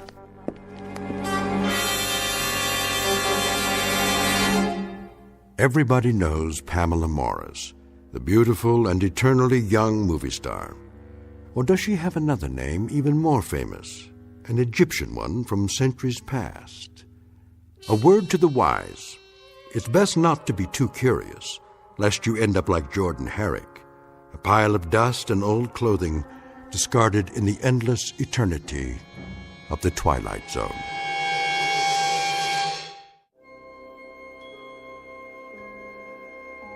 Hi, this is Carl Amari, producer of the Twilight Zone radio dramas. I'd like to take a moment to tell you about our official website at twilightzoneradio.com, where you'll get the latest news and information on these Twilight Zone radio dramas. Plus, at twilightzoneradio.com, you can digitally download 3 free episodes or any of our episodes for only $1.95 each. In this age of ever-changing technology, we've decided to make these episodes instantly available to you by making the Twilight Zone radio dramas a digital download-only series. This means that this series will no longer be offered on CD. The CD collections at our website are now being offered while supplies last at buy one, get one free. So be sure to get your favorites before they're sold out. Be sure to visit us often, and I'll see you in the zone.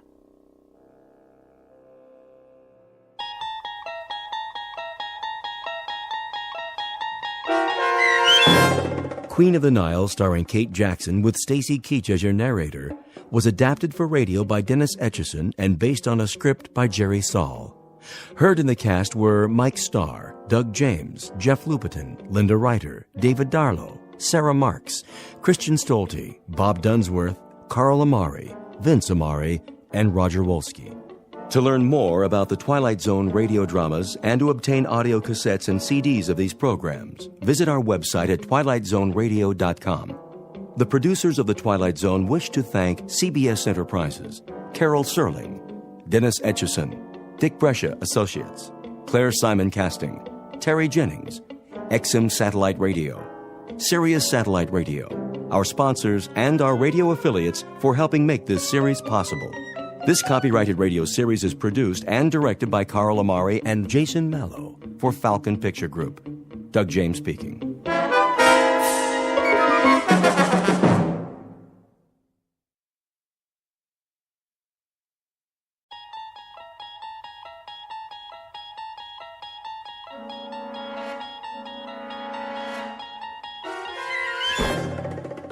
There is a fifth dimension beyond that which is known to man.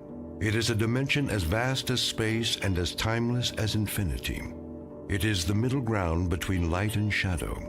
and it lies between the pit of man's fears and the summit of his knowledge. This is the dimension of imagination. It is an area which we call the Twilight Zone.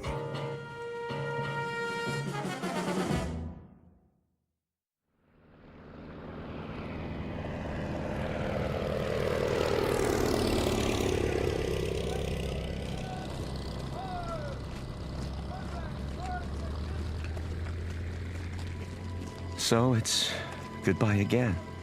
Yes. We should be used to goodbyes by now.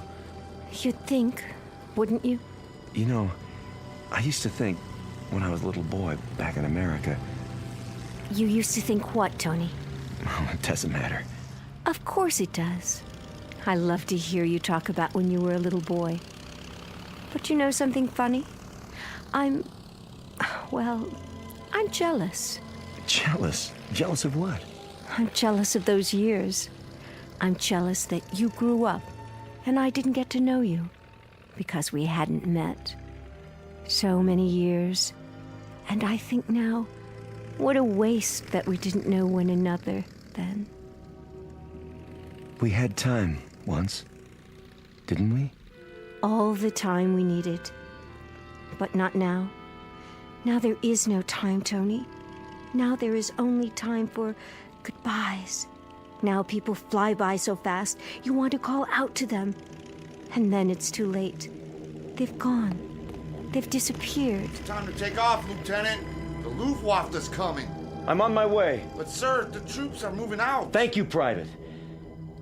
Oh, my darling. Tony, sweetheart. Now, You must go. you must go. I know. Don't cry. No time for tears. Memory of you for for my eyes.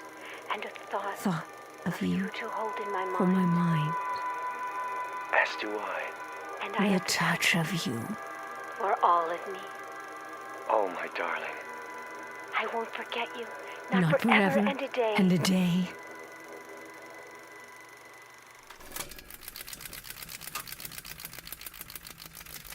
Oh, Jerry. Jerry, where are you now? Where? Picture of a woman looking at a picture. Her features alive to everything that appears on the screen. Her lips move and her eyes flash, mirroring every expression, every emotion. The features are exquisite, beautifully chiseled and proportioned. And even in the flickering light, she is easy to recognize. Like the face on the screen, this is Barbara Jean Trenton, movie grade of another era. Once brilliant star in a firmament no longer a part of the sky, eclipsed by the movement of the earth and time.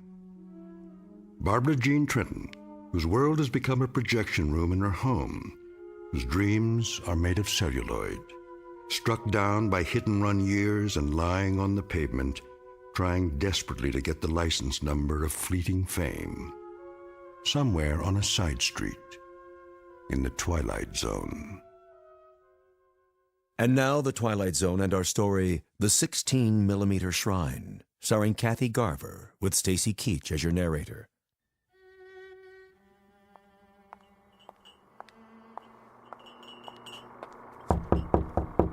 Miss Trenton?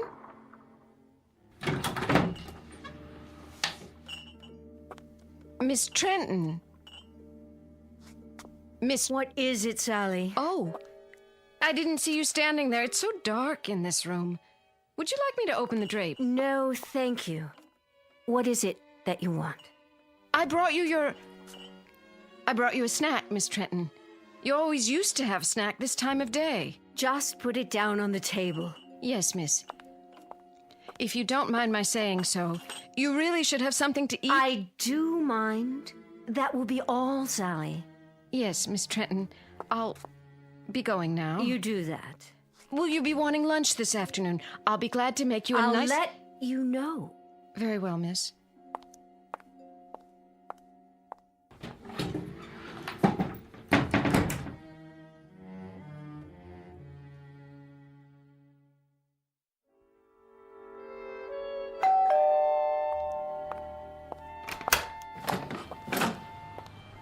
Oh, Mr. Weiss. How are you, Sally? Perfectly fine. In the den, is she? Yes, sir. Mr. Weiss. Yes? I'm worried about her. I'm worried that... Well, you see... I'll see how she's doing. But you don't understand, Mr. Weiss. It's getting worse, much worse. I go in there and... And? There have been times when I've gone in and I could almost swear that... What could you swear to, Sally? That sometimes she... Well, she's not in the room at all. She's up on the screen. But she is, isn't she? You know those old films she's watching are her films, right? I do, yes. But I take your point. She's been in there too much, and it's disturbing you. That's perfectly understandable. I tell you what. Let me talk to her. Would you? Yeah, just give me a minute. Of course, sir.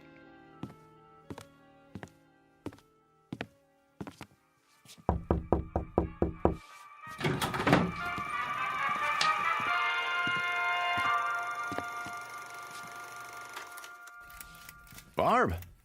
Fix yourself a drink, Danny. It's 11 o'clock in the morning. So, it's 11 o'clock in the morning. What about it?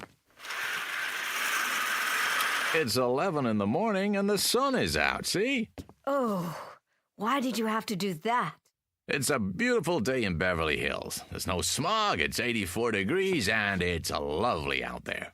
What would I do without your daily meteorological reports? And the question is, what do you do with them?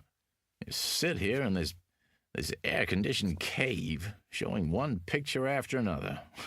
Why? Haven't you seen them enough times? Let's skip that. Barbie. No good, honey. What isn't? None of this is any good. If you won't fix yourself a drink, then sit down and be quiet. You have a habit of looking poised, ready to spring. What was the picture? 2 of them. Farewell without tears. Now, let's see. 26 years ago, co-starring Jerry Herndon. Of course, co-starring Jerry. He was my favorite leading man. And then, A Night in Paris. 25 years ago. I know it was 25 years. Are you Father Time now? Barbie. Danny, should I have failed to make mention of this before? I hate clinical tiptoeing. If you don't like what I do, don't knock it.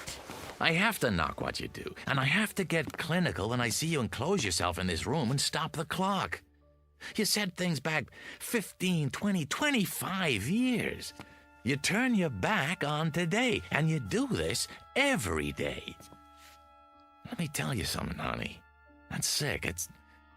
That's real sick. Is that all? No, it isn't all. I got some news to deliver. What now? I set up an appointment for you over at International. You did? At International? Mm-hmm. When? Today. Part? Sounds like a good one. Is Marty Saul still running the studio? Sure is. Too bad. I never got along with Marty. Yeah, I remember. But he's older now. I think you'll find he's mellowed. He said I was the most temperamental star he'd ever worked with. Now, why would he say a thing like that? Danny, you know something. You're a nice guy. A very nice guy. A loyal friend and a good agent after all. And I guess in my own devious, selfish way, I happen to be very much in love with you. Wait. Calm down now, Barbie. Oh, I hope it's a musical. I'd love to dance again. Or a juicy romantic role, like the scenes I watched this morning with Jerry Herndon. See his photograph here? Yes, I see it. I did 3 pictures with him. I know. Oh, mon capitaine, tell me about your country of America. A Night in Paris, remember? Jerry was a young American lieutenant. I was Claudette, the little French girl. Age 19. Go to the devil, Danny. Barbara Jean, it's a beautiful day today. The sun is shining, and it's a brand new world. A new world, get it? It's 25 years away from A Night in Paris, and 26 years away from A Farewell Without Tears. This room is dark and cold and full of cobwebs. Now get up and go outside, honey. You'll be surprised at what you see. Huh? Pleasantly surprised, I promise. And don't you dare let me catch you looking at old photographs on the wall anymore, or in the mirror either. Now, I'll meet you in Saul's office at 3 o'clock. Do we understand each other? We do. Good. In fact, it's more than good. It's absolutely, positively great. Danny? Yeah? Thank you. Well, don't thank me yet. Just be there.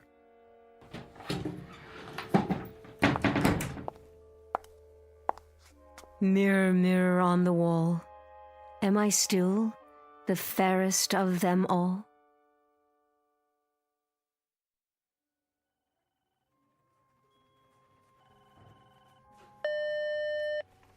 Yeah, Mr. Weiss, sir, and Miss Trenton? sign him in.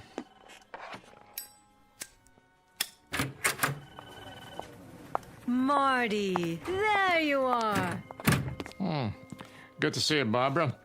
You're looking... What, Marty? Spectacular? Yeah, something like that. Don't be afraid to say it. Any woman appreciates a compliment, as long as it's sincere. New dress, huh? New hat, flowers even. Veil, the whole schmear. You going somewhere? Why, no, Marty. It's all for you. I believe you know my agent, Mr. Weiss. Yeah. How you doing, Danny? Fine. And yourself? Sit down, please. My, you've redone your office. Did he tell you about the part? Not exactly. I think it fits you. It's not big, but it'll be a nice showcase. How big and how much of a showcase? I meant to tell you, Barbara, it's not the lead, more like a special cameo appearance. No, very special. Surely Danny's told you what my requirements are. Mm-hmm. Why is it, Barbara, you and I always get off on the wrong foot? And what foot is that? The one in your mouth? Oh, excuse me, that's a cigar. Still smoking those nasty things I see. We always seem to fight. Doesn't that always seem to be the case? We begin by fighting. I'm still waiting to hear about the part, Marty. Raise the veil. What? On your hat. Go ahead. That's it. Uh-huh. Perfect. What do you mean? You play a mother. How old a mother? No, that's not the point, Barbara. 40-ish, but very vibrant, very alive. As opposed to what? A corpse? I don't play mothers, Mr. Saul. I never have, and I'm not about to start now. I also don't take bit roles, even if you call them cameos. You should know that. You'll forgive me, my dear, but I didn't realize you were still so particular. Well, now you do. At least I would think you'd look at the part. That would be a waste of my time. Look, I think we could at least take the script home with us, Barbie. You take the script home with you, and you play it. I didn't like this crude, tasteless man when I was under contract to him, and I don't like him anymore now. And especially when he offers me a fast walk-on. And you, Miss Prima Donna, I got news for you. You may think you're still the #1 lady on top of the heap, but you got it wrong. You're just an aging broad with a scrapbook. And any part you get at this studio won't have to go through an agent. You can set it up with a community chest, because it'll be charity. Barbara, wait! Remind me someday, Saul. Remind me when you've gone over the hill and you're down on your hands and knees. Remind me to give you a swift kick, just so you'll know how it feels.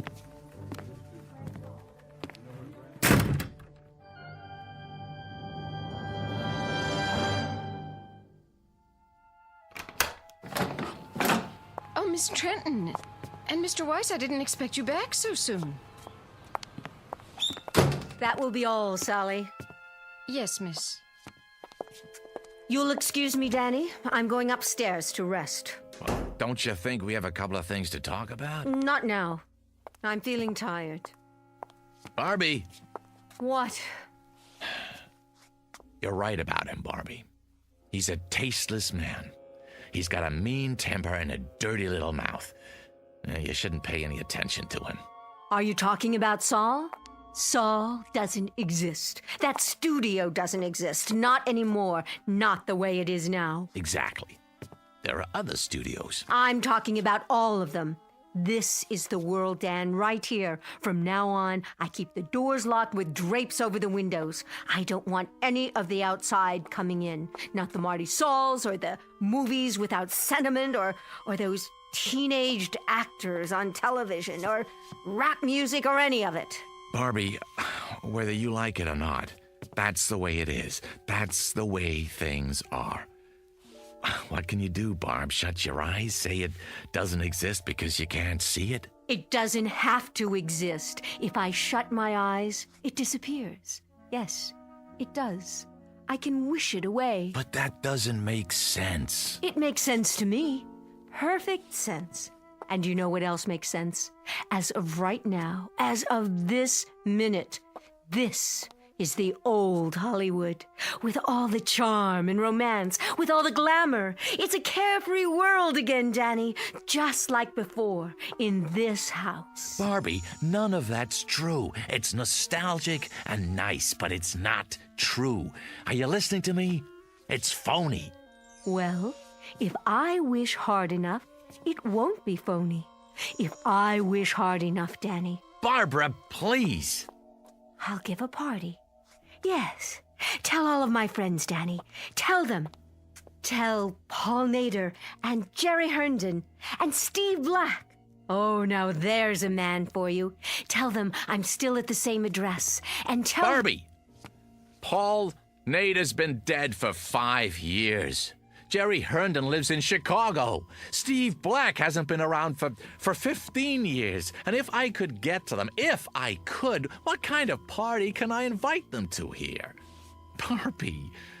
Barbie, this is a graveyard you're creating, a mausoleum. Understand? You're wishing for things that are dead. We'll see about that. We'll see about that.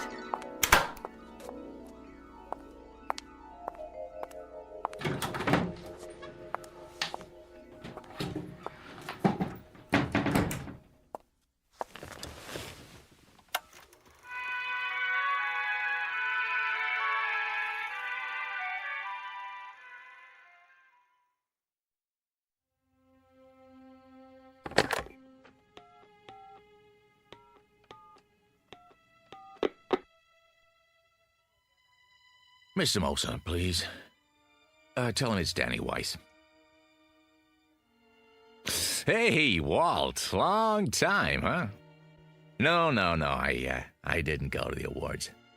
Congratulations, by the way. Heck of a picture. Yeah. Say, listen, Walt. I got an idea, and I wanted to run it by you first, before I shop it around. Yeah, that's right. Yeah, nobody yet. Well, you know the actor who just won for Best Supporting? Uh-huh. Well, About Time is right. Yeah, he's all over the talk shows, giving interviews left and right. No, I don't represent him. But he's been in this business a long time, started as a teenager. I know, at your studio. That's why I'm calling. See, here's what I think's gonna happen. A brand new interest in the greats of our industry who made it what it is today. I can see it coming. Not nostalgia exactly, but a wave of appreciation, reevaluation. So I was thinking, why not put together a special project just for them? The ones who've been out of the limelight a few years. Stars who never got an Oscar but deserve to. Yeah, I tell you, the media will lap it up. Yeah, no, I don't have a script yet. Uh-huh. Yeah, I suppose so. I'm a sci-fi fan too. Sure I am. Yeah, so it makes... So make it like Star Wars meets, I don't know, On Golden Pond or something. I'm just riffing now, but... Really? You never saw it? Oh, great flick. Hepburn Fonda. No, Henry. Yeah. Yeah, a whole generation that... Well, they would if you set it up right. The what? Oh, a series of pictures, huh? Uh-huh, based on video games. Yeah, I see. Well, of course they have to be young. Still, when you think what a great name could bring to the package, well, Barbara Jean Trenton, for one. No, she's not dead. No, I assure you. A highlights reel. Yeah, I don't think she'd mind. Sure, I understand. Well, give me a call when you get back in town, huh? Yeah, well, looking for it. All right, take care now. Yeah, you too.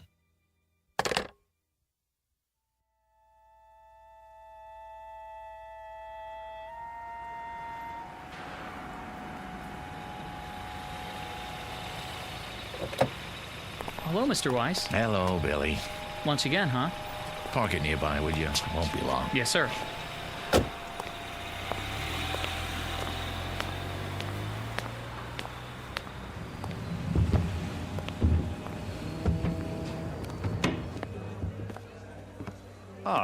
Good afternoon, Mr. Weiss. Table for two? Not today, Jimmy. I don't need it, after all. Very good. I'll get your waiter. I don't have much of an appetite, just the bar. Of course.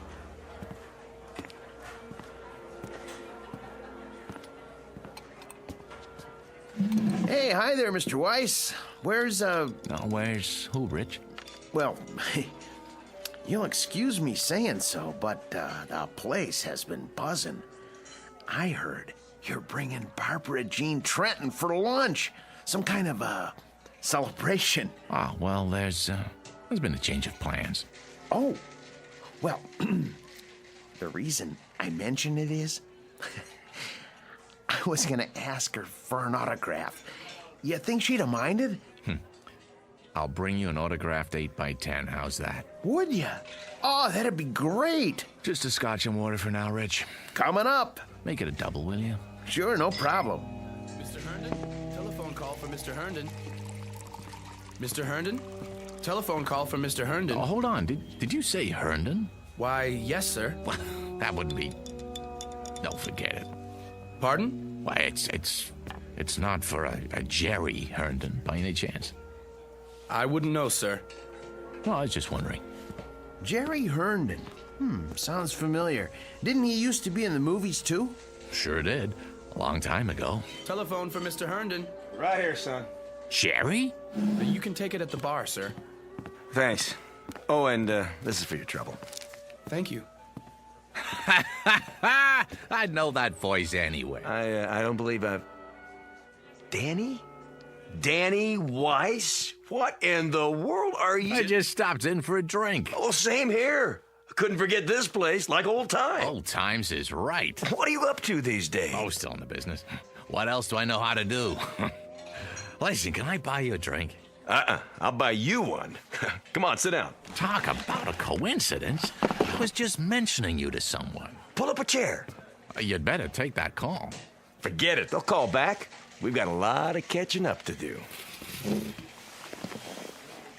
Listen, Jerry, there's something I want to talk to you about.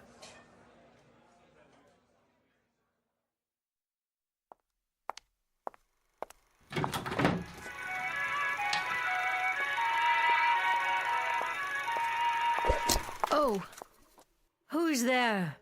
Only me, miss. What have you done? Very sorry, miss.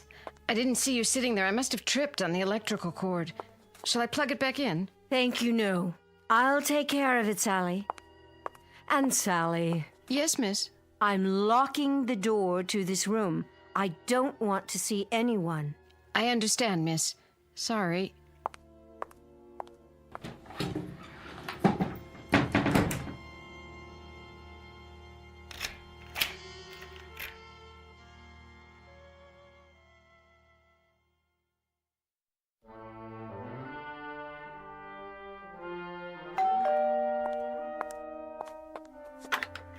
Yes? It's Mr. Weiss. Oh, Mr. Weiss. Can I come in? Yes, sir. Miss Trenton? In there. How is she? I wish I could tell you, Mr. Weiss, but I hardly see her anymore. Sometimes her bed's not even slept in. What are you talking about? She's in that room all the time, day and night. And a couple of times when I've gone in, I tell you, Mr. Weiss, don't think I'm going out of my mind or anything, but I swear to you, I can't see her. Only her picture up on the screen. Well, none of that matters now. There'll be a gentleman over here in a little while. A Mr. Herndon. Jerry Herndon? The one who played opposite Miss Trenton? That's the one. He's in town on a business trip. I thought it might do her good. Take him into the den, will you, Sally, when he gets here? I will, but it won't do any good. She won't see him. I wouldn't be too sure. She won't. She doesn't talk to anyone, not even the phone. Just stays in that room looking at her old movies, running them over and over. I'm worried about her, Mr. Weiss. You don't know how worried. I'll go in and talk to her. Now, Mr. Herndon should be here any minute.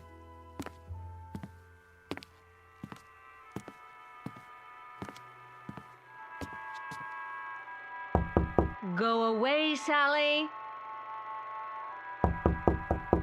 I said go away. I don't want anything, and I don't want to see anyone. Barbie, it's me, Danny. Now, please let me in.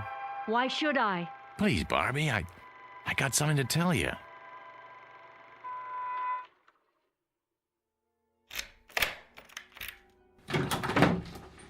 There.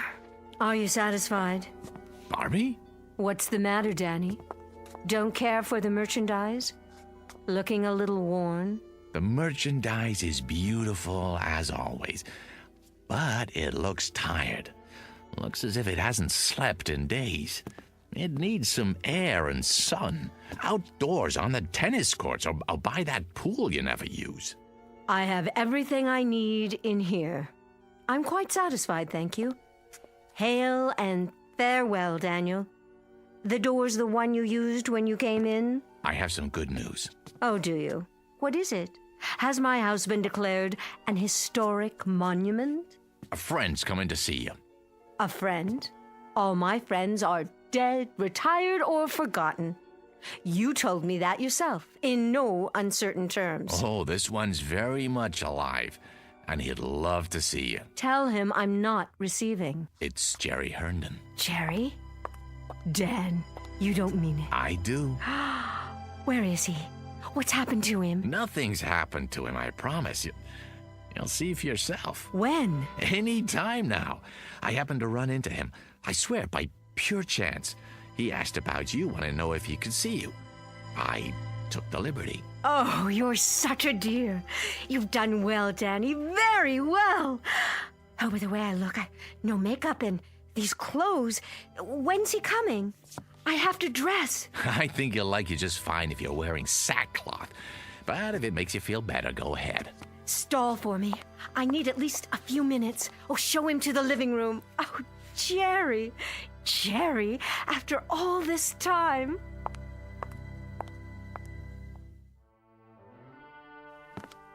How is she? Really? I'm so sorry I haven't kept in touch. She's still Barbara, same zest for life, same charm. Why, we just had a meeting at the old studio. Yeah, the day I ran into you, matter of fact. Oh, not that same terrible head of production, I hope. Yep, Marty Saul in the flesh. He's running the whole place now. And he hasn't changed one bit. Same chip on his shoulder. No kidding. Jerry, truth is, she's not well. Nothing serious, I hope. She'll pull out of it, I'm sure, but make a fuss over her if you would. Tell her how wonderful she looks. It would mean a great deal to her, Jerry, and you can help, and that's something she needs right now. Well, sure, Dan. I'll do my best. Danny? Yeah, in here, Barbie. I heard you'd invited someone for a visit. Let me guess. Could it be... Hello, Barbara Jean. Who's... Jerry? Oh, no, but this can't be Jerry. Are you playing a trick on me again, Danny? Is that it? Been a long time, huh? A lot of water over the dam. Oh. Oh, well. Yes, Jerry's just in town for a few days on business. I see. You're looking downright lovely, if I do say so. Isn't it odd the way we picture people as they were, never as they are? You haven't changed, Barbara Jean. Hardly at all. Well, I thought you'd be here on a white horse or in an officer's uniform. Why, isn't that silly of me? I thought you'd be as I remembered you, Jerry. A young man. I was. 20, 30 years ago. And do you know I had a crazy idea? That we might even do a picture together again.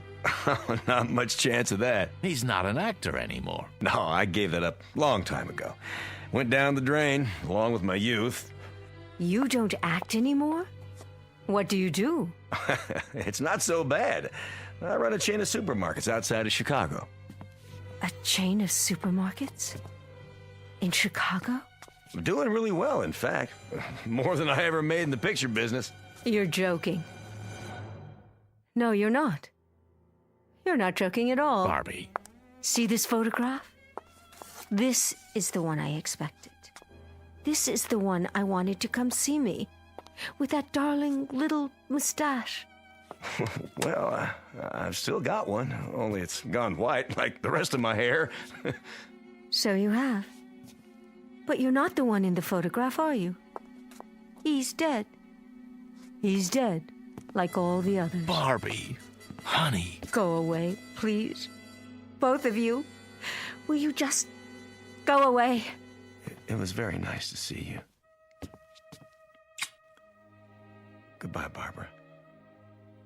Goodbye, my dear. Take good care.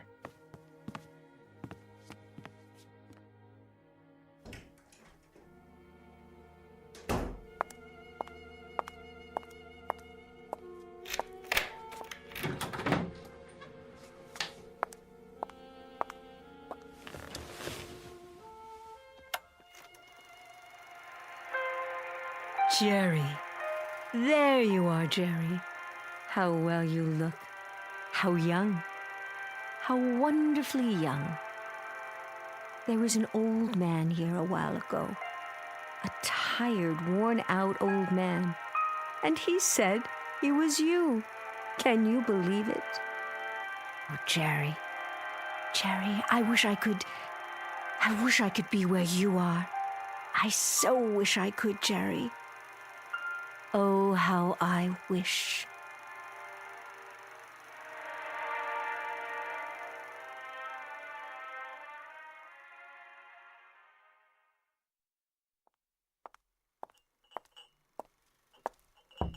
Miss Trenton? I brought you a little snack, Miss Trenton. Coffee and sandwiches. Wouldn't you like some?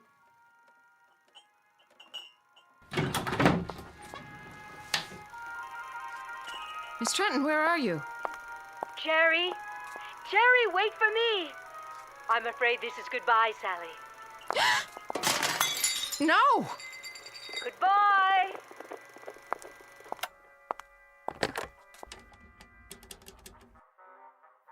Mr. Weiss, sir, I think you'd better come over here right away.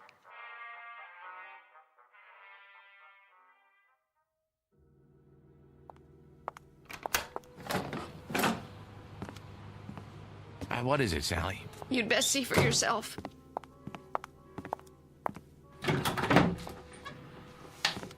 Sally, I don't see anything. What's the big mystery? That's just it, Mr. Weiss.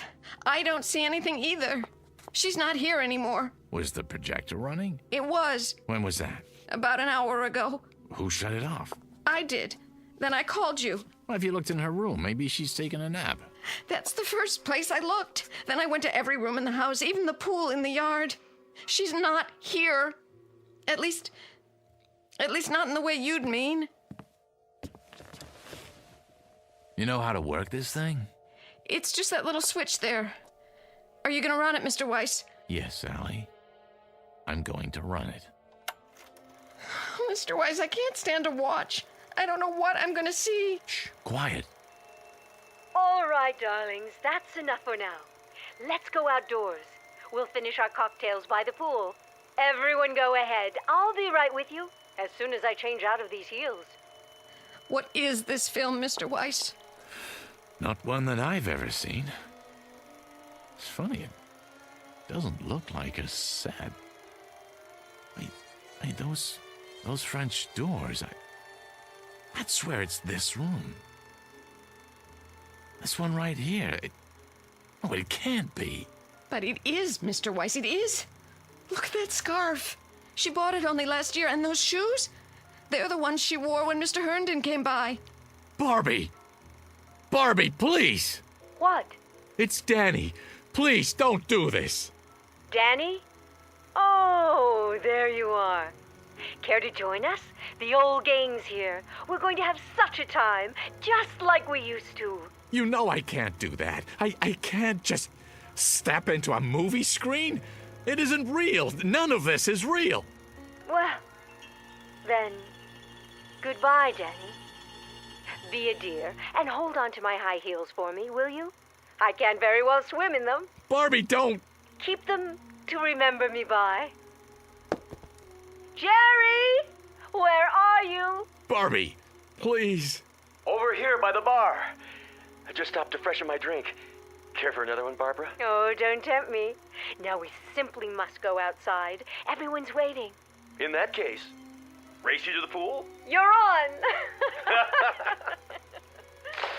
Barbie, come back! Come back! Sally, these shoes by the French doors, you didn't drop them here, did you? No, Mr. Weiss. And this scarf on the patio? No. Well, they must be Barbie's then. I guess I'll just have to hold on to them. In case she comes back. Oh, Mr. Weiss, what are we going to do now? Well, the only thing we can do. Wait. Meanwhile,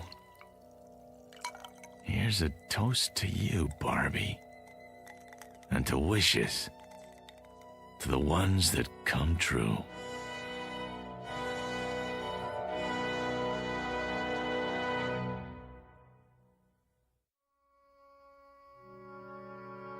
To the wishes that come true. To the strange mystic strength of the human animal, who walks that thin line between reality and the shadows and can sometimes make one merge with the other. To Miss Barbara Jean Trenton, movie queen of another era, and no longer of this one. May her star shine brightly in the Twilight Zone.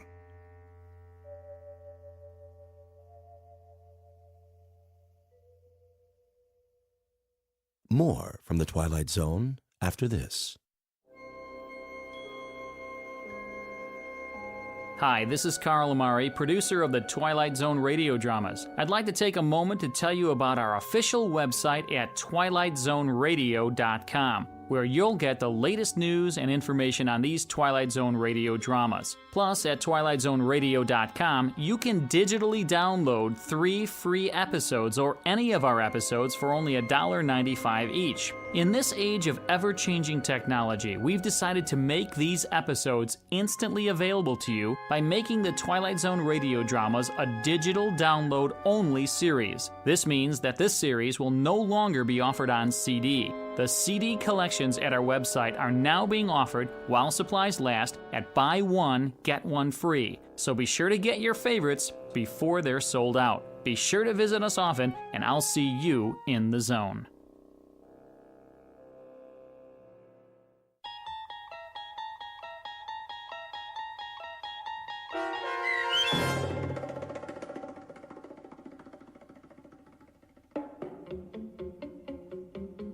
The 16mm Shrine starring Kathy Garver with Stacy Keach as your narrator was adapted for radio by Dennis Etchison and written for The Twilight Zone by Rod Serling. Heard in the cast were Christian Stolte, David Darlow, Fernette Lebo, Doug James, Roger Wolski, and Carl Amari. This copyrighted radio series is produced and directed by Carl Amari for Falcon Picture Group and Westwood One. Sound design and custom Foley effects for The Twilight Zone by Cerny American creatives Bob Benson, Craig Lee, Matt Sorrow, Tim Cerny, and Todd Beyer. To learn more about the Twilight Zone radio dramas and to contact us, visit our official website at TwilightZoneRadio.com. Doug James speaking.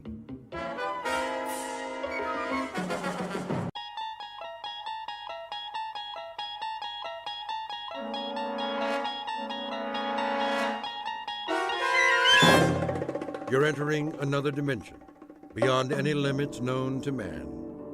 This is the universe of imagination, a wondrous land of brave new stories from the far reaches of space and time. So fasten your seatbelt. There's the signpost up ahead.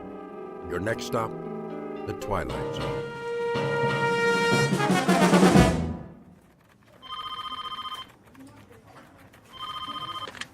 Starlight Magazine. I'm sorry, Mr. Harris hasn't come in yet. Would you care to leave a message? Oh, hi, Christine. Lunch at the Cock and Bull? 12 o'clock. I'll remind him. Paula? Yes? Did you proof the feature story yet? Give me 20 minutes. Make it 10. I need to double-check the whole issue before pickup. Where's the center spread art? Nate's got it. Why isn't he here? He called a little while ago. He's stuck in traffic or something. Well, he can just get himself unstuck. If we miss deadline again... Rennie! Yo! How's the cover coming? Printing it out right now. Good. Don, did you finish the insert? What insert? The new line from Lady Lynbrook? I never saw it. They sent camera-ready copy yesterday. I'll have to repaginate everything. Then do it. They're a huge account. Okay, boss. And Rennie, add a teaser on the cover. Free inside a sample of Tempest Fugit. That's the name of the perfume. Will it fit? I guess it'll have to. That should be everything, except for the color separations. I'm sure Nate's on his way. I'm sure he better find another job. We need him, Cheryl. He's our graphics coordinator. Oh, I can hire interns who will do it for nothing. Well, how well would they do it? You have to admit his work is good, and it makes us money. It's the camera-ready ads that make us money. All the rest is filler. Call the messenger service and reschedule. When's the last pickup? 1 o'clock. Tell them we're running late. Maybe they can stretch it. I'll try. Sorry. I got hung up. Hi, Nate. Do you realize how long you've kept this staff waiting? What time is it? My watch isn't working. Your watch is not alone. You won't believe what happened. I stayed up all night to redo the art. Then the car wouldn't start, so I called the repair shop. You could have called a cab. It took 45 minutes for a jump start. Then, when I finally got here, the elevator quit and I was stuck between floors. I know I said I'd be here an hour ago. Make that 2. But it's not my fault, I swear. You can't beat the clock. The harder you try... Did you bring the disc? It's right here. Load it and print it. You can have your nervous breakdown after we go to press. Here, use my computer. What's the matter with her this morning? Another day in the cackle factory. Look at this first so I can sign off on it. What page? Center spread, the feature story. At night, our fair city glitters like the proverbial Christmas tree. Who wrote this dreck? Our beloved managing editor. Shirley thinks she's a writer now. That's because she won't pay real writers. Whose phone is that? At least put it on vibrate. Hello? Oh, hi, Chris. Oh, she called before about lunch. Yeah, we're still on... I'll be there, I promise. No cell phones in the office. It's Christine. Tell her you'll call her back. Honey, I'm here. Listen, we're on deadline. Now! This is a bad time. Can we talk about it later? Give it to me. What did you do that for? So you won't have any distractions. Get back to work. You know what, Shirley? I don't need this. That makes 2 of us. I'm out of here. You can mail my last check. Don't let the door hit you on the way out. Box up all my stuff and leave it with Paul. If I have the time. Right now, some of us have a magazine to put out.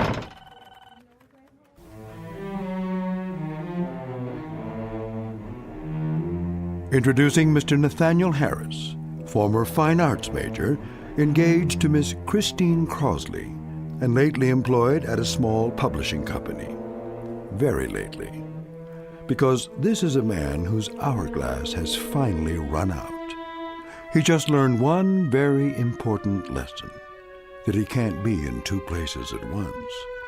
But consider, how different might his life be were there but world enough and time. Every question deserves a response, and this one is about to be answered in the Twilight Zone. And now, The Twilight Zone, and our story, The 25th Hour, starring Mike Nussbaum with Stacy Keach as your narrator. Any dessert today? Just coffee and a check. Very good. What time is it? Mr. Harris, nice to see you. I have a reservation for noon. That clock, it can't be right. 1 p.m. exactly. Oh, no. Is she... Table 4. Chris, you're still here. Where else would I be? Lunch takes an hour, plus or minus a few minutes. I've done my duty. I am so sorry. Did you order yet? If I wanted lunch for 1, I'd have stayed home. Honey, it was a deadline day. Not only that... It's always something, isn't it? You shouldn't make dates you can't keep. It won't happen again. You're right. It won't. 2 glasses of rosé, compliments of the house. Thanks, Frederick. Chris, the editor's been impossible to deal with. Today, she actually smashed my cell phone. Can you believe it? So I told her... Care to see a menu? Sure. I stood up, and I said... Need a few more minutes? Please. Very good. Anyway, I told her what she could do with her job. Ask Paula. She was there. We should drink a toast. Great idea. To... Old acquaintance. What? It's about time, Nate. You never have any left over for me. What are you talking about? Don't worry, I'm not bitter. Chris. We need a break. From each other. Who knows? Maybe it's true what they say on greeting cards. If you love something, let it go. If it comes back, it's yours to keep. Chris, listen. Goodbye, Nate. I'm trying to tell you... It's all right. Think of how much more time you'll have now. To tell you that I won't ever have to go back to that miserable job again. For you, sir. I didn't order it. From the gentleman. He thought you might like something stronger. Which gentleman? The corner booth. The old guy in the brown suit? Yes, sir. He's one of our regulars. Oh, why not? Very good. Thanks. My pleasure.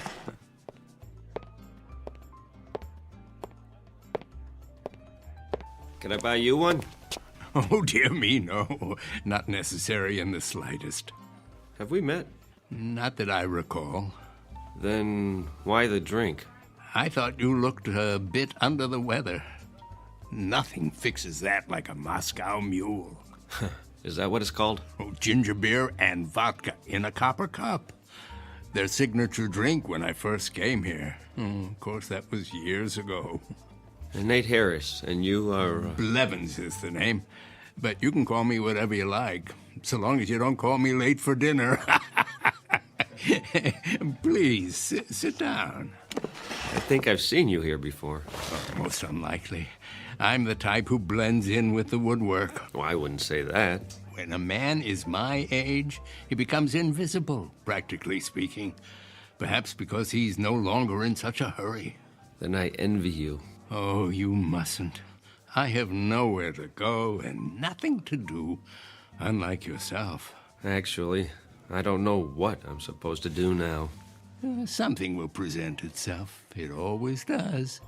I saw the way you came in. Your features a blur of energy like hummingbird wings. It's nerves. I haven't had a free minute all day. I was like that once. But now I have so much time. Well, I don't know what to do with it. You're lucky. Don't be so sure. You have a schedule to keep, a job. Not anymore. Oh, is that right? I was 2 hours late to work this morning. One time too many. And to top it off, my girl just walked out on me. So I guess I'm flat out of time. Pity. But now you've hit the nail on the head, haven't you? Time. There's an old saying that it's wasted on the young.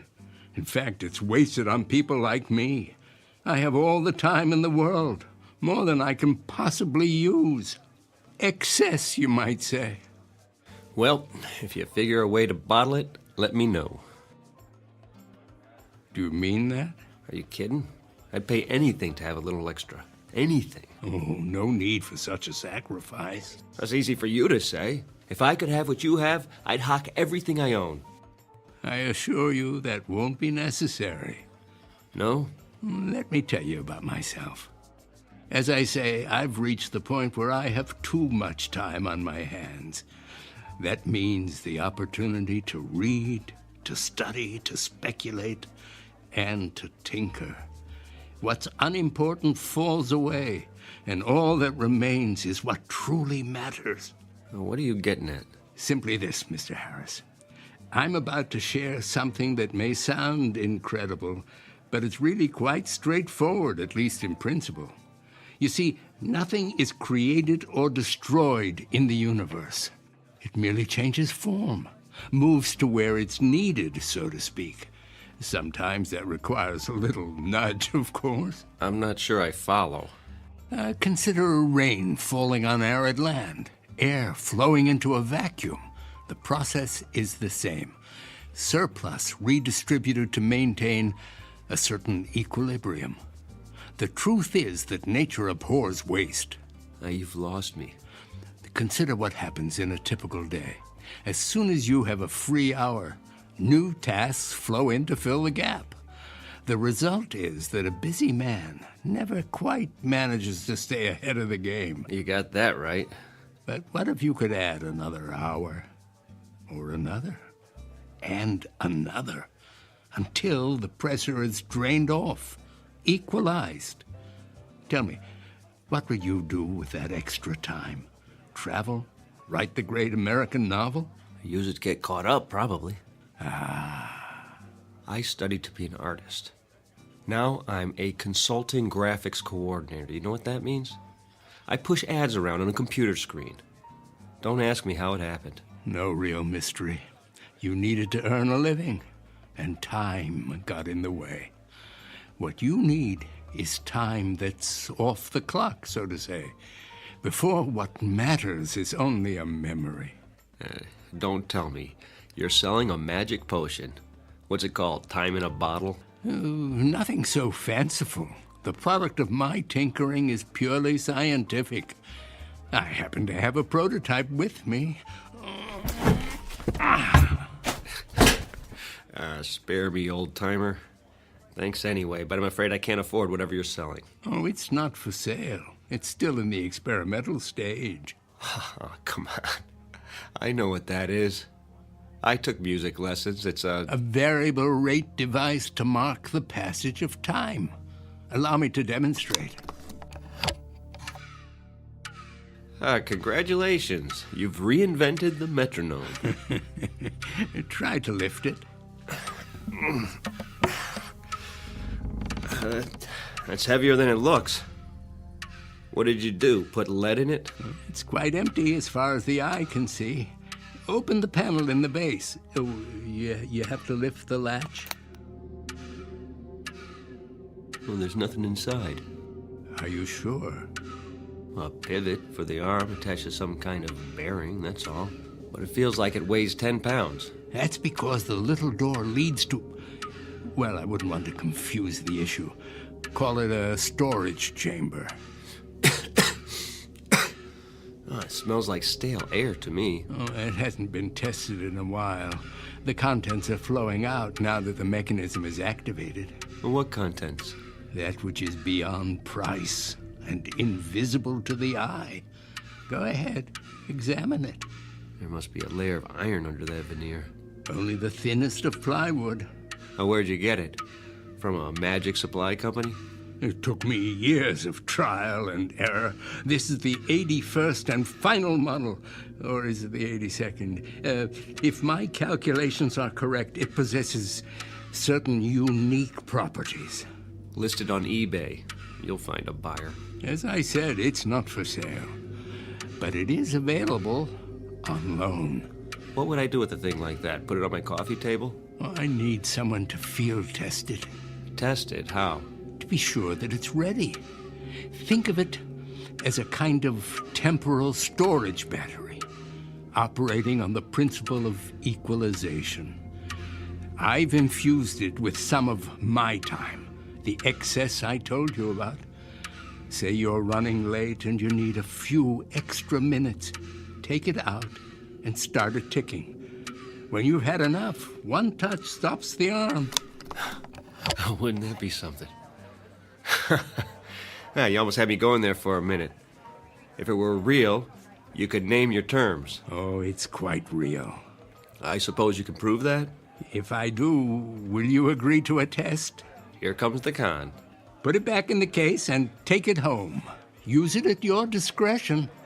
All I ask is that you return 1 week from today and report your experience in detail. And what sort of experience might that be? Why, the natural principle of equalization. It's already begun to work. You asked for proof, hmm? What does the clock on the wall say? Oh, I can't see from here. Then feel free to stand up. Check it carefully. I don't have to. It was 1 on the dot when I got here, so it'll be around a quarter past now, maybe 1:20. My, how time flies. What's the matter? Don't you have a watch? Oh, that might be part of the trick. Go on, walk over to the clock. Take a good look. And what will I see? The principle of equalization at work. Temporal redistribution on demand. Proof positive that my time is now your time. You're on.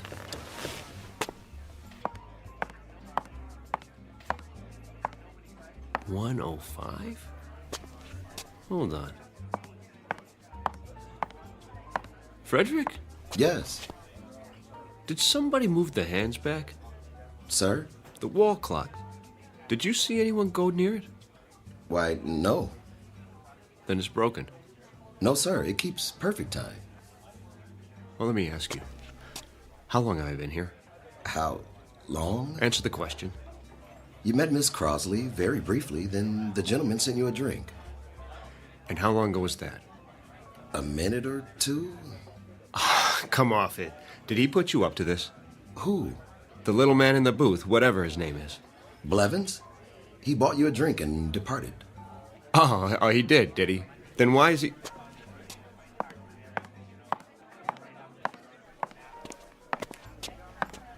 Why is he what, sir?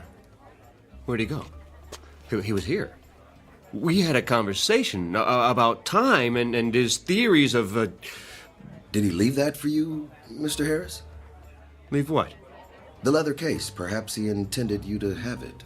What in the...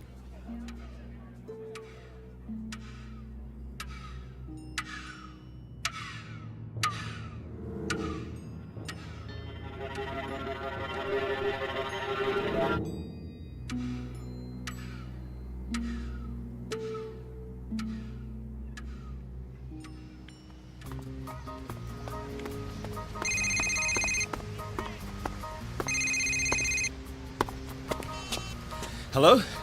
Nate? Hey, Paula. You finally got a new phone. Had to. I've been busy. You sound out of breath. At my morning jog in the park. You? I don't believe it. A man's got to get in shape sometime.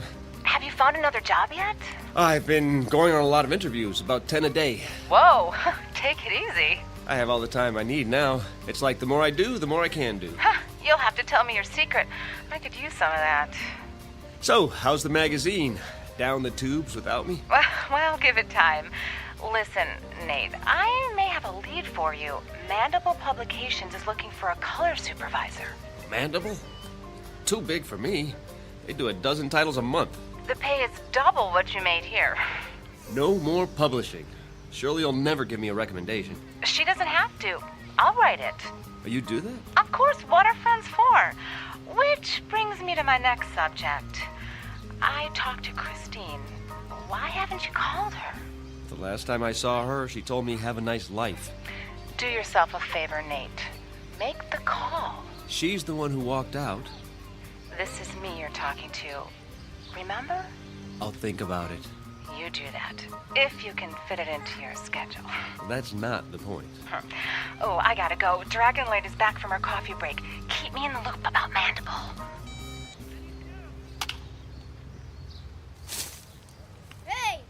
Hey, mister! Can we have our ball back? Oh, where is it? It's over there in the dirt. Sure. Here you go. Thanks. Oh, wait. Yeah? Can I see that bat for a minute? Okay. A nice one. A Louisville Slugger. My dad got it for me. Did he show you how to use it? Nah, he's too busy. Now look, when you hold it, be sure the trademark is pointing up. See the circle where it says Louisville? Otherwise, when you hit the ball, the wood might break. Gee, mister, you know a lot of stuff. And my dad taught me when I was your age. I wish you could show us. You kids play here every day? You don't have time. You're always running. Well, let me tell you something. Time is, well, it's, Yeah? I don't know what time is exactly, but I've learned one thing. We can all do a lot more with it than we do. It's a question of priorities. Okay, I guess, only... Yes?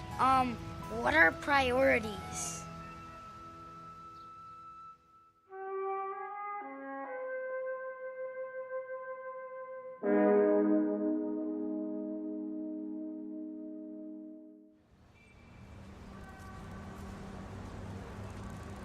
A taxi! Over here! Where you headed? Uptown, the Mandible Building, and step on it. Sure thing.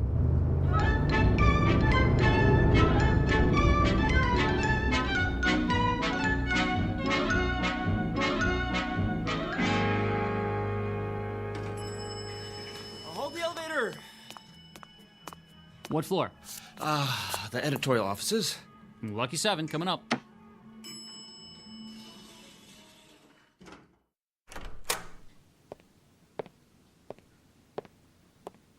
I'm here to see the publisher, please. Do you have an appointment? Nathaniel Harris, 11:30. I'll tell him you're here.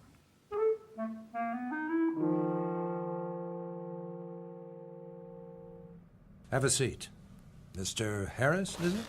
Thank you. I appreciate your seeing me.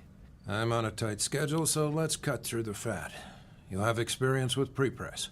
3 years with Starlight over at Maxilla. Before that, I was production coordinator for Carcosa Press. Impressive. Paula told you about the position? Color supervisor. What exactly would that entail? Crunch. Pardon? That's what it's all about. I want our colors to pop off the page. Good enough to eat. The question is, how hungry are you, boy?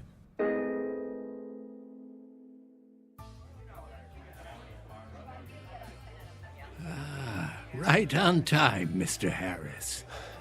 It works. You seem surprised. Mind if I have a look? Oh. It's undamaged. And the little door above the base? Oh, how intoxicating. What is? The scent of movement to and fro, the entire mad rush of life, lived to the fullest. Vitality, passion, and even, the great outdoors, if I'm not mistaken. Oh, you can tell all that? The aura of youth is unmistakable. Oh, you've used it a great deal, haven't you?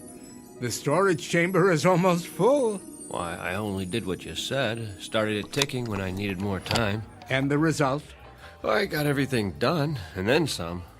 Over the last 7 days, I've been across town more times. I've gone on more interviews. Oh, have a drink of water. I could use one of those Moscow mules. Not a good idea. It might provide too much of a kick in your present condition. The device is extremely potent. You appear to have overdone it. Several times over. Oh, I'm a little run down is all.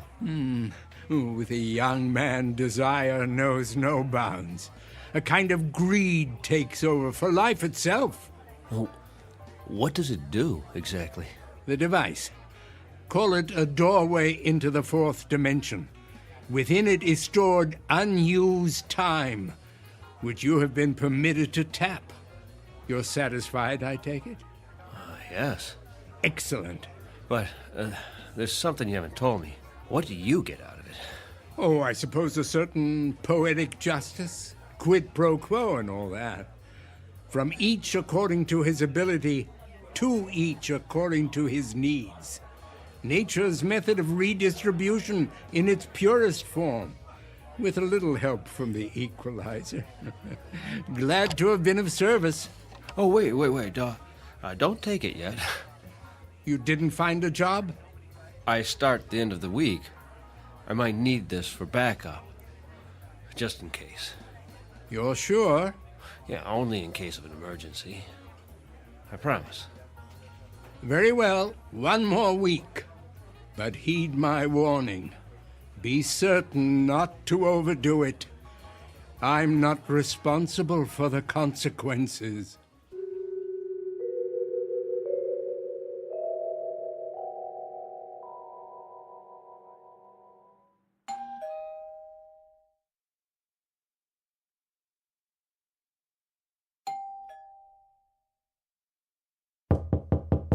Nate, are you in there?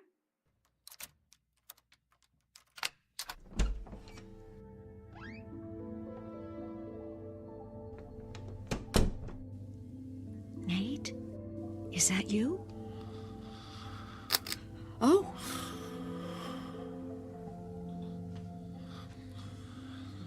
Go on, sleep. You must need it. Look at you on the couch like that. I just stopped by to drop off my key. Your key. I didn't think you'd be home tonight. Oh, Nate. What happened to us? I guess it wasn't all your fault. I could have been more patient. That job was killing your soul, wasn't it? The things they made you do, Paula told me. You couldn't help it that there wasn't any time for us. And now you're starting a new job. From the jaws of one bad situation and into the next. It can't be your heart's desire. You deserve more.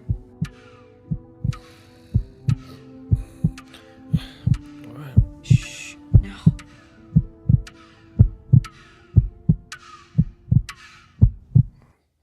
Did you hear that? Hear what? Christine? Is that you? I must have dozed off. Why are you here? I thought you might want the key. You don't have to do that. I'll leave it on the table. Go back to sleep. Oh, please stay. I can't. Don't. I'll be back. Now sleep. You need your rest. Maybe I'll see you at lunch tomorrow. Our old place? Do you still go there? I'll keep up with you somehow.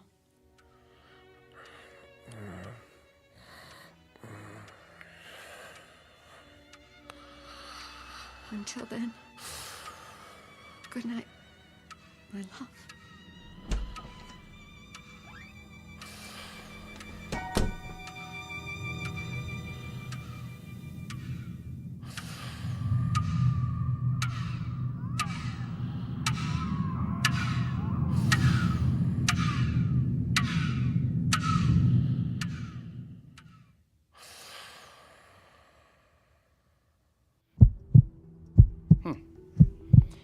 Any chest pains? No. Your pulse is a little fast. How about headaches? I wouldn't call it that. What would you call it? I just ache all over. I've never been so tired in my life. Look straight ahead. Try not to move your head. Follow my finger with your eyes. I'll do my best. Okay, I'm going to switch off the overhead light and shine this directly into your eyes. Now, first one, then the other. You'll see a flash of red. Now, don't worry. It's perfectly normal. Ready? Okay. Okay, I'm turning off the lights. There you go. Now. All right. Wow. What do you see, Doctor? Some new broken blood vessels on the retina. Any trouble focusing lately? Blurred vision? In the last few days. Floating blind spots? Shadows at the edges of your vision? That too. So what's wrong with me? You want it straight, or you want it with sugar on it? I can take the truth. There's evidence of accelerated macular degeneration. The sort of thing I'd expect to see in a much older man. All since your last checkup. What does it mean? Well, it's hard to say. by itself, but it's part of a cluster of symptoms. Slowed reflexes, general weakness. Have you noticed a ringing in your ears? Well, not a ringing, but I do hear something. Not voices, I hope. More of a throbbing. It feels like a pounding in my head. Your blood pressure could be a lot better. So, tell me, what's been happening in your life? I mean, stress on the job? Well, I had a job. But not anymore. I found a new one. I start this week. A big life change, no matter how old we are. Getting enough sleep? As much as I can. That's a no. You don't leave the window open at night, do you? What? Pale skin, circles under your eyes. Could be a vampire. Like Dracula. You know, sucking the life force out of you. That was a joke. I know. Well, something's going on. You're dehydrated, and I don't like the sound of your heart. I'll schedule an EKG and a complete blood panel. When? Right away, this morning. Is that necessary? I'd say so. I thought you could give me a B12 shot or something. I could, but it won't address the problem. That was all the running around. There was so much I could do with the extra time, but that's going to change from now on. Extra time? Where do you get that? In a vending machine? Don't ask. You wouldn't believe me anyway. Ready for my speech? Go ahead. You've been making the most of every day, and that's admirable, but you've stretched it too far. Burn the candle at both ends, and you burn yourself out. You know the old saying, live fast, die young. Is that what you want? I'll try to slow down. Try? Not good enough. You're exhausted, Nathaniel. After the tests, I want you to go home, take your vitamins, and pull the covers over your head. 8 glasses of water minimum in the next few hours. Now, I'm going to call you when I get the results. Is there someone who can come by and cook you a healthy meal? I'm not sure. Well, let me know if you feel any worse. And cancel your appointments. Don't even think of going anywhere for the rest of the week. Well, that's not possible. You don't have a choice. The new job. You'll end up in the emergency ward. I told you. I'll take it slow. Famous last words. That'll have to do. Then I'm going to check you into a hospital room right now. No. I have something to do first. You're not listening. Do you want a myocardial infarction? How about a stroke? Not common at your age, but it can happen. Life or death, Nathaniel. It's up to you.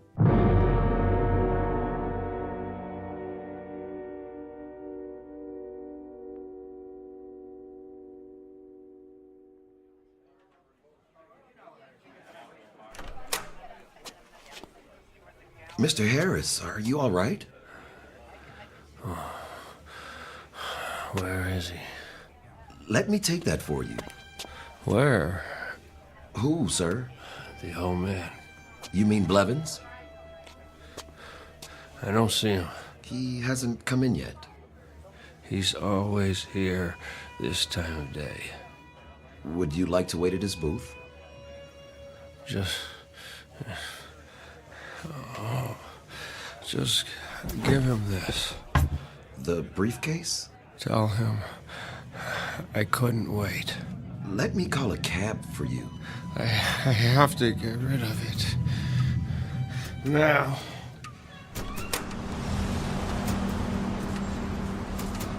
Hey, buddy, watch where you're going. I think there's something wrong with him. I'm sorry. Look, Mommy, Batman. I have to get away. Shh, looks like he's crazy. Far away.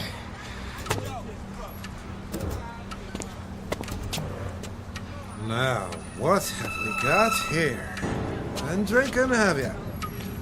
Can you hear it? Move along. You do hear it, don't you, officer?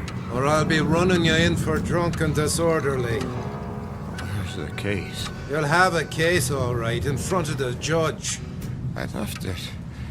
But it won't... It won't let me go. On your way. It was you, old man. What are you? Some kind of a psychic vampire. That's it, isn't it? Sucking me dry. Well, I won't let you. I'll Well, look at Mr. Businessman. Is it happy hour already? Where is he?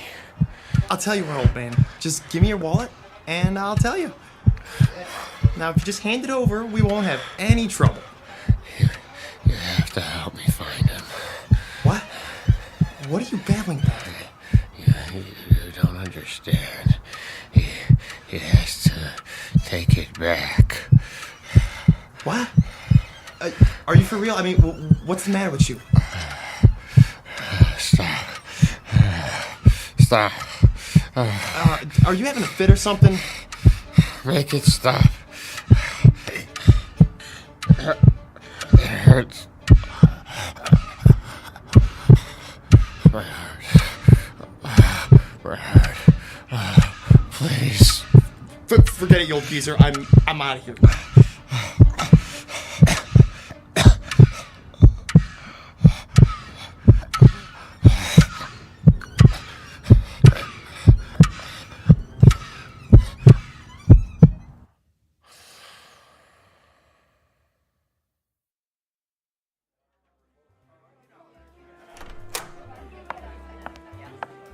Why, hello, Miss Crossley. Hi, Frederick. Is Nate here? Mr. Harris? He was, but then Where did he go? I didn't see him, miss. I offered to call a cab. Why? Did he have lunch already?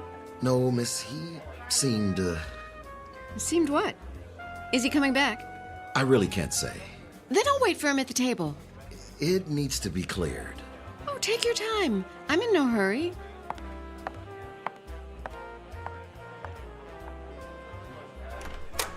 Oh, hiya, Blevins. Freddie, my boy. Didn't mean to be late. So much to do. Oh, do you like my new sport coat? It's the latest style. They call it hot plaid. I held your booth. Oh, and this is for you. He didn't wait. No, sir.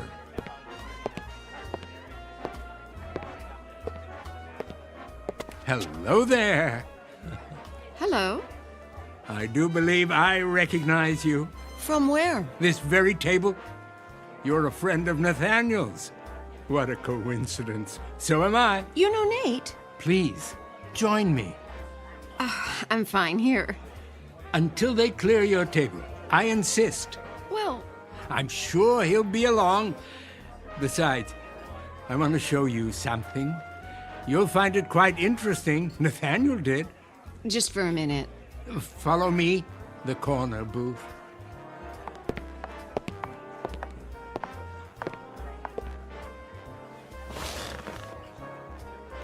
What's in the case? Something very special. I know what that is. It's a metronome. Are you a musician? Looks can be deceiving. This one has a most unusual construction, but I wouldn't want to confuse the issue. What was that? For now, call it a collection chamber. It smells of youth, strength, vitality, the most precious commodities in the world. Oh, but you know all about that, don't you? You're young, full of energy. Would you believe I was once so tired of life that I didn't know what to do with my time? Until I invented the equalizer. I've been hoping to find someone to test it. Allow me to demonstrate.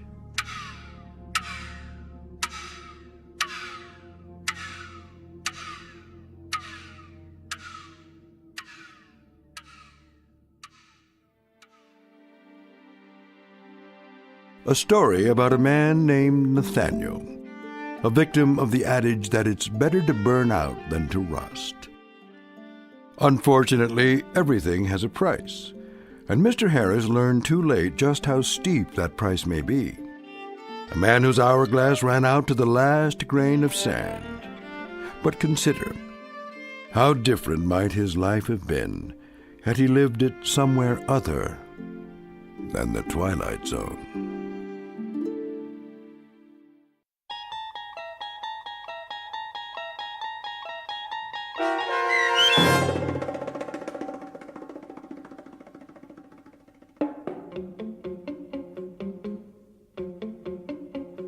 The 25th Hour, starring Mike Nussbaum with Stacy Keach as your narrator, was written for The Twilight Zone by Dennis Etchison. Heard in the cast were Steve Key, Fernette Lebo, Friedrich Williams, Lisa Wolfe, Joby Cerny, Carl Amari, Jim McCants, Patrick Francis, Doug James, Meg Falcon, and Jacob Goldberg. This copyrighted radio series is produced and directed by Carl Amari for Falcon Picture Group. Sound design, custom Foley effects, recording, and editing are produced in the Cerny American Sound to Picture Theater by sound designers Craig Lee, Bob Benson, and Tim Cerny.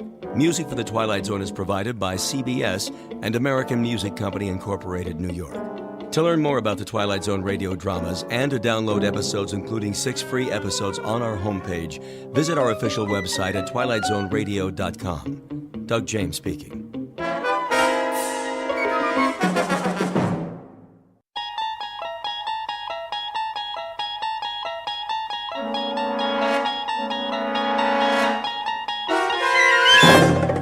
You unlock this door with the key of imagination. Beyond it is another dimension, a dimension of sound, a dimension of sight, a dimension of mind. You're moving into a land of both shadow and substance, of things and ideas. You've just crossed over into the Twilight Zone.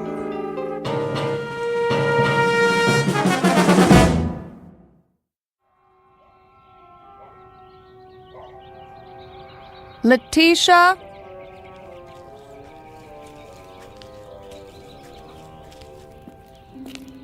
Yes, Miss Winter? Would you get me my sun hat? Right here. I knew you were going to need it, so I brought it from the house special. Thank you, Letitia. What about my dark glasses and my sun lotion? Right over there by the wet bar. Get them for me, will you? Yes, ma'am. Can I bring you some iced tea? No, thanks.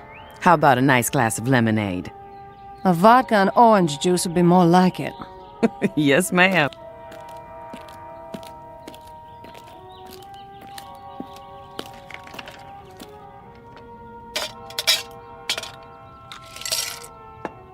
Where are the children? Still in their rooms? Well, now they were. Just changing into their swimsuits after school. They should be down in a minute. That's nice. Is my book over there? Sure is, right where you left it this morning. Bring it to me. Coming right up.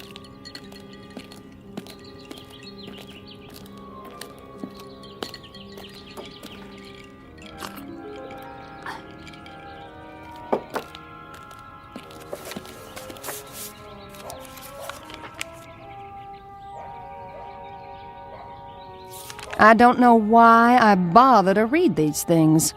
They don't do one bit of good. I'm okay, you're not. Somebody's making a fortune telling people what they already know. Yes, ma'am.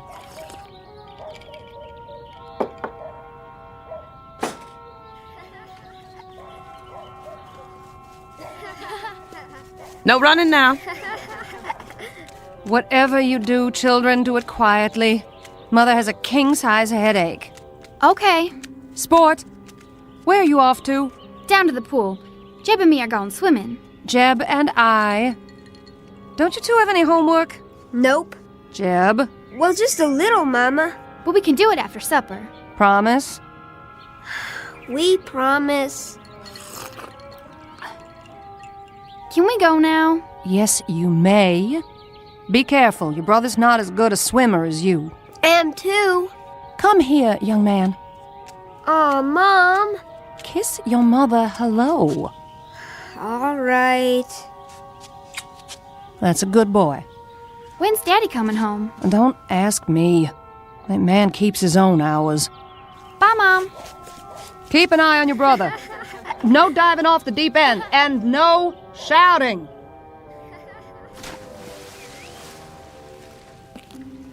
Will there be anything else, Miss Winter? Just one. Yes? Make me another drink. Yes, ma'am.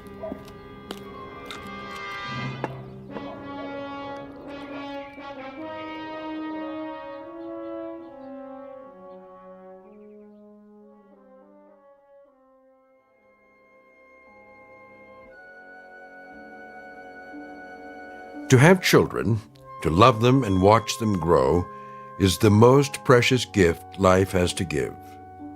But to have children and not love them is a sad mistake, one that's not easily remedied.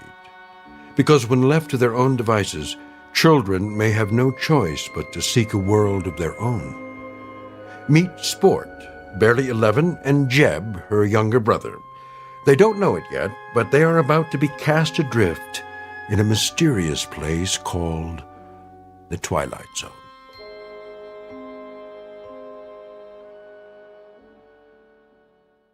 And now, The Twilight Zone and our story, Bewitchin' Pool, starring Karen Black with Stacy Keach as your narrator.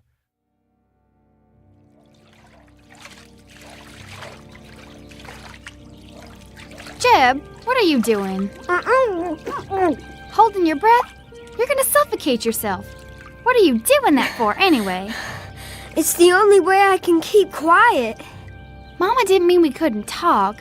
It was the yelling and hollering that made her have a headache. I'm just a natural-born screamer. Can't play unless I holler. I know a quiet game.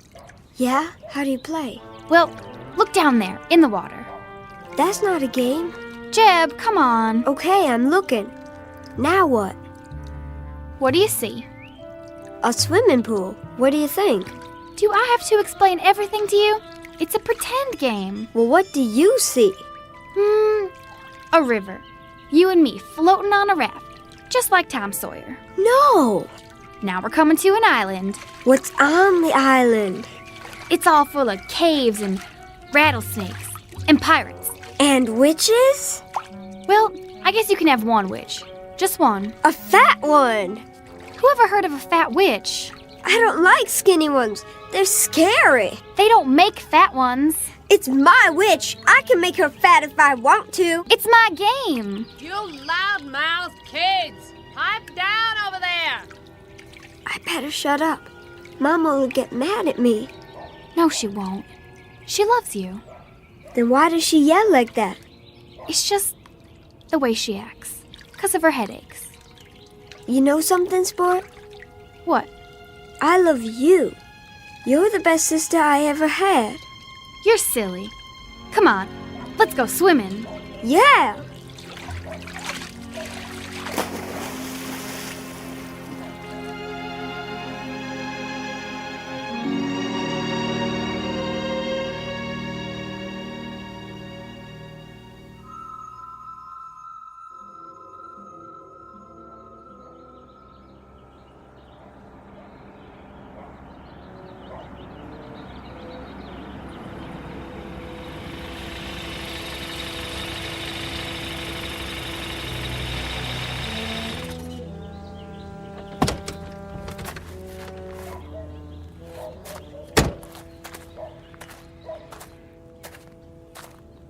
You're home early. What? I said, you're home early, darling. Where are the kids? In the pool. Who's watching them? Nobody. Is that right? Sport's an excellent swimmer. They don't go in the deep end. What were you doing in town today? Oh, now I'm being followed. I saw your car in the parking lot next to the TV station. I had an interview. Anything wrong with that? An interview? For what? I'm tired of my talent going to waste. Your talent?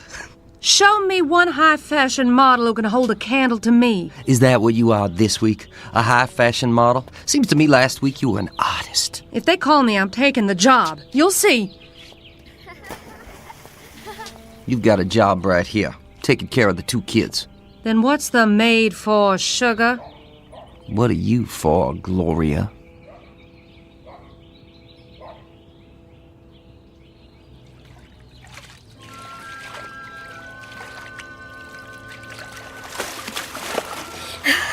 I can see it. Can you? Yeah. In the yard is a big old swing made out of a tire. You're good. Then what happens? Well, the little boy gets tired of swinging and goes in the kitchen. It smells like chocolate cake. There's a lady there. She picks up the little boy and hugs him. The little boy feels happy. The lady gives him a piece of cake and... You might as well know here and now I'm fed up with the whole mess. What mess are you referring to? I'm referring to the fact that I'm tired of footing a bill for your every little whim. Art school, modeling, dance lessons, guitar lessons, acting lessons. You've got time for anything and everything except being a mother. There's old Tom Sawyer again. He's in the cave trying to rescue Becky Thatcher from Injun Joe. See, Jeb? I think so. I got a business to look after. I know what kind of business you're looking after.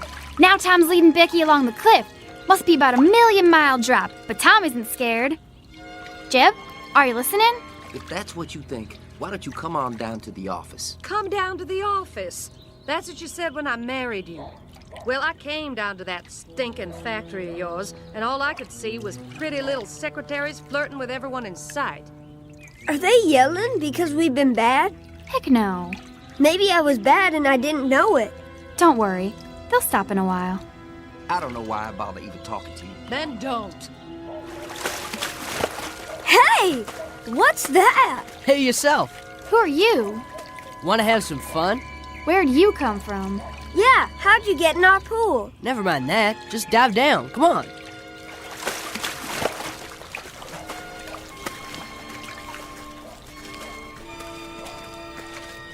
What is going on over here? Nothing. I can't even have a conversation without you brats yelling. We were just talking to this boy. What boy? In the water.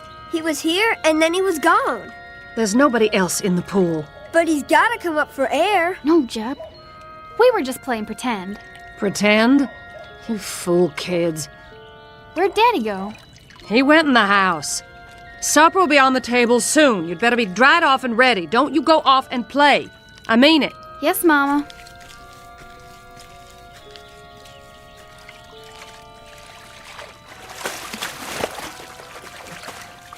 What's the matter with you guys? You coming or not?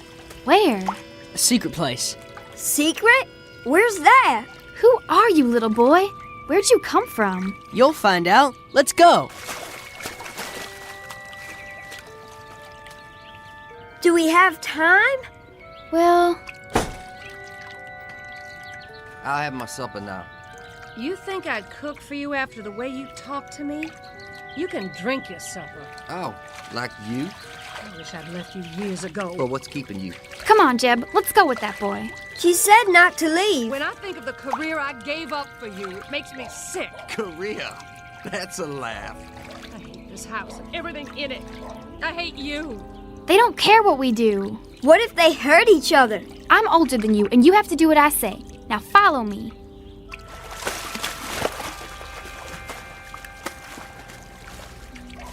Well, here goes.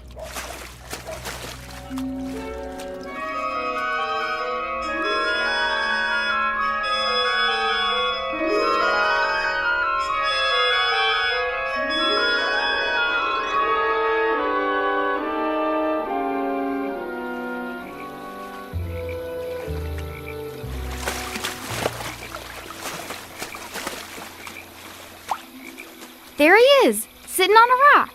What's he doing? Fishing? Don't you know anything? Hey, you guys. Come on out. He looks just like Tom Sawyer. He does, kind of. Hey, where are we? Come on, Jeb. Let's find out.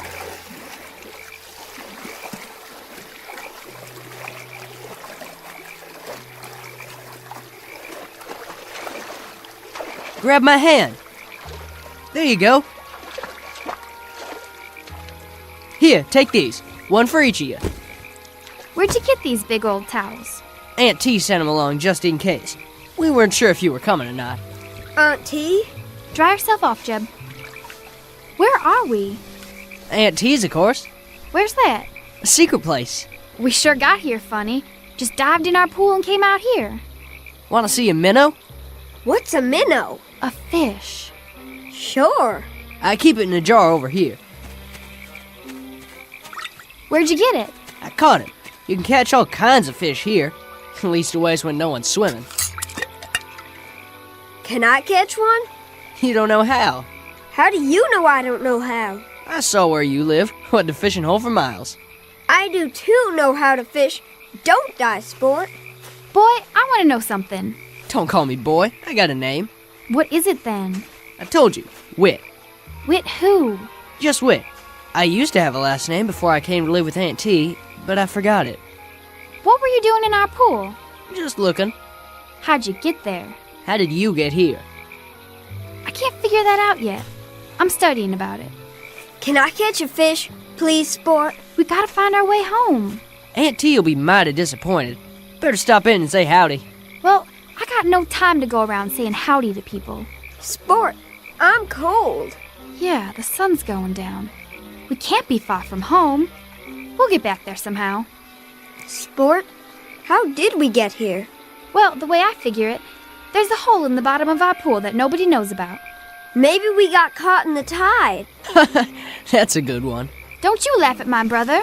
I will if I want to. And don't you laugh at me either. You're just a girl. I'll chew you up and spit you out in little pieces, boy. Ha, let's see you. All right, then. You better put your hands up, boy, because I'm going to sock you right in the jaw. Ha, can't catch me. Just you watch.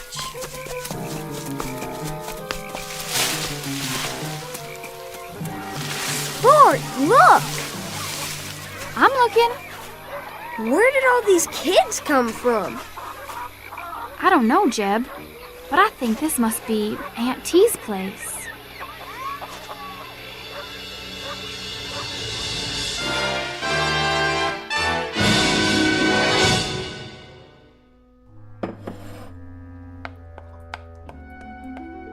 There. Lots of frosting. And a fine cake, if I do say so. Aunt T! Aunt T! Why, whatever's the matter with it? She's gonna beat me up, Aunt T. I sure am, boy. She'll do it, too. Will you really, child? I aim to. Yes, ma'am. Very well. But I'll have to ask you to fight outside and not in my kitchen. You're liable to break something in here. Aunt T, it ain't fair. It is if it's a fair fight. Here now, you both take these boxing gloves. I'll keep some put away just in case. And remember, don't hit a man when he's down. No hitting below the belt. You know the rules. I do, but maybe she doesn't. My sister knows everything. Is that right, little man? What's your name? Jeb. Well, Jeb, I'll tell you what. While they're settling their grievances, you can finish icing the cake. Would you like that? Can I? And then, if those two have any teeth left in their heads, they can help us eat it. Go on outside now. Jeb and I have work to do. Is this real chocolate? Why, it sure is. Nothing but the best in my kitchen. Chocolate's my favorite. Mine, too. There you go. Use a knife and smear it right on. You're very accomplished. Have much experience frosting cakes? No, ma'am. This is my first one. Do tell. I'd never have guessed. Why, what are you two doing back here? Back already? We didn't go yet. No. Why not? May I try that too? And me? I thought you couldn't wait to beat each other up. Later. We'd rather do this. That right, Whit? Yup. I mean, yes, Auntie. Very well. Here's a knife for each of you. Take your time, Jeb. Do it right. I am. My, you are such solemn children. Don't you know how to laugh? Sometimes. But not now. What's there to laugh at? Oh, you have eyes? Take a look around. I'm a rather ridiculous old party, wouldn't you say? You could laugh at me. You're not funny. You're nice. Thank you. Out of the mouths of babes. Riddles, then. Who knows a riddle?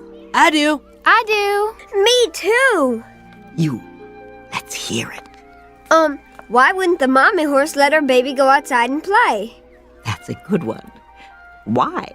Because he had a sore throat and he was feeling a little hoarse. That's a good one, Jib. Me next. Me. Young lady. What is the laziest mountain in the world? The laziest mountain in the world? Who has the answer? Give up? The laziest mountain in the world is Mount Everest. Oh. My turn. All right, Whit. What do you call someone who crosses the ocean twice and doesn't take a bath either way? Oh, that is a hard one. Somebody who crosses the ocean twice and doesn't take a bath. A dirty double-crosser. Oh.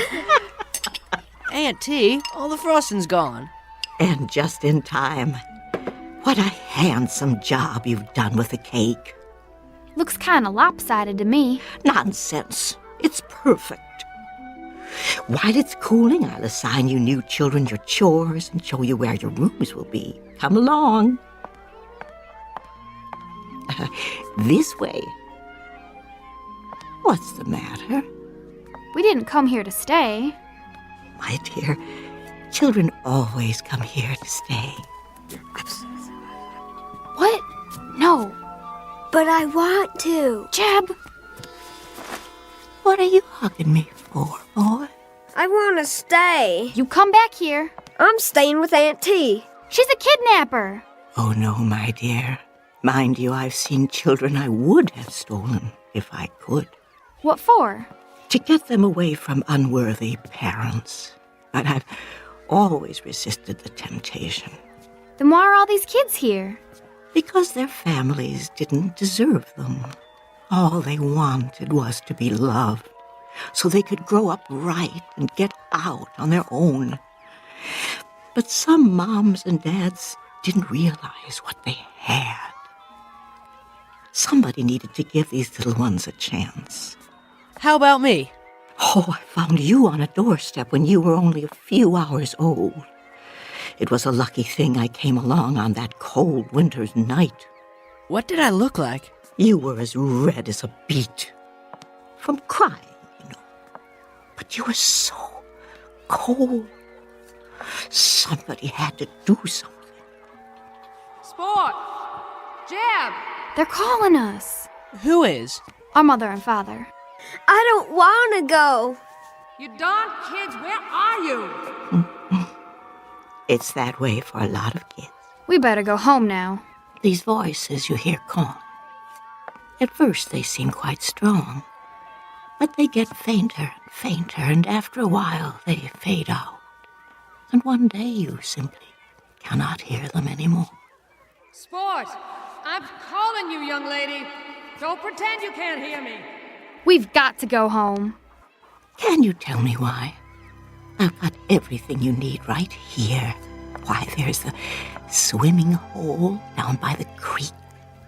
And the days are long, with all manner of things to do and see. And then there's always a hot meal and lots of children to play with. Blind Man's Bluff, Ringalivio and the Red Rover, all kinds of games. Some I bet you never heard of. See that little girl out there with the pigtails? When she came here, she never had smiled. Not once. All that changed pretty quick, let me tell you. Now all she does is laugh all the livelong day. Makes my heart glad to see them so happy. That's why I bake a big cake every day, just the way they like it. We've just got to. Because that's where we belong. They're children and they love us. And well, we love them. In that case, you must go back. No. You too, little man. Your sister's reasons are good ones. I cannot argue with them. Can you tell us one thing? What's that? How do we get home? Oh, the same way you got here. But I don't know how we got here. I think you do. try to remember. It isn't far. Come on, Jeb. We'll come see you again real soon, won't we, Sport? No, my darlings, I expect this is our goodbye. Finding your way back here would be difficult, if not impossible, but I want you to know that I consider it an honor to have met you, however briefly. You will always have a place here, in my heart.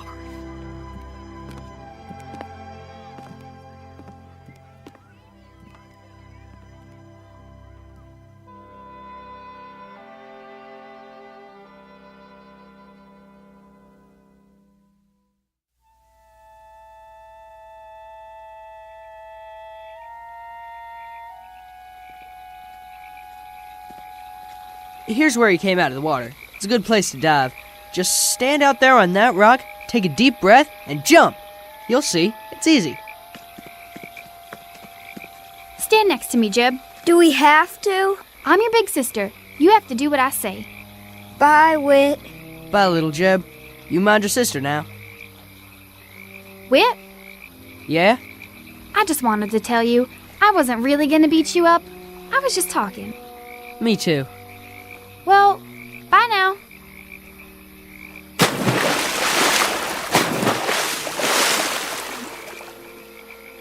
Bye, Sport. Don't let the bugs bite.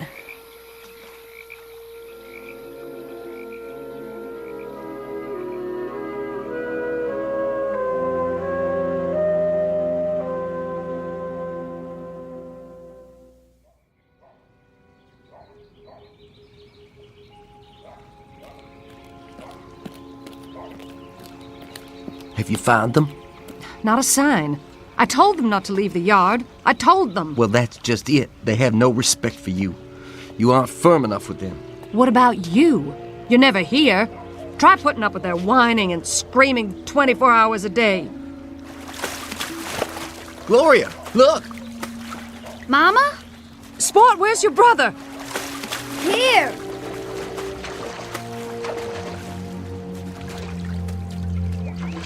Where have you two been?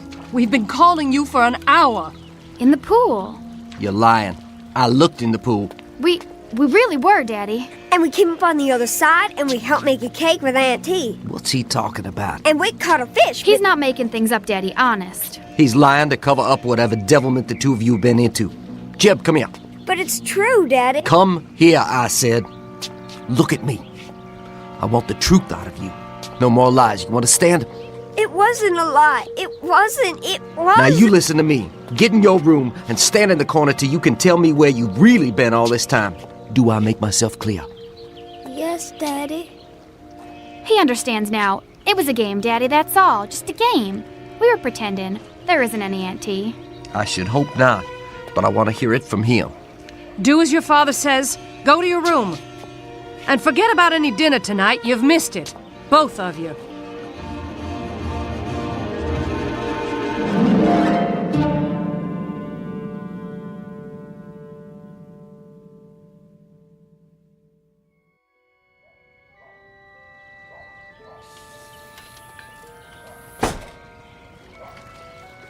Sport?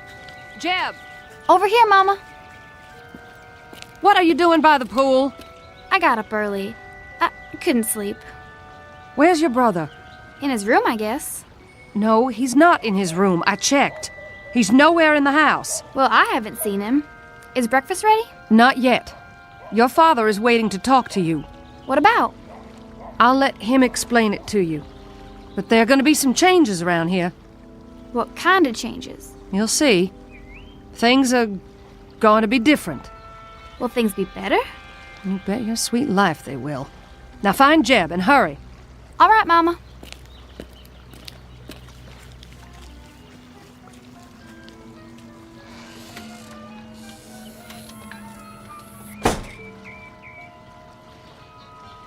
Here goes.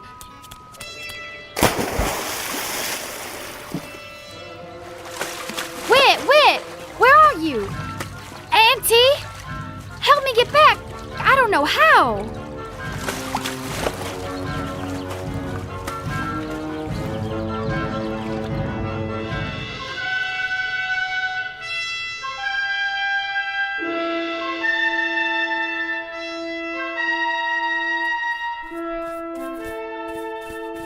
Auntie, Yes, Jeb?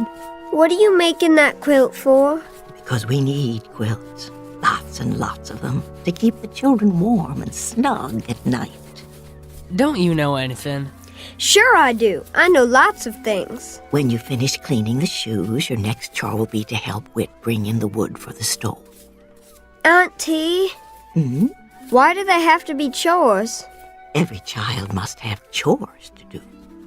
It teaches the value of work, the self-respect of doing a job well. Makes big muscles, too, like mine. Let's see. Roll up your sleeves. I told you. Big, ain't they? Wow. Keep working, boys. You have more shoes to clean. What are all the shoes for anyway? They're for the children, too, of course. Think of it, you and your sister didn't have any shoes at all when you came here yesterday. They all got holes in their swimming pools too, Auntie? Oh, dear me, no. Some of them don't have swimming pools. Some come down the chimney, or you open the door, and there they are. Sometimes you find them on street corners or on a doorstep like Whit here. What's that? Oh, why, someone's outside at the window. It's my sister. Sport, dear. Come in. Oh, come in. I can't. I'm dripping wet. Wait a minute. I'll get a towel from the cupboard.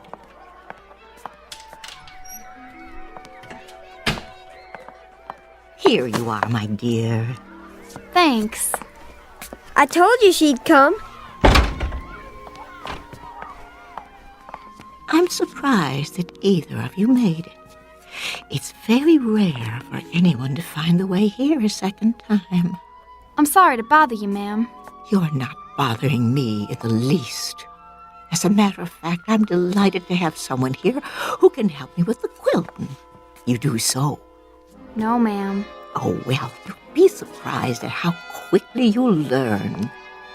I can't stay. Oh? I only came to get Jeb. I ain't going.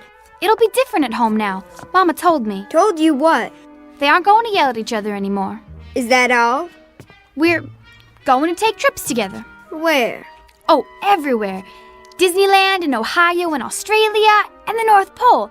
Anywhere we want to go. I don't want to go to those places. Jeb Sherwood, are you coming or do you want me to throw you over my shoulder like a sack of potatoes and carry you home? Have things changed where you live? Yes, ma'am. Everything's going to be better now. In what way? They're going to love us. Really? Mama told me, and she wants to tell Jeb too. You know, Jeb, it would look quite undignified if she threw you over her shoulder like a sack of potatoes. Don't you think so? If I were you, I would go willingly. I'm staying. If we live this time, we won't ever get back here again. Besides, I've got chores to do. If what Sport tells us is true, Jeb, then you are not meant to be here at all. You are meant to be home with your mother and father. Do I have to go? I strongly advise it. You'll see, Jeb. It won't be so bad. Jeb, listen closely. There is only one truly precious thing a person can give, and that is love. If I were a young person on his way to receive such a wondrous gift, I do believe I would go with a smile on my face. Much better. Now, don't dawdle. If love were waiting somewhere for me, I would run to it as swiftly as the wind. You ain't kidding me? I ain't kidding. Then, bye, Whit. Bye. Don't worry about us, Aunt T. Everything's gonna be just fine. I sincerely hope so. Goodbye, love.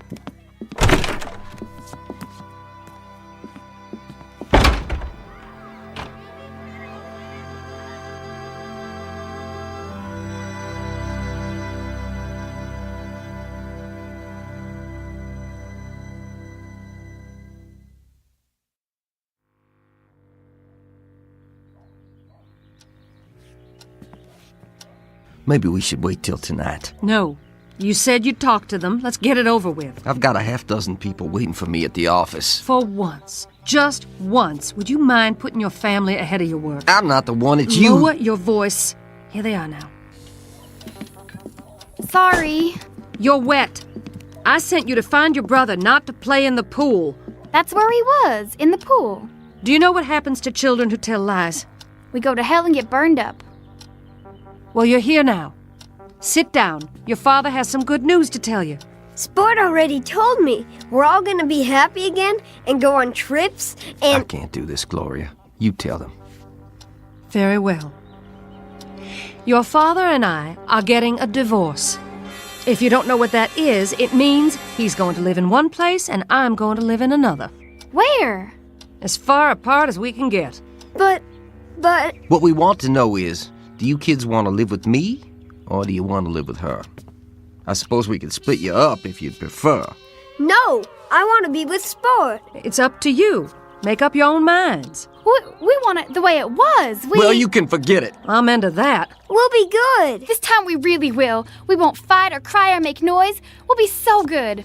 Won't we, Jeb? What are you talking about? It's all our fault. You hate each other because of us. Oh, that's not true. I'll tell you one thing. We wouldn't have stuck it out this long if it hadn't been for you two.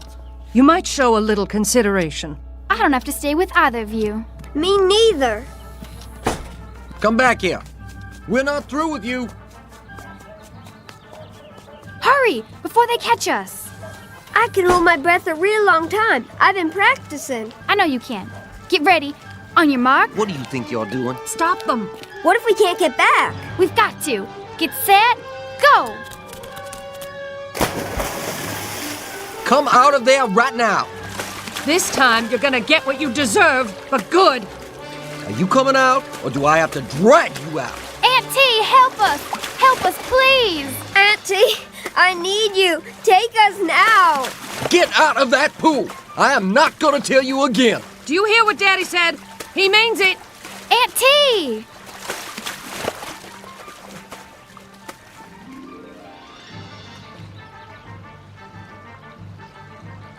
Gil, they're staying down there a long time. I know. Do something. They're drowning. All right. Don't let them drown. Don't let them drown.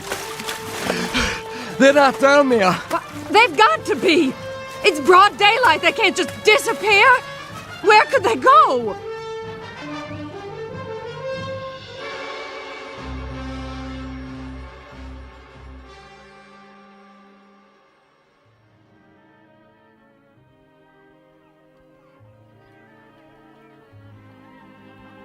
Jeb! Sport! What is it, Sport? You look so far away. Huh? Oh, I thought I heard something. Well, did you? I guess not. Children, where are you? Come back. Please come back. Don't you want any? What, Auntie? Oh, I asked you, child, if you'd like a piece of chocolate cake. Oh, yes. May I, please? Why, you certainly may. Me too.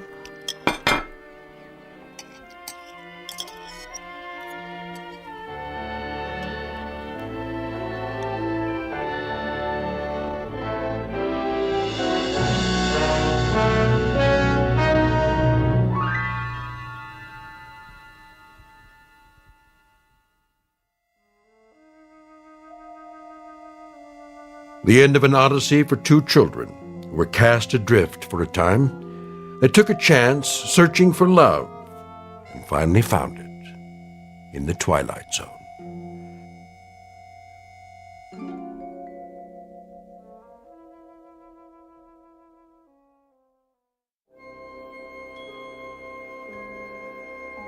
Hi, this is Carl Amari, producer of the Twilight Zone radio dramas. I'd like to take a moment to tell you about our official website at twilightzoneradio.com. where you'll get the latest news and information on these Twilight Zone radio dramas. Plus, at twilightzoneradio.com, you can digitally download 3 free episodes or any of our episodes for only $1.95 each. In this age of ever-changing technology, we've decided to make these episodes instantly available to you by making the Twilight Zone radio dramas a digital download-only series. This means that this series will no longer be offered on CD. The CD collections at our website are now being offered while supplies last at buy one, get one free. So be sure to get your favorites before they're sold out. Be sure to visit us often, and I'll see you in the zone.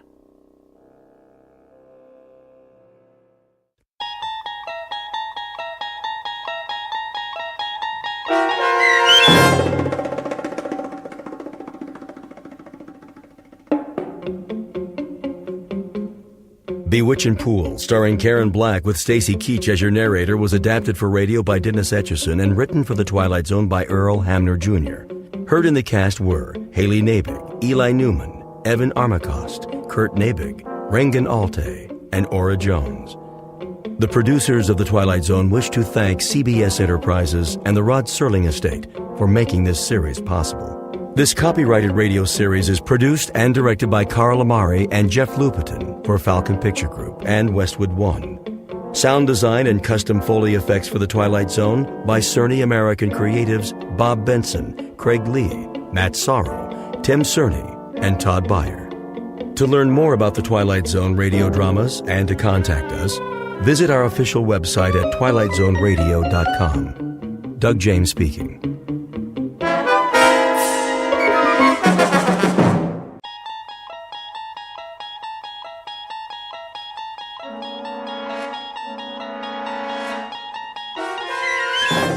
There is a fifth dimension beyond that which is known to man. It is a dimension as vast as space and as timeless as infinity. It is the middle ground between light and shadow, and it lies between the pit of man's fears and the summit of his knowledge. This is the dimension of imagination. It is an area which we call the Twilight Zone.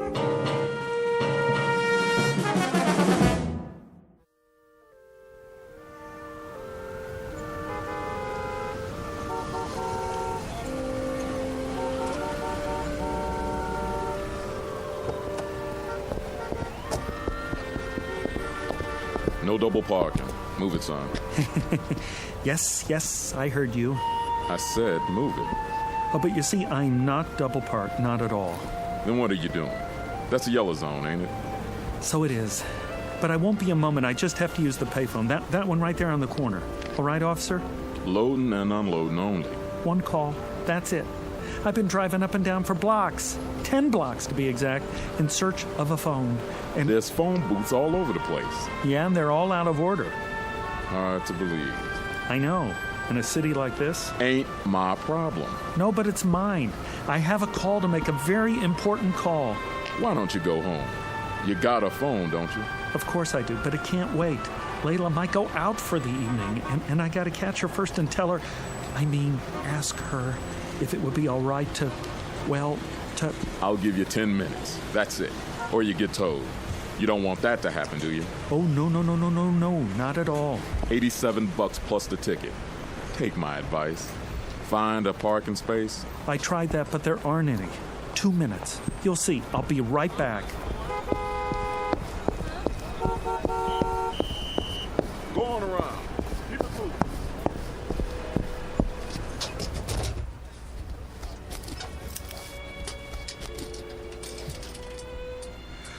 Oh, there.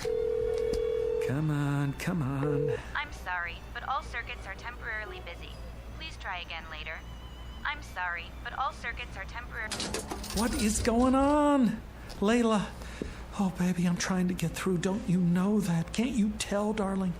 It's Roger. Roger, I need you tonight. Oh, Layla.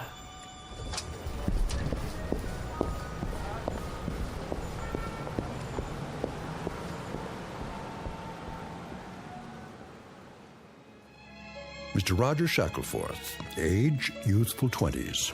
Occupation, being in love, full-time. Not just in love, but madly, passionately, illogically, miserably, all-consumingly obsessed with a young woman who has a vague recollection of his face, and even less than a passing interest. In a moment, however, you'll see a switch in attitude, because Mr. Roger Shackelforth, the young gentleman in question, will take a short but very meaningful journey into a calling area known as the Twilight Zone.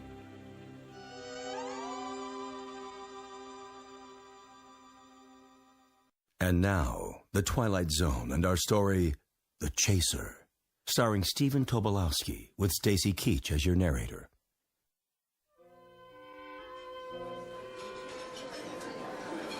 More coffee, Jenny. No thanks, Margie. Well, maybe just a smidge or it'll keep me up. Miss, can I use your... All the way in the back. No, not that. The telephone. Do you have a public telephone? Sure do, on the wall. Good, I'll need some change. Here. Better get in line, though. What? The young man's been at it for... I don't know how long.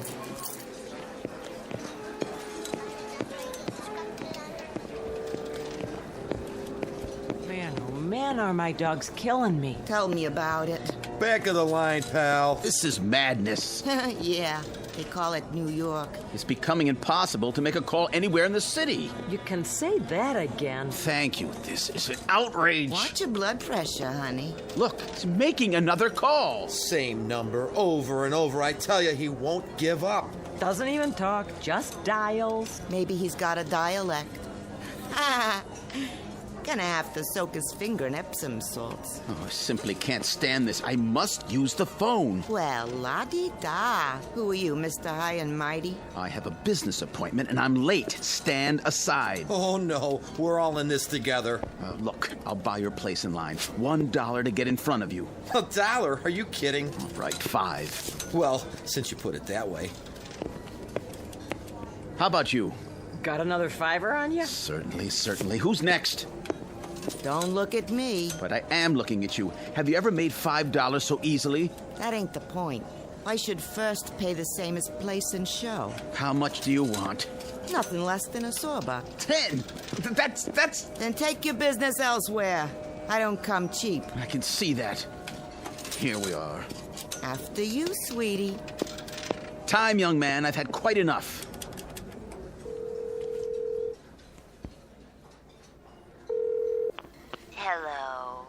Hello? Layla? Darling? Who's this? It's Roger. Oh. Hello, Roger. What is it? I was just wondering... Uh-huh. I happen to be in the neighborhood. May I come to see you? No, I can't. But, darling... It's out of the question. Why? I couldn't bear to see anybody tonight. I'm such a mess. Oh, Layla, you can never be a mess. Listen, darling, I have to see you. Roger, it's impossible. But I must see you. Fiercely must. I love you. I can't hear you. We must have had a bad connection. I'll have to hang up. But, Layla... Roger, you've got to stop this. You're acting like a baby. I can't see you now, and that's that. Well, then, talk to me. What do we have to talk about? I don't know. Say something. Say anything. Just let me keep hearing the sound of your voice. All right, Roger. I'll say something. Why don't you take a flying jump at the moon? Layla! Now then, you finished, have you? No. She hung up on me. It's a misunderstanding. Or she swore. I better call back and make sure everything's okay. No, please. I have an emergency. So have I. It won't do any good to call. Take my word for it. How do you know? I understand. I heard it all. You can't do it over the telephone. Will you stop pushing me? If he won't, I will. Yeah. Me too. Time. But... Here, take this card. It'll solve your problem. What are you... Take it. Go and see this man right now. Believe me, there's no other way I know. Go and see this man at this address, and he'll help you, guaranteed. But I don't even know where that is. Not far, just a few blocks. Give it a try. You'll see it works. All your problems will be solved before the night is over. Hurry now. Thank you. Operator, I got an emergency. Have a nice night now here.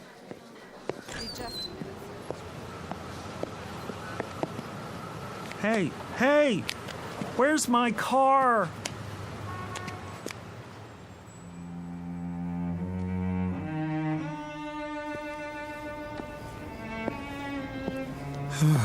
Number 1822. This must be it. Pretty dark. Can't see a doorbell. Ugh, some door. Didn't even touch it.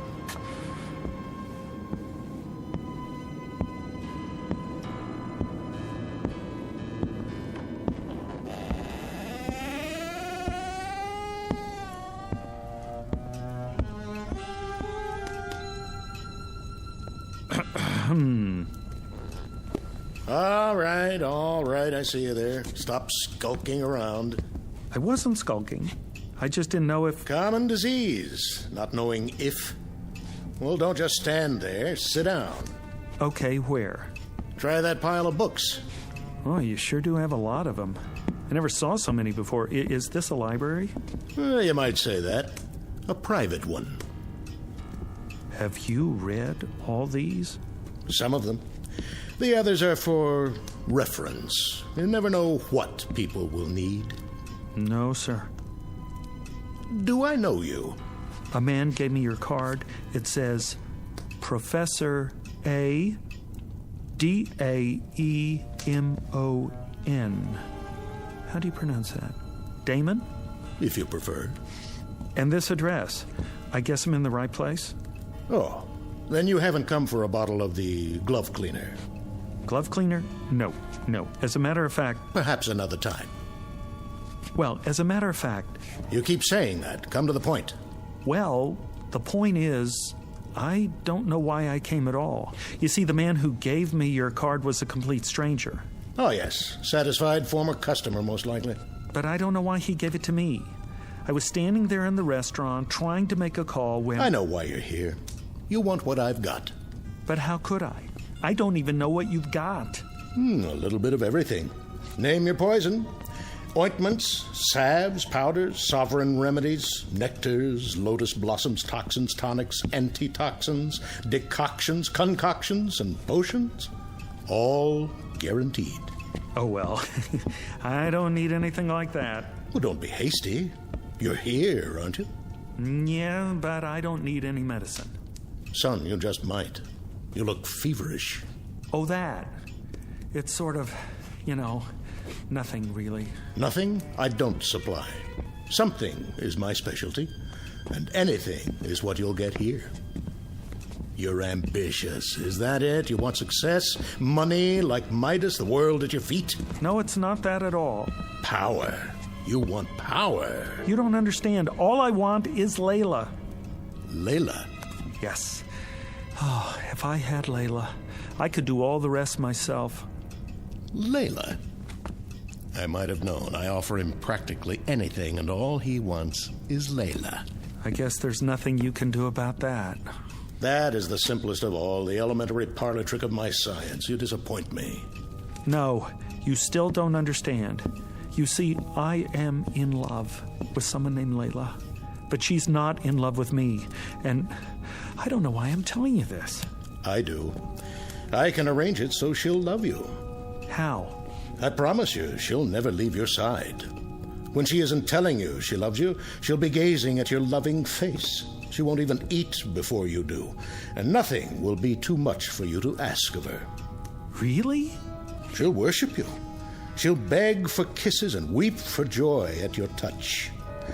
And if in passing time you should perhaps look at another girl, or even do a little more than look, she'll feel hurt, but she'll forgive you and love you just the same.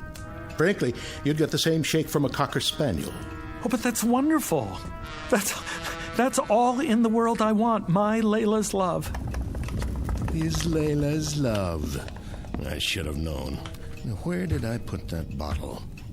If it isn't his Layla's love, it's his Dorothy's love, or his Rhea's love, or his Gwen's love. You keep it up there, on the bookshelves? Away from prying eyes. Tell me one last time. Are you sure you wouldn't be interested in the glove cleaner, as I call it? What is it? Well, there are many names for it, including the Eradicator. But glove cleaner is a nice, nondescriptive title. Clean, colorless, tasteless, unidentifiable, and sure. I'm not very interested in glove cleaners. Why not? It's easy, it's swift, it leaves no trace. It's perfect for its purpose. You're not making sense. Why, boy, that's all I make. Which is why I'm such a lonely man. You're absolutely sure you don't want to try the glove cleaner. It is very expensive. Perhaps you can't afford it. For instance, this little bottle costs $1,000.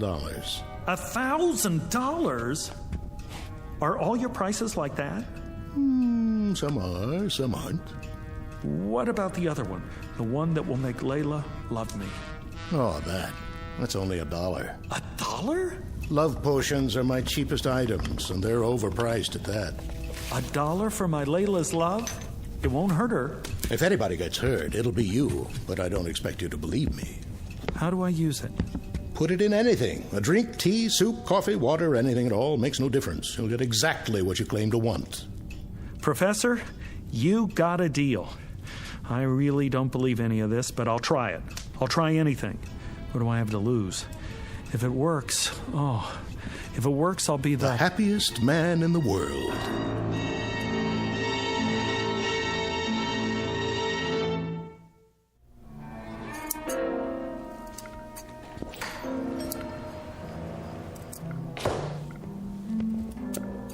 Yes? You're open. So it would appear. Lucky to find a flower shop open this late. May I help you? I certainly hope so. And the occasion? What? What is the event, sir? A prom, perhaps, or something along more somber lines? Somber? An injury, a lingering illness, leading to a departure. Dare I say, an interment? Oh, no. Nothing like that. Alas. A celebration! Ah. And what, may I ask, are we celebrating this evening? You may ask, and I'll tell you. We are celebrating fulfillment, contentment, consummation. Ah, the reading of a will. No. It's much more than that. A life sentence in the arms of my love without the possibility of parole. My condolences.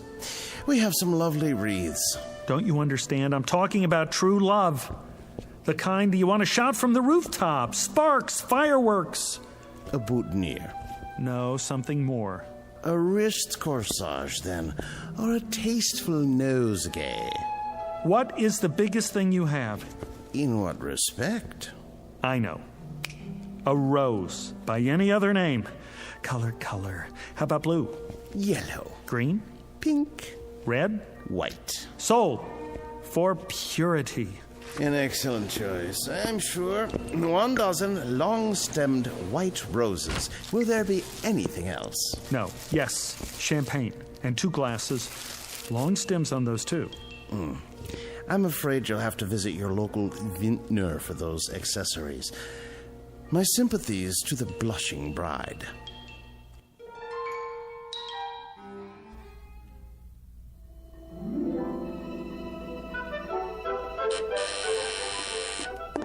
Who could that be? Yes? Layla, it's me. Roger, I told you I was busy tonight. Busy? How busy can you be in a dressing gown? I'm just about to put on my dress. Call me. When? Tomorrow. Just a minute, just a little minute. Flowers, see? And champagne. That's very nice, Roger. Thank you. Now, if you'll just run along. I couldn't have lasted the evening without seeing you, Layla. I'm sure that's not true. You don't know what it's like to love somebody, to love anybody so much, so desperately. No, I suppose I don't. It's good champagne. Just enough for the 2 of us. Now, that's not asking much, is it? All you have to do is give me 5 minutes for 1 drink. Roger, you are acting like a clod. A silly, stupid, sophomoric clod. I love you. Stop saying that. But you don't know what I went through to get here. My car was towed. I've been walking for the past hour. How can you be so cruel? All right, 1 drink. 5 minutes, and then you go. You won't regret it.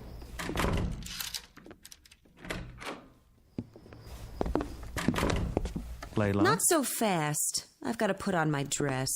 Why? You look like an angel. I know, but wait here. Ha-ha! It's like a new millennium.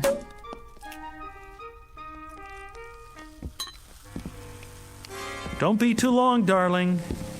Just long enough to prepare one very special glass of champagne for you.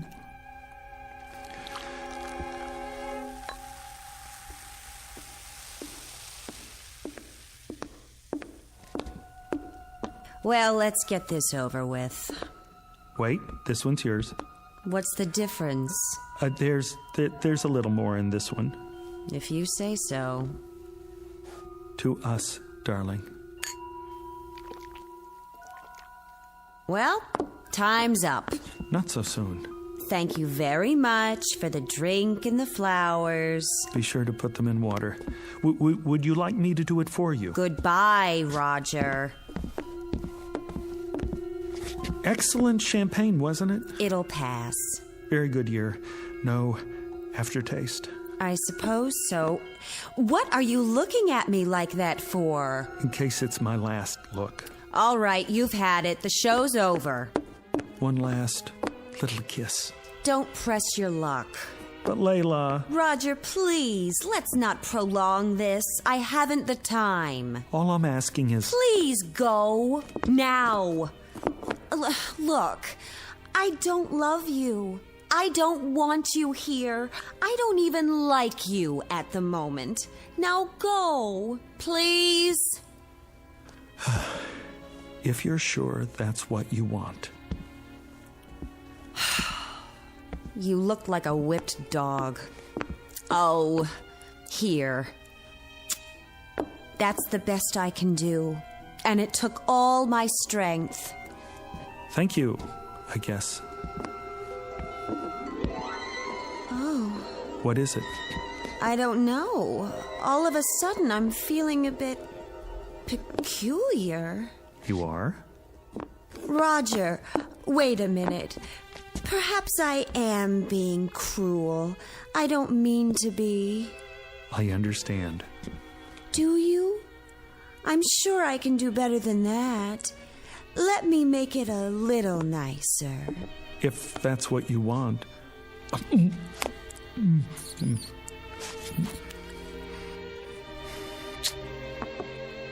That was definitely an improvement. What's happening? What is happening to me? Who cares? Come here, baby. Oh, Roger.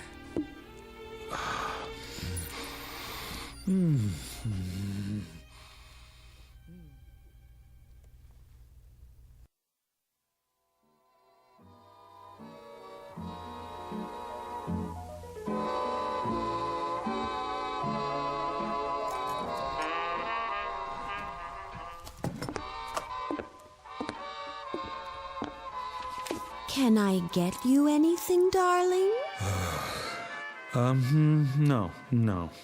Are you sure? Quite sure. Is the music too loud? No, it's fine. Let me turn it up for you. It's fine, I said. What are you doing? Reading. Oh. Is it a good book? Great. Because if it isn't, I can get you another one. Layla, would you sit down, please? Of course, darling, if you want me to. Here? Oh, I meant somewhere else.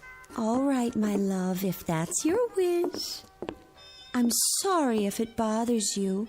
It's just that I love to kneel at your feet. Well, kneel in a chair. Okay. Which one, darling? Anyone. Doesn't matter. Darling? Yes. Do you want your slippers now? No, thank you. Are you sure? I got them especially for you. They're the best the store had. They make my feet hot. Oh, well, if your feet are hot now, I could soak my hands in ice water and then caress them. That might feel good. Do you think so? No, my feet are fine. You have the most beautiful feet, like a dancer. I've never seen a more perfect instep. Would you like to prop them up on something? I'm fine. I know. Do you want to smoke your pipe? I don't think so. Why not? It burns my tongue. I'd be happy to break it in for you. I could smoke it all day while you're at the office, and then when you come home... Thanks, Layla, but no thanks. You're welcome. Oh, darling, I'm so sorry. I'll get you a cigarette. Don't worry about it.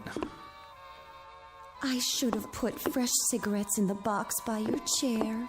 Here, I'll light one for you. Am I doing it right? Fine. Would you like me to rub your back, darling? You just finished rubbing my back. I know. It's just that I adore touching you, and I'd be glad to rub it again. Maybe later. Am I disturbing your reading? No. Did I disturb you by asking if I was disturbing you? No, dearest, not at all. Oh, Roger, I love you so much. I'm so happy you're you. You're just perfect. I love to say I love you. I love to love you. I gotta get out of here. You do? I have an appointment. You do? Almost forgot. Hand me my jacket. Of course, here. I'm sorry I didn't press it for you. Will you be long? I don't know. You don't? I may be late. Would you like me to go too? No. No, won't be that late. Why don't you stay here and hug my pillow or something? Is anything wrong, Roger, darling? No, dearest. It's just I got an appointment and I'm late and I need a little air. While you're gone, my love will grow and grow. And when you get back, do you know what will happen when you get back? I promise you that... I promise you that when you get back, I'll make you the happiest man in the world.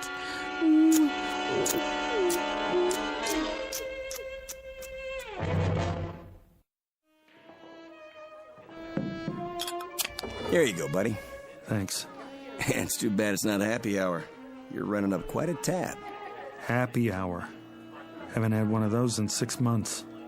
Let me guess. Your old lady? That's just it. She's not old. She's young and beautiful. Perfect face, perfect figure. What's to complain about? I don't have any complaints, except that she's too perfect. Huh? Waits on me hand and foot, sees to my every need, ready to drain off my tension at a moment's notice. Nice work if you can get it. Hey, take my advice. What's that? Sit back and enjoy it. Ain't everybody's got what you got. Guys would kill for that. Luck had nothing to do with it. How do you mean? Well, you make a deal with the devil or something? Sometimes I wonder. That's it. Maybe I did. Maybe I did after all. Where is this guy so I can make a deal myself? Here's a piece of advice for you. If anybody says he's got the solution to your problem, tell him to get lost. Keep the change. Thanks, buddy. See you next time. I doubt it. With any luck, there won't be a next time.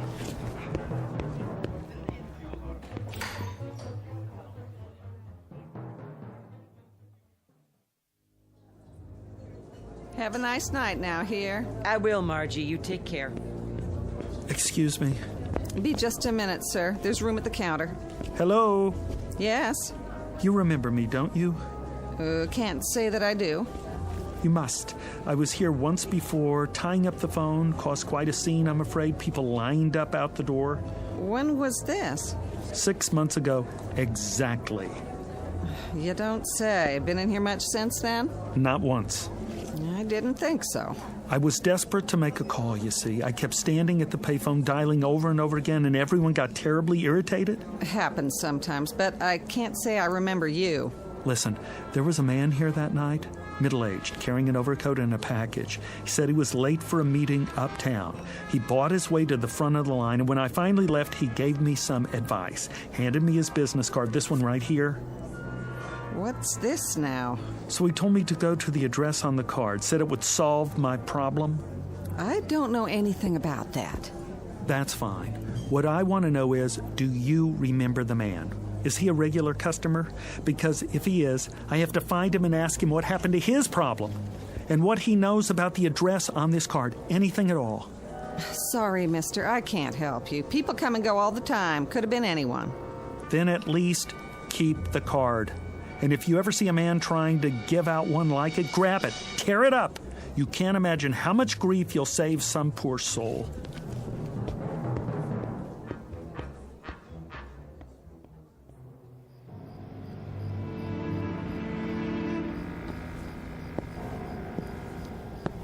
Here, number 22. Yep, same as before.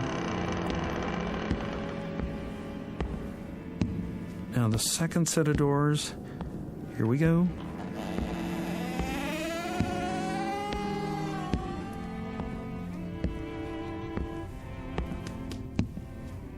Up. Hi there, Professor. Yes, I've been expecting you. You have? Yes. If not later, then sooner. So you remember me? I never forget a face. I rather thought you'd like to hear how things turned out. Oh, I know how things turned out. That potion really works. Why am I not surprised? Well, how are things with you? Things haven't changed with me in years. Pretty ugly situation we got. What situation is that? In the world, I mean, with China. You don't look so good either. Me? Oh, I'm just as you would expect. That's what I thought. I just dropped by to tell you. I'm glad to hear it. Is this what you're looking for? That's the bottle of the glove cleaner? Mm-hmm. You sell much of that stuff? Now and again. What's in it? See for yourself. No color, no odor, nothing that leaves a trace, no way to detect its presence. And it's sure. Guaranteed. It's what you came for, isn't it? Me? No. Not at all. How much did you say? $1,000. And it's painless. Of course, it's perfect for its purpose. The only thing of its kind in the world. Interesting. She loves you as I said she would, doesn't she? A constant love, and nothing you can do to her will change it. You took the words right out of my mouth. She worships and adores you and hangs on your every syllable. To put it bluntly, yes. The price is non-negotiable, I'm afraid. Professor, I don't know what else to do. I'm going out of my ever-loving mind. I'm sure you are. I can't stand it anymore. It's only natural. I never imagined there was such a thing as being loved too much. Well, you wouldn't. Isn't there an alternative? Some way we could just quiet it down a little. If there were, I'd be out of business. You must have a potion that will transfer a little of her love to someone else, like a nice little teacup chihuahua, for instance, a Labrador retriever, St. Bernard. Not a chance. She's all yours. But she's so nice to me. So very good, night and day. The glove cleaner is the only way. I'll put it back. I can't do that. There must be another way. This is the only way. You don't know what it's like. All the time. Love, love, love.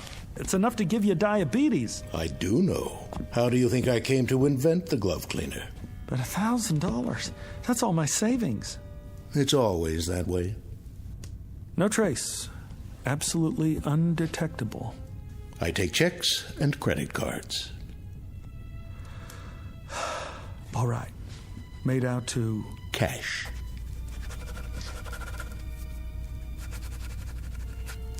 One thing I must caution you about. What's that? Use it immediately. Do you hear me? Immediately. It's imperative, and you must use it all. Why? Will it spoil? No, but you will. Once you delay, you're lost. Believe me, if you fail the first time you try to use it, you'll never have the courage to try again. Never. Goodbye, Professor. Farewell.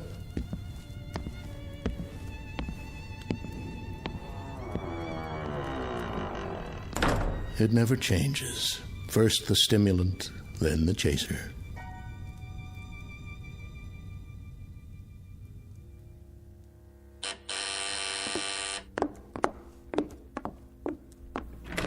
My darling. Hello, Layla. Come on, take the chain off. Of course I will. Oh, Roger, I'm so glad to see you. I know you are. Why, look what you've brought me. Oh, I thought we ought to have a party. Just the two of us. After all, not every couple stays married for 6 whole months. Roger, what a lovely surprise. You said you might be late, and instead you come back with champagne and flowers. I'll put them in water. Later. I'll get the glasses. Can't have a party without glasses. It's just like the first time. Only tonight you don't have to beg to stay. Why don't you sit over on the couch? I'll open the champagne. Go on. If that's your wish. Do you want candlelight? It would be so romantic. Let's have candles, all right? Sure. Candlelight, schmandlelight. Anything you say. Oh, darling, it's so wonderful being married to you. I've never been so completely happy in my whole life. I live to love you. Only you. That's nice. That's nice. Really. Do you need any help? No. I'll serve you.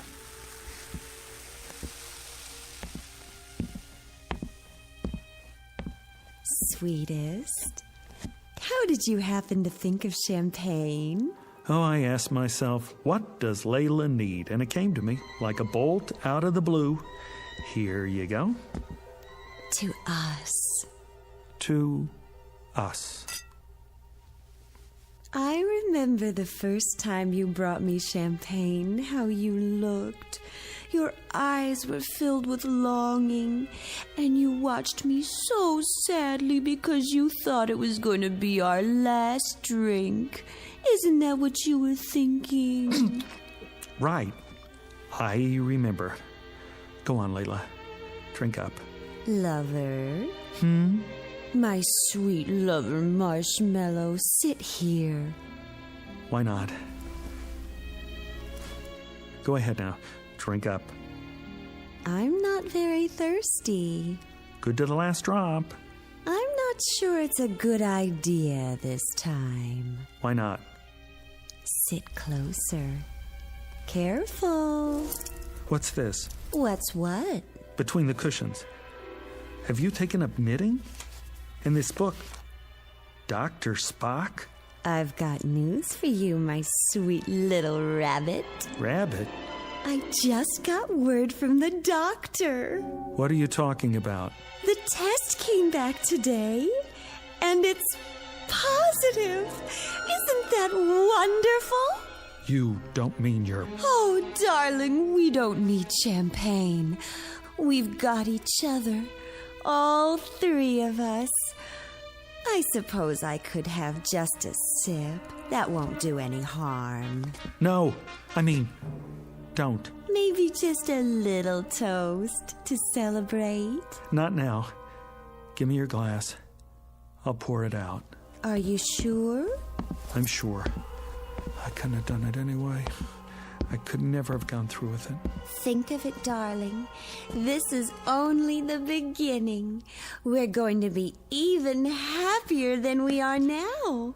And it'll go on like this for the rest of our lives. Yes. The rest of our lives.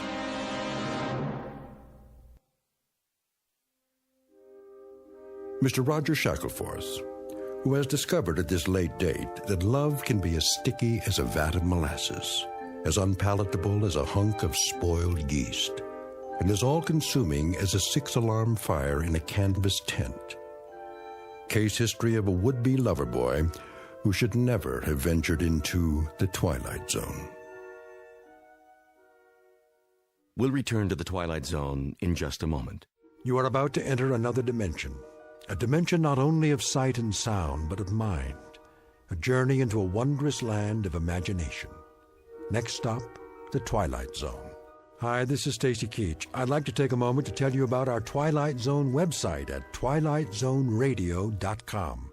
At twilightzoneradio.com, you'll find the latest information on these Twilight Zone radio dramas, including behind-the-scenes photographs, plus the newest product releases, trivia contests, ways to contact us, other Twilight Zone-related info and merchandise, plus links to other fascinating websites. So make your next stop twilightzoneradio.com. Visit twilightzoneradio.com to purchase these Twilight Zone radio dramas on cassette and CD, or call toll-free 1-866-989-ZONE. That's 1-866-989-9663.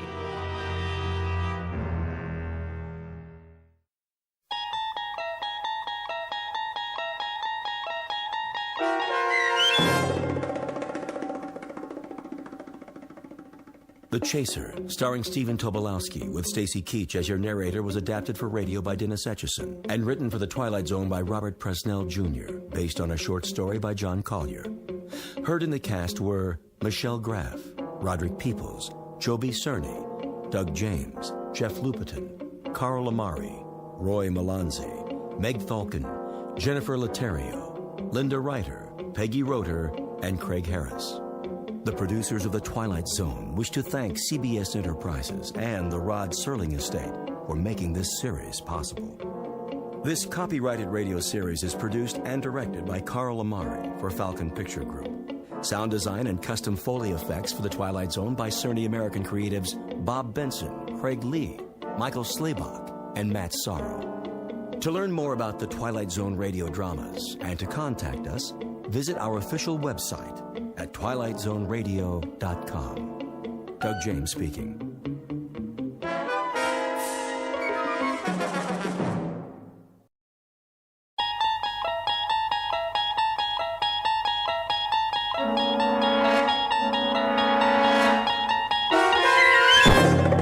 There is a fifth dimension beyond that which is known to man. It is a dimension as vast as space and as timeless as infinity. It is the middle ground between light and shadow, and it lies between the pit of man's fears and the summit of his knowledge. This is the dimension of imagination. It is an area which we call the Twilight Zone.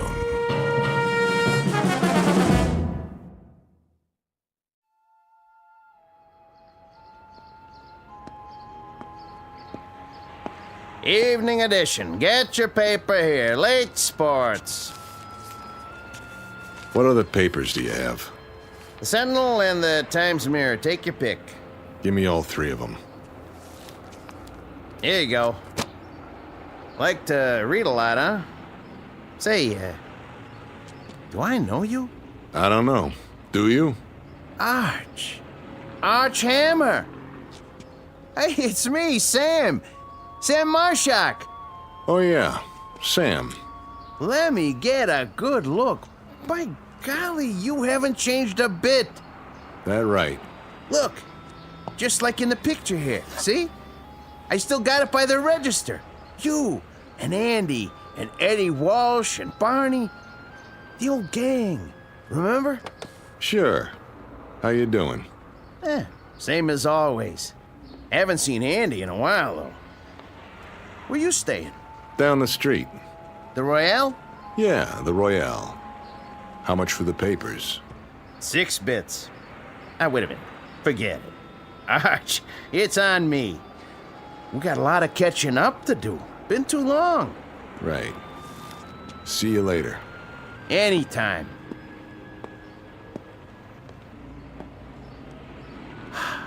Archie. Ain't that something? Heard he was in Joliet. Must have got out.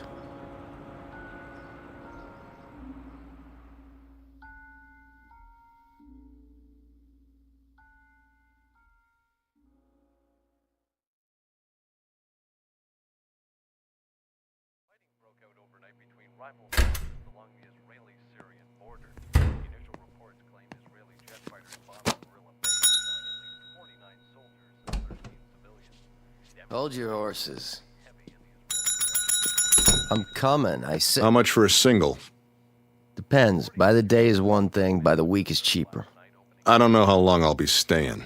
$6.80 a night plus room tax. You want a shower? Is the water hot? Mornings only, otherwise it costs extra. Forget it. Hold on. Haven't I seen you before? Could be. All right, I'll give you the discount for regulars. No guests, though. Wouldn't think of it. Sign here. Right. Face sure is familiar. Arch Hammer? Can't say I remember the name. Maybe that's just as well. Oh, and lose the key, you pay for it. Thanks. Send up some ice, will you? And a pair of scissors. Scissors? What for? Something I want to cut out of the paper. Well, don't make a mess for the cleaning girl or you'll have to tip her. That'll be $7 even. In advance. His name is Arch Hammer. For the moment, he's 36 years old. He has been a salesman, a dispatcher, a truck driver, a bookie, and a part-time bartender. Whatever name he goes by, this is a cheap man, a nickel-and-dime hustler with a cheapness that goes beyond the suit and the shirt, a cheapness of taste, a cheapness of mind. He has a tawdry little shine on the seat of his conscience and a dark room squint in a world where the sunlight never got through to him. But Mr. Hammer has a talent, one he discovered at a very early age. This much he knows. He can change his face. He can look at a picture, concentrate on the eyes, twitch a muscle, and make his features match any other man's. Call him Rubberface. Mr. Archie Hammer, jack of all trades, who has just checked into a Fleabag hotel with the most odd talent, some newspapers full of photographs to work from, and a master plan to destroy a few lives in the Twilight Zone. And now, The Twilight Zone and our story, The Four of Us Are Dying, starring Eric Bogosian, with Stacy Keach as your narrator.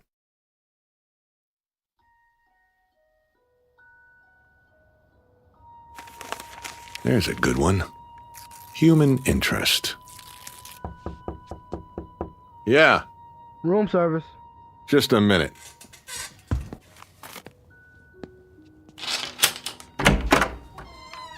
Here's your ice. Thanks. Brought a whole champagne bucket full. They even have champagne here? Not that I ever saw. I asked for a pair of scissors, too. Oh, yeah, I couldn't find any, but I got this. What's that? My Swiss Army knife. You can use it if you want. Got a scissors, a wood saw, a toothpick, a nail file. The works. I'll leave it downstairs. I was thinking I could sell it to you for $10. No, thanks. 5? Pick it up from the desk man. It's worth a lot more than that. Hey, I don't get a tip? Yeah. Don't take any wooden nickels. Where's that page? Here. Johnny Foster, guitarist with the Maggie Weber Quintet. Why not? Always wanted to be a musician. The eyes, the nose, piece of cake. Just look in the mirror. Concentrate. Perfect. If I do say so.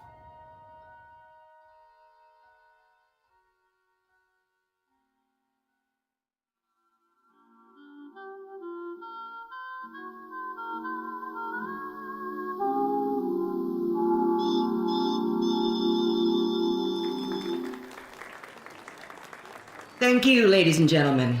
That one was for Johnny. Wherever he is, I know he can hear us. Now, if you don't mind, we'll take a little break, and we'll be back with another set in just a few minutes. Take 5, boys. Sure thing, Max. Make that 10. You got it. You're playing real pretty tonight, Maggie. Don't I always? Sad, though. I never heard a piano cry before. Then we'll have to try some upbeat tunes. If I've got it in me. Hi, Mag. What'll it be? Ginger ale, straight up. On the wagon again, huh? Off and on. Hey, Maggie. Hey yourself, sport. I got a stool here with your name on it. That right. Come on, sit down and get acquainted. Unravel the flesh. Huh? Hey, pal, keep your hands off the talent. I'm just trying to buy the lady a drink. Don't you want one? Love one. All by my lonesome. Okay. Just trying to be friendly. You can have the booth in the corner, Mag. Strictly solo. Thanks, Red. 1 ginger ale. Hey, sure you don't want a little something in it? The last show of the night? Why not? Here you go.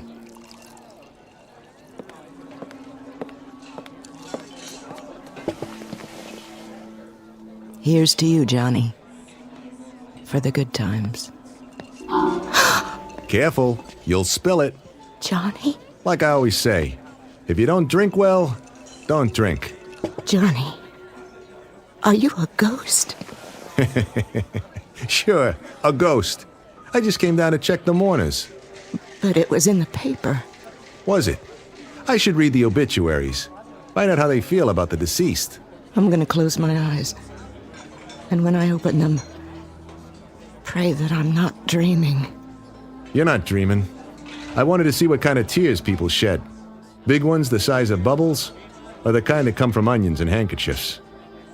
You came to the right place, Johnny. I got a whole room full of buckets to hold the tears. Yeah? I heard it on the radio one night, just like that. First there was a dance band, and then there was a newscast. And there you were. Right in the middle of the vice president in Russia and a streetcar strike. Death, as it must to all men, came to talented guitarist Johnny Foster. A tragic accident, a train hitting a car. And I just sat there and I listened and I cried. And then I washed my face and put on my makeup and went to work. Only it wasn't a quintet anymore. There was a big hole on the bandstand. And nothing could fill it. After that, everything changed. My repertoire was limited to ballads. Blues for piano and bourbon. That's a sad story. Oh, Johnny, let me touch those fingers. I don't care if you are a ghost. You're good to the touch. You've been missed, Johnny Foster. But now there's gonna be music again. Real music. Sure there is. You have to tell me. How did they get it so wrong? It was another guy. My car, my suit. But they said that the dental records... Maybe we had the same dentist, too. Why didn't you tell anyone? It's been... I wanted a vacation from the world. This world.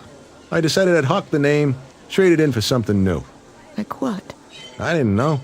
Something different. But I guess I just couldn't stay away. When you left, I thought I'd go crazy. I kept telling myself you'd come back, and when you didn't, I wondered what there was about me that made you leave. It wasn't you. I'd take my clothes off and look at myself in the mirror. Then I wondered if there was another woman. Nobody as good as you. You always were a funny guy, Johnny. Pulling pranks on people. Way out, Johnny Foster. Well, are you satisfied with the reaction? Tears big enough for you? Maybe too big. What really brought you here? I picked up the paper the other day, the Sunday supplement, full of human interest pictures. You know the type. Little boys with run-over dogs, sweet old ladies getting evicted on sidewalks. Then there was a shot of a beautiful lady who sang the blues. It reminded me, Maggie. It reminded me that there were little pieces of my past I didn't want to slough off. And I was right. You're looking mighty good to me right now, Mag. Morning becomes you. Me and Electra. So, how long are you with us this time? Or is it just a stop between trains? In a way it is. For me. And it's too late? Not for you. It's get out of town night. What does that mean? You've got time for about 6 courses before you check out. Why? You're coming with me, Mag. We'll go to Chicago or Detroit. We'll go to San Francisco. You sure know the right words. We'll have a ball, Mag. Everything by ear. But great, Maggie. I mean great. The 2 of us. Oh, I love you, Johnny Foster. That plain enough for you? Tell me I've got to go to Scranton and play piano in a coal mine, and I'm there. As long as it's with you. Just name it, Johnny. You got it. Then let's get out of here. It must be love. When you were gone, they had another ghost here, doing the vocals. I was the shell of a singer and a piano player. The lyrics were just echoes, Johnny, that somebody sang before. I couldn't make them real. That real enough for you? You make me real, Johnny. You bring me back to earth and put me together again. Finish up. Make it a short set. What do I tell the boys? Tell them you're cutting out. I'll meet you at the railroad station, 1206, Maggie, westbound to Chicago. Be there? Oh, I'll be there. Till midnight, then. Pack your bag. We're traveling light. Johnny? Yeah? You have enough cash for the tickets? I'll get it somehow. Here. Just in case. What's this? My tips, plus what Red paid me for the gig. You hold it for me. Sure? I've never been surer of anything in my life. Okay, baby. Remember, 12 sharp. With bells on.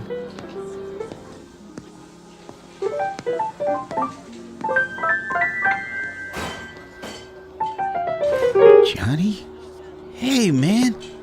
Like you didn't tangle with the Union Pacific? I thought you were out of this world.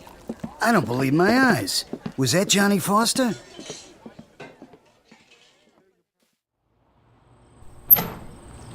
Hey, Johnny, baby, we got the wrong word. They said you got removed by a locomotive. Johnny, man, it's good to see you. You'll never know. Oh, here, let me give you a light. I'll take the light. But you got the wrong boy. My name's Hammer. Oh, hey, sorry, buddy. No offense. None taken. It's just that... Boy, I could swear you were the guy I saw in the bar. But I can see by your face, you're somebody else. Hey, real sorry. Don't worry about it.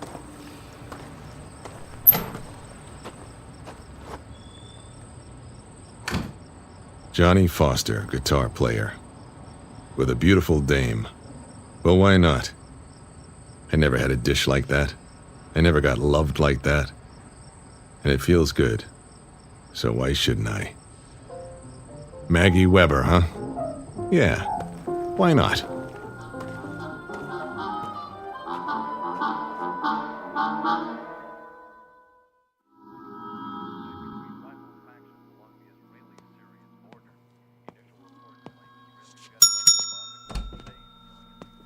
Mr. Hammer? Good memory. Something I can do for you? Just some information. What kind? This picture from the paper. What about it? Go ahead. Check it out. Local hoodlum found shot in river. So? Looks like he's a real tough guy. Was. Name of Sterig. Virgil Sterig. Funny name. Never heard of him. No? Then maybe you saw him around. Before he went for a swimming lesson. I see a lot of people. See a face like that, you remember it. My memory's not so good lately. This make it better? It's getting there. How about now? Oh, yeah. Virgil. I might have seen him once or twice. He used to carry a satchel. Full of what? It's hard to say. Try. He was the bag man. For who? Same guy all the bookies work for. I need a name. Pinnell. East side of town. Armstrong Towers. Only you didn't hear it from me. Right. Oh, hey, bellboy asked me. Something about a fancy knife. Buy him another one. You can afford it.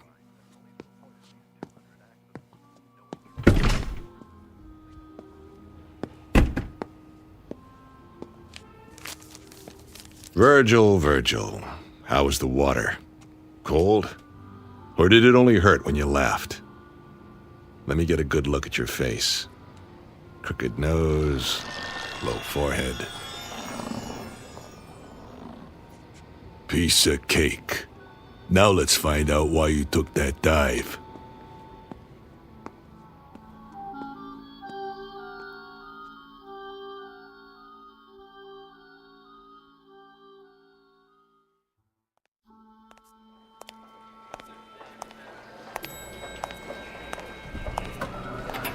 Going up? Always. What floor you? Oh, hi, Mr. Sterling. Hi yourself. The penthouse? Where else? I haven't seen you for a while. No kidding. But now, here you are. Back from the dead, and bigger than ever. Oh, I didn't mean it that way. I just meant... Say... Thanks for the lift. Didn't I see something in the paper about Don't believe everything you read.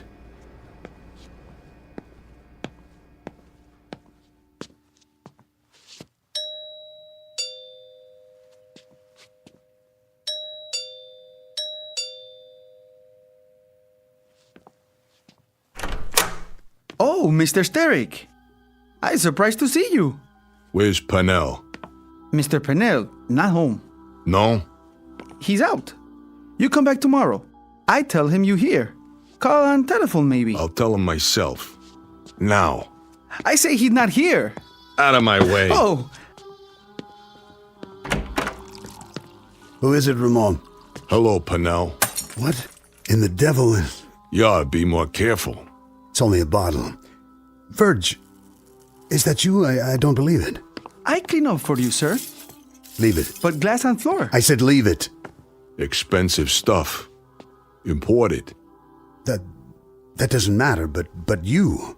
You can always open another bottle, can't you? Plenty more where that came from. I like your taste, Mr. Pinnell.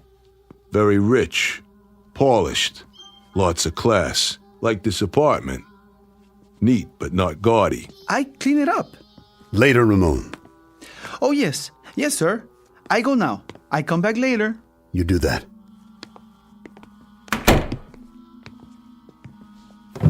Whatever you got in that drawer, don't. If you like, Verge. I'm just so flabbergasted. I can't believe my eyes. Why don't you sit down there on the couch, Mr. Pinnell, so we can talk? We'll have a business meeting, you and me.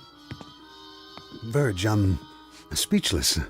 Of all the people I expected to walk in here, this is the happiest day of my life. Oh, I see. This is the happiest day of his life. If you don't believe it, just ask him. Verge, listen to me. But please, Mr. Pinnell, you're a rich man, but you're a lousy actor. Very bad. Really. Tell me this. Anything. If it's the happiest day of your life, why do you look like you just sucked a lemon? No, Mr. Pinnell, you're not happy. You got no reason to be happy. Believe me, I know. You got no reason at all. Of course I do. You're not making sense. If you could have kept me in that river, just a cold, clammy little item without a face, then you'd be happy. But this is one double cross that came back to bite you, isn't it? It wasn't what you think. If you let me explain, then I'll... I get my end of the bargain, Mr. Pinnell. But instead of a payoff, I got the river. And that river was cold. Much colder than you'd think. A tough swim, Mr. Pinnell. Real tough.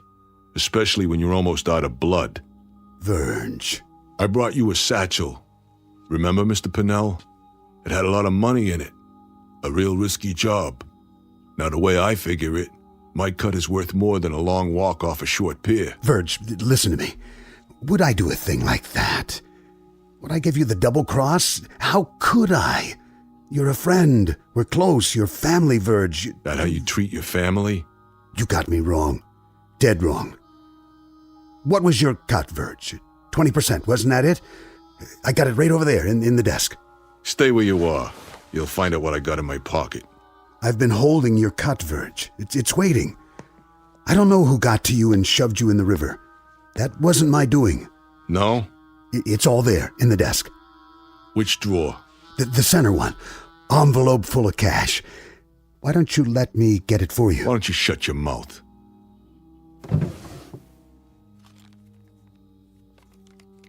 Go ahead, count it. This is mine? 20% of it. That's right. Same cut as always. And I always honor my contracts. But there's interest now. Interest? Sure. For floating face down in a river, I charge interest. For taking 3 holes in my belly, I charge more interest. That a problem for you? How much do you want? Well, if we add on the penalty, and then the extra penalty, it comes out to an even 100%. Okay by you? You have me at a disadvantage, Verge. Pleasure doing business with you. One question. Yeah? I have to know. Did somebody fish you out before you... Before I'd had it? Is that the question? Why, no, Mr. Pinnell. That's not the way it happened. That's not the way it happened at all. The truth is, I'm your worst nightmare. I'm a ghost.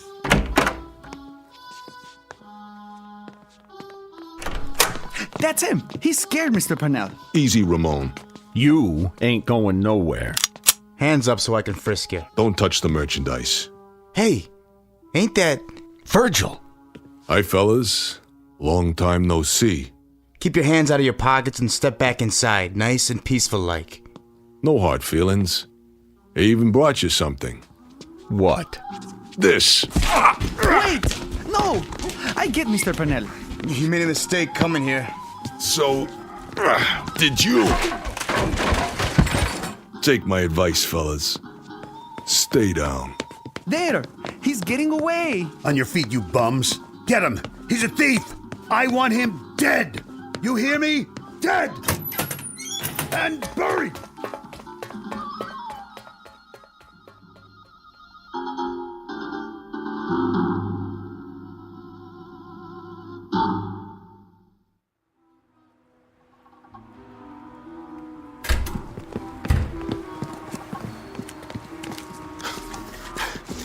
There he is! Get him! I can't get a shot! Where'd he go? This way. Gotta give him the slip. The alley. Dead end. Gotta get out. Gotta make it. But how? Look like somebody else. Fast. Who? Come on. Come on! Face. Any face. Can't think of one. Wait. Something I saw. Yeah. Yeah! Got it. Over there. I see him. Hey, hold it. All right, Virgil. You can make it easy or you can make it hard. Strictly up to you. Let's go for a little walk. Someplace private. Forget that. Turn around like a man or I'll give it to you right here. What do you want? It ain't him. Where did he... You want something with me, huh? What's going on? I didn't do nothing to you guys. Sorry, buddy. We thought you were somebody else. Yeah, sure you did. Go around threatening people, huh? That it? I had to call the cops. I saw him go in there. Me too. So where is he? The alley don't lead nowhere. Hey, fella, you see anybody else come in here? Yeah, You two mugs. Ah, come on. We better find him. Mr. Pinnell's waiting. That's right, you goons. Go find him. You go find Virgil Steric. Why don't you try the county morgue?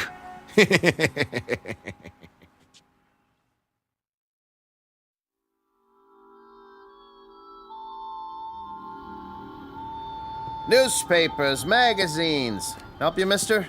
Racing form. Right here. Going to the track tomorrow? What's it to you? I'm just making conversation. You know, it gets pretty slow this time of night. So? Close up and go home. Well, I couldn't do that. Who'd be here for the morning edition? A lot of people count on me. You want the news? This is where you come. So, thank you, sir. Thank you kindly. Magazines, newspapers, cigarettes, candy. You see a guy come by here, Pop? And, which guy would that be? Black hair, long nose. Crooked at the end. I can't answer that. Hey. Look, a lot of people come by. I don't take their picture. Let's go check the bars. Yeah, good idea. Bye-bye, you dumb clucks. Hey, Pops. Got a match? Sure do. Right here. Thanks, Pops. Watch it. You're gonna burn your fingers. Andy, is that you? Who? Andy, what's the matter with you? Andy. Oh, yeah. I get it. What's new, Pops? What's new? Yeah. Selling a lot of papers tonight? Are you sick? Is something wrong with your brain? Nothing wrong with my brain. Get off my back, old man. You punchy? That must be it. I'm punchy. Why, am I supposed to recognize you? No. I guess you wouldn't remember. That'd be expecting too much. I say just as well. I'm pulling your leg. We know each other from someplace. I knew that. From someplace? Long time ago, though, huh? It's coming back. Go ahead, tell me. How do I know you? How do you know me? For shame, Andy. I'm ashamed of you. Come here. Look at the picture I keep in a frame. There you are. Does it come back now? Picture. That's why I got it. The only face I could think of. You remember yet? You remember your friends? Your own father? No, you got me wrong. I'm not your son. Not anymore. You were. Before you ran out. You were before you broke your mother's heart. Before you did dirt to a sweet little girl who would have cut off her arm for you. But now... you ain't my son, Andy. Listen, I'm not Andy. I know I look like him, but you don't understand. Oh, I understand. Things get too hard and you walk out. Isn't that right, Andy? People just get in your way. You just step on them. You just kick them away. Listen, I was here tonight. I bought 3 newspapers, but I didn't look like this. Your friend, Archie, from school. He remembered you. He saw the picture with you and Eddie and Barney. And he remembered. No, he didn't. Because he wasn't Archie. I was. You're crazy. Listen, I don't know how it started. When I was 12, I wish I looked like Charlie Bryce, so I wouldn't get in trouble. And it worked. After that, I could look like anybody I wanted. Guys came up and gave me money because they thought I was named Billy, or Keith, or Jack. I could make it in any town. I'd move on and... why am I telling you this? You're not my father. I don't even know who my father is. I'm not even Archie Hammer. I could be anyone. Or no one. Because you're nothing. Do you hear me? You're nothing to me. Forget it. The real Andy will come around one day. You'll see. Don't ever come around, because I hate you. Do you hear me? I hate your guts. Let go of my arm. Hey, everybody, come here. Look what we got here. A dirty little punk. Leave it be, old man. Spat in his mother's eye, this one. Ruined a girl's life. Hurt people. All the time. Hurt people.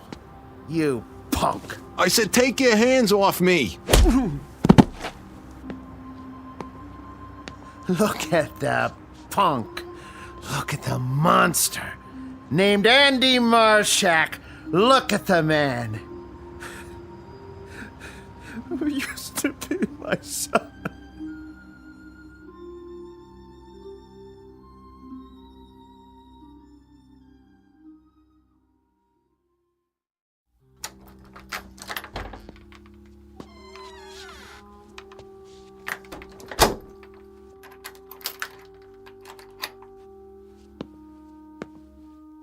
Now, let's try another face.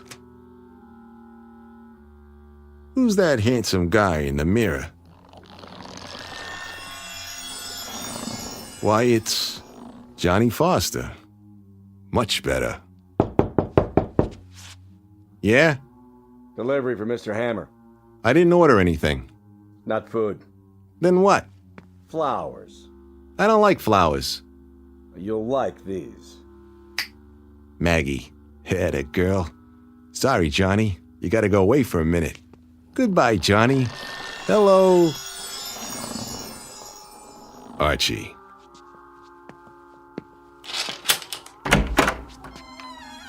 Where's the flowers? Archie Hammer of Detroit, Michigan? Never been there. Well, neither was Henry Ford. Let's step inside. You got a badge? Yeah. And a nice little warrant for your arrest. You're making a mistake. No mistake. Sandy hair, 160. You're him, all right. What's this for? Parole violation. Leaving the state without permission. I don't know what you're talking about. I've been tracking you for a while. Doing a lot of interstate traveling, huh? Not me. You can make 2 calls when you get to the station. I got a train to catch. Do I have to take out the cuffs? Because if I do, I get irritated. And when I get irritated, people get hurt. Especially if there's just the 2 of us. Okay. Can I put on my coat? Where is it, Hammer? Out the window or up on the roof? In the closet there. Be my guest. And if you get any other ideas, feel free.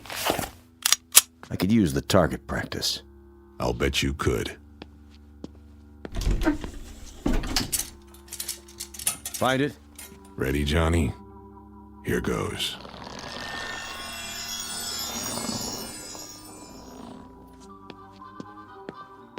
Officer, thank God. Where'd you come from? He shoved me in there when you knocked on the door. He's got a gun. What?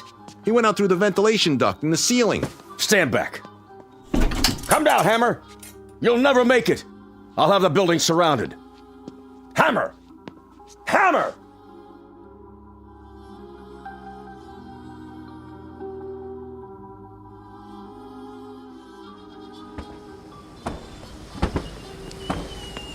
Hey, hold it right there. Yeah? Oh, you see a guy come out of here? Uh-huh. Took off down the street.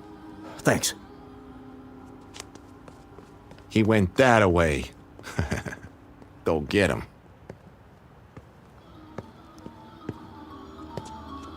Hello, Andy. You again. I've been waiting for you. I said to leave me alone.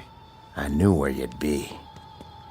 The cheapest hotel on the block. What's the 38 for? I have to collect a debt. Careful with that.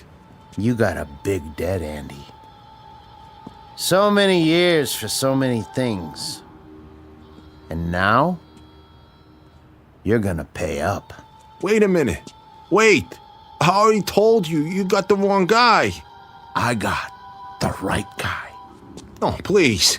Please, listen. Put the gun down, and I'll show you. I'm not who you think. I'm not any of them. I'll show you. But I gotta concentrate. Put the gun down so I can think. I need to get a face in my mind. Any face. I know who you are. Wait. A father knows his own son. No. No. You don't understand. Nobody does. I'm not him. Or him. Or him. I'm not.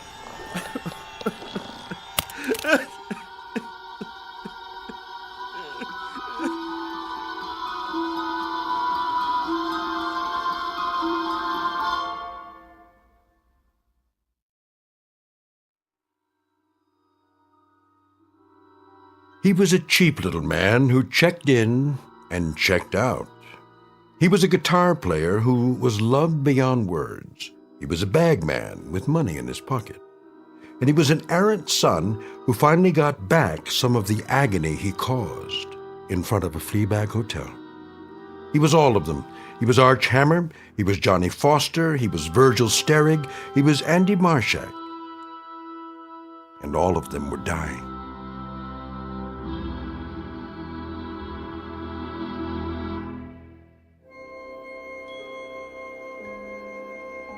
Hi, this is Carl Amari, producer of the Twilight Zone radio dramas. I'd like to take a moment to tell you about our official website at twilightzoneradio.com, where you'll get the latest news and information on these Twilight Zone radio dramas. Plus, at twilightzoneradio.com, you can digitally download 3 free episodes or any of our episodes for only $1.95 each. In this age of ever-changing technology, we've decided to make these episodes instantly available to you by making the Twilight Zone radio dramas a digital download-only series. This means that this series will no longer be offered on CD. The CD collections at our website are now being offered while supplies last at buy one, get one free. So be sure to get your favorites before they're sold out. Be sure to visit us often, and I'll see you in the zone.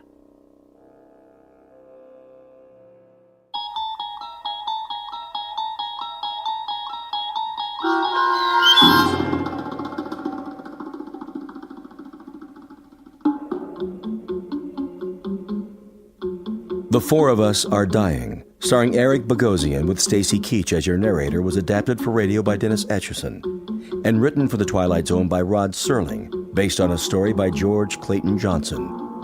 Heard in the cast were Joby Cerny, Kurt Nabig, Damon Williams, Norm Woodell, Tom McElroy, Doug James, Jeff Lupetin, Linda Ryder, Jamie Barron, Rick Vargas, and Vince Amari.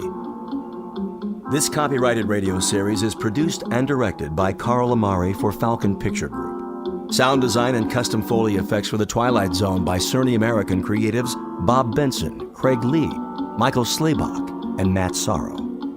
To learn more about the Twilight Zone radio dramas and to contact us, visit our official website at twilightzoneradio.com. Doug James speaking.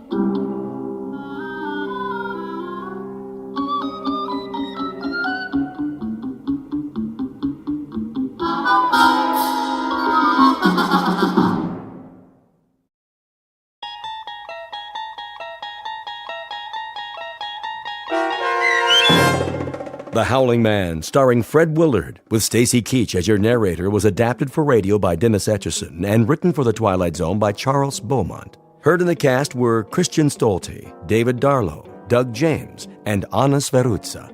To learn more about the Twilight Zone radio dramas and to obtain audio cassettes and CDs of these programs, visit our website at twilightzoneradio.com.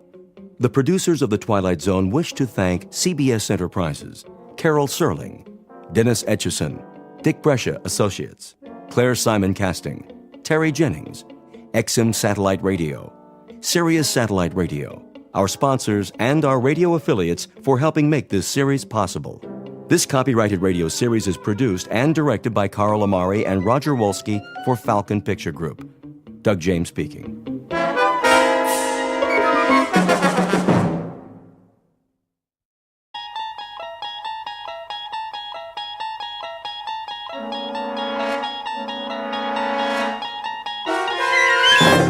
You're traveling through another dimension. A dimension not only of sight and sound, but of mind. A journey into a wondrous land whose boundaries are those of imagination. Your next stop, the Twilight Zone.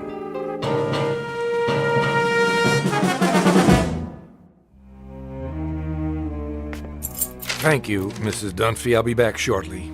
You're going out? I'm afraid so.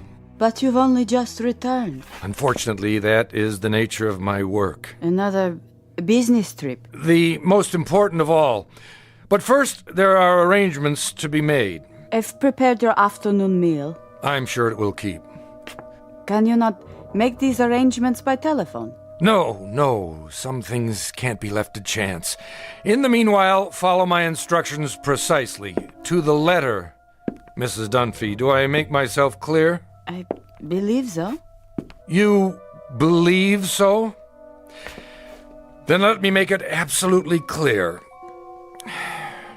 Sit down for a moment. But if you're on your way... It's necessary that you understand. And the only way to be sure is to tell you how it began. Please. If you wish, sir. I must warn you, it's an incredible story. I, of all people, know that. So incredible that you won't believe me at first. But I'm going to tell you everything. Then you will believe. Because you must. You must believe. Do you know Central Europe? Europe? Only as a child, sir. It started there many years ago, after the First World War. I was on a walking tour of France, Belgium, and Germany. I decided to travel alone with only a small pack. The confidence of youth. Germany was magical then, a place of valleys and mountains and swift, dark rivers. There was nowhere else like it, a fertile land where everything grew tall and straight out of the earth. I was struck by the richness of the soil, the verdancy of the hills. Stepping across the border from Belgium, where the mustachioed guards saluted like tin soldiers, I entered a different world. Everywhere I looked, a swelling green ocean. On the farthest hills, tall, ancient buildings of stone. Estates, monasteries, castles, or what have you. Some of them in ruins. I stood a moment at the border and watched the hawks circling above, wondering how such a miracle could be. It was as if I had passed through an invisible door from a musty room into a magical kingdom of winds and light. But so much can change in an afternoon. By nightfall, clouds filled the sky and the storm moved in to darken the landscape. The nearest village was miles away. I was unprepared, dressed for a stroll up the Champs-Élysées, perhaps. In minutes, I was drenched and chilled to the bone. Then I saw it. A medieval castle, bombed almost to ruins, sitting like a broken fingernail atop Schwarzhof Mountain. I came to a wall of gray stone. There was an iron gate. Please! Please! Someone! Please let me in!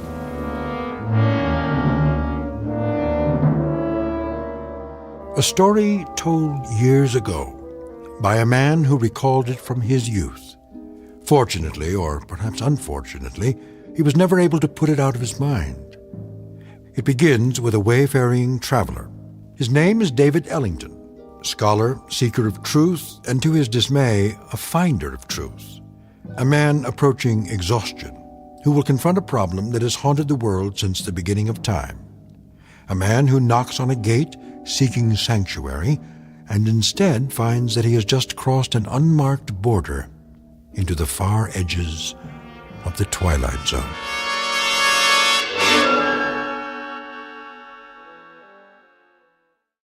And now, The Twilight Zone and our story, The Howling Man, starring Fred Willard, with Stacy Keach as your narrator.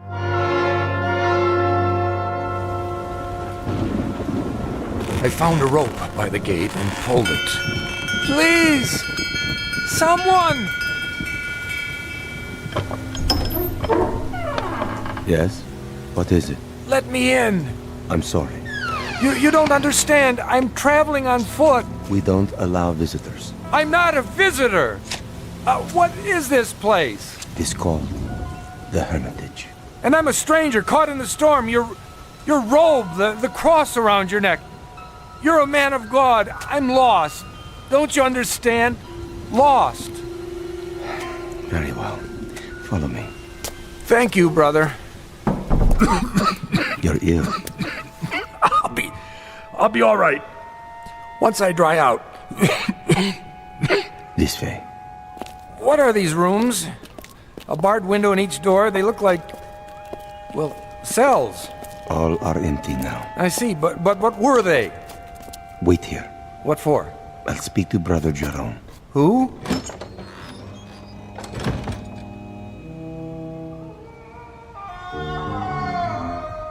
What in the... Brother Jerome will see you now. Oh, what was that? The wind. Are you sure? Come. The room had almost no furnishings. A straw pallet, a rude desk and chair, some books and religious oddments, very stark. The abbot himself was a fierce El Greco painting of a man, stooped and withered, but strong in every part of him. Like the monk who came to the gate, he wore a shepherd's cloak and carried a crooked staff. Why have you come here? My name is David Ellington. I got lost in the storm. Then I saw a lantern in the window. And what is it you want of us? Want? Only a little shelter, some food. We cannot help you here. You will have to leave. You call that a Christian attitude? Now, Mr. Ellington. Oh, for the love of... All right, if that's the way you want it. Sorry to have troubled you. Give me a minute. I'll be out of here in... Brother Christophorus. Yes? Carry him out of here. At once. Right away.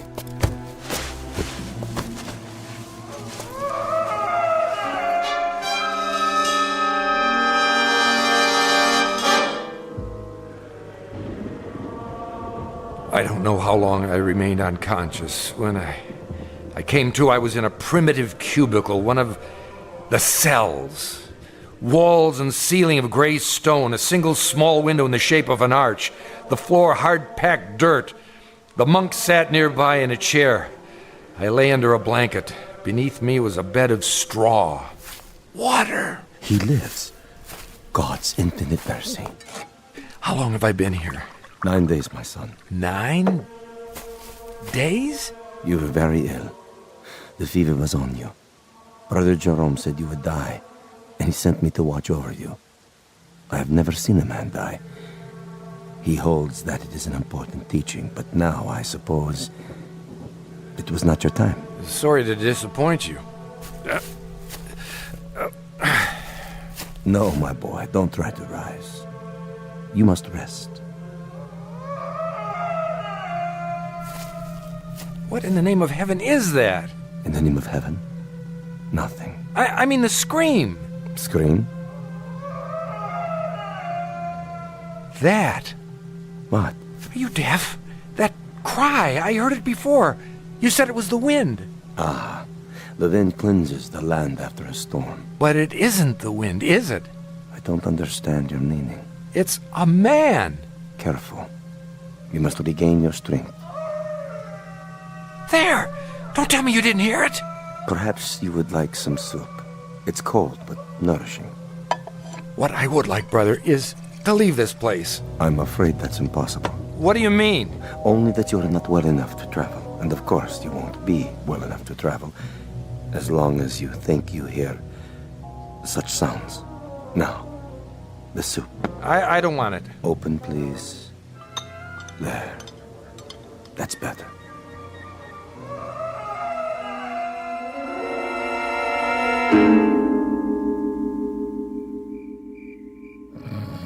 Over the next few hours, my strength did return, or at least some of it. I waited until the monk had fallen asleep. Then at last I made my move. The door was held shut by a simple iron bolt. I had only to slide it a few inches without waking him. was almost free. But I could not remember which way we had come. When I turned into another corridor, I realized I was lost. It was a maze of dark passages and doors. Here, a part of the ruined ceiling was broken away, and I saw that the moon had risen. In the naked light of the moon, I saw one door different somehow from the others. At first, I was not sure why. Then I realized that in place of a bolt, it was held shut by a piece of wood, a mere stick, crooked and curved, like the peculiar staffs carried by the monk and the abbot, only in miniature, no greater in length than my forearm. On this door, in this door alone, a small wooden staff replaced the iron bolt. How odd! I looked through the opening in the door. Inside, a filthy, shadowed hovel. No table or chair, no straw for a bed. It appeared to be empty.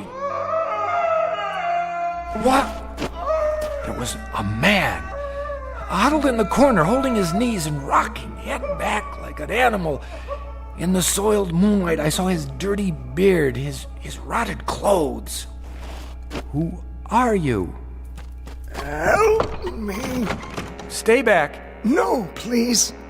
In the name of humanity, help me. But who? You're not one of them. No, my name is Ellington. I'm an American. Shh. What are you afraid of? Them. Listen. Do you hear them coming? No, but why? They will look for you. We only have a moment. You speak as if I'm a prisoner. Aren't you? I'm not sure. Come closer, and I'll explain. Explain what? Don't you know what they are? These men of God. They are mad, Mr. Ellington. All of them, raving mad. Why do you say so? I was in the village, in Schwarzhof, doing nothing out of the ordinary, walking the street with my woman. We were holding hands, that is all. Do you see anything wrong with that? Well, of course not. But what? We paused to rest by a tree in the shade. And then we kissed. Yes, I admit it. Is it wrong to kiss? Tell me. Why, no, I don't think so. You don't think so. I don't think so. But Jerome, that lecherous old fool. The gaunt man, the one in charge. So, you have seen him. As I kissed her, a shadow fell over us. We looked up and saw him standing there.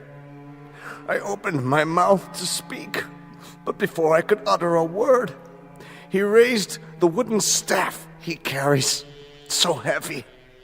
You've seen it. Yes. And he hit me again and again. He smote me like an angry god, or a man who thinks he's God. I woke up here. No. I swear. They flogged me with knotted ropes. I asked for food. They would not give it to me. I begged for water. They gave me none. Then they threw me in this filthy room and locked the door. Well, why? For revenge. Jerome wanted my woman. Are you sure? Yes. That disgusting old man, that fanatic. He wanted her. And when she refused his advances, he took his fury out on me. Your story, I find it difficult to believe. Of course you do.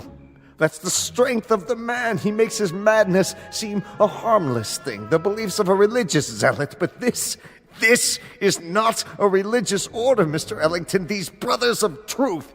Is that what they're called? That's what they call themselves. The real truth is they're outcasts, misfits, cut off from the world because the world will not have them. Have you heard of their sect before, of this hermitage? No, I haven't. Mr. Ellington, you must believe me. I don't say they're all evil, only mad. And here, within these walls, they answer to no law but their own. Wait for me. Where are you going? I'll speak to Jerome. No, you mustn't. If I remind him that false imprisonment is a crime... I tell you, he's the greatest maniac of them all. Quick! He's coming. Hide yourself. Mr. Ellington. No, no.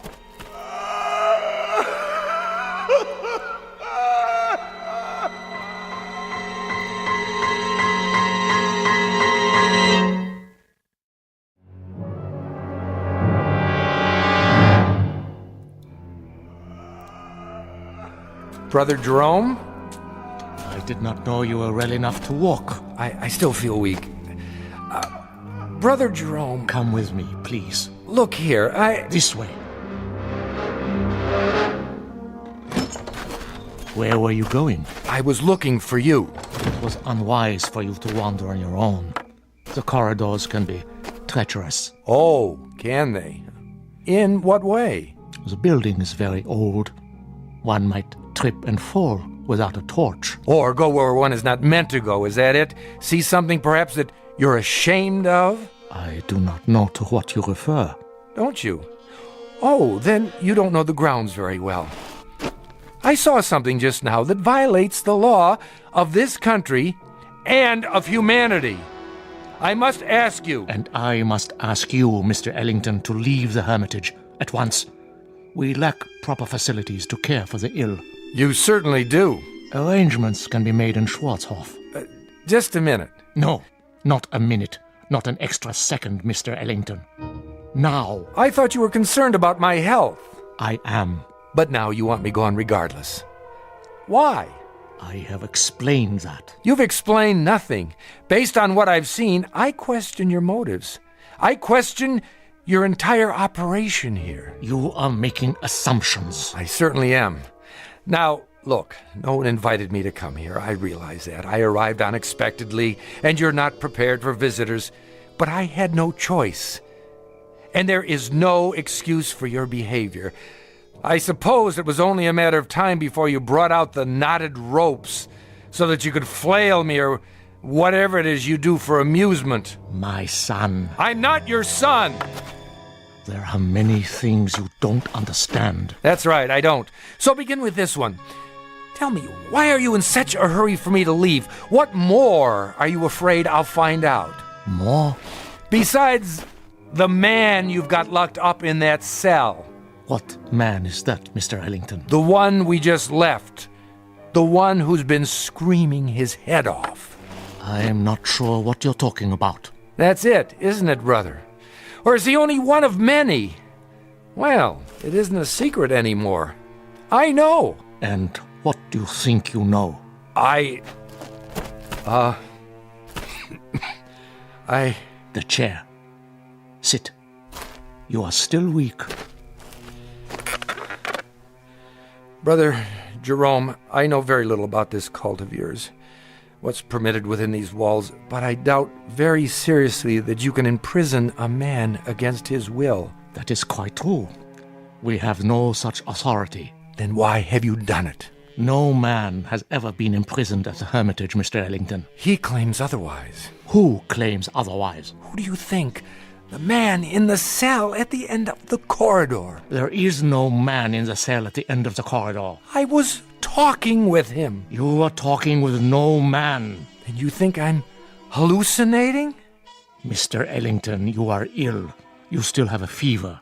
In such a state, delirium may cause one to see and hear things that do not exist. Do you mean to tell me you don't hear that? Hear what? Look at me. Dreams can seem very real. And honest men make unconvincing liars. The brother who's been caring for me. Brother Christophorus? Yes. He has a way of looking at the floor when he tells me I'm imagining things. You look at me, but your voice loses its command. More imaginings. I don't know why, but you're both very intent on keeping me away from the truth. What do you know of the truth? Which is not only poor Christianity, Brother Jerome, it's poor psychology, because now I'm very curious indeed. Curiosity is a dangerous thing. Oh, I was taught it's a sign of intelligence. There are some things best left alone. Like sleeping dogs, a nest of snakes. I'll uncover the facts eventually, you know. Meaning what? Just what I say. I imagine The local police will be interested to learn that you're keeping a man locked up here. I tell you, there is no man. All right, let's forget it. I'll deal with it in my own way. And what way is that? However I see fit. It's no concern of yours now. Oh, and I apologize for not dying. Maybe some other time, brother. Mr. Ellington. A last word? Bon voyage? Don't bother yourself. I'll make it